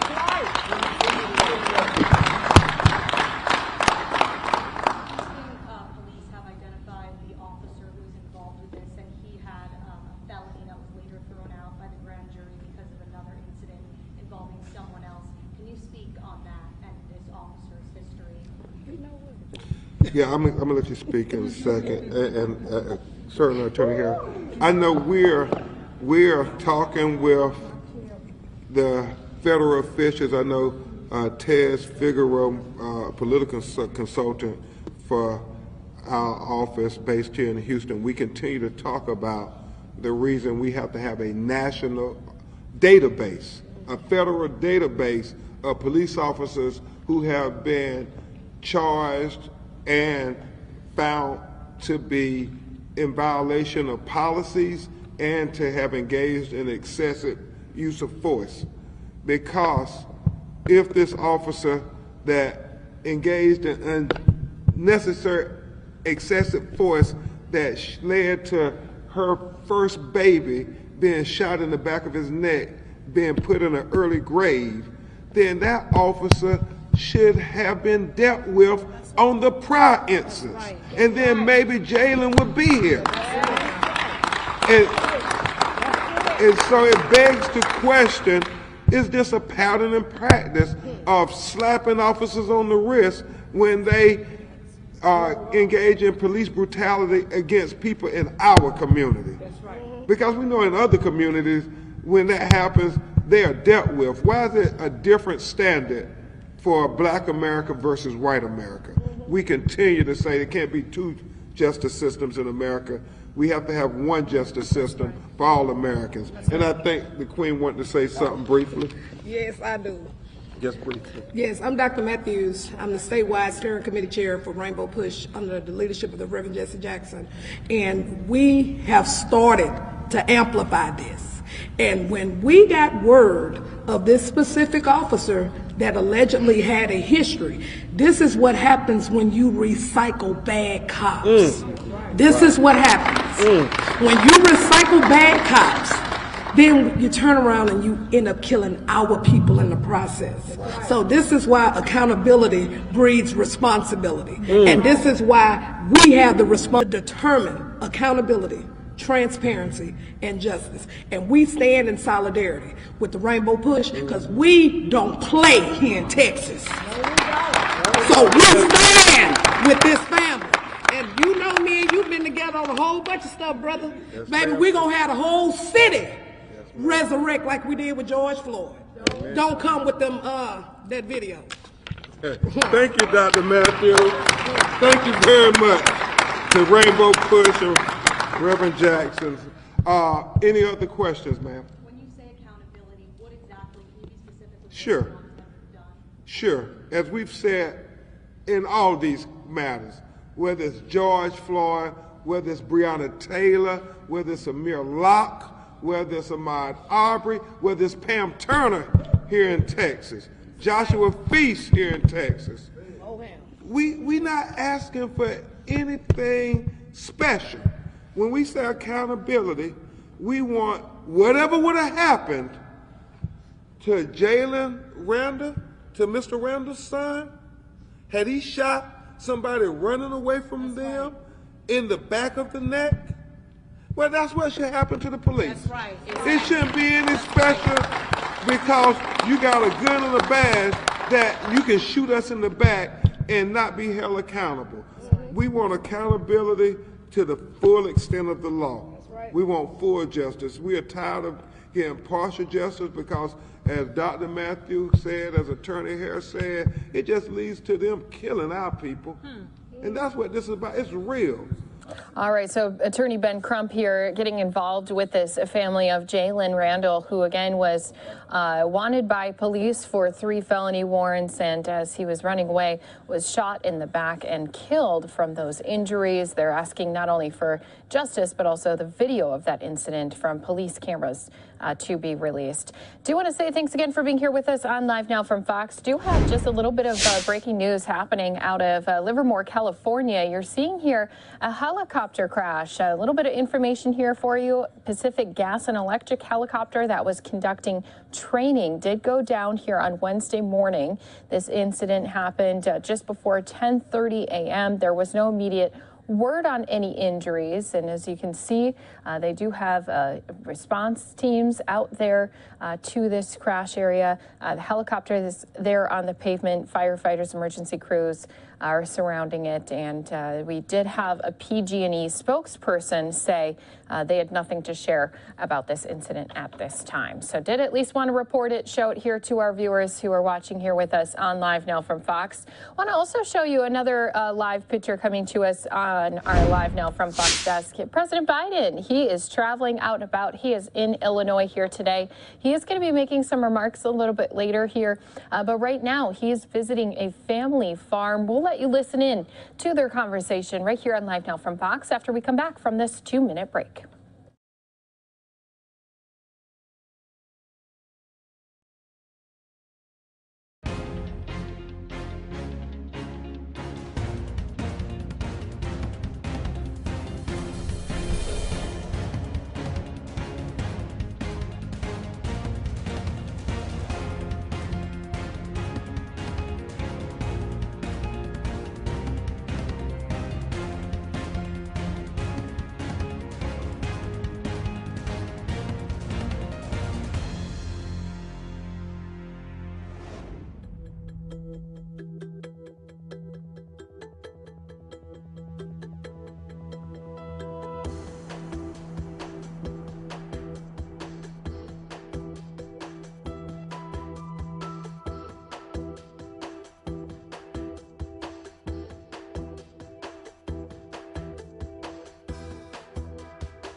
London right now.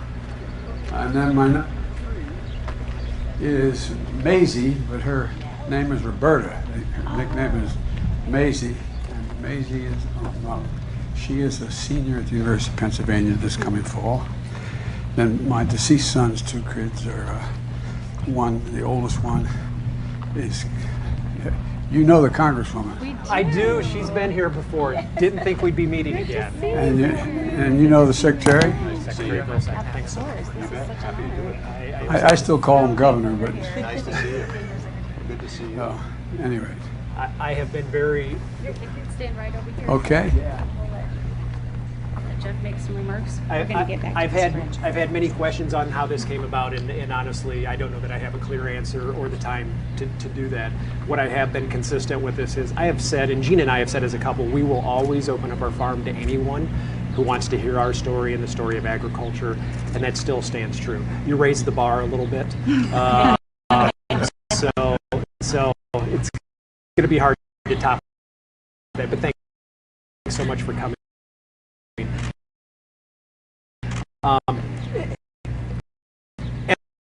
As I thought about today, and there's a lot to think about, I really. All right, guys, we're having just a little bit of trouble with this tape playback here. President Biden out at a farm in Illinois. He is going to be headed then to Chicago. He's going to be making some remarks on the farmers and food processors, how the Biden administration is going to try to support them. We did get more portions of this with our teams who were out there. Let's go ahead and listen into that right here for you on Live Now from Fox. We're just gonna. Good. How does the wheat crop look? Looks pretty healthy. How do you feel about it?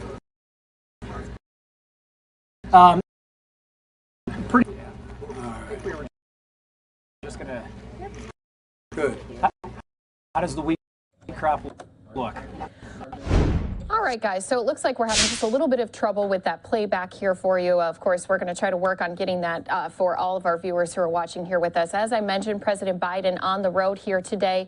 So what we'll do is keep an eye on his movements as he does try to continue to take a look at that family farm out live to Supreme Court. You can see here we still have that fencing up. A big day for us on Capitol Hill, at least on the Senate side, as we do have some of our Senate members, all of them, they're going to be holding a procedural vote on a bill codifying Roe v. Wade protections. We did have Senate Democrats who are trying to move quickly to try to get the 50-year-old ruling after the draft U.S. Supreme Court opinion suggested the court is poised to overturn the case. It was leaked last week.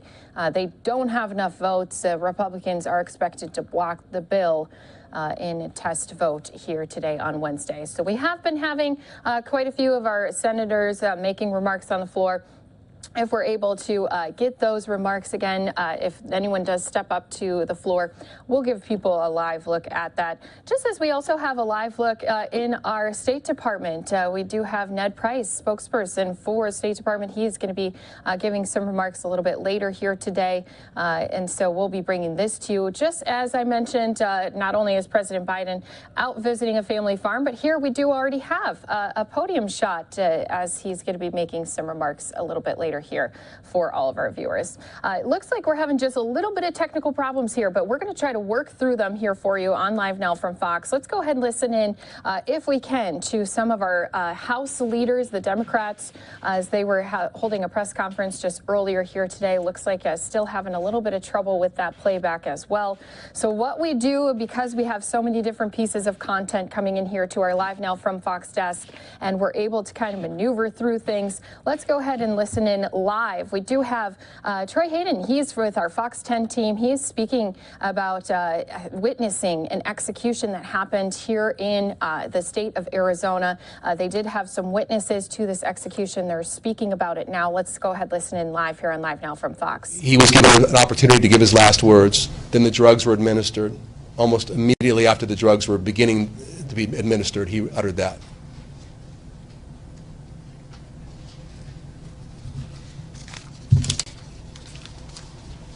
KTAR. Taylor from KTAR. Hi, my name is Taylor Tassler. I'm with KTAR. This is the first execution I've ever witnessed. We went Tasler.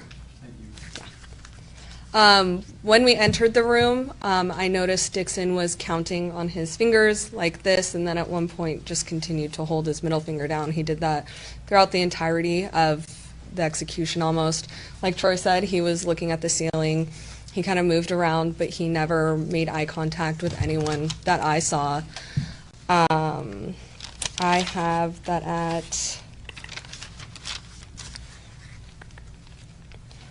Once the drugs were administered, I kind of heard a gasp. His jaw dropped. He had a deep swallow, and that was about it. I never saw any movement after that either.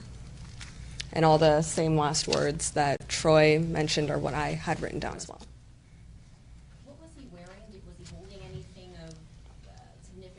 He was in an orange jumpsuit. It looked like shorts, so they could have access to his legs, and it had short sleeves, so he was wearing an orange jumpsuit. But he was also, when we first walked in, covered by like a cloth up to here, but his arms were out. And then as they started moving to his leg, they pulled over the sheet a little bit, and we could see his legs as well, and he had socks on. Did he have any kind of, I guess, religious ceremony beforehand, or? Not that I'm aware of. Not that I'm aware of. Troy also mentioned that he had said, I know you're seeing this, Dina, and you know I didn't kill you. Mm-hmm. Yes, I have that as well. When did he say that?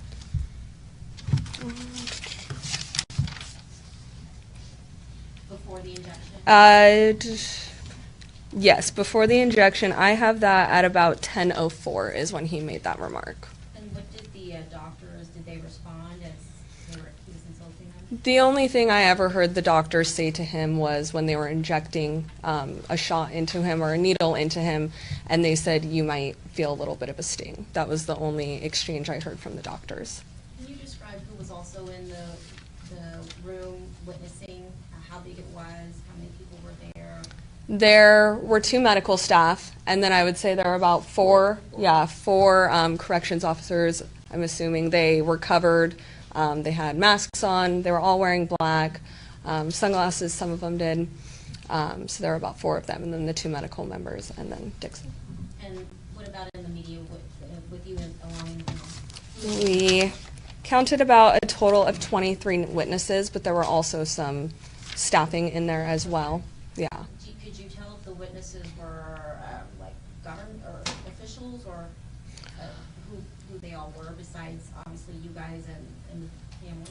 It was unclear who everyone was. There was one officer that I noticed, but other than that, I couldn't tell who everyone else was. Did Dixon had any friends or family there on your behalf? I wasn't made aware of if anyone was on there for him. I know I heard that maybe his lawyers might have been there, but I'm not positive. Were there any elected officials in the witnessing room? Not that I saw. Not that we recognized. Attorney General Brnovich? No, he was not there. Director Shin? David Shin? Not that. I guess this being your first execution and you didn't know what to expect, what was your reaction? It was very quick, and obviously from going into this, I did some research on past executions and spoke to people who have also witnessed executions, so I expected, you know, a gulp, maybe some movement of the hand, so it was a lot less than what I was expecting. He took a breath in, opened his mouth, and that was about it. There wasn't, once he had been injected, there wasn't really any movement with his hands or anything, so it was pretty simple and seemed like it went according to plan. Do you know how many doses of the execution drug were used? I'm not positive. I think there were 2. Is that correct? There from were the book? 8 syringes there, and I'm not clear on how many doses were meant for each, but only 4 of the 8 I saw were depressed. And that information's in the 710 handbook as well, right? Yeah. You can check Department Order 710 for that information. Well, sometimes it differs, though, depending on what's in the order versus what is actually administered. Yeah, we're not going to speak to operational procedures at this time regarding the execution. I would refer you to Department Order 710. Taylor, can you discuss, like Troy did, just what your view of the difficulty inserting the IVs was? Yeah, so again, I've never seen this before, so they started out on his left arm, then they shortly moved over to the right arm, got it in there. It seemed, I would say, when did they start working on his leg? Once they got an insertion into his arm, that was pretty quick, and then they moved on to his leg, and they started doing that around 9:58, and by 10:02, it seemed that everything had been inserted in the leg. It didn't seem like there was too much difficulty other than trying to get it into the left arm. Can you describe the temperament of the people doing the insertion of the IV? Was it calm? Was there panic? Was there... No, it seemed calm. We obviously couldn't see their faces. They were covered with a mask and had hairnets and covering glasses for their eyes, so we couldn't really see any facial expressions, but their body language was calm and just moving along through the steps.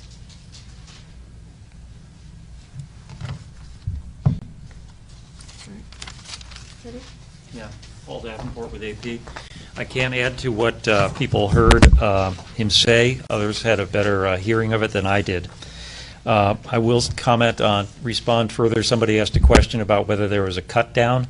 I don't have a medical background, but I did see what I believe, what appeared to me to be some cutting when they were doing the feed in the thigh area. There was also a fair amount of wiping of what appeared to be blood after that when they were wrapping up. You know, I'm not talking about a gushing stream or anything like that. Just a small amount of blood they did have to wipe up. Any other questions? What about the checking the audio? I thought the audio from inside is new with this execution. Is that correct? That you could hear what was going on inside? You could hear it. I didn't find it crystal clear. Perhaps it's my hearing, perhaps it's the audio, hard to tell. I had a hard time making out his voice often because he has a very soft voice. So you had a microphone hanging from the ceiling that may have been lowered, I don't know. They had another one right on his shirt, so you could have a better hearing of what he was saying or what any noises he was making. He wasn't making many. Then we've already talked about the screens. That's new. On each side of the visitation room, you had the same image of the looking down on him shot, as it were. And then in the middle, you had one screen that had the tight close-up of the sets of injection drugs, and that's all you saw. You occasionally saw some hands, blue-gloved hands, reach down and manipulate one or two of them at a time. I had a hard time actually discerning what was happening in what order, but it appeared they opened up valves and let it flow from 4 of them, a set of 4, one set. I think the protocols say they have to have a backup set as well. And Paul or Troy or Taylor, can you describe his tone of voice when he was saying these things you heard with? He seemed defiant to me. Yeah, like, I'm not going along with this easily, and how can you do this to me, and I'm innocent, and, you know, basically that. It wasn't pleasant. No, it was a conversational sound of voice, albeit with a sharp edge to it, but it wasn't screaming or yelling, anything like that. Okay. What's your impression about Dixon's, I guess, mentality? There's a lot of argument that he was not mentally competent, but I mean, it kind of sounds like he knew what was going on and he knew why he was being executed, right? I can't speak to everything of that, but I can say when he talked about his last words, he obviously knew what he wanted to say. He clearly said them. At least they were articulated at his end well. I couldn't hear them word for word very well, but they were clear. They were said, and he got into some specifics, talking to the victim and referencing the Arizona Supreme Court in some specificity. And did it appear that he was blind and disabled, like his lawyers claim, or could you tell? I don't know if he was blind. As Troy said, he didn't look at us. I didn't see him visually reacting to things. And as far as him being disabled, I don't know, other than I saw his head move side to side, up and down. I saw his mouth open. I saw his eyes occasionally open. I saw him twitch his hands periodically, and also with the finger gestures that my colleague has already referenced. So there was movement, what appeared to be purposeful movement. Finger gestures? What do you mean by finger gestures? He appeared to go like this, what I would call rolling his fingers, and then maybe holding them. I think my colleague described seeing that. Yeah, it looked like he was almost counting off his fingertips throughout the... Yeah. At one point I wondered whether the fingers meant anything in terms of a gesture, but it didn't appear so. When you reference the Supreme Court, was it in reference to the legal arguments they've been making about a judicial, you believe there's a judicial conspiracy against him, or was it that specific? I don't feel adequate to answer that. I don't think I got as well of a hearing of his actual words as my colleagues did.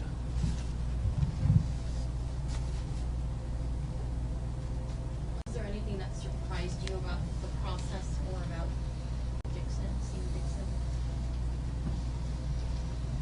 I've done several executions a long time ago, and very little of this surprised me,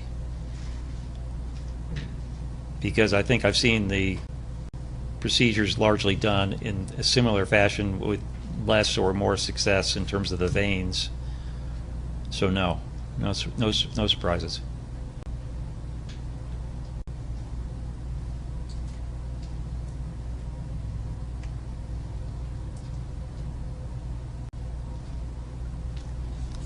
That it? Okay.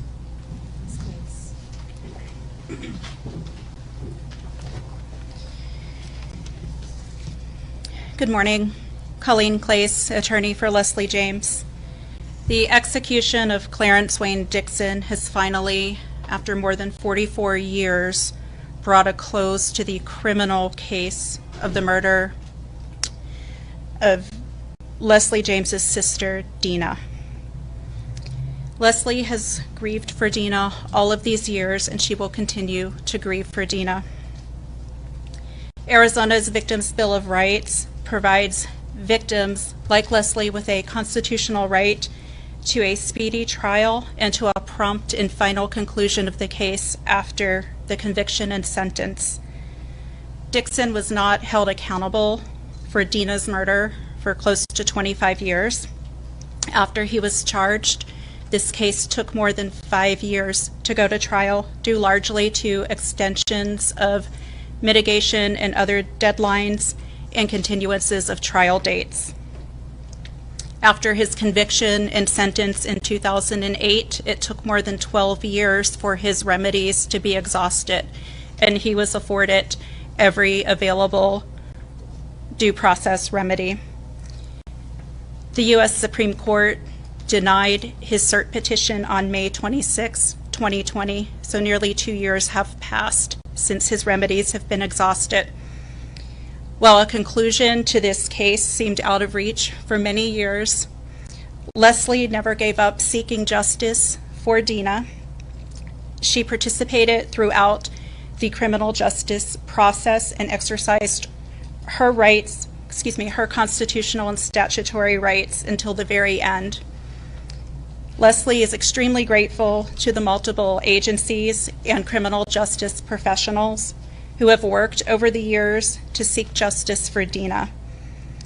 This includes the Tempe Police Department for their dedication to finding Dina's killer, to the Maricopa County Attorney's Office for prosecuting this case, and for their appearance at Dixon's recent clemency hearing. Attorney General Mark Brunovich and his staff working to ensure that Dixon's conviction and sentence was upheld. Leslie is especially grateful for the team of Assistant Attorney Generals who have worked around the clock this last week to respond to Dixon's multiple legal challenges. To Governor Ducey and his staff for their commitment to finding justice for victims. And last, to the Arizona Department of Corrections, Rehabilitation and Reentry, especially the Victim Services Unit for the support that they have provided to Leslie. Leslie will now make a statement. I would ask members of the media to please remain respectful of her views.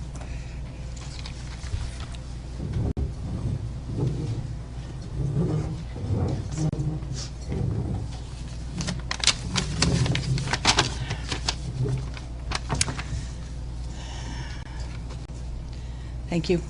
I'm Dina's older sister. I appreciate the opportunity to speak to the media today. You know, for over 44 years, members of the media may have been available to me, but I generally withheld any public comments. I was concerned that the justice process that has brought us together today could have been jeopardized. But today that process has been finalized. I can't begin to name everyone that deserves thanks.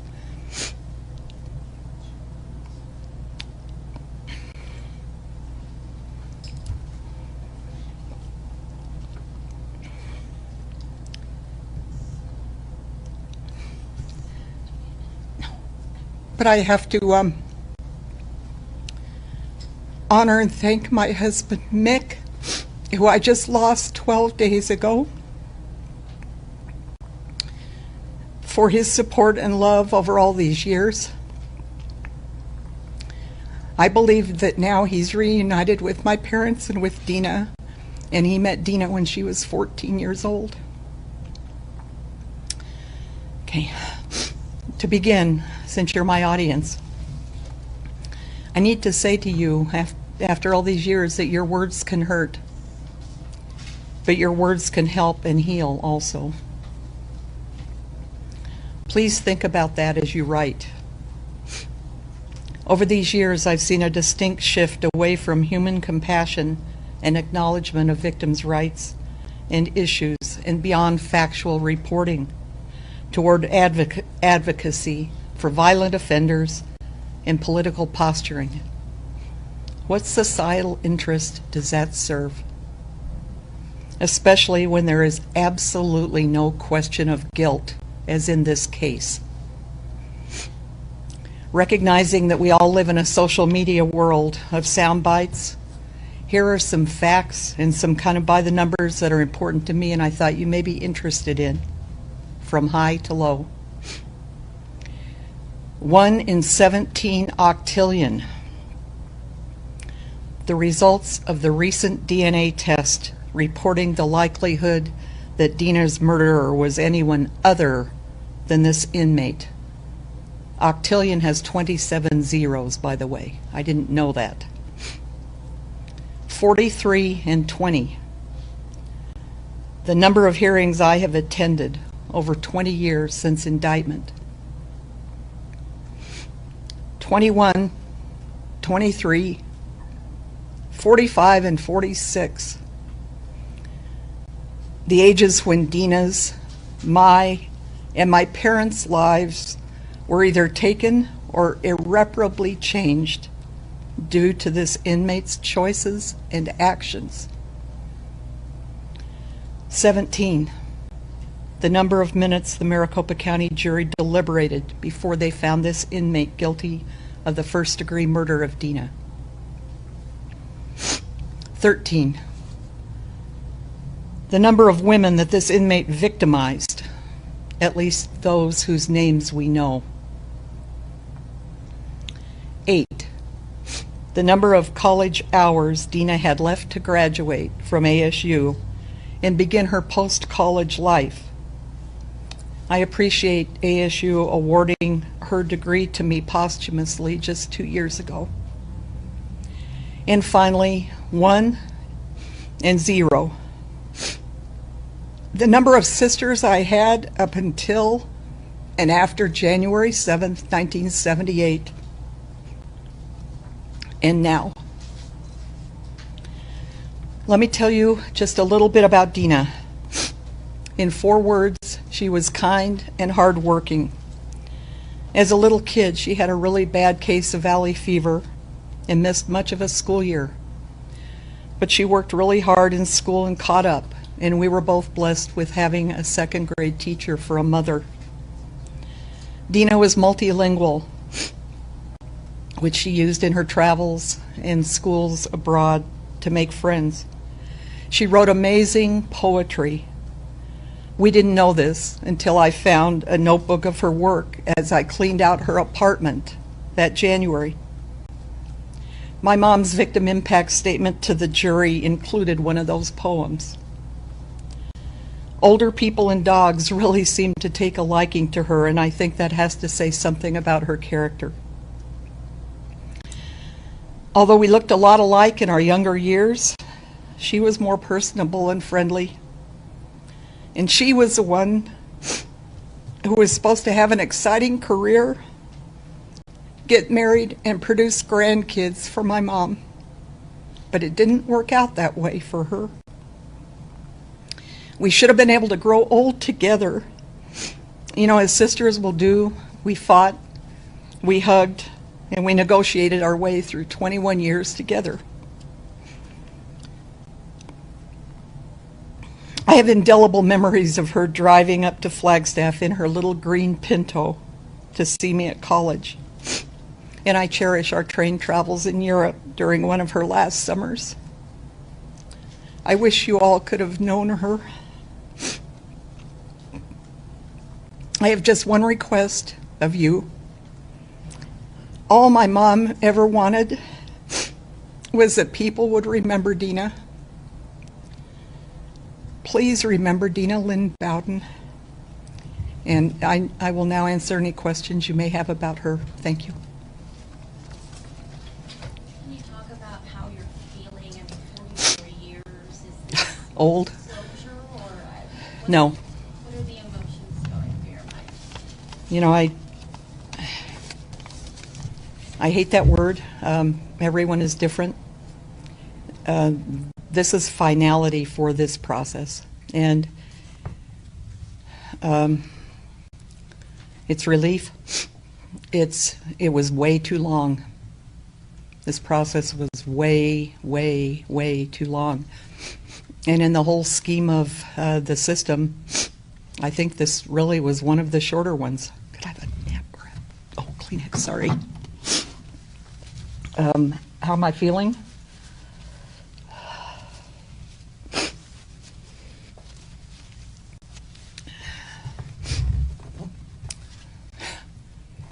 He didn't ingratiate himself to me at all. I saw him for 5 years going to hearings. I saw him every day in trial. And why am I not surprised that he chose to use my sister's name?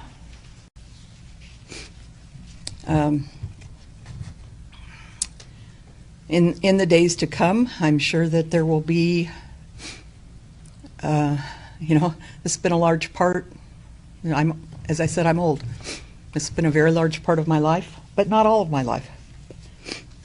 I had a son that we lost. I've now lost my husband.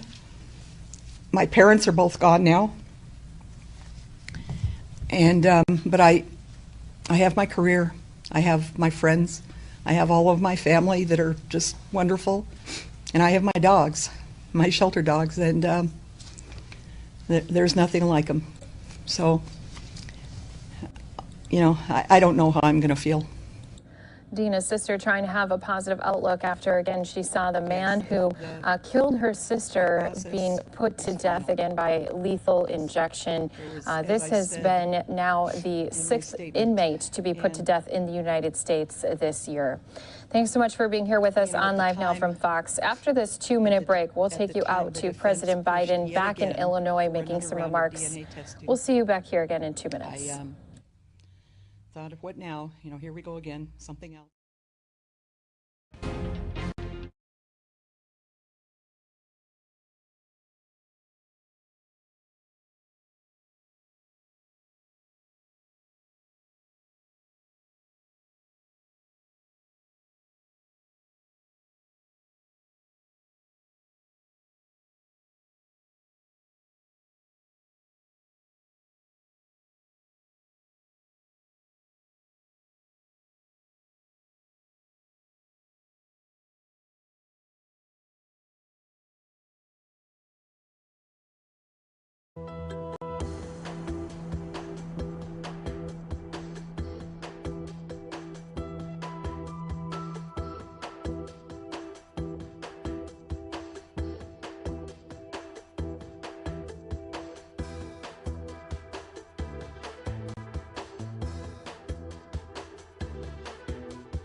morning, everyone.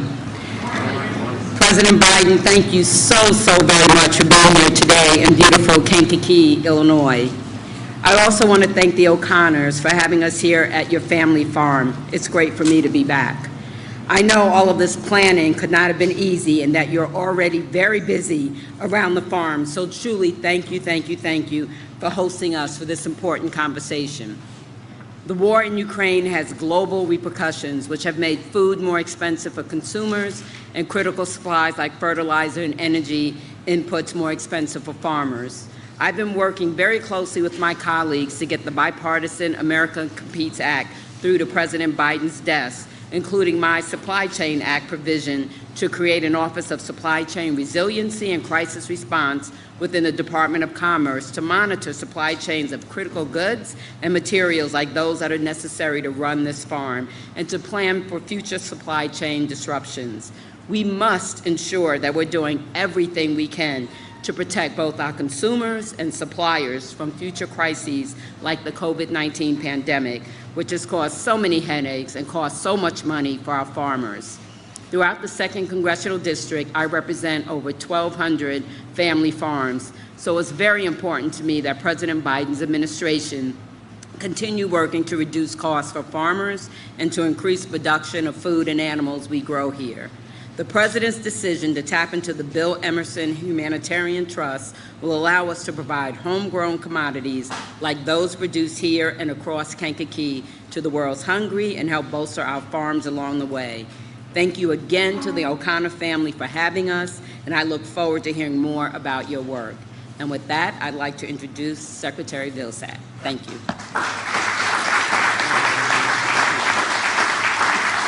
Congressman, thank you very much. And to the O'Connor family, thank you very much for this opportunity to see a tremendous operation. And, Mr. President, as you know, and perhaps very few people in this country fully appreciate, food and agriculture is a big business.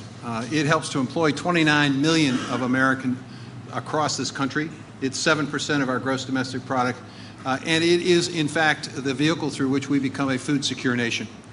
So, folks, this is the reason why the President of the United States pays attention to agriculture and to food. It's why he directed me during the course of the early years and days of the administration to focus on exports, because we know Jeff and his family depend on exports.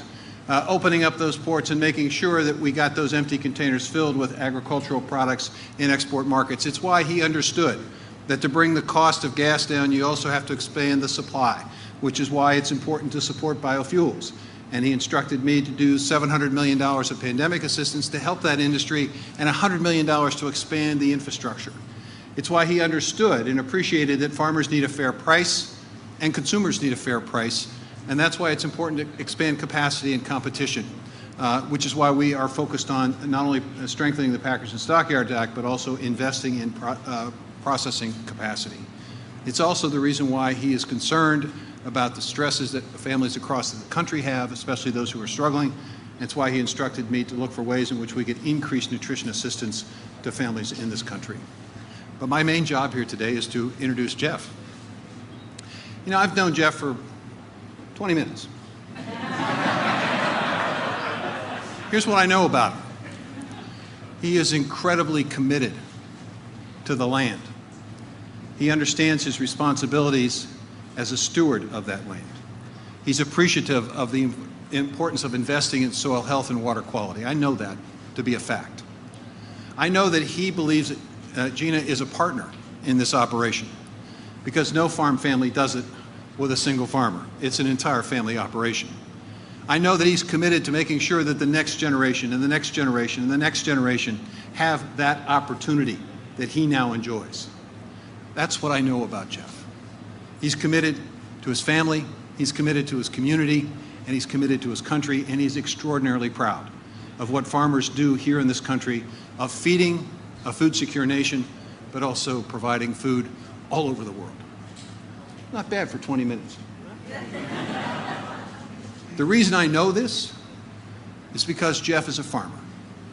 And when you say that Jeff is a farmer, it tells you not just who he is, but what he is.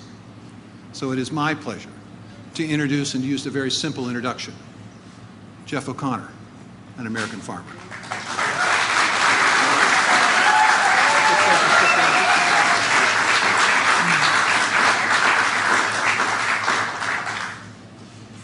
Thank you, Secretary Vilsack. You would think with credentials that go back 20 minutes, I would have been allowed to make an introductory remark that didn't have to be scripted, but they didn't want me to do that, so I'm just going to read mine. Thank you, everyone, for being here. I cannot express enough how grateful I am that you all took time out of your schedule to do this. I'm Jeff O'Connor. My wife, Gina, and I are pleased to welcome all of you to our farm. We just had the honor of showing President Biden around our farm and talking with him about the critical role American farmers play in not just keeping grocery stores shelf stocked for the American people, but also in feeding the entire world. I applaud President Biden's efforts to place a spotlight on the global food challenges created by the Ukraine conflict right now. I also applaud his eagerness to work hand in hand with farmers to make healthy, high-quality food affordable and accessible for people everywhere. About 10 years ago, Gina and I had the opportunity to travel to both the Dominican Republic and Uganda on Christian mission trips. And we've been able to see what global hunger looks like firsthand and what real water concerns looks like. It leaves a lifelong impression. Nationwide, the farming community takes pride in the role that we can play to help in feeding the world and creating cleaner water. And we support President Biden's efforts to provide additional tools and flexibilities that will allow the American farmer to step up at a very critical time. One point of our discussion was the potential expanded use of double cropping. This would allow the production of soybeans after a summer wheat harvest. In essence, we have the ability to raise two crops in one growing season while simultaneously providing conservation benefits. These efforts need to be maximized. I appreciate both the President's and Secretary Vilsack's commitment to conservation and the creation of the tools of the administration is providing to invest in climate-smart agriculture, which I support and I practice. Mr. President, we are very honored to have you here, and the farming community stands ready to maximize production, which we do so well in this time of world need. Ladies and gentlemen, let's please give a warm Illinois welcome to President Joe Biden.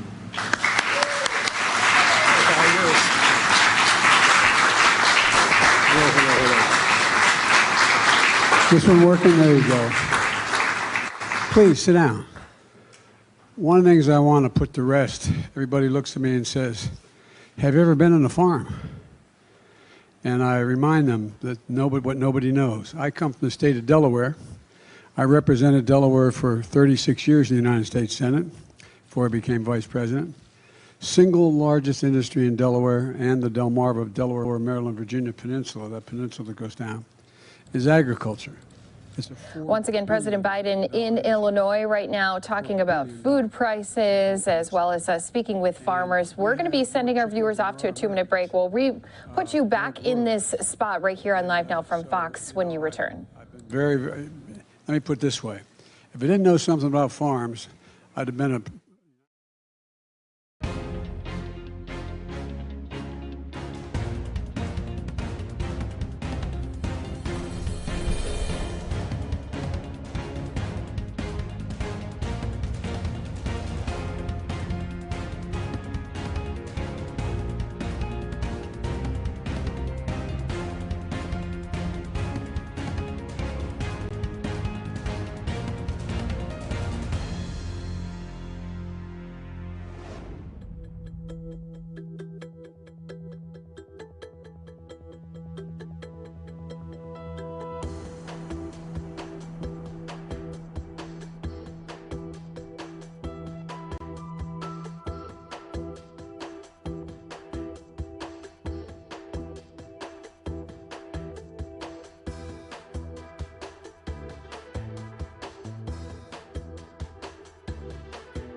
This one working? There you go. Please sit down. One of the things I want to put to rest, everybody looks at me and says, have you ever been on a farm?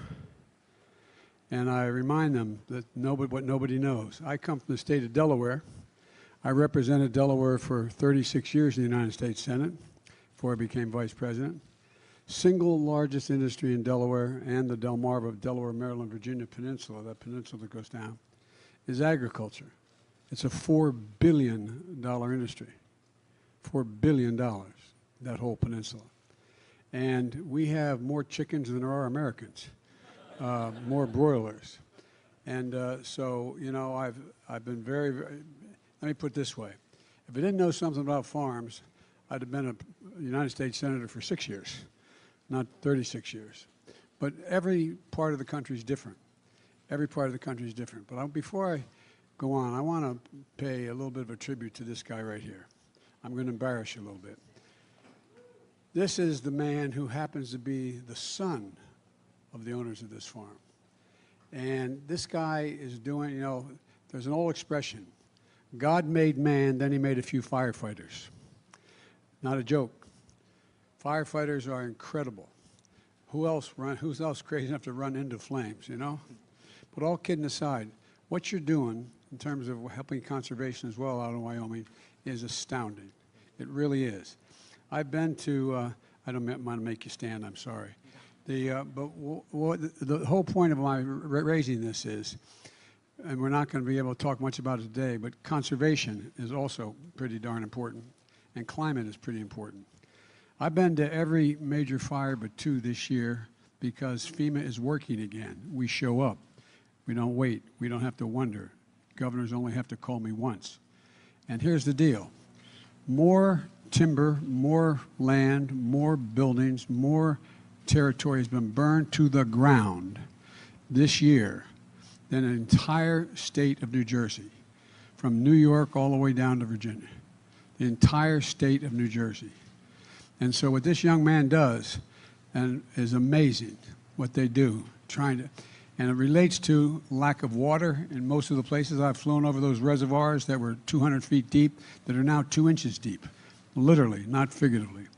So one of these days I want to come back and talk to you all about conservation as well and the climate. But thank you for what you're doing, man. I really mean it. Thank you.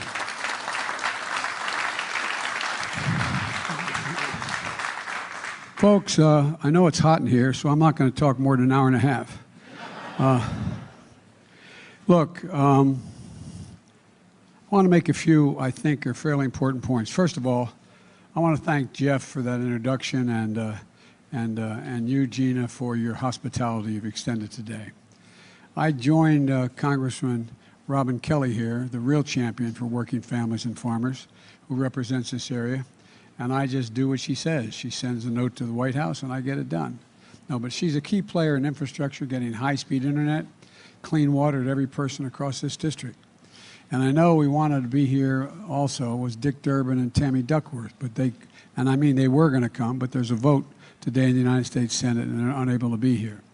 They're two of the most genuine, reliable people I've ever worked with, and I've been doing this for a few days. And I want to thank Tom Vilsack. Tom and I became friends when Tom was governor in Iowa. We traveled the state. Tom has forgotten more about farming than most people will ever learn. I'm sure this room knows as much. But the idea, Tom talks about how critically important that agriculture is to the United States in every single solitary way.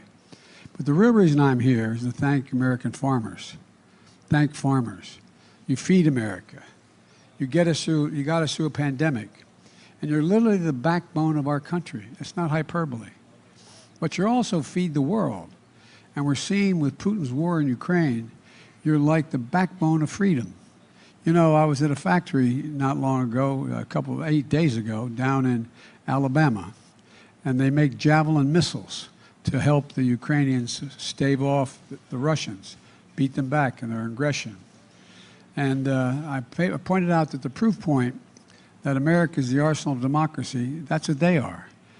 We always have been. We've been the arsenal of democracy. I stand here today to thank American farmers who are the breadbasket of democracy. You really are. You know, we talk about, you know, every investment banker could leave their job. If every farmer left, we'd all starve to death. You know, let's talk about what's important. All these jobs are important. But I just think about it. Right now, America's fighting on two fronts. At home, it's inflation and rising prices.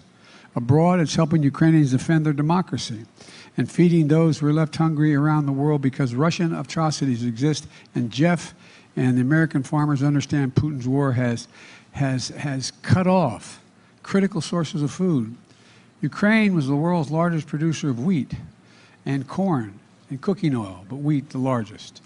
For example, Ukraine says they have 20 million tons of grain in their silos right now. 20 million tons. And guess what? If those tons don't get to market, an awful lot of people in Africa are going to starve to death because they are the sole supplier of a number of African countries. Somalia, I won't go through them all. But the point is this, that because of what the Russians are doing in the Black Sea, Putin has warships, battleships, preventing the access to Ukrainian ports to get this grain out, to get this wheat out. The brutal war launched on Ukrainian soil has prevented Ukrainian farmers from planting next year's crop and next year's harvest. And they're not doing too darn well in Russia either. Russia's the second largest producer. But we're doing something about it. And our farmers are helping on both fronts, reducing the price of food at home and expanding production and feeding the world in need. You know, I just toured Jeff's beautiful family farm. 800 acres of soybeans, corn, and wheat. We talked about farmers all across America, what they're experiencing today. In addition to Putin's war in Ukraine, it's been cold and wet this spring, like it is cold today. We waited for 90-degree weather until I showed up here. But look, many farmers in the Midwest have been put behind the 8 ball because of that.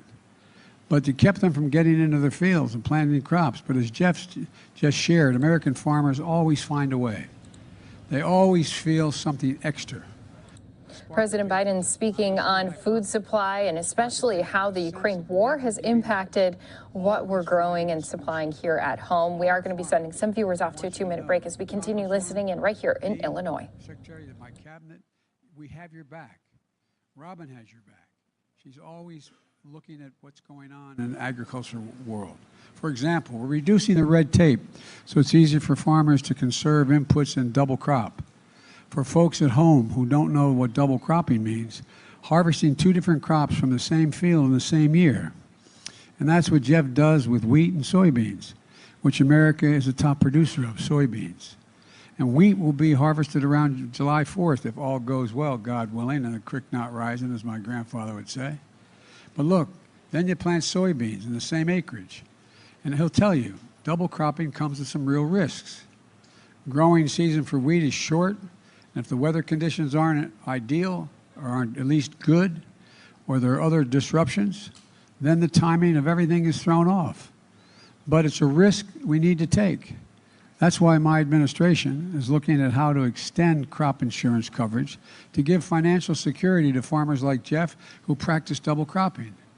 Secondly, I want to also, farmers worried about rising fertilizer costs and what is the content of the fertilizer. That's why earlier this year, the U.S. Department of Agriculture announced it would invest $250 million to boost fertilizer production. Literally on the plane out here on Air Force One, I turned to Tom and I said, Tom, double that. Make it $500 million. It's so desperately needed.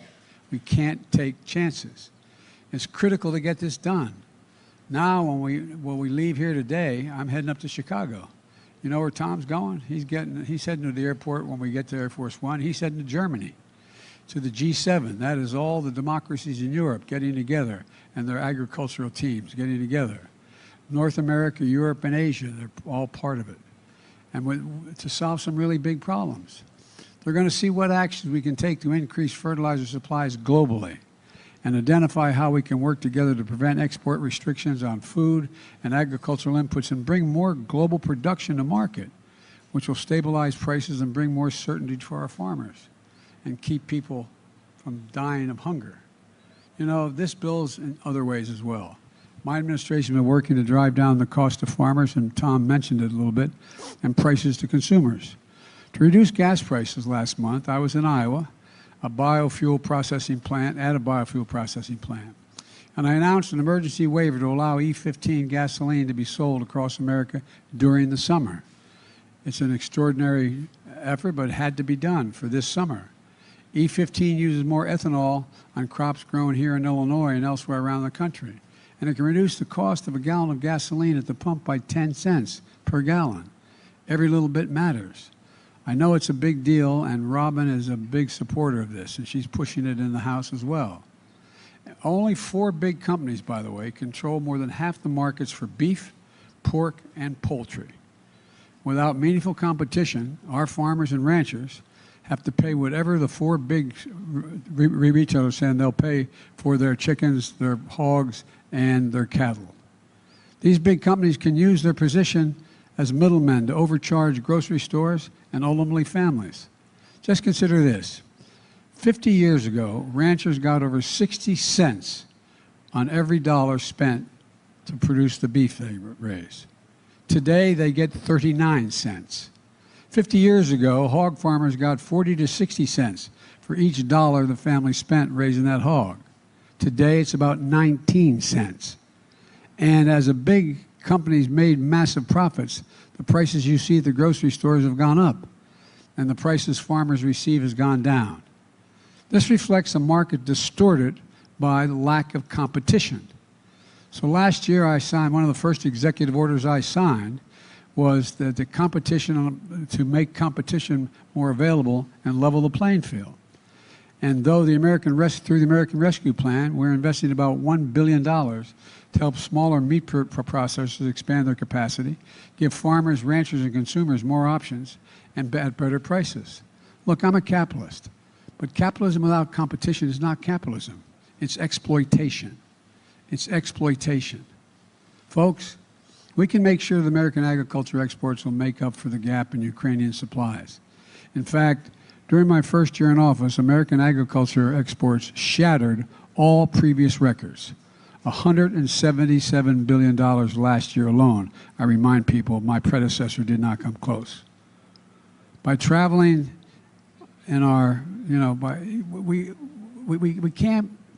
we have to keep investing in our farmers to reduce the cost, to reduce prices to consumers, and have the most productive, most efficient farmers in the world here in the United States. We've always combined generations of know-how with cutting-edge technology to feed us and the world. And I'm going to keep fighting for family farmers like Jeff so we can do what they do best.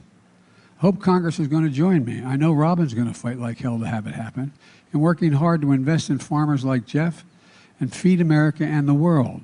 That's what we have to do. Let me close with this. Look at the family farms like this one as a reminder of the bounty, beauty, and generosity of this nation. I know this, and you're tired of hearing me say this for the last 2 years. It's never, ever, I was in the Tibetan plateau with Xi Jinping. I traveled with him and spent more time with him than any other world leader has in China. And he said, he was talking about, well, America's a diminishing power. And I said, Mr. President, it's never been a good bet to bet against the American people. No one's ever won betting against the American people. And I said, and by the way, you asked, he went on and said, can you define America for me? Just me and a translator and him and a translator, simultaneous translation. By the way, I turned all my notes over to the State Department. It matters. But, what happened was, he said, can you define America for me? And this is God's truth because it's been quoted 1,000 times now. I said, yes, one word, possibilities. We're the only nation in the world that has come out of every crisis stronger than we went in it. Every single time, regardless of what it was. No other nation has done that. It's one of the reasons why in some places we're called the ugly Americans. We think we can do anything. We know we can do anything. We know. This nation leads the world. We stand up for freedom. We're the United States of America. And when we are united, there's not a damn thing we can't do. It's not hyperbole. It's a fact. As a student of history, it's a fact. There's nothing beyond our capacity when we work together. Nothing. So I'm here to say, God bless our farmers. And I mean this sincerely. God protect our firefighters. And may God protect our troops. Thank you for what you do. America owes you. They owe you big. President Biden is speaking here in Illinois. He is going to be headed to Chicago, still going to be making remarks on the same topic. We'll, of course, keep track of his movements for you right here on Live Now from Fox, just as we've also been keeping track of senators on the floor. Right now, they've been debating the abortion rights issue. They are going to have a vote on the Women's Health Protection Act later this afternoon. I'm going to replay some of the remarks made by Senator Chuck Schumer that happened just moments ago, right after this 2-minute break.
The Majority Leader. And I first thank my dear friend and colleague from Washington for her powerful and heartfelt words, and for her leadership as well.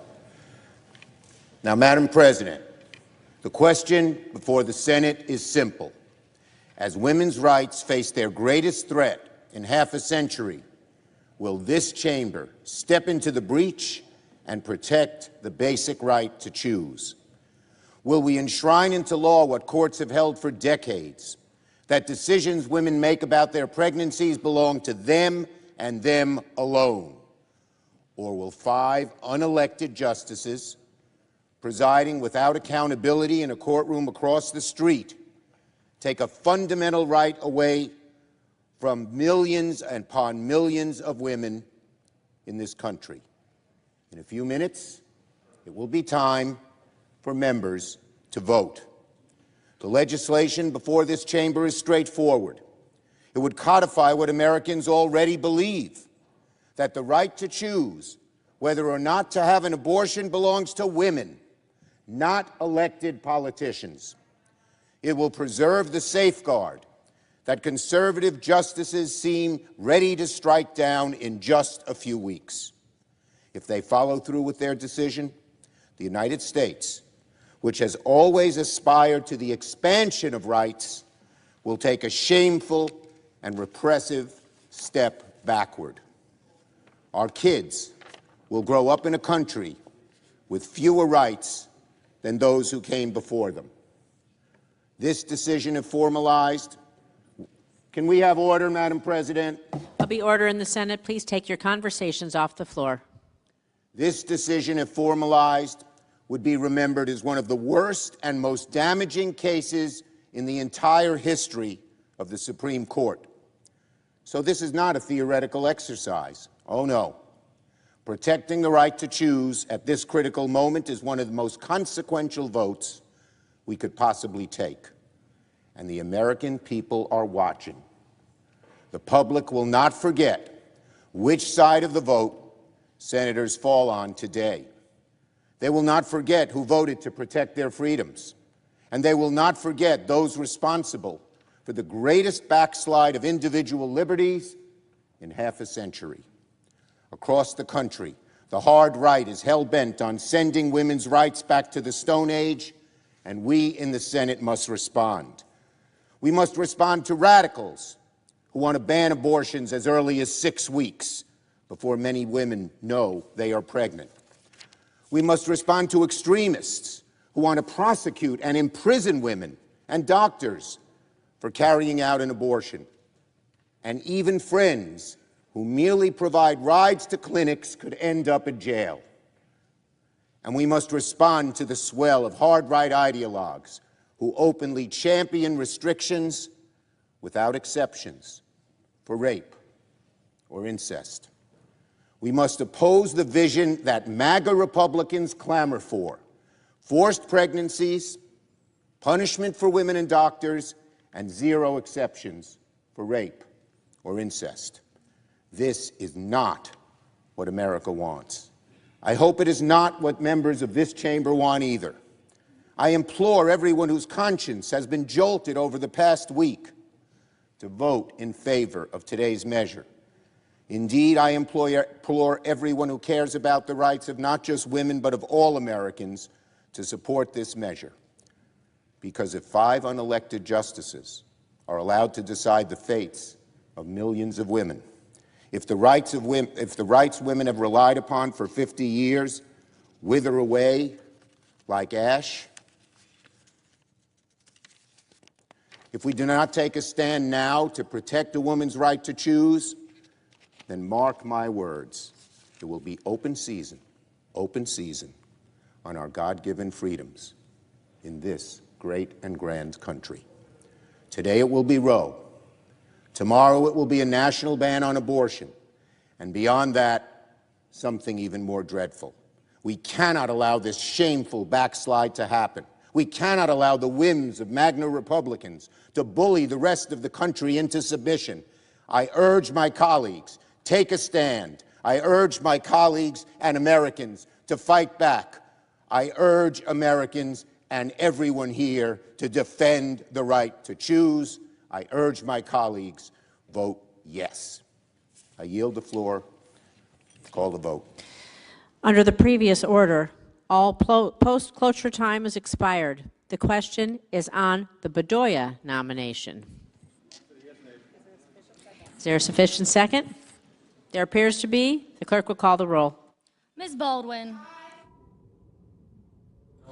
All right, so once again, this debate happening on the floor, the vote expected to happen any moment here. Of course, that's going to be something we'll monitor right here for you on Live Now from Fox and bring that vote to you live once that does happen. But thank you again to everyone who's been watching here with us on Live Now from Fox. Christy Larson here at the desk with you as we start almost a new hour. We were listening in just a little bit earlier here today on the very first execution of a prisoner in Arizona after nearly 8 years. And what we want to do is, of course, bring you the latest updates coming to us out of the Phoenix area. Is Fox 10's Troy Hayden. He is joining me here live on Live Now from Fox. Troy, you were one of those witnesses there today. What happened? What was the procedure like when he got that lethal injection?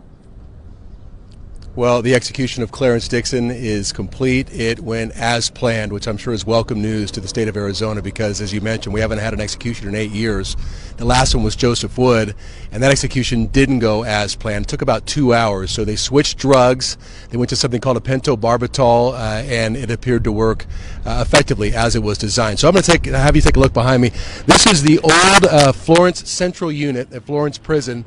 Down here in Florence. It's our oldest prison here in Arizona. It's the main one. They've actually cleared that entire central unit out, so there are no inmates today in there except for Dixon when we were in there. So as you said, I was a witness, so I was able to walk inside, and once we got into the death chamber, there was something new. We were able to see for the first time the actual IVs being inserted into the inmate. Before, you would walk in there and the IVs would already be in, but there was a court order that the witnesses should see that happening, and we did. They did have some trouble getting the IVs into Dixon in his left arm. They took a couple different attempts in the left arm.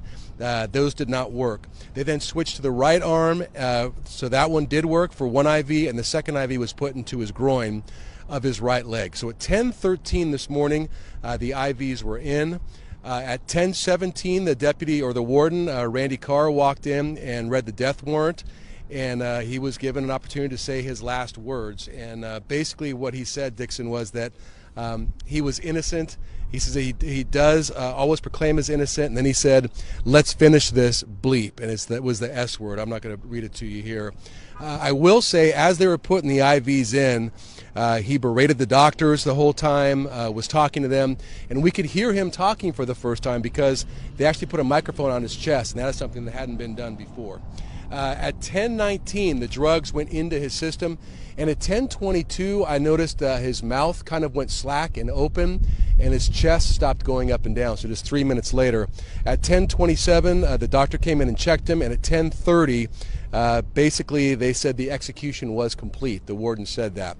So with all of that said, the execution did go as scheduled and as planned, and we are here today not so much because of Clarence Dixon, but because of Dina Bowden, who was a 21-year-old ASU student, only 8 hours away from graduating.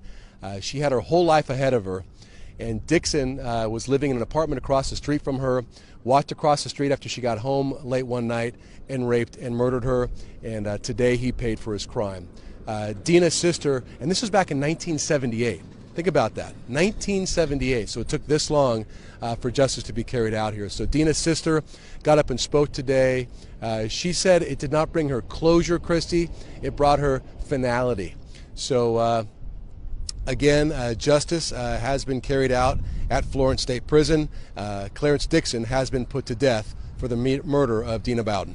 And as you mentioned, too, we did hear from the sister as well. I'm sure that while it doesn't bring much closure, it is nice to know that this part is finished at least, and his sentence has been fulfilled.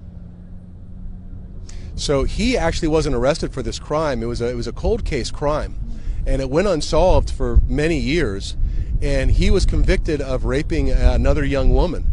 And so they had his DNA on file. So a cold case detective went back and matched that DNA with the DNA found on Dina at the time of her murder. And so then he got a whole trial, and that's when he was convicted. But Dina's sister said that she's been to over 40 different hearings for him over 20 years and was wondering when it would ever end. And so it ended today. Right, and this is just the 6th inmate to be put to death in the United States this year. As we saw, there were protesters outside, but this is done and finished. Clarence Dixon being executed here today. We do appreciate that update. Fox 10's Troy Hayden joining us here on LiveNOW from Fox. Thanks so much for your report, Troy. You got it, Christy. And don't forget, whenever it comes to top stories across the country, we are always live, raw, unfiltered. We're going to step away for a 2-minute break, continuing to bring you more top stories happening across the country here in just minutes.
Welcome back here to Live Now from Fox. I did want to at least show our viewers a live look here on the Senate floor. So this is Capitol Hill coming to you live here as the Senate is going to be holding a procedural vote on a bill codifying Roe v. Wade protections. So Senate Democrats, they've been the ones who are trying to move as quickly as possible to try to get this passed. It's a 50-year-old ruling after a draft U.S. Supreme Court opinion was leaked. It suggests that the Roe v. Wade could be overturned. So there won't be enough votes, but of course they want it all documented. They said one of the reasons why they wanted to hold this vote was to have everyone have their name be put next to which way they are leaning and voting towards. So Republicans are expected to be able to block this bill, and it is expected to take place any moment. So what we'll do for everyone who's here with us on Live Now from Fox, we've actually had quite a few other live events taking place here already here today. We do have spokesperson Ned Price, who is giving us a State Department briefing. So I'm going to put us into a triple box. That way we can keep an eye on everything, not only this Senate floor, but also New York Stock Exchange, while we listen into the very latest here on Live Now from Fox.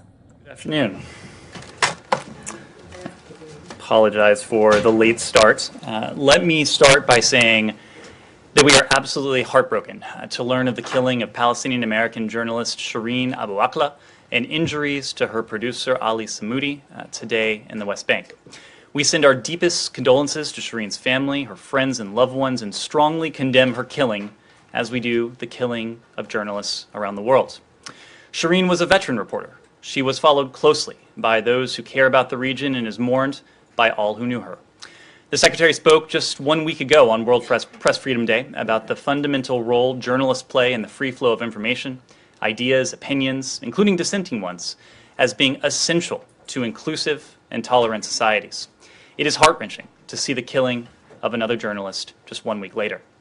We call for an immediate and thorough investigation and full accountability. Investigating attacks on independent media and prosecuting those responsible are of paramount importance. We will continue to promote media freedom and protect journalists' ability to do their jobs without fear of violence, threats to their lives or safety, or unjust detention. Her death is a tragic loss and an affront to media freedom everywhere. With that, I'll take your questions. Thanks. Matt, I see you have a minder with you today. I'm very glad to see it. Yes. My boss, this is Anna, Ned, Anna. Oh. Good to meet you. We'll talk later today. Yes. On this situation, when you call for an immediate and thorough investigation, who exactly do you want to do that investigation? It is important to us that those who are responsible for her death be held responsible, that full accountability be ensured in this case. Okay, but my question is not that. My question is, who do you think can conduct a credible investigation into her death that would be accepted by all parties, including the United States? Well, in this case, I'm not going to prejudge where any investigation may go. We've seen, of course, that the Israeli Defense Forces have already announced that there is an investigation underway. We welcome that announcement. It is important to us, it is important to the world that investigation be thorough, that it be comprehensive, that it be transparent, and importantly, that investigations end with full accountability and those responsible for her death being held responsible for their actions. Okay, but I mean, do you want the Palestinians to be involved in the investigation? The IDF has announced an investigation. Okay, that's the IDF. Correct. I standing for Israel. That is correct. So what about the Palestinians? Because there are calls in Israel for the Palestinians to take part in this. What is, and I'm sure the Palestinians will do their own review as well. We've heard statements from both Israelis and Palestinians over the course of the day. What is important to us is that those responsible for this killing be held accountable for their actions. Okay. Well, all right. So there's one more thing, and then I'll defer. But are you confident that? Well, maybe you're not, because the investigation hasn't been done. But does it appear to you, the circumstances right now, as you know them, that she was targeted because she was a journalist? I'm not going to prejudge an investigation. That's precisely why we're calling for an investigation. We've heard the statements that she was clearly, she was wearing attire that was clearly marked her as a journalist, but we are going to wait for the investigation to go where it goes. We are going to wait to hear where the facts lead in this case, and importantly, to see the accountability that is mounted in the aftermath of that investigation. Saeed. Ned, I just want to ask you, do you trust Israel investigating itself? I mean, I have asked this question over the past 20 years so many times. Do you trust them? Have they ever come back to you with saying these are the results? I mean, you know, only in January, Omar Assad died in their custody, and you said, and he was a Palestinian American, and you said from that podium, you said that you are waiting on their investigating. You have not even followed through on this. So, do you trust the Israelis investigating themselves? The Israelis have the wherewithal and the capabilities to conduct a thorough, comprehensive investigation. Let me give you an example, because you asked the question. In June of 2020, Israeli police in Jerusalem's Old City fatally shot, and you are familiar with this case, Iliad Halak, a Palestinian resident with autism, after he allegedly failed to stop and to obey orders. About a year later, in June of 2021, the Ministry of Justice's Department for Investigations of Police Officers, DIPO, filed an indictment with the Jerusalem District Court against the border police officer who shot and killed Halak. Clearly, Israeli authorities have the wherewithal to conduct a thorough, comprehensive investigation. That is what we expect in this case. In this case, we expect that the perpetrators, those responsible for the death of Shireen, who, by the way, was a very close contact of our post, someone our people, someone presumably many of you knew quite well. She was with us in this room. It is important to us. I want you to remember that. It is important to us that her legacy be honored, be protected with accountability for those who senselessly took her life. Well, you know, on this police case that you cited, just bear with me, indulge me, you and my colleague. You know, on this case that you cited, you know, the Israelis charged the policeman with something like maybe $10 fine and so on. I don't want to delve into that. But you talked about Press Freedom Day last week. Press Freedom Day. You never mentioned the Palestinian journalists. There are 15 Palestinian journalists in prison. In prison. They're held there, as we say in Arabic, zuran wa buhtanan, which means falsely and malevolently. They have been held there day after day, year after year. They are disallowed from conducting their work, from doing their work, including colleagues from my newspaper. So I want you to respond to that. I mean, you talked about other things, which is laudable, which is great. Talk about what journalists face in Ukraine and other places, but you never mention what Palestinian journalists face. Saeed, we know what many Palestinian journalists have faced, and we've commented quite a bit on that. You well remember what we said in the aftermath of the strike last year against the Associated Press building, against the Al Jazeera building in Gaza. We had an opportunity to speak to that publicly. Secretary Blinken had an opportunity to speak to the editor-in-chief of the Associated Press in the aftermath of that strike. We have spoken vociferously about the rights to a free press around the world. The fact that reporters should not be targeted, reporters should not be the objects of violence or suppression or repression anywhere around the world, whether that country is an autocracy, a democracy, whether that country is a friend, or whether that country is a foe or competitor. But let me just follow up on how journalists, Palestinian journalists, when there is an operation like this, the Israelis were about to storm the Jenin refugee camp. They go by, including the group that was with Shireen, including someone from my newspaper. They went by the Israelis that were standing right out there, and they say, we're going right there. They told them this morning, we're going to go right there. So they knew perfectly, they knew exactly who was there and how clearly marked these people were. So I want to hear from you. If ever the investigation shows the guilty party, should that guilty party be prosecuted to the full extent of the law? Those responsible for Shireen's killing should be prosecuted to the fullest extent of the law. Yes. Sorry, just really briefly, since you brought it up, the bombing of the AP and the Al Jazeera office in Gaza, did you guys ever get an explanation from the Israelis that was satisfactory? We were in contact with the Israelis. They shared with us some of the information regarding that Did strike. you think that it was a legit target? Clearly, the fact that there were the offices of at least 2 independent media organizations made it highly concerning, highly troubling to us. But beyond that, is it still troubling, or were your concerns resolved after what they told you? I mean, it's been almost literally that happened on May 15th of last year. It's now what, May 11th, or is it the 12th? It is that assessment has not changed. So you're still troubled by it. In other words, the explanation that the Israelis gave to you is not. It did not delay. We voiced our concern by the fact that journalists were put at risk, that their offices came under assault. I get that, but it's been a year. So I just want to know if the Israeli explanation has satisfied you, and so those concerns are you don't have those. Those concerns still exist. Yes. Will you send someone to the church on Friday for the service of Shireen Abu-Akleh? I will check with Post. As I know, as I relayed to you, she was a close contact of Post. They were in regular contact with her. They valued her work. They valued, in some cases, a personal friendship and relationship with her. And if we have anything to say regarding representation, we'll let you know. Francesco. Has the Secretary spoken to any leader in Israel or Palestinian side about this? And just on the record, do you have any early assessment or understanding of who did that?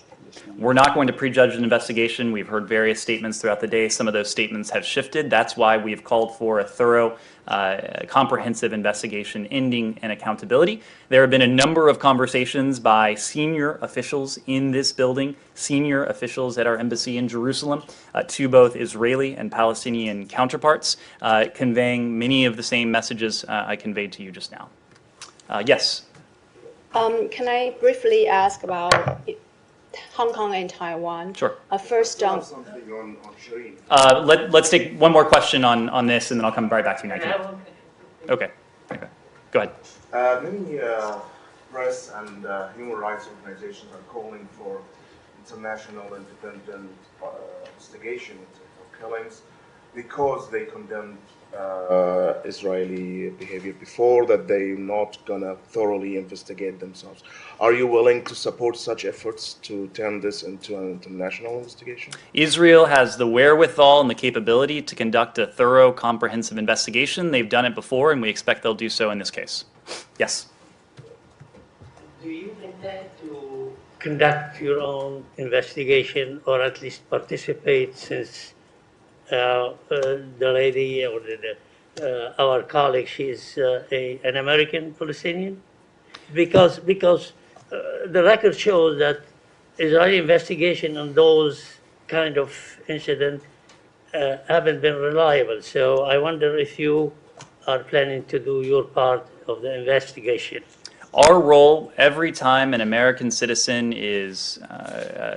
passes overseas, whether that individual, however that individual succumbs, is to provide appropriate consular support. We'll be providing any necessary consular support in this case. But what we are calling for is an investigation, a comprehensive, a thorough investigation that ends with accountability. Nike.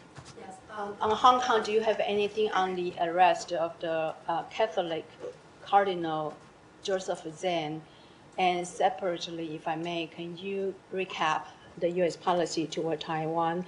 Does the U.S. support Taiwan independence? I'm asking because the Taiwan President Tsai has already said there is no need to declare Taiwan independence because Republic of China was established in 1912. Thank you. Thanks, Nike. We discussed this a bit yesterday, but let me just reiterate that our policy towards Taiwan has not changed. The United States remains committed to our long-standing One China policy, which is guided by the Taiwan Relations Act, the 3 U.S.-China joint communiques, and the 6 assurances. To your question, we do not support Taiwan independence, and we have repeatedly made this clear, both in public and in private. Though the United States does not have diplomatic relations with Taiwan and does not support Taiwan independence, we do have, as you know, a robust unofficial relationship with Taiwan, as well as an abiding interest in maintaining peace and stability across the Taiwan Strait. In terms of Hong Kong, I expect we'll have more to say on this later today, but we do strongly condemn the arrests of Cardinal Joseph Zen, Margaret Ng, Huai Po Kwong and Denise Ho in arresting these veteran activists, scholars, and religious leaders under the so-called national security law. Hong Kong authorities have again demonstrated that they will pursue all means necessary to stifle dissent and undercut protected rights and freedoms. We call for the immediate release of all of those who remain in custody, and of course we continue to stand with the people of Hong Kong. Jenny. Do you assess the frequent deployment of Chinese PLA airplanes to Taiwan Strait is sending the wrong message to the people of Taiwan and may actually push them to the direction like PRC does not want to see, which is trigger the Taiwan independence movement? I will let the people on Taiwan remark on the implications of the PRC's actions. What I will say is that we have continued to voice our concern for these provocative operations. What we continue to call for is stability across the Taiwan Strait.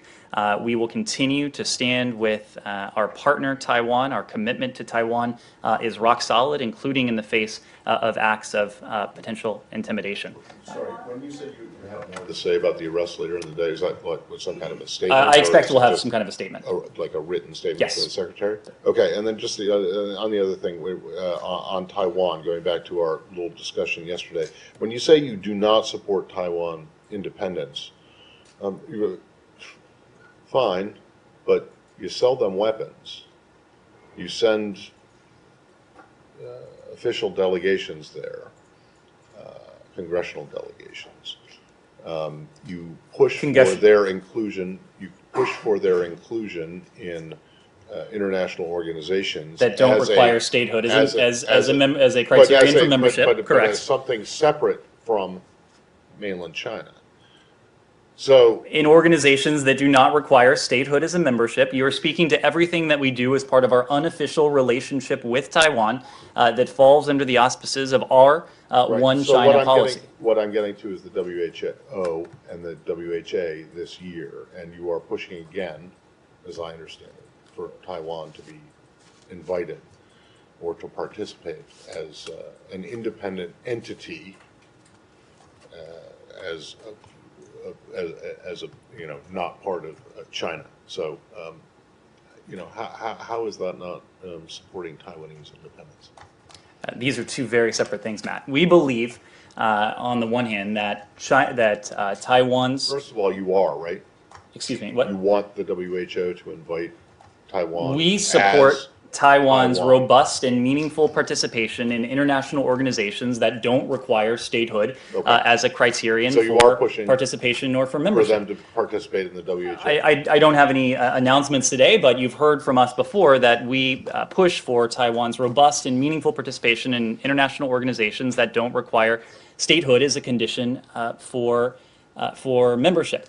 Taiwan is a leading democracy. The world has a lot to learn from our Taiwanese partners, whether it is in the area of public health, whether it is in the area of economics, whether it's in the area of climate change. We partner with the people on Taiwan, with our Taiwanese partners in a range of areas. We will continue to push for Taiwan's meaningful participation, all within the bounds of our one China policy that has not changed. So does the same apply for the Palestinians? That you push for them to be a part of and to participate in international forums? We are pushing. We are or... pushing for a two-state solution because we believe. But I'm asking in the interim before that. So are you also pushing for the Palestinians to take part in international? What we are pushing for, Matt, is a two-state solution to the Israeli-Palestinian conflict. We believe that Israelis and Palestinians deserve equally to enjoy equal measures of safety, security, dignity in the case of the Palestinians in a state of their own. Yes, Jane. Thank you, Nida. I have a couple of questions on China, North Korea, and South Korea. First question, South Korean President Yoon said that recently he would provide drastic economic support to North Korea if it achieves substantial denuclearization. On aid after North Korea has denuclearized first, how does it compare to the U.S. policy toward North Korea? Well, yesterday, I don't know that you were here, but we did offer congratulations to the new South Korean president, Yoon Suk-yeol, on his inauguration. We made the point that the U.S.-ROK alliance is rooted in close friendship. It's the linchpin for peace, security, prosperity in the Indo-Pacific, and we have and will continue to coordinate closely with our treaty allies in the ROK across all variety of challenges and opportunities. And of course, when it comes to challenges, there is no more pressing challenge than that posed by the DPRK's WMD programs, its nuclear weapons, its ballistic missile programs. We will, as I said, coordinate closely to address the threats that they pose. And the fact is that we share an objective together with our allies in the ROK, together with our allies in Japan. That is the complete denuclearization of the Korean Peninsula. How we get there, the steps, what that will look like, is something we will continue to coordinate closely on with our allies in the ROK and Japan. We know and we agree as allies that it will require principled dialogue and diplomacy. We have made very clear that we are willing to engage in good faith diplomacy with the DPRK. We do so, of course, with no hostile intent. Our only intent is to see the complete denuclearization of the Korean Peninsula in the interests of peace and security in the Indo-Pacific and beyond. So that's something we'll continue to discuss with our South Korean allies. Chinese Vice President Wang Qishan, who recently attended the inauguration ceremony of the South Korean President Yoon, made a remark that put pressure on South Korea. China is concerned about the Yoon Suk-yeol administration's strengthen the U.S. and South Korea alliance. Do you know why China is concerned about strengthening the U.S. and South Korea alliances? I will let the PRC speak to that. I will say, for our part, we believe that the United States has a number of sources of strength in the world. One of them is our sources of strength here at home, our economy, the creativity, the vitality of our people, of our workforce. Another is our values and the principles, many of which we share with partners and allies around the world. And a third is very much that, our allies and partners around the world. And we view our unprecedented system of alliances and partnerships, including those we have in the Indo-Pacific, as a core source of strength. That is why Secretary Blinken, this department, has focused intently since day one of this administration on repairing, rebuilding, revitalizing those alliances, knowing, as Secretary Blinken often likes to say, that there is no challenge that the United States could take on more effectively alone than with our closest allies and partners, and that's what we've sought to do. Last one, will the North Korea issues be discussing at the U.S. and ASEAN summit? There's a lot that we have to discuss with our ASEAN partners. This is a region of the world that is among the most dynamic. It is the fastest growing region of the world. It is one where the United States is making clear we have an abiding commitment and interest in. The fact that this leader-level summit is taking place in Washington, D.C., the fact that it has not taken place in recent years, I think underscores our commitment to Southeast Asia, to ASEAN centrality. There will be a number of topics that we're going to discuss, including shared interests, combating COVID, economic recovery, climate, security challenges in the region, as well as our shared values. So all of that will be on the agenda. We'll have more to say in the coming days, Rich. One follow-up Sure. on Taiwan. Is it still your position that the changes to the fact sheet on Taiwan have nothing to do with the timing of Secretary Blinken's speech on China, or what had been planned to be his speech on China? That is our position. As you know, the Secretary was scheduled to deliver remarks on our approach to the PRC last week, and that was separate and apart from routine updates to a fact sheet. Sure. The Taiwanese Defense Ministry in recent days has talked about some of the deliveries of U.S. weapons being delayed. Are all of the other U.S. weapons that have been notified to Congress and are in progress going to Taiwan, are all of those other systems set to be delivered on time? Well, let me say our defense relationship with Taiwan remains based on an assessment of Taiwan's defense needs and the threat posed by the PRC.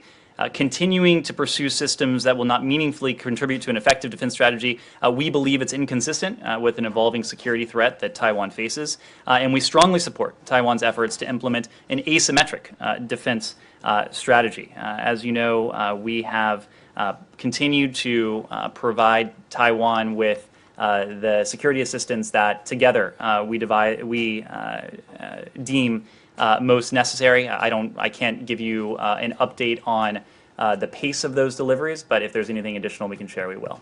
Do you guys not specifically track the pace of those deliveries? What is U.S. policy about when you want those deliveries to get there? I mean, I know it's sort of out of your hands once it goes to the companies that are producing these weapons, but surely you guys are focused on this. So when do you want those weapons to get to Taiwan?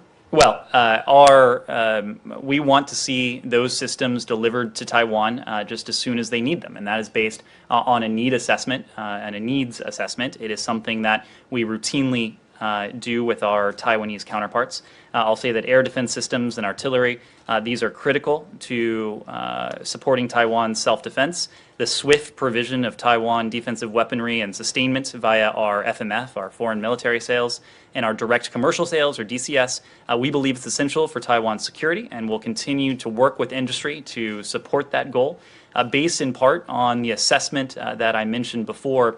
Since 2017, the executive branch has notified Congress of over $18 billion in arms sales to Taiwan. Of course, we can't provide details on ongoing defense procurement discussions, but those discussions regarding Taiwan's needs are constantly ongoing.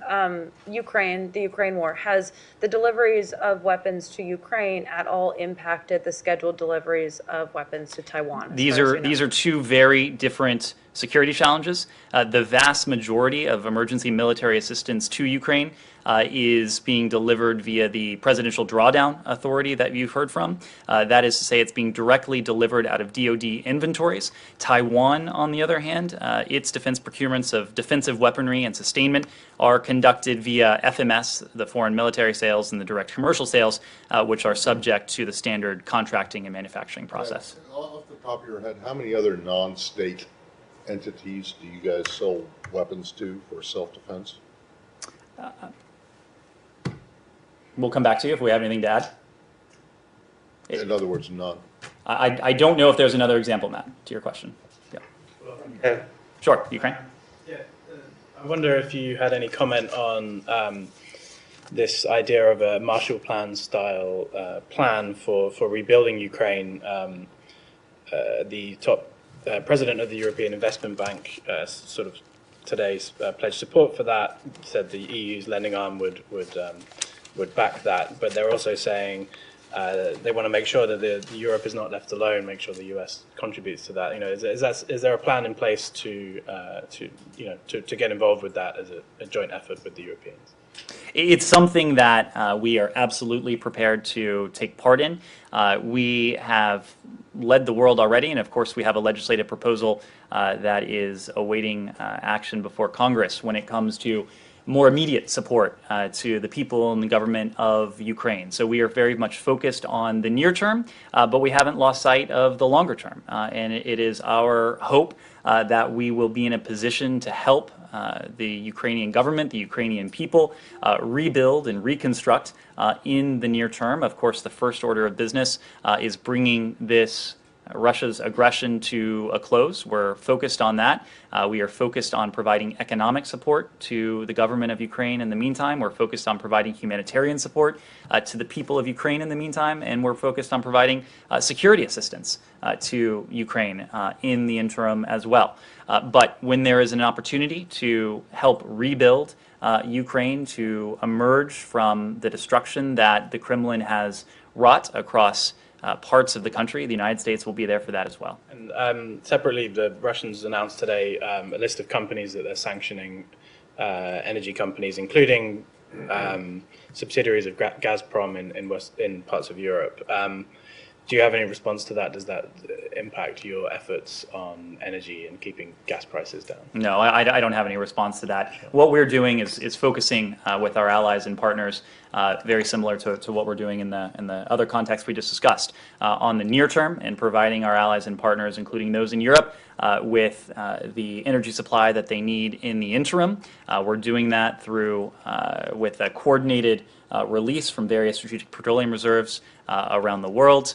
We are doing that by surging energy supplies, working with partners around the world as we look towards the longer term. And over the longer term, it is about lessening our reliance, lessening our collective dependence on Russian energy sources, lessening our dependence on fossil fuels in general, so that countries around the world, whether they're in Europe or elsewhere, cannot be held hostage, cannot be subject to Moscow or any other country attempting to use energy as a weapon, yes. The White House has repeatedly said that Vladimir Putin doesn't have a way out right now, while experts have said a cornered Putin is a dangerous Putin. Is the State Department providing a clear off-ramp through diplomacy? And if it's not, when's the time to do that? Well, you mentioned the off-ramp yourself. The off-ramp is very simple, it's straightforward, it's genuine diplomacy. The State Department, this administration, provided an off-ramp well before President Putin decided to launch this war against Ukraine. I made this point the other day, but many of us, in fact, were with us when we traveled to locations around the world, working bilaterally with Russian counterparts, but also working multilaterally through the Organization for Security and Cooperation in Europe, working multilaterally through the NATO-Russia Council in an effort to forestall what was then our concern, that Vladimir Putin would go forward with his war against Ukraine. Once he did make that decision, the off-ramp of diplomacy, it has not closed. What has not been the case, however, is there has not been a Russian partner, there has not been a Russian negotiator that has had the inclination or the ability to engage in good faith diplomacy and dialogue with their Ukrainian counterparts. We know from our Ukrainian counterparts that they are ready, willing, and able to engage in the type of diplomacy that we believe must be the off-ramp that you've spoken of. Russia has heretofore shown no indication that they are, as of yet, ready to accept that off-ramp. So in the interim, we are going to continue to do what has demonstrably proven effective. We are going to continue to provide our Ukrainian partners with the defensive security assistance they need to continue to fend off some of these vicious attacks, to continue to protect their freedom, to protect their democracy, to protect their independence, and to protect their homeland. All the while, we're going to continue to mount economic costs and financial costs on the Kremlin and all of those who are enabling this war of choice, because that's what it is. It's awfully ironic to speak of the party that is engaging in a war of choice of not accepting an off-ramp. The off-ramp is clear. It has been clear. The Kremlin's choice has been to wage war, just not to pursue that off-ramp just yet. That is why we're doing everything we can through supporting our Ukrainian partners and holding Russian officials and Belarusian officials, for that matter, accountable to change that decision-making calculus, to incentivize the initiation of good faith diplomacy and dialogue that we believe, that our Ukrainian partners believe, can diminish the violence and lead to an end to this war. Can I follow up on that? Sure. I have another question later on. But there was a meeting between Ambassador Sullivan and Ryabkov today. Can you fill us in about who initiated the meeting, and also was there any specific message that you want to deliver, and if you can, how much it was coordinated with the Ukrainians? Because that was our policy, that we should not talk about Ukraine without Ukraine. That absolutely is our policy. Nothing about Ukraine without Ukraine. I can confirm that in this case, our bilateral ambassador to Russia, Ambassador Sullivan, met with Russian government officials today. It was a pre-scheduled meeting to discuss a narrow set of bilateral issues. So to your question, Ambassador Sullivan is discussing issues in the bilateral relationship with his Russian counterparts. Those tend to be quite narrow. In many cases, those tend to be centered on the functioning of our embassy, which of course is a concern to us given the limitations, the undue limitations that the Russian government has imposed on the operations of our embassy in Moscow. We do maintain diplomatic communications with the Russian Federation through our Bureau of European and Eurasian Affairs and through our embassy in Moscow. There is no doubt that it is a difficult relationship that is clear to everyone, but we do believe that these lines of communication should remain open. Just to clarify, there was a speculation that there was a connection between that meeting and also Russian summoning Polish ambassador. These are separate. Two separate. I'm sorry, the Russians doing what? Connections between that meeting and Russians summoning Polish ambassador in Moscow. I would need to defer to our Polish allies to speak to their interaction. But and on Azerbaijan, I have seen the readout between the on call between the secretary and the President Aliyev. One of the topics is human rights, and I've raised several cases during the past couple months here. Most recently, journalist Aytan Mammadova also attack against human rights defender Bakhtiar Hajiev and also arrest of opposition party leader Ali Aliyev. These are specific cases that perhaps this call was a chance to raise by the secretary.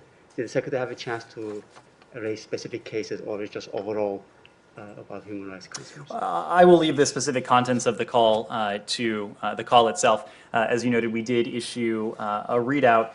It was just last week, I believe, that we had a strategic dialogue, the U.S.-Armenia strategic dialogue. So Secretary Blinken's discussion today with President Aliyev was an opportunity to discuss some of the positive momentum and the future concrete steps on the path to peace in the South Caucasus. That includes some of the issues we discussed with our Armenian partners last week: border delimitation and demarcation, opening transport and communication links, and the release of the remaining Armenian detainees.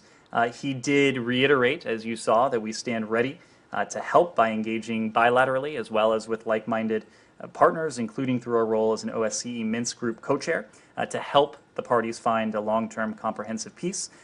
He did, as you note, also highlight the importance of increased respect for human rights and fundamental freedoms. That is something that we also had an opportunity to discuss with our Armenian partners you mentioned last week. Positive momentum on Karabakh. Is there any concern at all on your end that Russians might jeopardize whatever positive connection is going on as they have done before? Forging what we are seeking to forge here, a long-term comprehensive peace, happens to be in our interest. It also happens to be in Moscow's interest. Moscow, of course, is a part of the OSCE Minsk Group as well. Yes. So coming up the question earlier about the lack of an off-ramp, the slug, the fact that this war is going to grind on for a very long time as far as we can tell.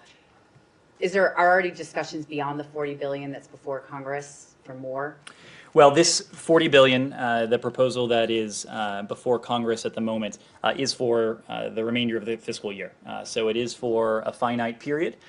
It, of course, is our hope, it is our goal to see to it that this war comes to a close just as soon as can be managed. And so that is why we have asked for these resources to continue to advance our strategy to support our Ukrainian partners, to impose additional costs on the Russians so that we can help bring that about. If that strategy continues to be successful, the war, of course, we hope will be it will be shorter in duration. That, of course, will help us request fewer funds over time. So our goal is to bring this war to a close and to see to it that we can turn to the task of rebuilding and working together with our Ukrainian partners on that task. The fiscal year ends at the end of September, which is 4 months from now. We're talking $10 billion a month.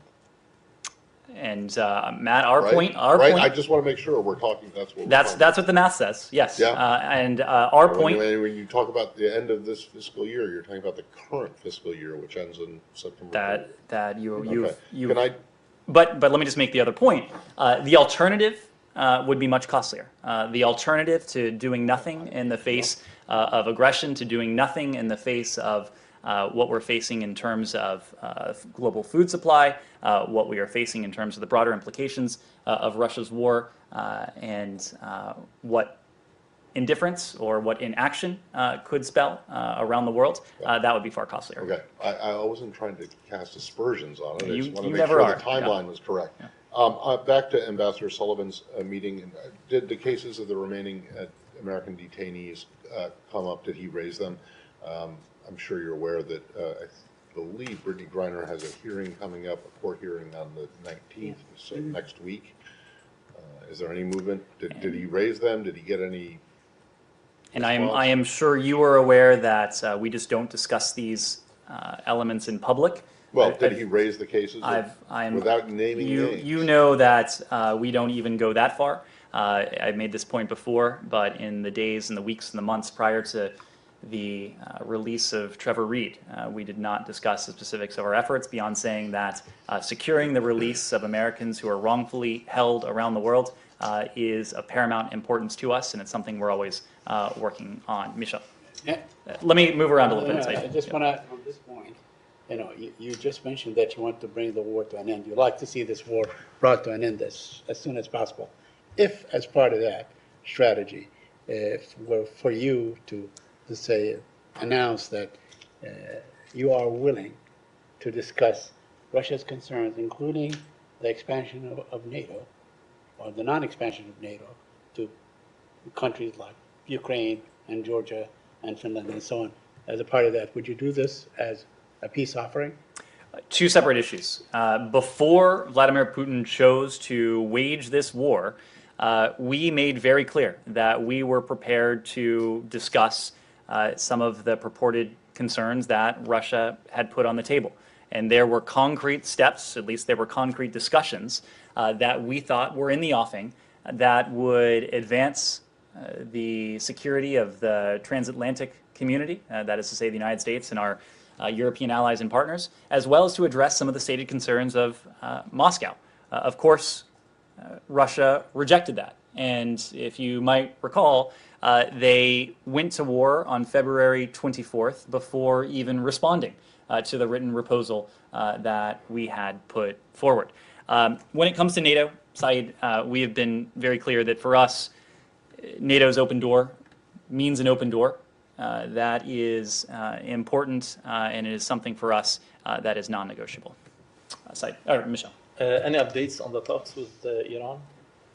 No updates to offer. We are still in the same place since we last talked about it. It is still our assessment that if we were able to achieve a mutual return to compliance with the Joint Comprehensive Plan of Action, that it would manifestly be in our national security interest, because it would once again put permanent and verifiable limits on Iran's nuclear program, a program that has been in many ways unconstrained since 2018, and a program that has galloped forward in ways that are unacceptable to us. We don't have any more to share than what we discussed last time. Simon. Sorry, let me move around. Watching live now from Fox, everybody. We're taking in on that State Department briefing. You are now looking at session lows here for the Dow. Let's bring it up bigger as a final 10 minutes. And once again, the Dow turning negative here as 325 points in the red there as it continues to trickle down. We've seen it be the same pattern from last week, unfortunately, there. So we'll keep an eye on it and show it to you at the close of the bell. We are also monitoring the Senate floor right now. They are voting. It's a procedural vote here going on where Democrats want to try to cement abortion rights here in this country, and it is expected not to pass there. Needs 60 votes, and they might not even get 50. So we'll continue to monitor that, and as soon as senators make some remarks from it, we'll bring it to you right here on Live Now from Fox. But let's take a quick 2-minute break. Stay right here with us.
Welcome back, everyone, here to Live Now from Fox. Everybody taking you out to the UN Security Council, where they are coming together to talk about North Korea threats. Let's listen right here on Live Now from Fox. We met in this same room because of the launching of an ICBM by the DPRK. Express our deep concern about the recent ballistic launchings, the most recent on the 7th of May, Saturday. This is yet another provocation in clear defiance both of this Council's resolutions as well as of the multilateral system, which is grounded in peace and international law. Mexico condemns the missile launches which flout the decisions of the Security Council, as well as the statements about possible use of nuclear weapons. The constant missile launches, in addition to progress on the nuclear military program with clear offensive intentions, undermine multilateral efforts to promote an environment of stability and cooperation in Northeast Asia. Madam President, given the refusal to suspend the development of a missile system and the possible resumption of on-site nuclear testing, it is urgent for this Council to speak out with one voice against any action which threatens international peace and security. The current international context clearly shows the need for those players with influence, in particular the members of this Council, to spare no efforts which are aimed at diffusing tensions, including the various formats available through the multilateral system. I would conclude by recalling that the threat to use nuclear weapons exponentially increases the risks for accidents or errors in calculation and could lead to proliferation. For that reason, we reiterate our appeal for maximum restraint, and we insist on the need for dialogue with the DPRK, which could lead to complete, verifiable, and irreversible denuclearization of the Korean Peninsula. Similarly, we underscore once again the imperative objective which we cannot nor must we lose sight of, and that is a world free from nuclear weapons and other weapons of mass destruction. Thank you. I thank the representative of Mexico for their statement, and I now give the floor to the representative of Brazil. Thank you very much, Madam President. Madam President, let me begin by thanking ASG Chiari for his briefing. On April 17th, North Korean state media announced the test of an, I quote, a new type of tactical guided weapon, end quote. In the same communique, the official news agency praised the said weapon for drastically improving the firepower of the frontline long-range artillery units of the DPRK and for enhancing the efficiency in the operation of tactical nukes, thus attaining the core goals of securing the war deterrent set at the 8th Party Congress. A week later, during a parade to celebrate the 90th anniversary of the Korean People's Revolutionary Army, the North Korean leadership declared that the DPRK's nuclear weapons, and I quote, can never be confined to the single mission of war deterrence if there is a perceived threat against their homeland. After that statement, ballistic missiles were launched on May 4th and May 7th. The DPRK's message to the international community could not be clearer. At the 8th Congress of the Workers' Party of Korea, the North Korean leadership had already announced its intentions to develop ultra-modern tactical nuclear weapons, hypersonic gliding flight warheads, and multi-warhead missiles. Their accomplishments and their pronouncement throughout this year have only confirmed what had already been said, but we perhaps did not want to listen. If we as a council had listened to the message that the DPRK has delivered time and again, we most certainly would not have been able to respond. This council's silence in the face of successive violations of its resolutions is deafening. Madam President, it is needless to say that Brazil condemns yet another launch of a ballistic missile by the DPRK. I have lost count of how many times my delegation has said that in the few months that we have been on the Council. All members of this Council, and I repeat, all members of this Council have individually condemned North Korea's violations. But none of those individual condemnations matter if the United Nations Security Council cannot speak as one single voice. It is high time the Council adopted strong and unified action in response to the DPRK's provocations. Keeping our silence in the face of so much noise only reinforces the arguments of those who accuse this Council of no longer being able to carry out the tasks entrusted upon it. Silence in the current situation means irrelevance, and the body who bears the primary responsibility under the UN Charter for the maintenance of international peace and security cannot afford to seem irrelevant. I thank you, Madam President.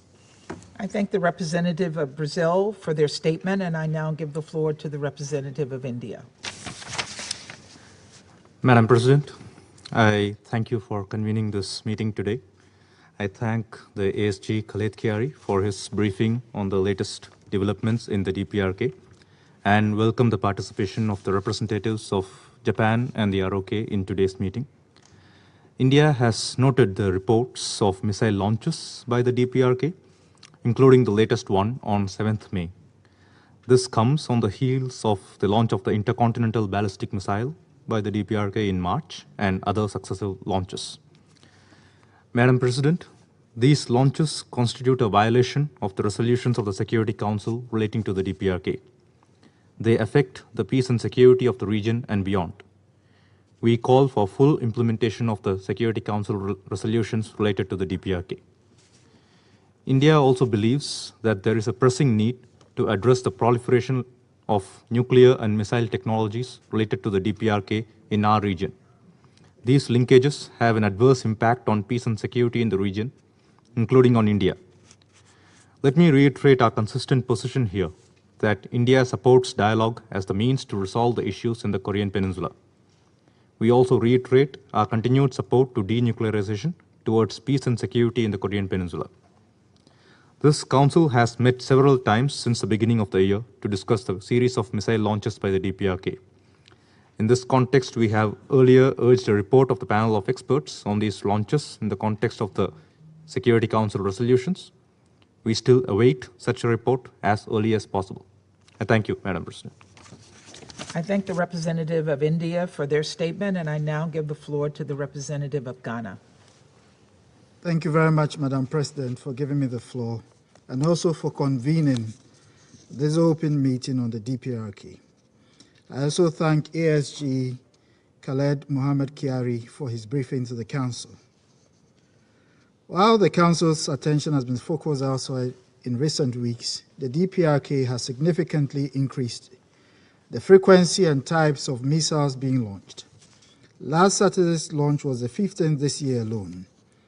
Ghana is therefore gravely concerned about this current launch and others before it, which are all in blatant violation of the DPRK's international obligations as expressed in multiple United Nations Security Council resolutions.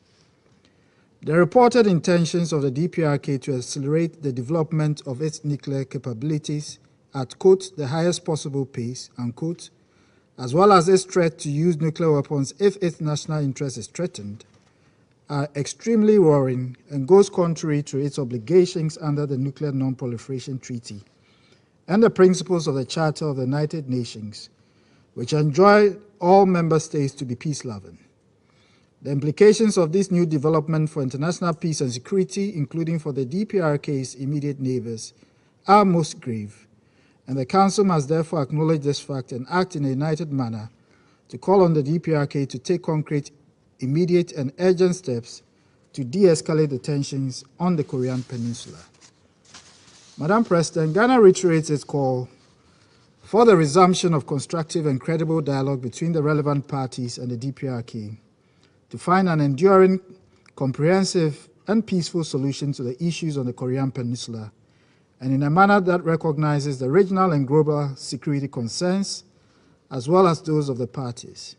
In this regard, we encourage the United States to sustain its offer of dialogue with the DPRK without preconditions, and in a manner that is clear to the DPRK, and urge the DPRK to accept the offer in good faith and in support of the cause for peace. It is worth noting that while tensions on the Korean Peninsula are high, the humanitarian situation at DPRK continues to be dire. Ghana commends the Council and the 1718 Committee for its proactive approach in addressing the humanitarian situation in the DPRK within the context of exemptions in the existing sanctions regime, and calls on the DPRK to streamline its internal processes to enable the much-needed medical and other humanitarian supplies to reach the people of the DPRK. We also encourage the DPRK to allow the UN humanitarian agencies back into the country. We support efforts by the UN system to re-establish the banking channels within the DPRK.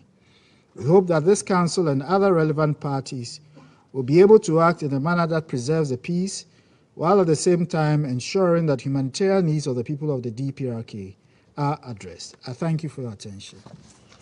I thank the representative of Ghana for their statement. I now give the floor to the representative of France.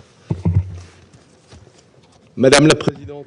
President, I would like to thank Mr. Chiari for his briefing. France condemns in the strongest terms the sea-land ballistic missile launch carried out by North Korea on the 7th of May. This test is the 15th since the start of the year and poses a threat to international peace and security. It is a new, unacceptable violation of resolutions from this Council. The sea-land ballistic missile test is very concerning. It is unfortunately in line with the stated ambitions of the North Korean regime over the last few months. We know full well that North Korea seeks to acquire a credible ocean component and also to ensure a second strike capability. In order to do this, it is developing more modern submarines, carrying out research on nuclear propulsion, and is diversifying its means of delivery. President, the escalation is continuing. North Korea ended its moratorium in carrying out this ICBM launch on the 24th of March last. Since then, it has carried out 3 new ballistic missile tests, particularly a test on the 16th of April, which sought to develop its tactical nuclear capacity. Only a few days ago, the North Korean leader indicated that nuclear weapons would no longer be simply for a deterrent, but could serve a second mission if its fundamental interests were threatened. In parallel, activities at the Punggye-ri test site are continued, and there is every reason to think that North Korea could carry out a new nuclear test within weeks or even within days. President, the situation is very concerning. Our Council must act and unanimously condemn this new provocation. Doing nothing would pose a major risk for regional stability and for the international non-proliferation architecture. Faced with these repeated provocations, we support the efforts to ensure that this Council can be united. Some call for an easing of sanctions. This would make no sense in the current context. On the contrary, you need to implement the sanctions regime more strictly and update it, including in new fields, such as the cyber field, which is currently allowing North Korea to finance its programs. President, France urges North Korea to enter into a process for full, verifiable, and irreversible dismantling of its weapons of mass destruction and ballistic missile programs. We also call for a resumption of dialogue. All actors in the region must get involved. North Korea must take up proposals offered to it to this end. Finally, in terms of the humanitarian situation, France would like to express its concern, but would also recall that there are derogations that function very well within the sanctions regime, and we regret that the North Korean regime continues to develop its proliferation programs to the detriment of its own people. Thank you. I thank the representative of France for their statement, and I now give the floor to the representative of China. Madam President, at present, the tension side of the situation on the Korean Peninsula tends to be prominent, and the prospect of spiraling escalation is worrying. China calls on all parties to maintain calm and restraint, adhere to the right direction of dialogue and consultation, and avoid any action that may aggravate tensions and lead to miscalculation. We sincerely support the improvement of relations between DPRK and ROK and the promotion of reconciliation and cooperation, and look forward to the situation on the peninsula moving towards détente and positive development. Madam President, the issue of the Korean Peninsula should be looked at historically and comprehensively so as to understand the causes and consequences of the matter at hand. After 2018, there had been a general de-escalation of the situation on the peninsula. The DPRK took a series of measures to denuclearize and de-escalate the situation. The leaders of the DPRK and the US met face-to-face in Singapore and reached an important consensus on establishing a new type of DPRK-US relations, building the peace mechanism on the peninsula and advancing the denuclearization process on the peninsula. Regrettably, the US side later reneged on its position and did not reciprocate the DPRK's positive initiatives in accordance with the action for action principle, leading to an intractable impasse in the DPRK-US dialogue, adding to the mutual distrust between the two countries and stalling the denuclearization process on the peninsula. Dialogue and consultation is the only correct way to resolve the peninsula issue. The US is a direct party to the peninsula issue and holds the key to breaking the deadlock. As such, it should take concrete actions to respond positively to the reasonable concerns of the DPRK side and create conditions for an early resumption of dialogue. Although the US side verbally claims to be willing to engage in unconditional dialogue, when it comes to actions, it is continuing to tighten sanctions and exert pressure. This is clearly not constructive. The new draft resolution proposed by the US, evoking Chapter 7 of the Charter of the United Nations, is centered on furthering sanctions, which is not an appropriate way to address the current situation on the peninsula. The Security Council over the years has adopted numerous resolutions on the peninsula question, which, while authorizing sanctions, have also stressed the need for a peaceful, political and diplomatic solution to the nuclear issue on the peninsula. All these deserve our equal attention. Sanctions are but a means to an end and should always serve the overall goal of political settlement. Equating sanctions to or replacing diplomatic efforts is completely putting the cart before the horse and will not achieve the desired results, despite the fact that sanctions have already had a negative humanitarian impact and collateral damages to other countries. The countries concerned are still in total denial, which is inconsistent with the conclusions of various international humanitarian agencies and the 1718 Committee's panel of experts. In fact, in response to the latest situation, You're watching Live Now from Fox, everybody. We appreciate you joining us here. We are going to go to a quick 2-minute break, but before we do, some breaking news out of Harris County, Texas. Look at this right here, of this mangled mess, unfortunately.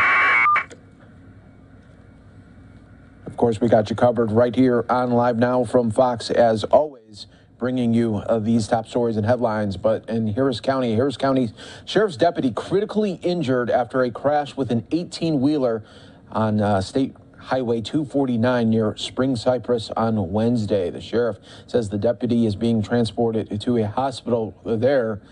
And yet, look at this there as the investigation continues there. But horrible prayers going out to that deputy's family. All right, everybody, let's take a quick 2-minute break. Stay right here with us.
Taking you out right now from earlier, the House hearing with our defense secretary. They're talking about not only Russia, Ukraine, but investments in our military. Let's listen right here on Live Now from Fox. And I don't think there's a right or wrong here, sir. I think, what I would like to say is, number one, I think we have a very sound strategy. And you've just seen us roll out that new national defense strategy. It focuses on making sure that we employ capability in all 5 of the warfighting domains: air, land, sea, space, and cyberspace.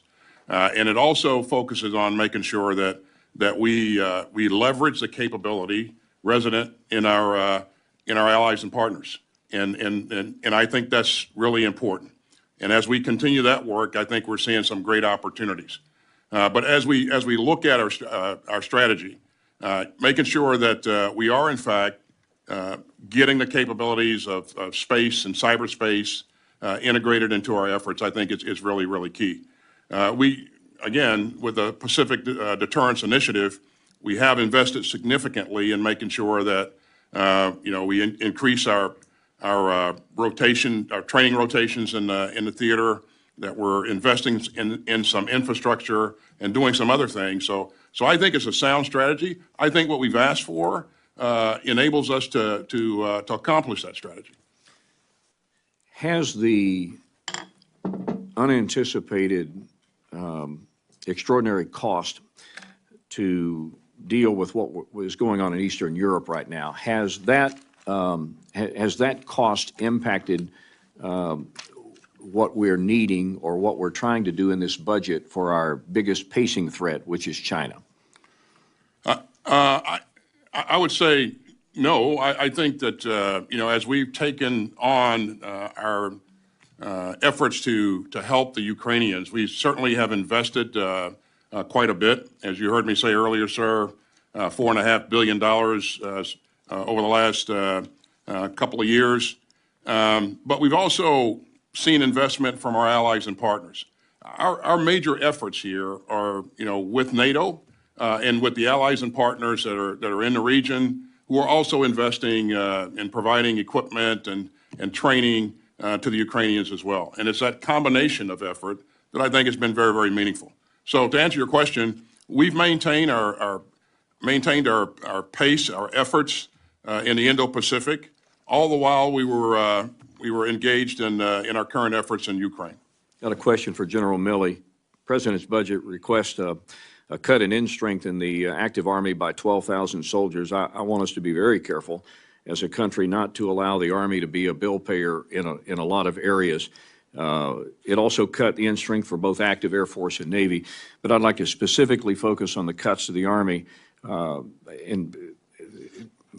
That the Army's requested reduction is based on the reassessment of recruitment potential and obtainable goals. Can you speak to the pipeline and the impact it's having on our ability to meet our objectives on the recruiting and retention front?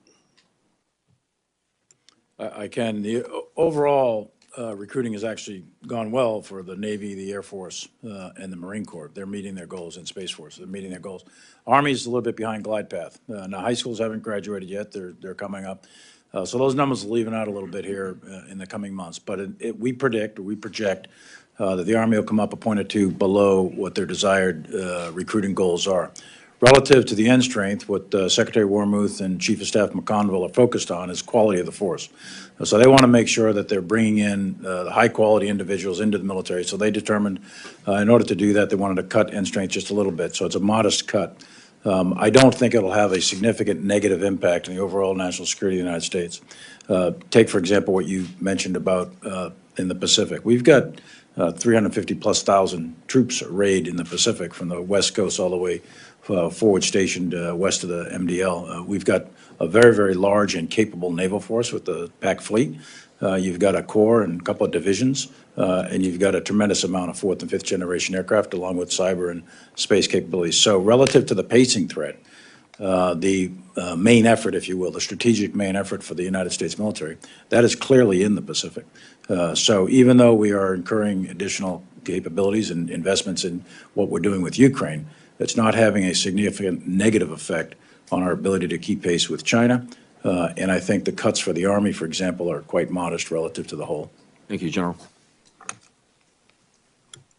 Next, we'll hear from Mr. Aguilar, then Mr. Adderholt, then Mr. Chris. Mr. Aguilar, you are recognized. Thank you, Chairwoman, and thank you, Mr. Secretary and General. Secretary Austin, recently you spoke about the need to track and understand and respond to malign activities in the gray zone, including the information space and the need to invest in irregular warfare capabilities. What is the Ukrainian crisis teaching the nation about the importance of irregular warfare in a peer and near-peer fight? Again, I think this is a thing that we need to be capable of addressing going forward, and that we account for that in our strategy.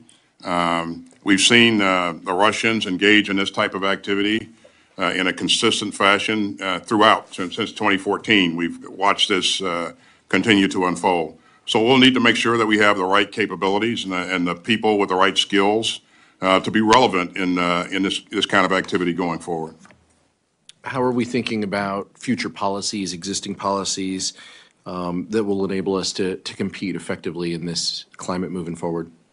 And our policies, we need to make sure that they support speed of effort, and that we have the authorities necessary to get after the things that again will be effective in this fight.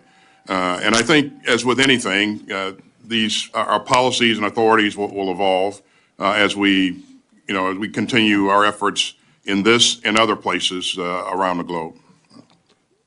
Thank you. Mr. Secretary, I wanted to shift topics and talk about domestic violent extremism and express my support for your continued commitment to address threats of domestic violent extremism in the military. You previously spoke with us and said that 99.9% of troops serve with dignity and honor, but a small number can have an outsized impact on a great organization. And you've talked about including reworking existing screening procedures for recruits, partnering with other federal agencies, and revamping insider training programs.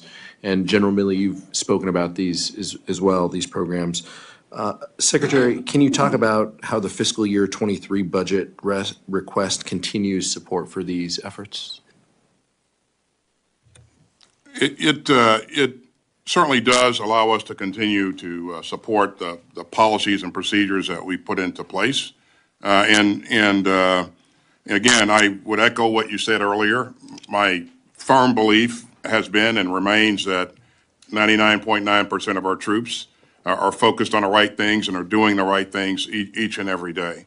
We certainly, as you pointed out, need to do a good job, a better job of screening people as they come into the military, and also as they're in the military, making sure that they remain focused on supporting those values that they've sworn an oath to uphold. But we have in this budget, we've asked for an ample amount of funds to support our efforts that you asked about. General, domestic violent extremism, and you've spoken with this committee about this in the past, and appreciate your comments. What more can we do? How should we be thinking through future insider threats and some of the policies that might need to be addressed and changed? Just a couple of things. First of all, I think the size, scale, and scope of the problem is very, very small inside the military. And as the Secretary just said, 99.9% of those in uniform are serving their country faithfully, and they're faithful adherence to their oath to the Constitution of the United States. Having said that, small numbers can make a big difference if they choose to use violence in some manner, shape, or form. So it all comes down to good order and discipline of the force, and that is the role of the chain of command. So the best thing we can do is to reinforce the authorities of the chain of command, educate the chain of command to signs and indicators of radical extremism on one bent or another, and then to take appropriate action if they identify someone who displays those sorts of behaviors. We're into behavior, not thought. That's a very, very important distinction. We're not out to govern people's thoughts, but behavior is a different matter. And that's what the Uniform Code of Military Justice is all about, and that's one of the key roles of a chain of command.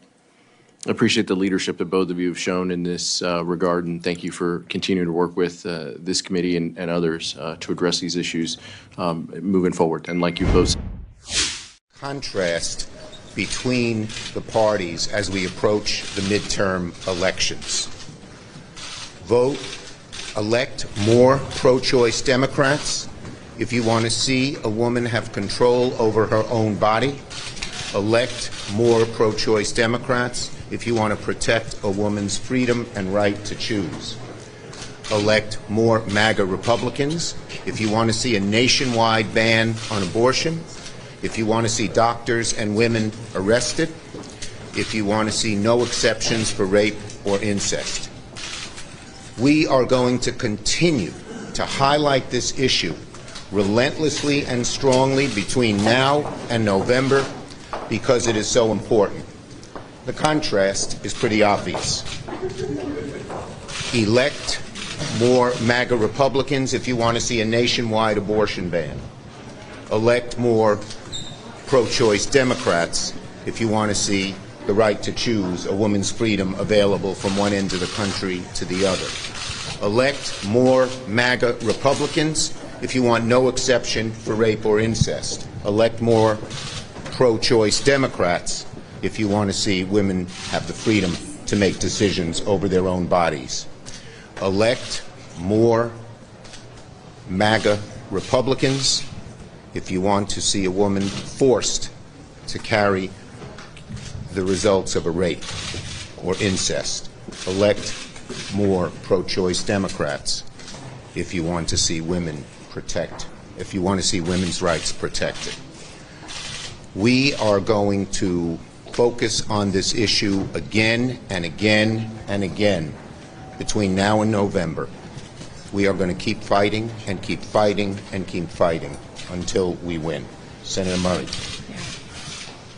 Well, I am angry and I'm disappointed, and I am here to tell you that what we saw today is Republicans telling Americans all over this country, and women in particular, that their voice is more important than yours, that what they believe in is more important than your choice about your own body and your own family and your own future.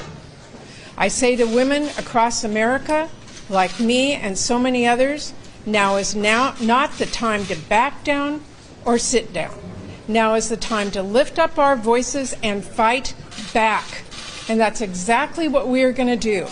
We're going to lift the voices of women and men across this country, show what this decision means to women with an ectopic pregnancy, a woman who's been raped, a woman who is a victim of incest, a woman who is in a vital situation where she and her family and her doctor and her faith should be making that decision. We are not going to let Senate Republicans override women's voices. They may have spoken out today. They may feel they've won today. But women of America, it's time for us to stand up and fight, and that is exactly what we're going to do. Use your voice. We will use our voices. We will fight back. And this goes to the November election. Every one of you has to be willing to stand up and fight with us. We will be your voice. We will fight for you. Stand with us. Thank you, everybody. What do you say to Manchin says this goes too far? Senate Democrats right there as Republicans block the bill that would protect abortion access there. You're watching Live Now from Fox, everybody, as we were able to bring that to you right here live, raw, and always direct here. Let's take a quick 2-minute break.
What does this vote mean, and what's your message to women and childbearing people in America about what's next? Yeah, so I just presided over the Women's Health Protective Act vote, and sadly the Senate failed to stand in defense of a woman's right to make decisions about her own body. And let's be clear, the majority of the American people believe in defending a woman's right, her choice, to decide what happens to her own body. And this vote clearly suggests that the Senate is not where the majority of Americans are on this issue. It also makes clear that a priority for all who care about this issue, a priority should be to elect pro-choice leaders at the local, the state, and the federal level. Because what we are seeing around this country are extremist Republican leaders who are seeking to criminalize and punish women for making decisions about their own body. Madam President, why not have compromised with Vice President Kamala Harris making remarks there just moments after that bill fails in the Senate. You're watching Live Now from Fox, everybody. We appreciate you always joining us here. I want to go back from earlier now out to the House Republicans as they spoke on the border crisis that we are seeing. Border crisis. We have Tom Homan, who is a constituent of my district, former ICE director, Mark Morgan, former Customs and Border Patrol Commissioner, Brandon Junn, president of the National Border Patrol Council, Derek Maltz, a retired DEA special agent. Today's special guests, as I mentioned, discussed our crisis at the southern border with the House Republican Conference. And make no mistake, this is an invasion. We also have with us here today our whip, Steve Scalise, Congressman Chip Roy, who was instrumental in preparing this briefing today, and Congressman Tony Gonzalez, who has hosted numerous delegation visits of Republicans to the southern border. I recently participated with Leader McCarthy on one of those recent visits to the southern border in Congressman Gonzalez's district. We met with local elected officials, business leaders, ranchers, and community members, and importantly, law enforcement officers on the border. They told us about the devastating impacts that Joe Biden's border crisis has had on their communities and on their families. When we met with Border Patrol agents on the front lines, they said that this crisis will get even worse with the Biden administration's catastrophic plan to lift Title 42. And this isn't just a problem or crisis for districts in Texas or along our southern border. We're also feeling this crisis in states like New York, in my home congressional district. Make no mistake, every state is a border state, every district is a border district. You see, I represent Border Patrol families in the North Country in New York. Some of these agents have been transferred from the northern border to the southern border over and over and over again, taking these hardworking officers away from their families and leaving our northern border understaffed. Law enforcement all across the country are also seeing skyrocketing fentanyl overdoses from the lethal fentanyl flooding across Joe Biden's open southern border. This is an unthinkable tragedy affecting families everywhere. These are heartbreaking stories of loss of life. House Republicans remain committed to holding Democrats accountable for this catastrophic failure. You do not have a country if you do not have secure borders. I would like to pass it on to our first special guest, Tom Homan, former director of ICE, again, who's a constituent from New York's 21st Congressional District. Tom. Hey, thanks for being here. Look, I started my career as a Border Patrol agent in 1984. I'm the oldest guy up here. But I spent 35 years enforcing immigration law. I'm going to say this. I worked for 6 presidents, starting with Ronald Reagan. Every president I ever worked for came into office and wanted to secure the border because they realized a secure border protected our national security. Joe Biden's the first president in the history of this nation who came into office